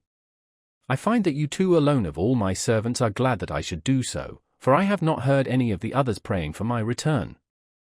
To you too, therefore, will I unfold the truth as it shall be. If heaven shall deliver the suitors into my hands, I will find wives for both of you, will give you house and holding close to my own, and you shall be to me as though you were brothers and friends of Telemachus. I will now give you convincing proofs that you may know me and be assured. See, here is the scar from the boar's tooth that ripped me when I was out hunting on Mount Parnassus with the sons of Autolycus. As he spoke he drew his rags aside from the great scar, and when they had examined it thoroughly, they both of them wept about Ulysses, threw their arms round him, and kissed his head and shoulders, while Ulysses kissed their hands and faces in return. The sun would have gone down upon their mourning if Ulysses had not checked them and said, Cease your weeping, lest some one should come outside and see us, and tell those who are within. When you go in, do so separately, not both together. I will go first, and do you follow afterwards. Let this moreover be the token between us. The suitors will all of them try to prevent me from getting hold of the bow and quiver. Do you, therefore, Eumaeus, place it in my hands when you are carrying it about, and tell the women to close the doors of their apartment. If they hear any groaning or uproar as of men fighting about the house, they must not come out, they must keep quiet, and stay where they are at their work. And I charge you, Philoetius, to make fast the doors of the outer court, and to bind them securely at once. When he had thus spoken, he went back to the house and took the seat that he had left.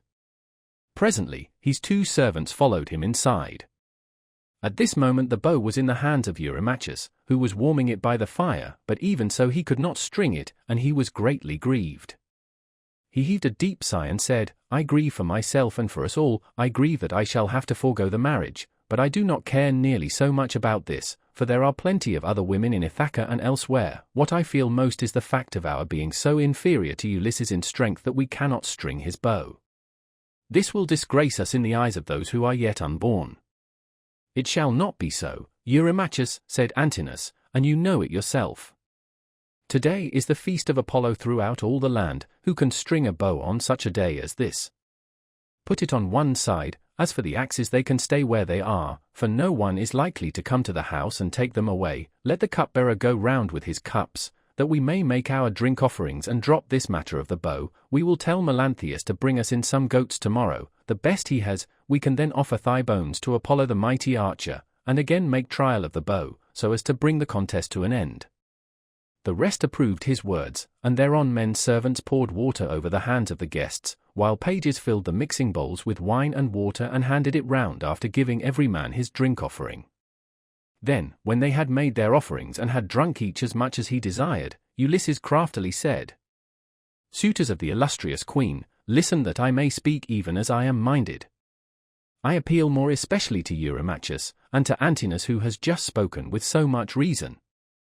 Cease shooting for the present and leave the matter to the gods, but in the morning let heaven give victory to whom it will. For the moment, however, give me the bow that I may prove the power of my hands among you all, and see whether I still have as much strength as I used to have, or whether travel and neglect have made an end of it." This made them all very angry, for they feared he might string the bow. Antinous therefore rebuked him fiercely, saying, "Wretched creature, you have not so much as a grain of sense in your whole body. You ought to think yourself lucky in being allowed to dine unharmed among your betters, without having any smaller portion served you than we others have had, and in being allowed to hear our conversation. No other beggar or stranger has been allowed to hear what we say among ourselves. The wine must have been doing you a mischief, as it does with all those who drink immoderately. It was wine that inflamed the centaur Eurytion when he was staying with Perilous among the Lapithae. When the wine had got into his head, he went mad and did ill deeds about the house of Perilous. This angered the heroes who were there assembled, so they rushed at him and cut off his ears and nostrils. Then they dragged him through the doorway out of the house, so he went away crazed, and bore the burden of his crime, bereft of understanding. Henceforth, therefore, there was war between mankind and the centaurs, but he brought it upon himself through his own drunkenness. In like manner I can tell you that it will go hardly with you if you string the bow. You will find no mercy from any one here, for we shall at once ship you off to King Echetus, who kills every one that comes near him. You will never get away alive, so drink and keep quiet without getting into a quarrel with men younger than yourself." Penelope then spoke to him. "Antinous," said she, "it is not right that you should ill-treat any guest of Telemachus who comes to this house. If the stranger should prove strong enough to string the mighty bow of Ulysses, can you suppose that he would take me home with him and make me his wife? Even the man himself can have no such idea in his mind. None of you need let that disturb his feasting. It would be out of all reason." "Queen Penelope," answered Eurymachus, "we do not suppose that this man will take you away with him. It is impossible, but we are afraid lest some of the baser sort, men or women among the Achaeans, should go gossiping about and say, 'These suitors are a feeble folk. They are paying court to the wife of a brave man whose bow not one of them was able to string, and yet a beggarly tramp who came to the house strung it at once and sent an arrow through the iron.' This is what will be said, and it will be a scandal against us." "Eurymachus," Penelope answered, "people who persist in eating up the estate of a great chieftain and dishonoring his house must not expect others to think well of them. Why then should you mind if men talk as you think they will? This stranger is strong and well built. He says moreover that he is of noble birth. Give him the bow, and let us see whether he can string it or no. I say, and it shall surely be, that if Apollo vouchsafes him the glory of stringing it, I will give him a cloak and shirt of good wear, with a javelin to keep off dogs and robbers, and a sharp sword. I will also give him sandals, and will see him sent safely wherever he wants to go." Then Telemachus said, "Mother, I am the only man either in Ithaca or in the islands that are over against Elis who has the right to let any one have the bow or to refuse it. No one shall force me one way or the other, not even though I choose to make the stranger a present of the bow outright, and let him take it away with him. Go, then, within the house and busy yourself with your daily duties, your loom, your distaff, and the ordering of your servants. This bow is a man's matter, and mine above all others, for it is I who am master here." She went wandering back into the house, and laid her son's saying in her heart. Then going upstairs with her handmaids into her room, she mourned her dear husband till Minerva sent sweet sleep over her eyelids. The swineherd now took up the bow and was for taking it to Ulysses, but the suitors clamoured at him from all parts of the cloisters, and one of them said, "You idiot, where are you taking the bow to? Are you out of your wits? If Apollo and the other gods will grant our prayer, your own boarhound shall get you into some quiet little place, and worry you to death." Eumaeus was frightened at the outcry they all raised, so he put the bow down then and there. But Telemachus shouted out at him from the other side of the cloisters, and threatened him, saying, "Father Eumaeus, bring the bow on in spite of them, or young as I am I will pelt you with stones back to the country, for I am the better man of the two. I wish I was as much stronger than all the other suitors in the house as I am than you. I would soon send some of them off sick and sorry, for they mean mischief." Thus did he speak, and they all of them laughed heartily, which put them in a better humor with Telemachus. So Eumaeus brought the bow on and placed it in the hands of Ulysses. When he had done this, he called Euryclea apart and said to her, "Euryclea, Telemachus says you are to close the doors of the women's apartments. If they hear any groaning or uproar as of men fighting about the house, they are not to come out, but are to keep quiet and stay where they are at their work." Euryclea did as she was told and closed the doors of the women's apartments. Meanwhile Philoetia slipped quietly out and made fast the gates of the outer court. There was a ship's cable of bibelous fiber lying in the gatehouse, so he made the gates fast with it and then came in again, resuming the seat that he had left, and keeping an eye on Ulysses, who had now got the bow in his hands, and was turning it every way about, and proving it all over to see whether the worms had been eating into its two horns during his absence. Then would one turn towards his neighbor saying, "This is some tricky old bow fancier, either he has got one like it at home, or he wants to make one, in such worman-like style does the old vagabond handle it." Another said, "I hope he may be no more successful in other things than he is likely to be in stringing this bow." But Ulysses, when he had taken it up and examined it all over, strung it as easily as a skilled bard strings a new peg of his lyre and makes the twisted gut fast at both ends. Then he took it in his right hand to prove the string, and it sang sweetly under his touch like the twittering of a swallow. The suitors were dismayed, and turned color as they heard it. At that moment, moreover, Jove thundered loudly as a sign, and the heart of Ulysses rejoiced as he heard the omen that the son of scheming Saturn had sent him. He took an arrow that was lying upon the table, for those which the Achaeans were so shortly about to taste were all inside the quiver. He laid it on the centerpiece of the bow, and drew the notch of the arrow and the string toward him, still seated on his seat. When he had taken aim he let fly, and his arrow pierced every one of the handle holes of the axes from the first onwards till it had gone right through them, and into the outer courtyard. Then he said to Telemachus, "Your guest has not disgraced you, Telemachus. I did not miss what I aimed at, and I was not long in stringing my bow. I am still strong, and not as the suitors twit me with being. Now, however, it is time for the Achaeans to prepare supper while there is still daylight, and then otherwise to disport themselves with song and dance, which are the crowning ornaments of a banquet." As he spoke he made a sign with his eyebrows, and Telemachus girded on his sword, grasped his spear, and stood armed beside his father's seat. Book 22. The killing of the suitors. The maids who have misconducted themselves are made to cleanse the cloisters and are then hanged. Then Ulysses tore off his rags, and sprang onto the broad pavement with his bow and his quiver full of arrows. He shed the arrows onto the ground at his feet and said, "The mighty contest is at an end. I will now see whether Apollo will vouchsafe it to me to hit another mark which no man has yet hit." On this he aimed a deadly arrow at Antinous, who was about to take up a two-handled gold cup to drink his wine and already had it in his hands. He had no thought of death. Who amongst all the revelers would think that one man, however brave, would stand alone among so many and kill him? The arrow struck Antinous in the throat, and the point went clean through his neck, so that he fell over and the cup dropped from his hand, while a thick stream of blood gushed from his nostrils. He kicked the table from him and upset the things on it, so that the bread and roasted meats were all soiled as they fell over onto the ground. The suitors were in an uproar when they saw that a man had been hit. They sprang in dismay one and all of them from their seats and looked everywhere towards the walls, but there was neither shield nor spear, and they rebuked Ulysses very angrily. "Stranger," said they, "you shall pay for shooting people in this way. You shall see no other contest. You are a doomed man. He whom you have slain was the foremost youth in Ithaca, and the vultures shall devour you for having killed him." Thus they spoke, for they thought that he had killed Antinous by mistake, and did not perceive that death was hanging over the head of every one of them. But Ulysses glared at them and said, "Dogs, did you think that I should not come back from Troy? You have wasted my substance, have forced my women servants to lie with you, and have wooed my wife while I was still living. You have feared neither God nor man, and now you shall die." They turned pale with fear as he spoke, and every man looked round about to see whither he might fly for safety, but Eurymachus alone spoke.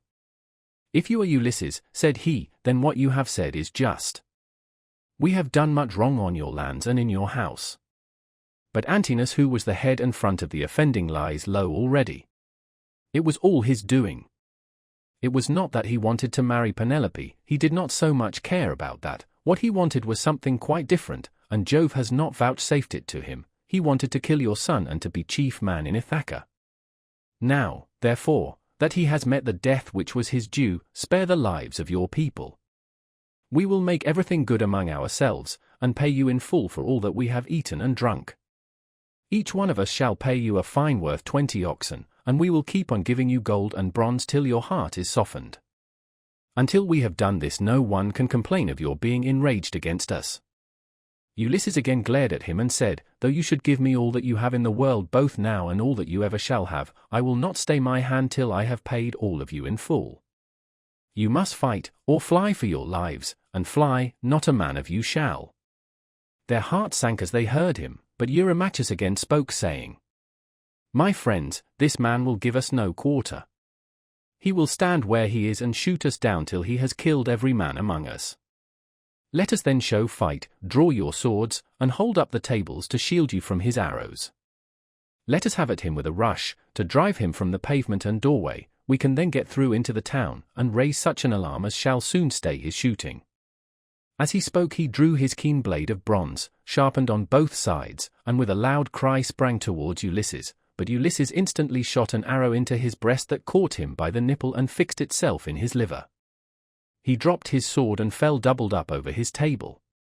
The cup and all the meats went over onto the ground as he smote the earth with his forehead in the agonies of death, and he kicked the stool with his feet until his eyes were closed in darkness. Then Amphinomus drew his sword and made straight at Ulysses to try and get him away from the door, but Telemachus was too quick for him, and struck him from behind. The spear caught him between the shoulders and went right through his chest, so that he fell heavily to the ground and struck the earth with his forehead. Then Telemachus sprang away from him, leaving his spear still in the body, for he feared that if he stayed to draw it out, some one of the Achaeans might come up and hack at him with his sword, or knock him down. So he set off at a run, and immediately was at his father's side. Then he said, "Father, let me bring you a shield, 2 spears, and a brass helmet for your temples. I will arm myself as well, and will bring other armor for the swineherd and the stockman, for we had better be armed." "Run and fetch them," answered Ulysses, "while my arrows hold out, or when I am alone they may get me away from the door." Telemachus did as his father said, and went off to the storeroom where the armor was kept. He chose for shields 8 spears, and 4 brass helmets with horsehair plumes. He brought them with all speed to his father, and armed himself first, while the stockman and the swineherd also put on their armor, and took their places near Ulysses. Meanwhile Ulysses, as long as his arrows lasted, had been shooting the suitors one by one, and they fell thick on one another. When his arrows gave out, he set the bow to stand against the end wall of the house by the doorpost, and hung a shield 4 hides thick about his shoulders. On his comely head he set his helmet, well wrought with a crest of horsehair that nodded menacingly above it, and he grasped 2 redoubtable bronze-shod spears. Now there was a trap door on the wall, while at one end of the pavement there was an exit leading to a narrow passage, and this exit was closed by a well-made door. Ulysses told Philoetius to stand by this door and guard it, for only one person could attack it at a time. But Agelaus shouted out, "Cannot someone go up to the trap door and tell the people what is going on? Help would come at once, and we should soon make an end of this man and his shooting." "This may not be, Agelaus," answered Melanthius, "the mouth of the narrow passage is dangerously near the entrance to the outer court. One brave man could prevent any number from getting in. But I know what I will do. I will bring you arms from the storeroom, for I am sure it is there that Ulysses and his son have put them." On this the goat-herd Melanthius went by back passages to the storeroom of Ulysses' house. There he chose 12 shields, with as many helmets and spears, and brought them back as fast as he could to give them to the suitors. Ulysses' heart began to fail him when he saw the suitors putting on their armor and brandishing their spears. He saw the greatness of the danger, and said to Telemachus, "Some one of the women inside is helping the suitors against us, or it may be Melanthius.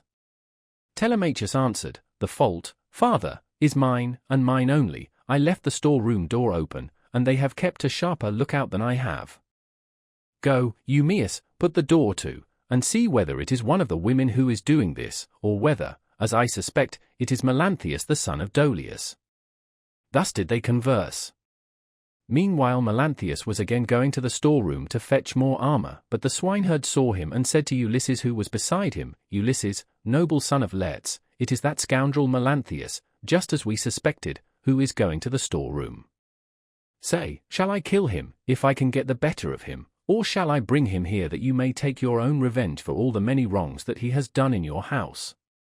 Ulysses answered, Telemachus, and I will hold these suitors in check, no matter what they do. Go back both of you and bind Melanthius' hands and feet behind him.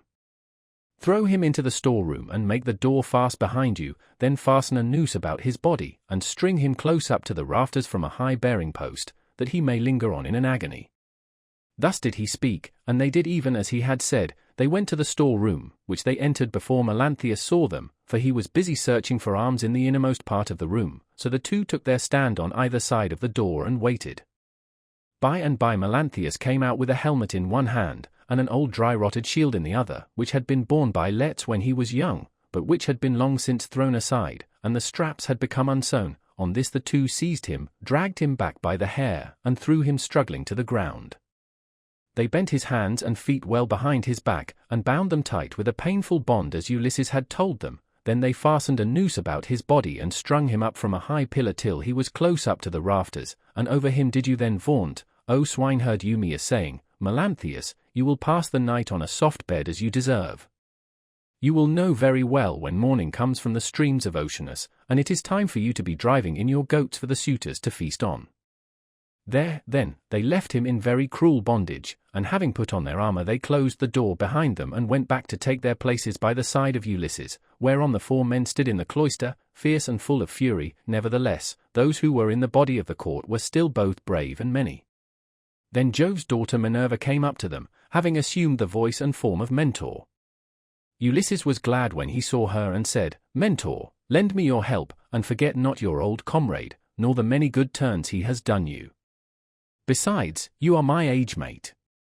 But all the time he felt sure it was Minerva, and the suitors from the other side raised an uproar when they saw her. Agelaus was the first to reproach her. Mentor, he cried, do not let Ulysses beguile you into siding with him and fighting the suitors.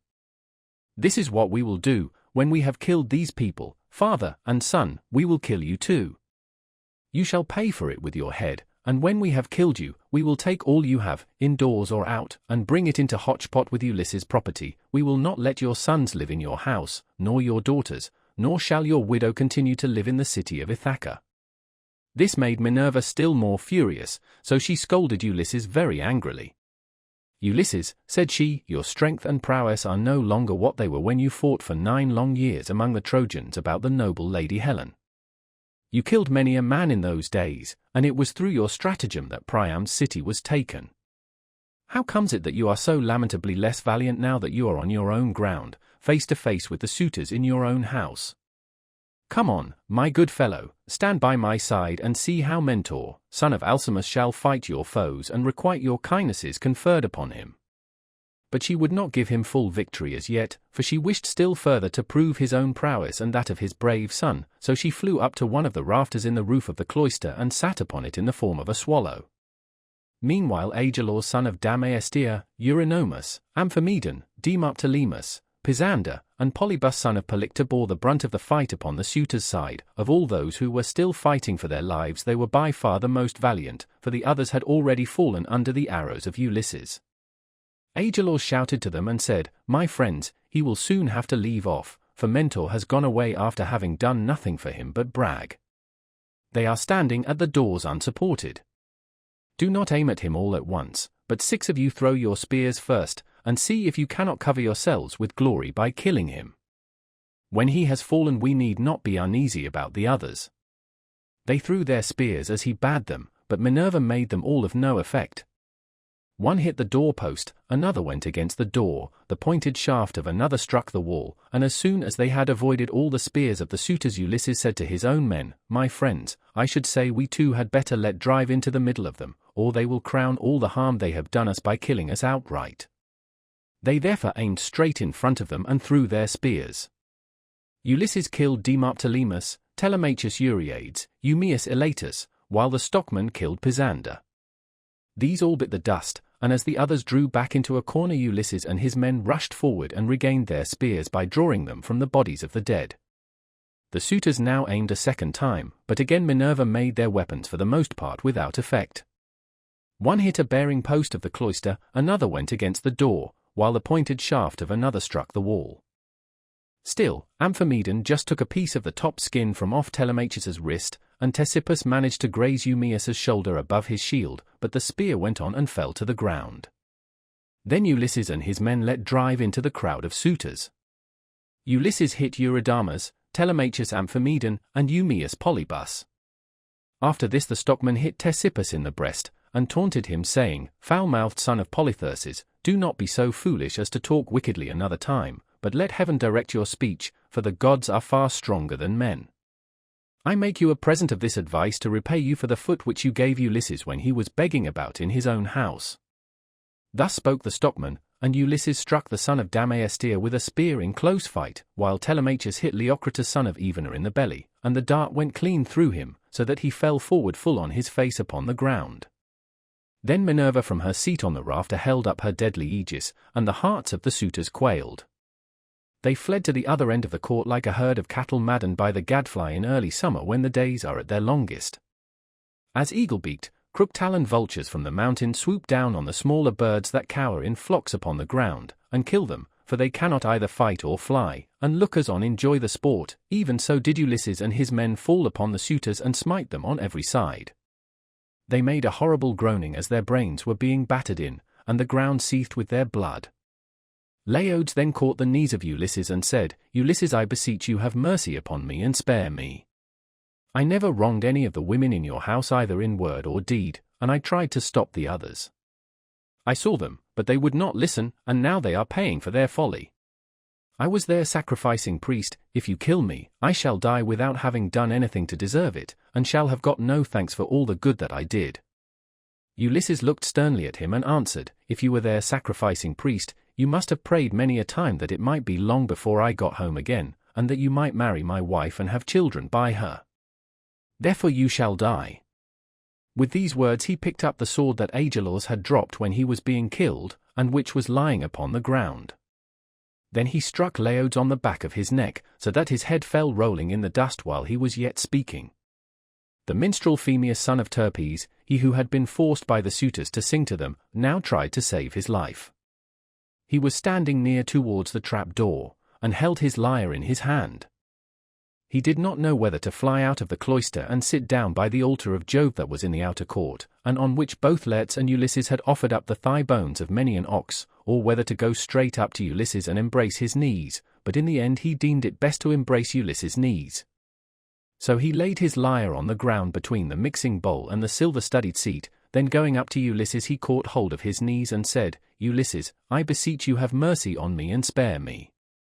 You will be sorry for it afterwards if you kill a bard who can sing both for gods and men as I can. I make all my lays myself, and heaven visits me with every kind of inspiration. I would sing to you as though you were a god, do not therefore be in such a hurry to cut my head off. Your own son Telemachus will tell you that I did not want to frequent your house and sing to the suitors after their meals, but they were too many and too strong for me, so they made me." Telemachus heard him, and at once went up to his father. "Hold," he cried, "the man is guiltless, do him no hurt, and we will spare Medon too, who was always good to me when I was a boy, unless Philoetius or Eumaeus has already killed him, or he has fallen in your way when you were raging about the court." Medon caught these words of Telemachus, for he was crouching under a seat beneath which he had hidden by covering himself up with a freshly flayed heifer's hide, so he threw off the hide, went up to Telemachus, and laid hold of his knees.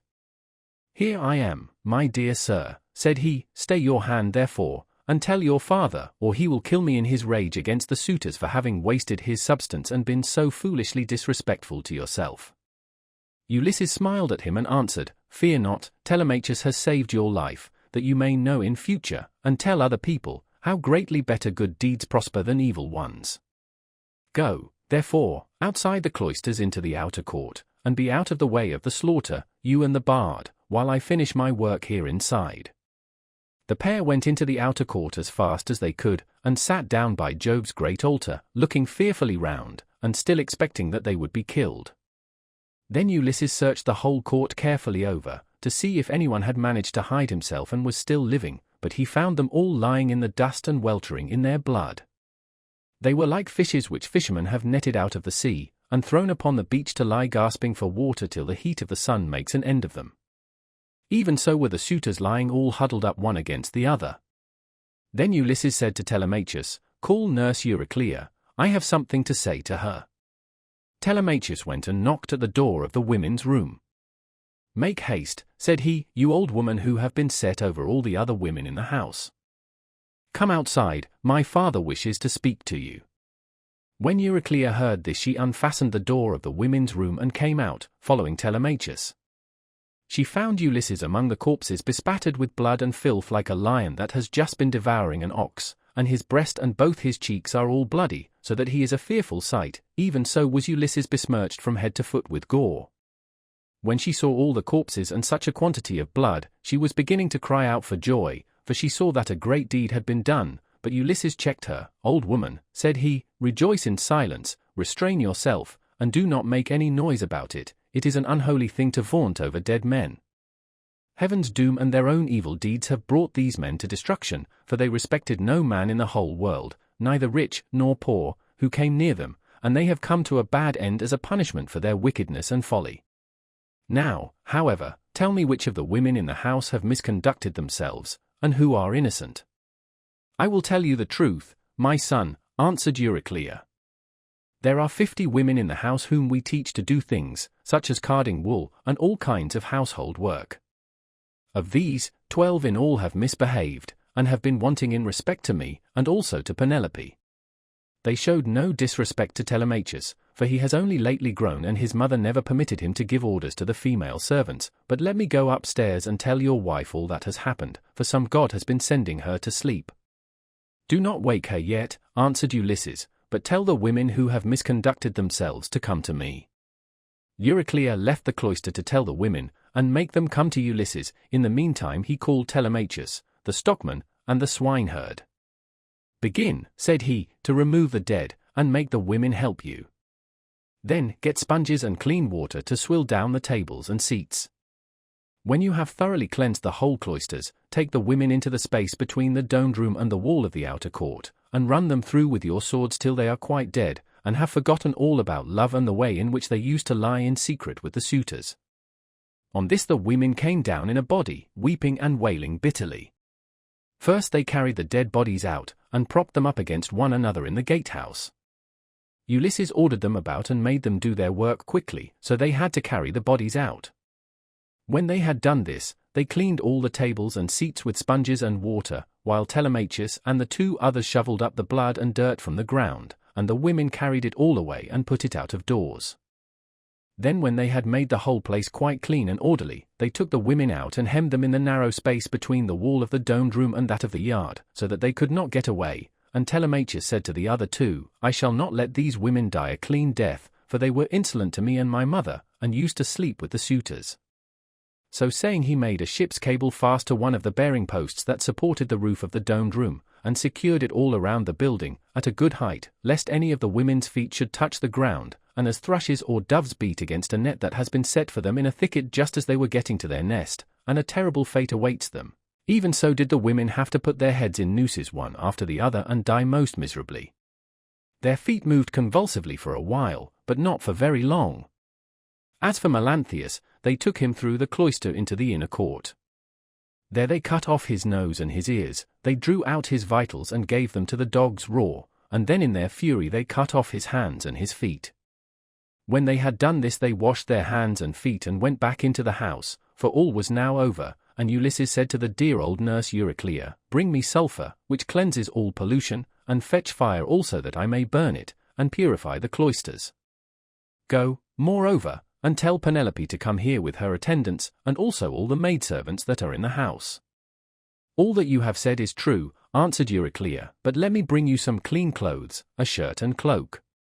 Do not keep these rags on your back any longer. It is not right." "First light me a fire," replied Ulysses. She brought the fire and sulfur, as he had bidden her, and Ulysses thoroughly purified the cloisters and both the inner and outer courts. Then she went inside to call the women and tell them what had happened, whereon they came from their apartment with torches in their hands, and pressed round Ulysses to embrace him, kissing his head and shoulders and taking hold of his hands. It made him feel as if he should like to weep, for he remembered every one of them. Book 23. Penelope eventually recognizes her husband. Early in the morning Ulysses, Telemachus, Eumaeus, and Philoetius leave the town. Euryclea now went upstairs laughing to tell her mistress that her dear husband had come home. Her aged knees became young again and her feet were nimble for joy as she went up to her mistress and bent over her head to speak to her. "Wake up, Penelope, my dear child," she exclaimed, "and see with your own eyes something that you have been wanting this long time past. Ulysses has at last indeed come home again, and has killed the suitors who were giving so much trouble in his house, eating up his estate and ill-treating his son." "My good nurse," answered Penelope, "you must be mad. The gods sometimes send some very sensible people out of their minds, and make foolish people become sensible. This is what they must have been doing to you, for you always used to be a reasonable person. Why should you thus mock me when I have trouble enough already, talking such nonsense, and waking me up out of a sweet sleep that had taken possession of my eyes and closed them? I have never slept so soundly from the day my poor husband went to that city with the ill-omened name. Go back again into the women's room. If it had been anyone else who had woke me up to bring me such absurd news I should have sent her away with a severe scolding. As it is, your age shall protect you." "My dear child," answered Euryclea, "I am not mocking you. It is quite true as I tell you that Ulysses is come home again. He was the stranger whom they all kept on treating so badly in the cloister. Telemachus knew all the time that he was come back, but kept his father's secret that he might have his revenge on all these wicked people." Then Penelope sprang up from her couch, threw her arms round Euryclea, and wept for joy. "But my dear nurse," said she, "explain this to me. If he has really come home as you say, how did he manage to overcome the wicked suitors single-handed, seeing what a number of them there always were?" "I was not there," answered Euryclea, "and do not know. I only heard them groaning while they were being killed. We sat crouching and huddled up in a corner of the women's room with the doors closed, till your son came to fetch me because his father sent him. Then I found Ulysses standing over the corpses that were lying on the ground all round him, one on top of the other. You would have enjoyed it if you could have seen him standing there all bespattered with blood and filth, and looking just like a lion. But the corpses are now all piled up in the gatehouse that is in the outer court, and Ulysses has lit a great fire to purify the house with sulfur. He has sent me to call you, so come with me that you may both be happy together after all, for now at last the desire of your heart has been fulfilled. Your husband is come home to find both wife and son alive and well, and to take his revenge in his own house on the suitors who behaved so badly to him." "My dear nurse," said Penelope, "do not exult too confidently over all this. You know how delighted every one would be to see Ulysses come home, more particularly myself, and the son who has been born to both of us, but what you tell me cannot be really true. It is some god who is angry with the suitors for their great wickedness, and has made an end of them, for they respected no man in the whole world, neither rich nor poor, who came near them, and they have come to a bad end in consequence of their iniquity. Ulysses is dead far away from the Achaean land, he will never return home again." Then Nurse Euryclea said, "My child, what are you talking about? But you were all hard of belief and have made up your mind that your husband is never coming, although he is in the house and by his own fireside at this very moment. Besides, I can give you another proof. When I was washing him I perceived the scar which the wild boar gave him, and I wanted to tell you about it, but in his wisdom he would not let me, and clapped his hands over my mouth. So come with me and I will make this bargain with you. If I am deceiving you, you may have me killed by the most cruel death you can think of." "My dear nurse," said Penelope, "however wise you may be, you can hardly fathom the counsels of the gods. Nevertheless, we will go in search of my son, that I may see the corpses of the suitors, and the man who has killed them."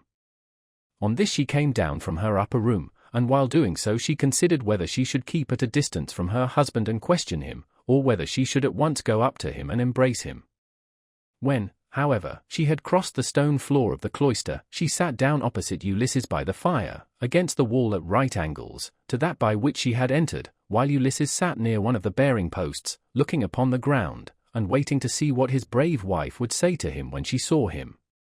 For a long time she sat silent and as one lost in amazement. At one moment she looked him full in the face, but then again directly she was misled by his shabby clothes and failed to recognize him, till Telemachus began to reproach her and said, "Mother, but you are so hard that I cannot call you by such a name. Why do you keep away from my father in this way? Why do you not sit by his side and begin talking to him and asking him questions?"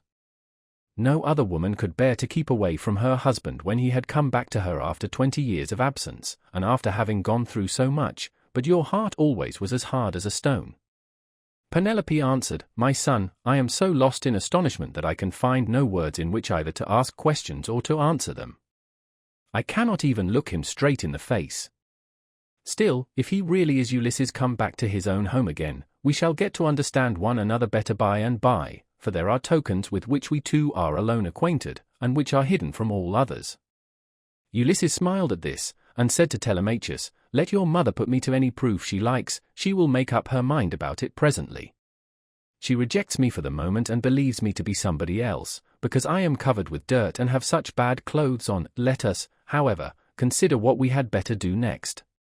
When one man has killed another, even though he was not one who would leave many friends to take up his quarrel, the man who has killed him must still say goodbye to his friends and fly the country, whereas we have been killing the stay of a whole town, and all the picked youth of Ithaca. I would have you consider this matter." "Look to it yourself, father," answered Telemachus, "for they say you are the wisest counselor in the world, and that there is no other mortal man who can compare with you. We will follow you with right good will, nor shall you find us fail you in so far as our strength holds out." "I will say what I think will be best," answered Ulysses. "First wash and put your shirts on, tell the maids also to go to their own room and dress. Phemius shall then strike up a dance tune on his lyre, so that if people outside hear, or any of the neighbors, or some one going along the street happens to notice it, they may think there is a wedding in the house, and no rumors about the death of the suitors will get about in the town, before we can escape to the woods upon my own land. Once there, we will settle which of the courses heaven vouchsafes us shall seem wisest." Thus did he speak, and they did even as he had said. First they washed and put their shirts on, while the women got ready. Then Phemius took his lyre and set them all longing for sweet song and stately dance. The house re-echoed with the sound of men and women dancing, and the people outside said, "I suppose the queen has been getting married at last. She ought to be ashamed of herself for not continuing to protect her husband's property until he comes home." This was what they said, but they did not know what it was that had been happening. The upper servant Eurynome washed and anointed Ulysses in his own house and gave him a shirt and cloak, while Minerva made him look taller and stronger than before. She also made the hair grow thick on the top of his head, and flow down in curls like hyacinth blossoms. She glorified him about the head and shoulders just as a skillful workman who has studied art of all kinds under Vulcan or Minerva, and his work is full of beauty, enriches a piece of silver plate by gilding it. He came from the bath looking like one of the immortals, and sat down opposite his wife on the seat he had left. "My dear," said he, "heaven has endowed you with a heart more unyielding than woman ever yet had. No other woman could bear to keep away from her husband when he had come back to her after 20 years of absence, and after having gone through so much. But come, nurse, get a bed ready for me, I will sleep alone, for this woman has a heart as hard as iron." "My dear," answered Penelope, "I have no wish to set myself up, nor to depreciate you, but I am not struck by your appearance, for I very well remember what kind of a man you were when you set sail from Ithaca. Nevertheless, Euryclea, take his bed outside the bedchamber that he himself built. Bring the bed outside this room, and put bedding upon it with fleeces, good coverlets, and blankets." She said this to try him, but Ulysses was very angry and said, "Wife, I am much displeased at what you have just been saying. Who has been taking my bed from the place in which I left it? He must have found it a hard task, no matter how skilled a workman he was, unless some god came and helped him to shift it. There is no man living, however strong and in his prime, who could move it from its place, for it is a marvelous curiosity which I made with my very own hands. There was a young olive growing within the precincts of the house, in full vigor, and about as thick as a bearing post. I built my room round this with strong walls of stone and a roof to cover them, and I made the doors strong and well-fitting. Then I cut off the top boughs of the olive tree and left the stump standing. This I dressed roughly from the root upwards and then worked with carpenter's tools well and skillfully, straightening my work by drawing a line on the wood and making it into a bed prop. I then bored a hole down the middle and made it the center post of my bed, at which I worked till I had finished it, inlaying it with gold and silver. After this I stretched a hide of crimson leather from one side of it to the other. So you see I know all about it, and I desire to learn whether it is still there, or whether anyone has been removing it by cutting down the olive tree at its roots." When she heard the sure proofs Ulysses now gave her, she fairly broke down. She flew weeping to his side, flung her arms about his neck, and kissed him. "Do not be angry with me, Ulysses," she cried, "you, who are the wisest of mankind. We have suffered, both of us. Heaven has denied us the happiness of spending our youth, and of growing old, together. Do not then be aggrieved or take it amiss that I did not embrace you thus as soon as I saw you. I have been shuddering all the time through fear that someone might come here and deceive me with a lying story, for there are many very wicked people going about. Jove's daughter Helen would never have yielded herself to a man from a foreign country, if she had known that the sons of Achaeans would come after her and bring her back. Heaven put it in her heart to do wrong, and she gave no thought to that sin, which has been the source of all our sorrows. Now, however, that you have convinced me by showing that you know all about our bed, which no human being has ever seen but you and I and a single maidservant, the daughter of Actor, who was given me by my father on my marriage, and who keeps the doors of our room, hard of belief though I have been, I can mistrust no longer." Then Ulysses in his turn melted, and wept as he clasped his dear and faithful wife to his bosom.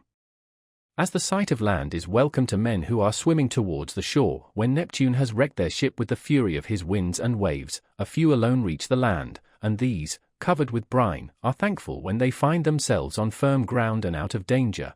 Even so was her husband welcome to her as she looked upon him, and she could not tear her two fair arms from about his neck. Indeed they would have gone on indulging their sorrow till rosy-fingered morn appeared, had not Minerva determined otherwise, and held night back in the far west, while she would not suffer dawn to leave Oceanus, nor to yoke the two steeds Lampus and Phaeton that bear her onward to break the day upon mankind. At last, however, Ulysses said, "Wife, we have not yet reached the end of our troubles. I have an unknown amount of toil still to undergo. It is long and difficult, but I must go through with it, for thus the shade of Teiresias prophesied concerning me, on the day when I went down into Hades to ask about my return and that of my companions. But now let us go to bed, that we may lie down and enjoy the blessed boon of sleep." "You shall go to bed as soon as you please," replied Penelope, "now that the gods have sent you home to your own good house and to your country. But as heaven has put it in your mind to speak of it, tell me about the task that lies before you. I shall have to hear about it later, so it is better that I should be told at once." "My dear," answered Ulysses, "why should you press me to tell you? Still, I will not conceal it from you, though you will not like it. I do not like it myself, for Teiresias bade me travel far and wide, carrying an oar, till I came to a country where the people have never heard of the sea, and do not even mix salt with their food. They know nothing about ships, nor oars that are as the wings of a ship. He gave me this certain token which I will not hide from you. He said that a wayfarer should meet me and ask me whether it was a winnowing shovel that I had on my shoulder. On this, I was to fix my oar in the ground and sacrifice a ram, a bull, and a boar to Neptune, after which I was to go home and offer hecatombs to all the gods in heaven, one after the other. As for myself, he said that death should come to me from the sea, and that my life should ebb away very gently when I was full of years and peace of mind, and my people should bless me. All this, he said, should surely come to pass." And Penelope said, "If the gods are going to vouchsafe you a happier time in your old age, you may hope then to have some respite from misfortune." Thus did they converse. Meanwhile Eurynome and the nurse took torches and made the bed ready with soft coverlets. As soon as they had laid them, the nurse went back into the house to go to her rest, leaving the bedchamber woman Eurynome to show Ulysses and Penelope to bed by torchlight. When she had conducted them to their room she went back, and they then came joyfully to the rights of their own old bed. Telemachus, Philoetius, and the swineherd now left off dancing, and made the women leave off also. They then laid themselves down to sleep in the cloisters. When Ulysses and Penelope had had their fill of love they fell talking with one another. She told him how much she had had to bear in seeing the house filled with a crowd of wicked suitors who had killed so many sheep and oxen on her account, and had drunk so many casks of wine. Ulysses in his turn told her what he had suffered, and how much trouble he had himself given to other people. He told her everything, and she was so delighted to listen that she never went to sleep till he had ended his whole story. He began with his victory over the Cicons, and how he thence reached the fertile land of the lotus eaters. He told her all about the Cyclops and how he had punished him for having so ruthlessly eaten his brave comrades, how he then went on to Airlus, who received him hospitably and furthered him on his way, but even so he was not to reach home, for to his great grief a hurricane carried him out to sea again, how he went on to the Laestrygonian city Telepolos, where the people destroyed all his ships with their crews, save himself and his own ship only. Then he told of cunning Circe and her craft, and how he sailed to the chill house of Hades, to consult the ghost of the Theban prophet Teiresias, and how he saw his old comrades in arms, and his mother who bore him and brought him up when he was a child, how he then heard the wondrous singing of the Sirens, and went on to the wandering rocks and terrible Charybdis and to Scylla, whom no man had ever yet passed in safety, how his men then ate the cattle of the sun god, and how Jove therefore struck the ship with his thunderbolts, so that all his men perished together, himself alone being left alive, how at last he reached the Aegean island and the nymph Calypso, who kept him there in a cave, and fed him, and wanted him to marry her, in which case she intended making him immortal so that he should never grow old, but she could not persuade him to let her do so, and how after much suffering he had found his way to the Phaeacians, who had treated him as though he had been a god, and sent him back in a ship to his own country after having given him gold, bronze, and raiment in great abundance. This was the last thing about which he told her, for here a deep sleep took hold upon him and eased the burden of his sorrows. Then Minerva bethought her of another matter. When she deemed that Ulysses had had both of his wife and of repose, she bade golden-throned Dawn rise out of Oceanus that she might shed light upon mankind. On this, Ulysses rose from his comfortable bed and said to Penelope, "Wife, we have both of us had our full share of troubles, you, here, in lamenting my absence, and I in being prevented from getting home though I was longing all the time to do so. Now, however, that we have at last come together, take care of the property that is in the house. As for the sheep and goats which the wicked suitors have eaten, I will take many myself by force from other people, and will compel the Achaeans to make good the rest till they shall have filled all my yards. I am now going to the wooded lands out in the country to see my father who has so long been grieved on my account, and to yourself I will give these instructions, though you have little need of them. At sunrise it will at once get abroad that I have been killing the suitors, go upstairs, therefore, and stay there with your women. See nobody and ask no questions." As he spoke he girded on his armor. Then he roused Telemachus, Philoetius, and Eumaeus, and told them all to put on their armor also. This they did, and armed themselves. When they had done so, they opened the gates and sallied forth, Ulysses leading the way. It was now daylight, but Minerva nevertheless concealed them in darkness and led them quickly out of the town. Book 24. The ghosts of the suitors in Hades. Ulysses and his men go to the house of Laertes. The people of Ithaca come out to attack Ulysses, but Minerva concludes a peace. Then Mercury of Selene summoned the ghosts of the suitors, and in his hand he held the fair golden wand with which he seals men's eyes in sleep or wakes them just as he pleases. With this he roused the ghosts and led them, while they followed whining and gibbering behind him.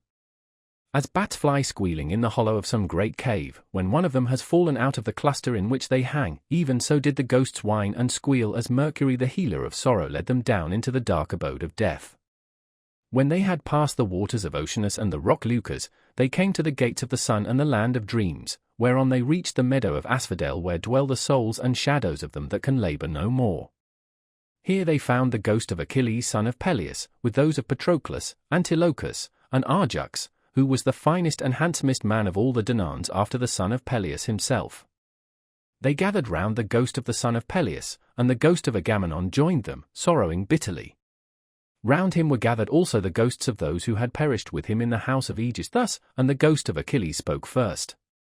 Son of Atreus, it said, we used to say that Jove had loved you better from first to last than any other hero, for you were captain over many and brave men, when we were all fighting together before Troy, yet the hand of death, which no mortal can escape, was laid upon you all too early.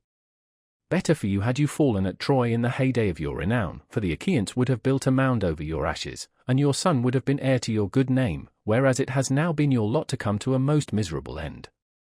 Happy son of Peleus, answered the ghost of Agamemnon, for having died at Troy far from Argos, while the bravest of the Trojans and the Achaeans fell round you fighting for your body.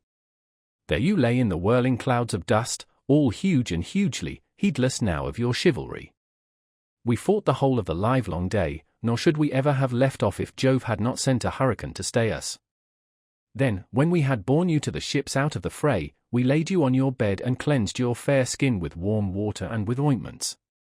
The Danaans tore their hair and wept bitterly round about you.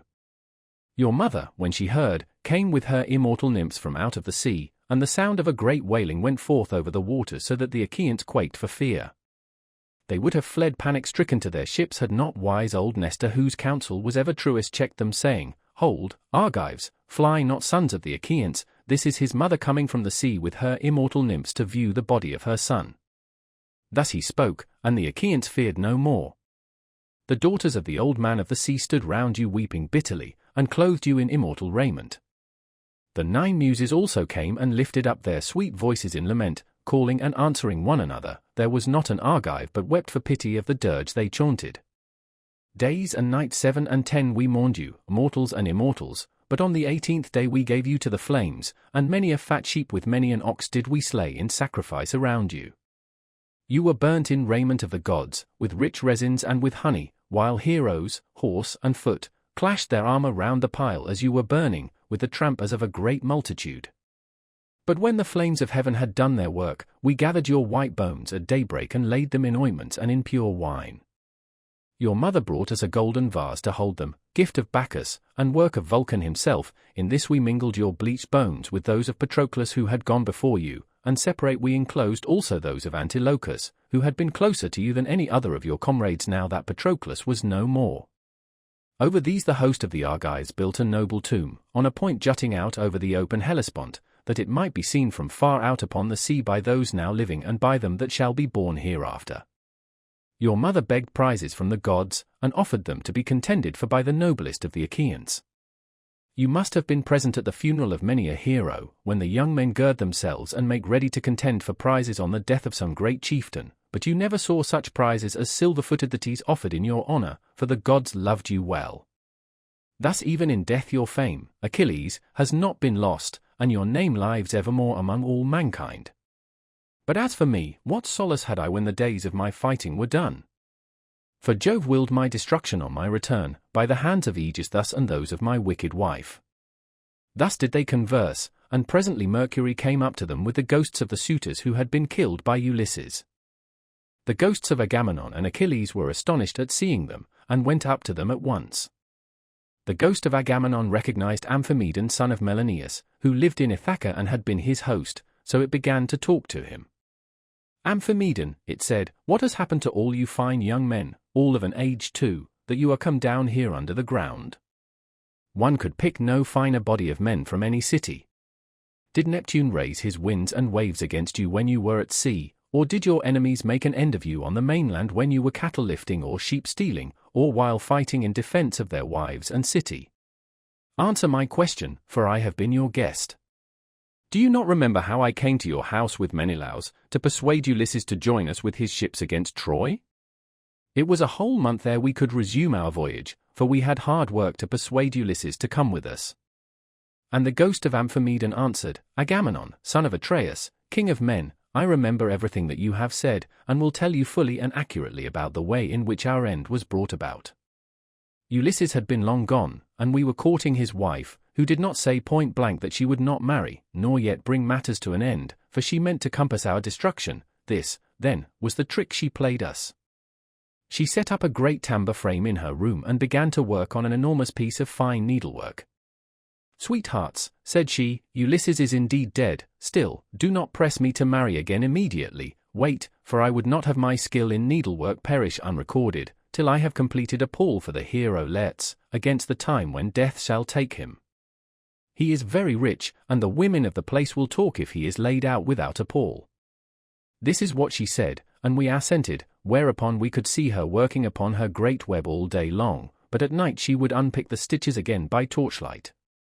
She fooled us in this way for 3 years without our finding it out, but as time wore on and she was now in her 4th year, in the waning of moons and many days had been accomplished, one of her maids who knew what she was doing told us, and we caught her in the act of undoing her work, so she had to finish it whether she would or no, and when she showed us the robe she had made, after she had had it washed, its splendor was as that of the sun or moon. Then some malicious god conveyed Ulysses to the upland farm where his swineherd lives.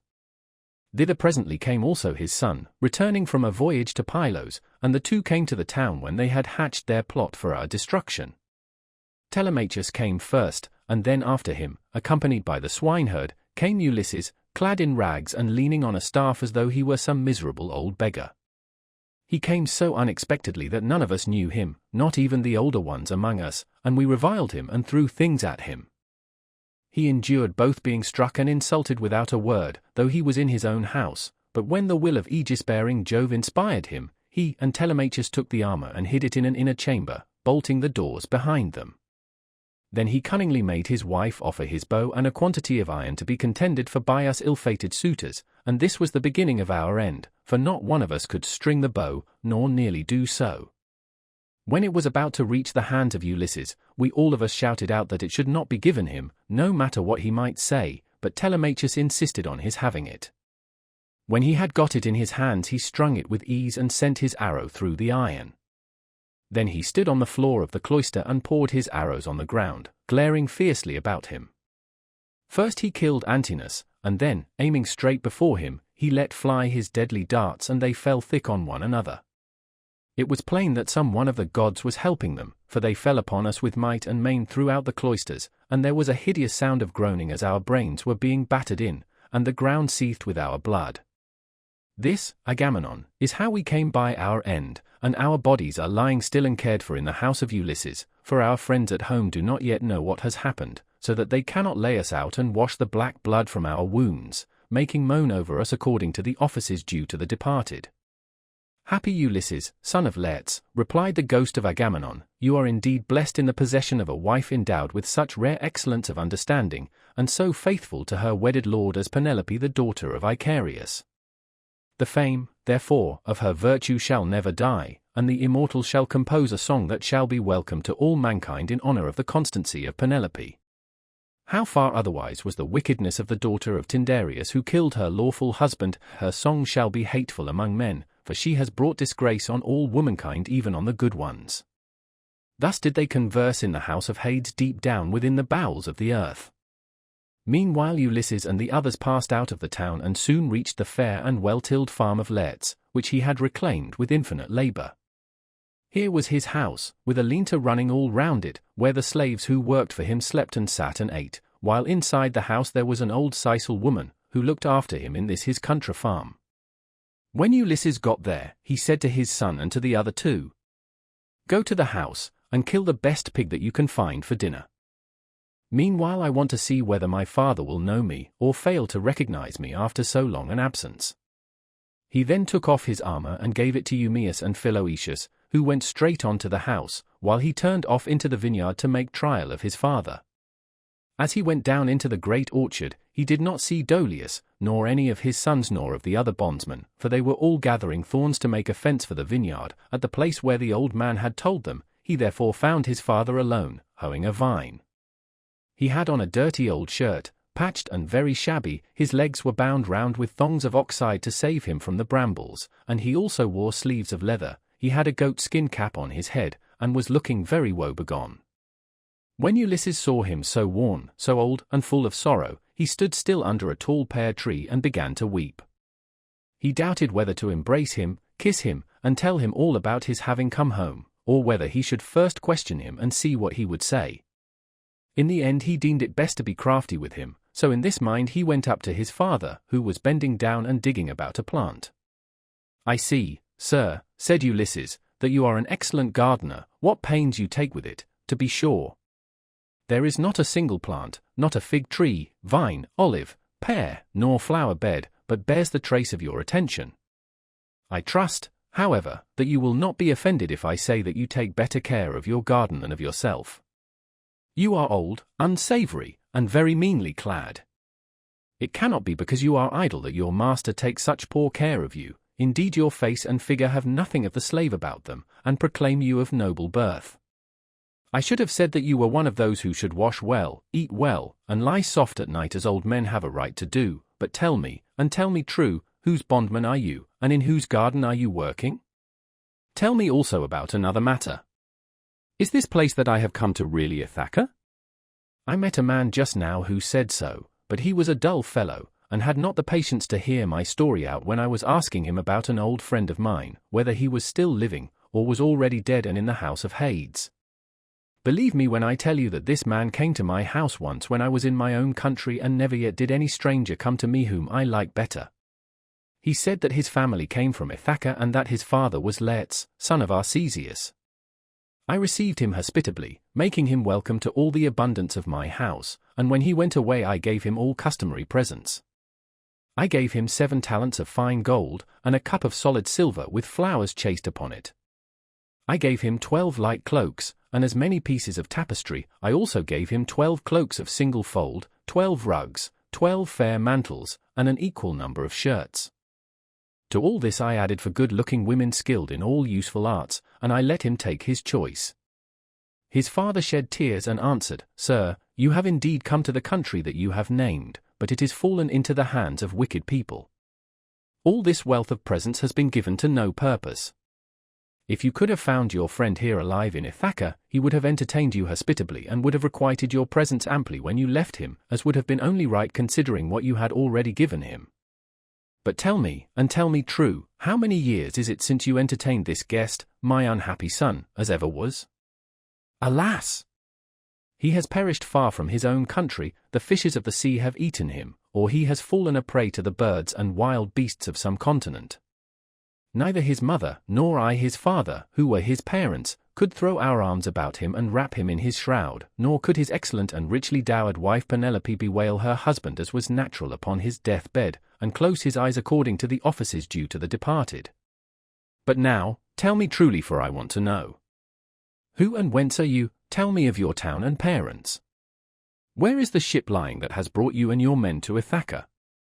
Or were you a passenger on some other man's ship, and those who brought you here have gone on their way and left you? I will tell you everything, answered Ulysses, quite truly. I come from Alybas, where I have a fine house. I am son of King Aphidas, who is the son of Polypemon. My own name is Eperitus. Heaven drove me off my course as I was leaving Sicania, and I have been carried here against my will. As for my ship, it is lying over yonder, off the open country outside the town, and this is the 5th year since Ulysses left my country. Poor fellow, yet the omens were good for him when he left me. The birds all flew on our right hands, and both he and I rejoiced to see them as we parted, for we had every hope that we should have another friendly meeting and exchange presents. A dark cloud of sorrow fell upon Laertes as he listened. He filled both hands with the dust from off the ground and poured it over his grey head, groaning heavily as he did so. The heart of Ulysses was touched, and his nostrils quivered as he looked upon his father. Then he sprang towards him, flung his arms about him and kissed him, saying, I am he, father, about whom you are asking. I have returned after having been away for 20 years. But cease your sighing and lamentation, we have no time to lose, for I should tell you that I have been killing the suitors in my house, to punish them for their insolence and crimes. If you really are my son Ulysses, replied Laertes, and have come back again, you must give me such manifest proof of your identity as shall convince me. First observe this scar, answered Ulysses, which I got from a boar's tusk when I was hunting on Mount Parnassus.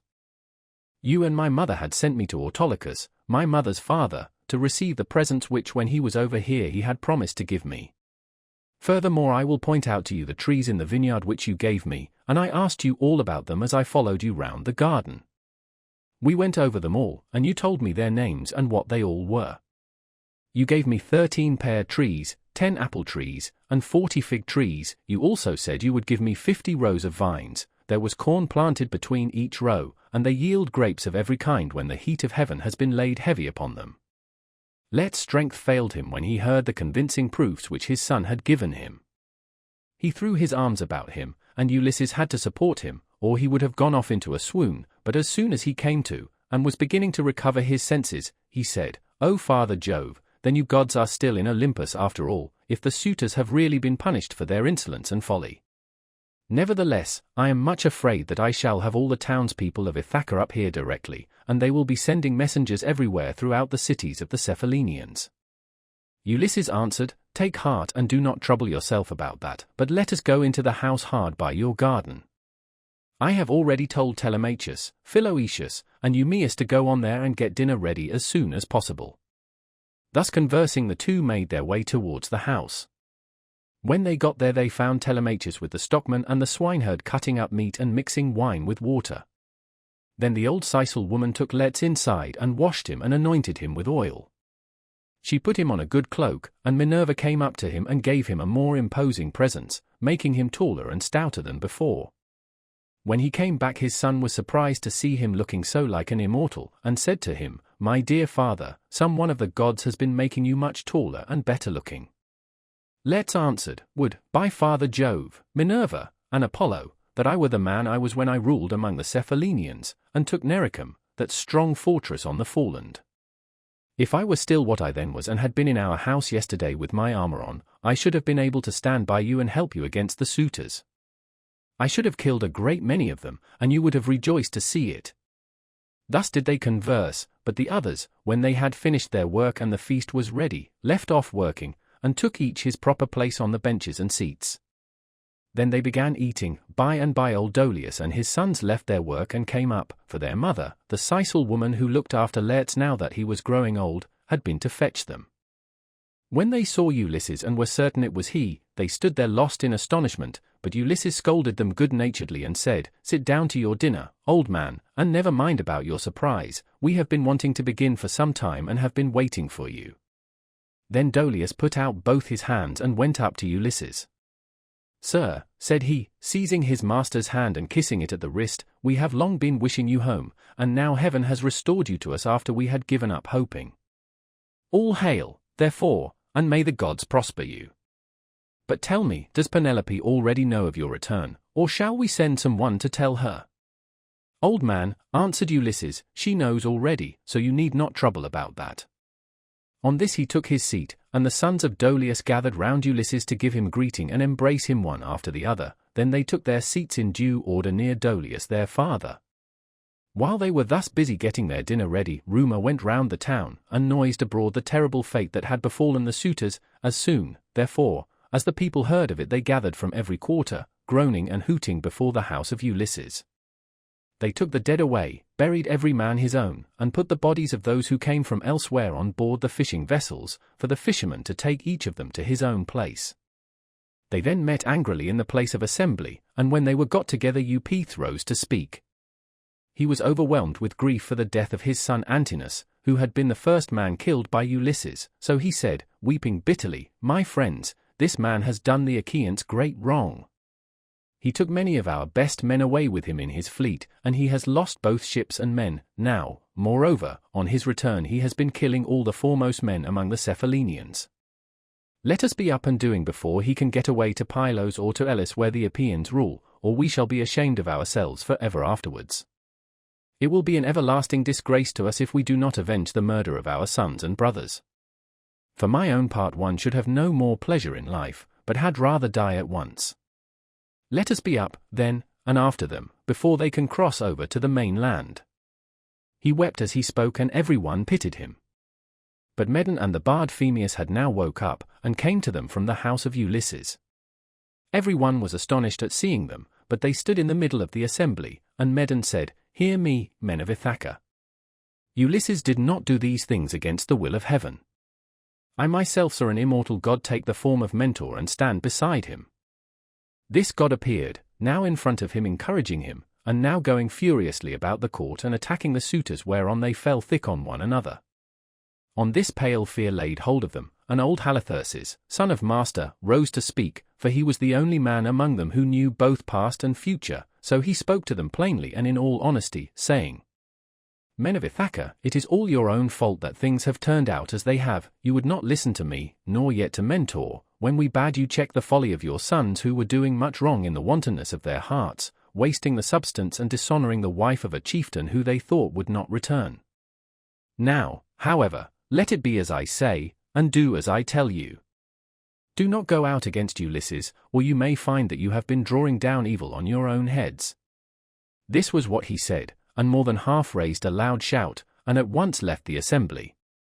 But the rest stayed where they were, for the speech of Halitherses displeased them, and they sided with Eupeithes. They therefore hurried off for their armor, and when they had armed themselves, they met together in front of the city, and Eupeithes led them on in their folly. He thought he was going to avenge the murder of his son, whereas in truth he was never to return, but was himself to perish in his attempt. Then Minerva said to Jove, Father, son of Saturn, King of kings, answer me this question, what do you propose to do? Will you set them fighting still further, or will you make peace between them? And Jove answered, My child, why should you ask me? Was it not by your own arrangement that Ulysses came home and took his revenge upon the suitors? Do whatever you like, but I will tell you what I think will be most reasonable arrangement. Now that Ulysses is revenged, let them swear to a solemn covenant, in virtue of which he shall continue to rule, while we cause the others to forgive and forget the massacre of their sons and brothers. Let them then all become friends as heretofore, and let peace and plenty reign. This was what Minerva was already eager to bring about, so down she darted from off the topmost summits of Olympus. Now when Laertes and the others had done dinner, Ulysses began by saying, Some of you go out and see if they are not getting close up to us. So one of Dolius's sons went as he was bid. Standing on the threshold he could see them all quite near, and said to Ulysses, Here they are, let us put on our armor at once. They put on their armor as fast as they could, that is to say Ulysses, his 3 men, and the 6 sons of Dolius. Laertes also and Dolius did the same, warriors by necessity in spite of their grey hair. When they had all put on their armor, they opened the gate and sallied forth, Ulysses leading the way. Then Jove's daughter Minerva came up to them, having assumed the form and voice of Mentor. Ulysses was glad when he saw her, and said to his son Telemachus, Telemachus, now that you are about to fight in an engagement, which will show every man's mettle, be sure not to disgrace your ancestors, who were eminent for their strength and courage all the world over. You say truly, my dear father, answered Telemachus, and you shall see, if you will, that I am in no mind to disgrace your family. Laertes was delighted when he heard this. Good heavens, he exclaimed, what a day I am enjoying, I do indeed rejoice at it. My son and grandson are vying with one another in the matter of valor. On this Minerva came close up to him and said, Son of Arcesius, best friend I have in the world, pray to the blue-eyed damsel, and to Jove her father, then poise your spear and hurl it. As she spoke she infused fresh vigor into him, and when he had prayed to her he poised his spear and hurled it. He hit Eupeithes' helmet, and the spear went right through it, for the helmet stayed it not, and his armor rang rattling round him as he fell heavily to the ground. Meantime Ulysses and his son fell upon the front line of the foe and smote them with their swords and spears, indeed, they would have killed every one of them, and prevented them from ever getting home again, only Minerva raised her voice aloud, and made every one pause. Men of Ithaca, she cried, cease this dreadful war, and settle the matter at once without further bloodshed. On this pale fear seized every one, they were so frightened that their arms dropped from their hands and fell upon the ground at the sound of the goddess' voice, and they fled back to the city for their lives. But Ulysses gave a great cry, and gathering himself together swooped down like a soaring eagle. Then the son of Saturn sent a thunderbolt of fire that fell just in front of Minerva, so she said to Ulysses, Ulysses, noble son of Laertes, stop this warful strife, or Jove will be angry with you. Thus spoke Minerva, and Ulysses obeyed her gladly. Then Minerva assumed the form and voice of Mentor, and presently made a covenant of peace between the 2 contending parties.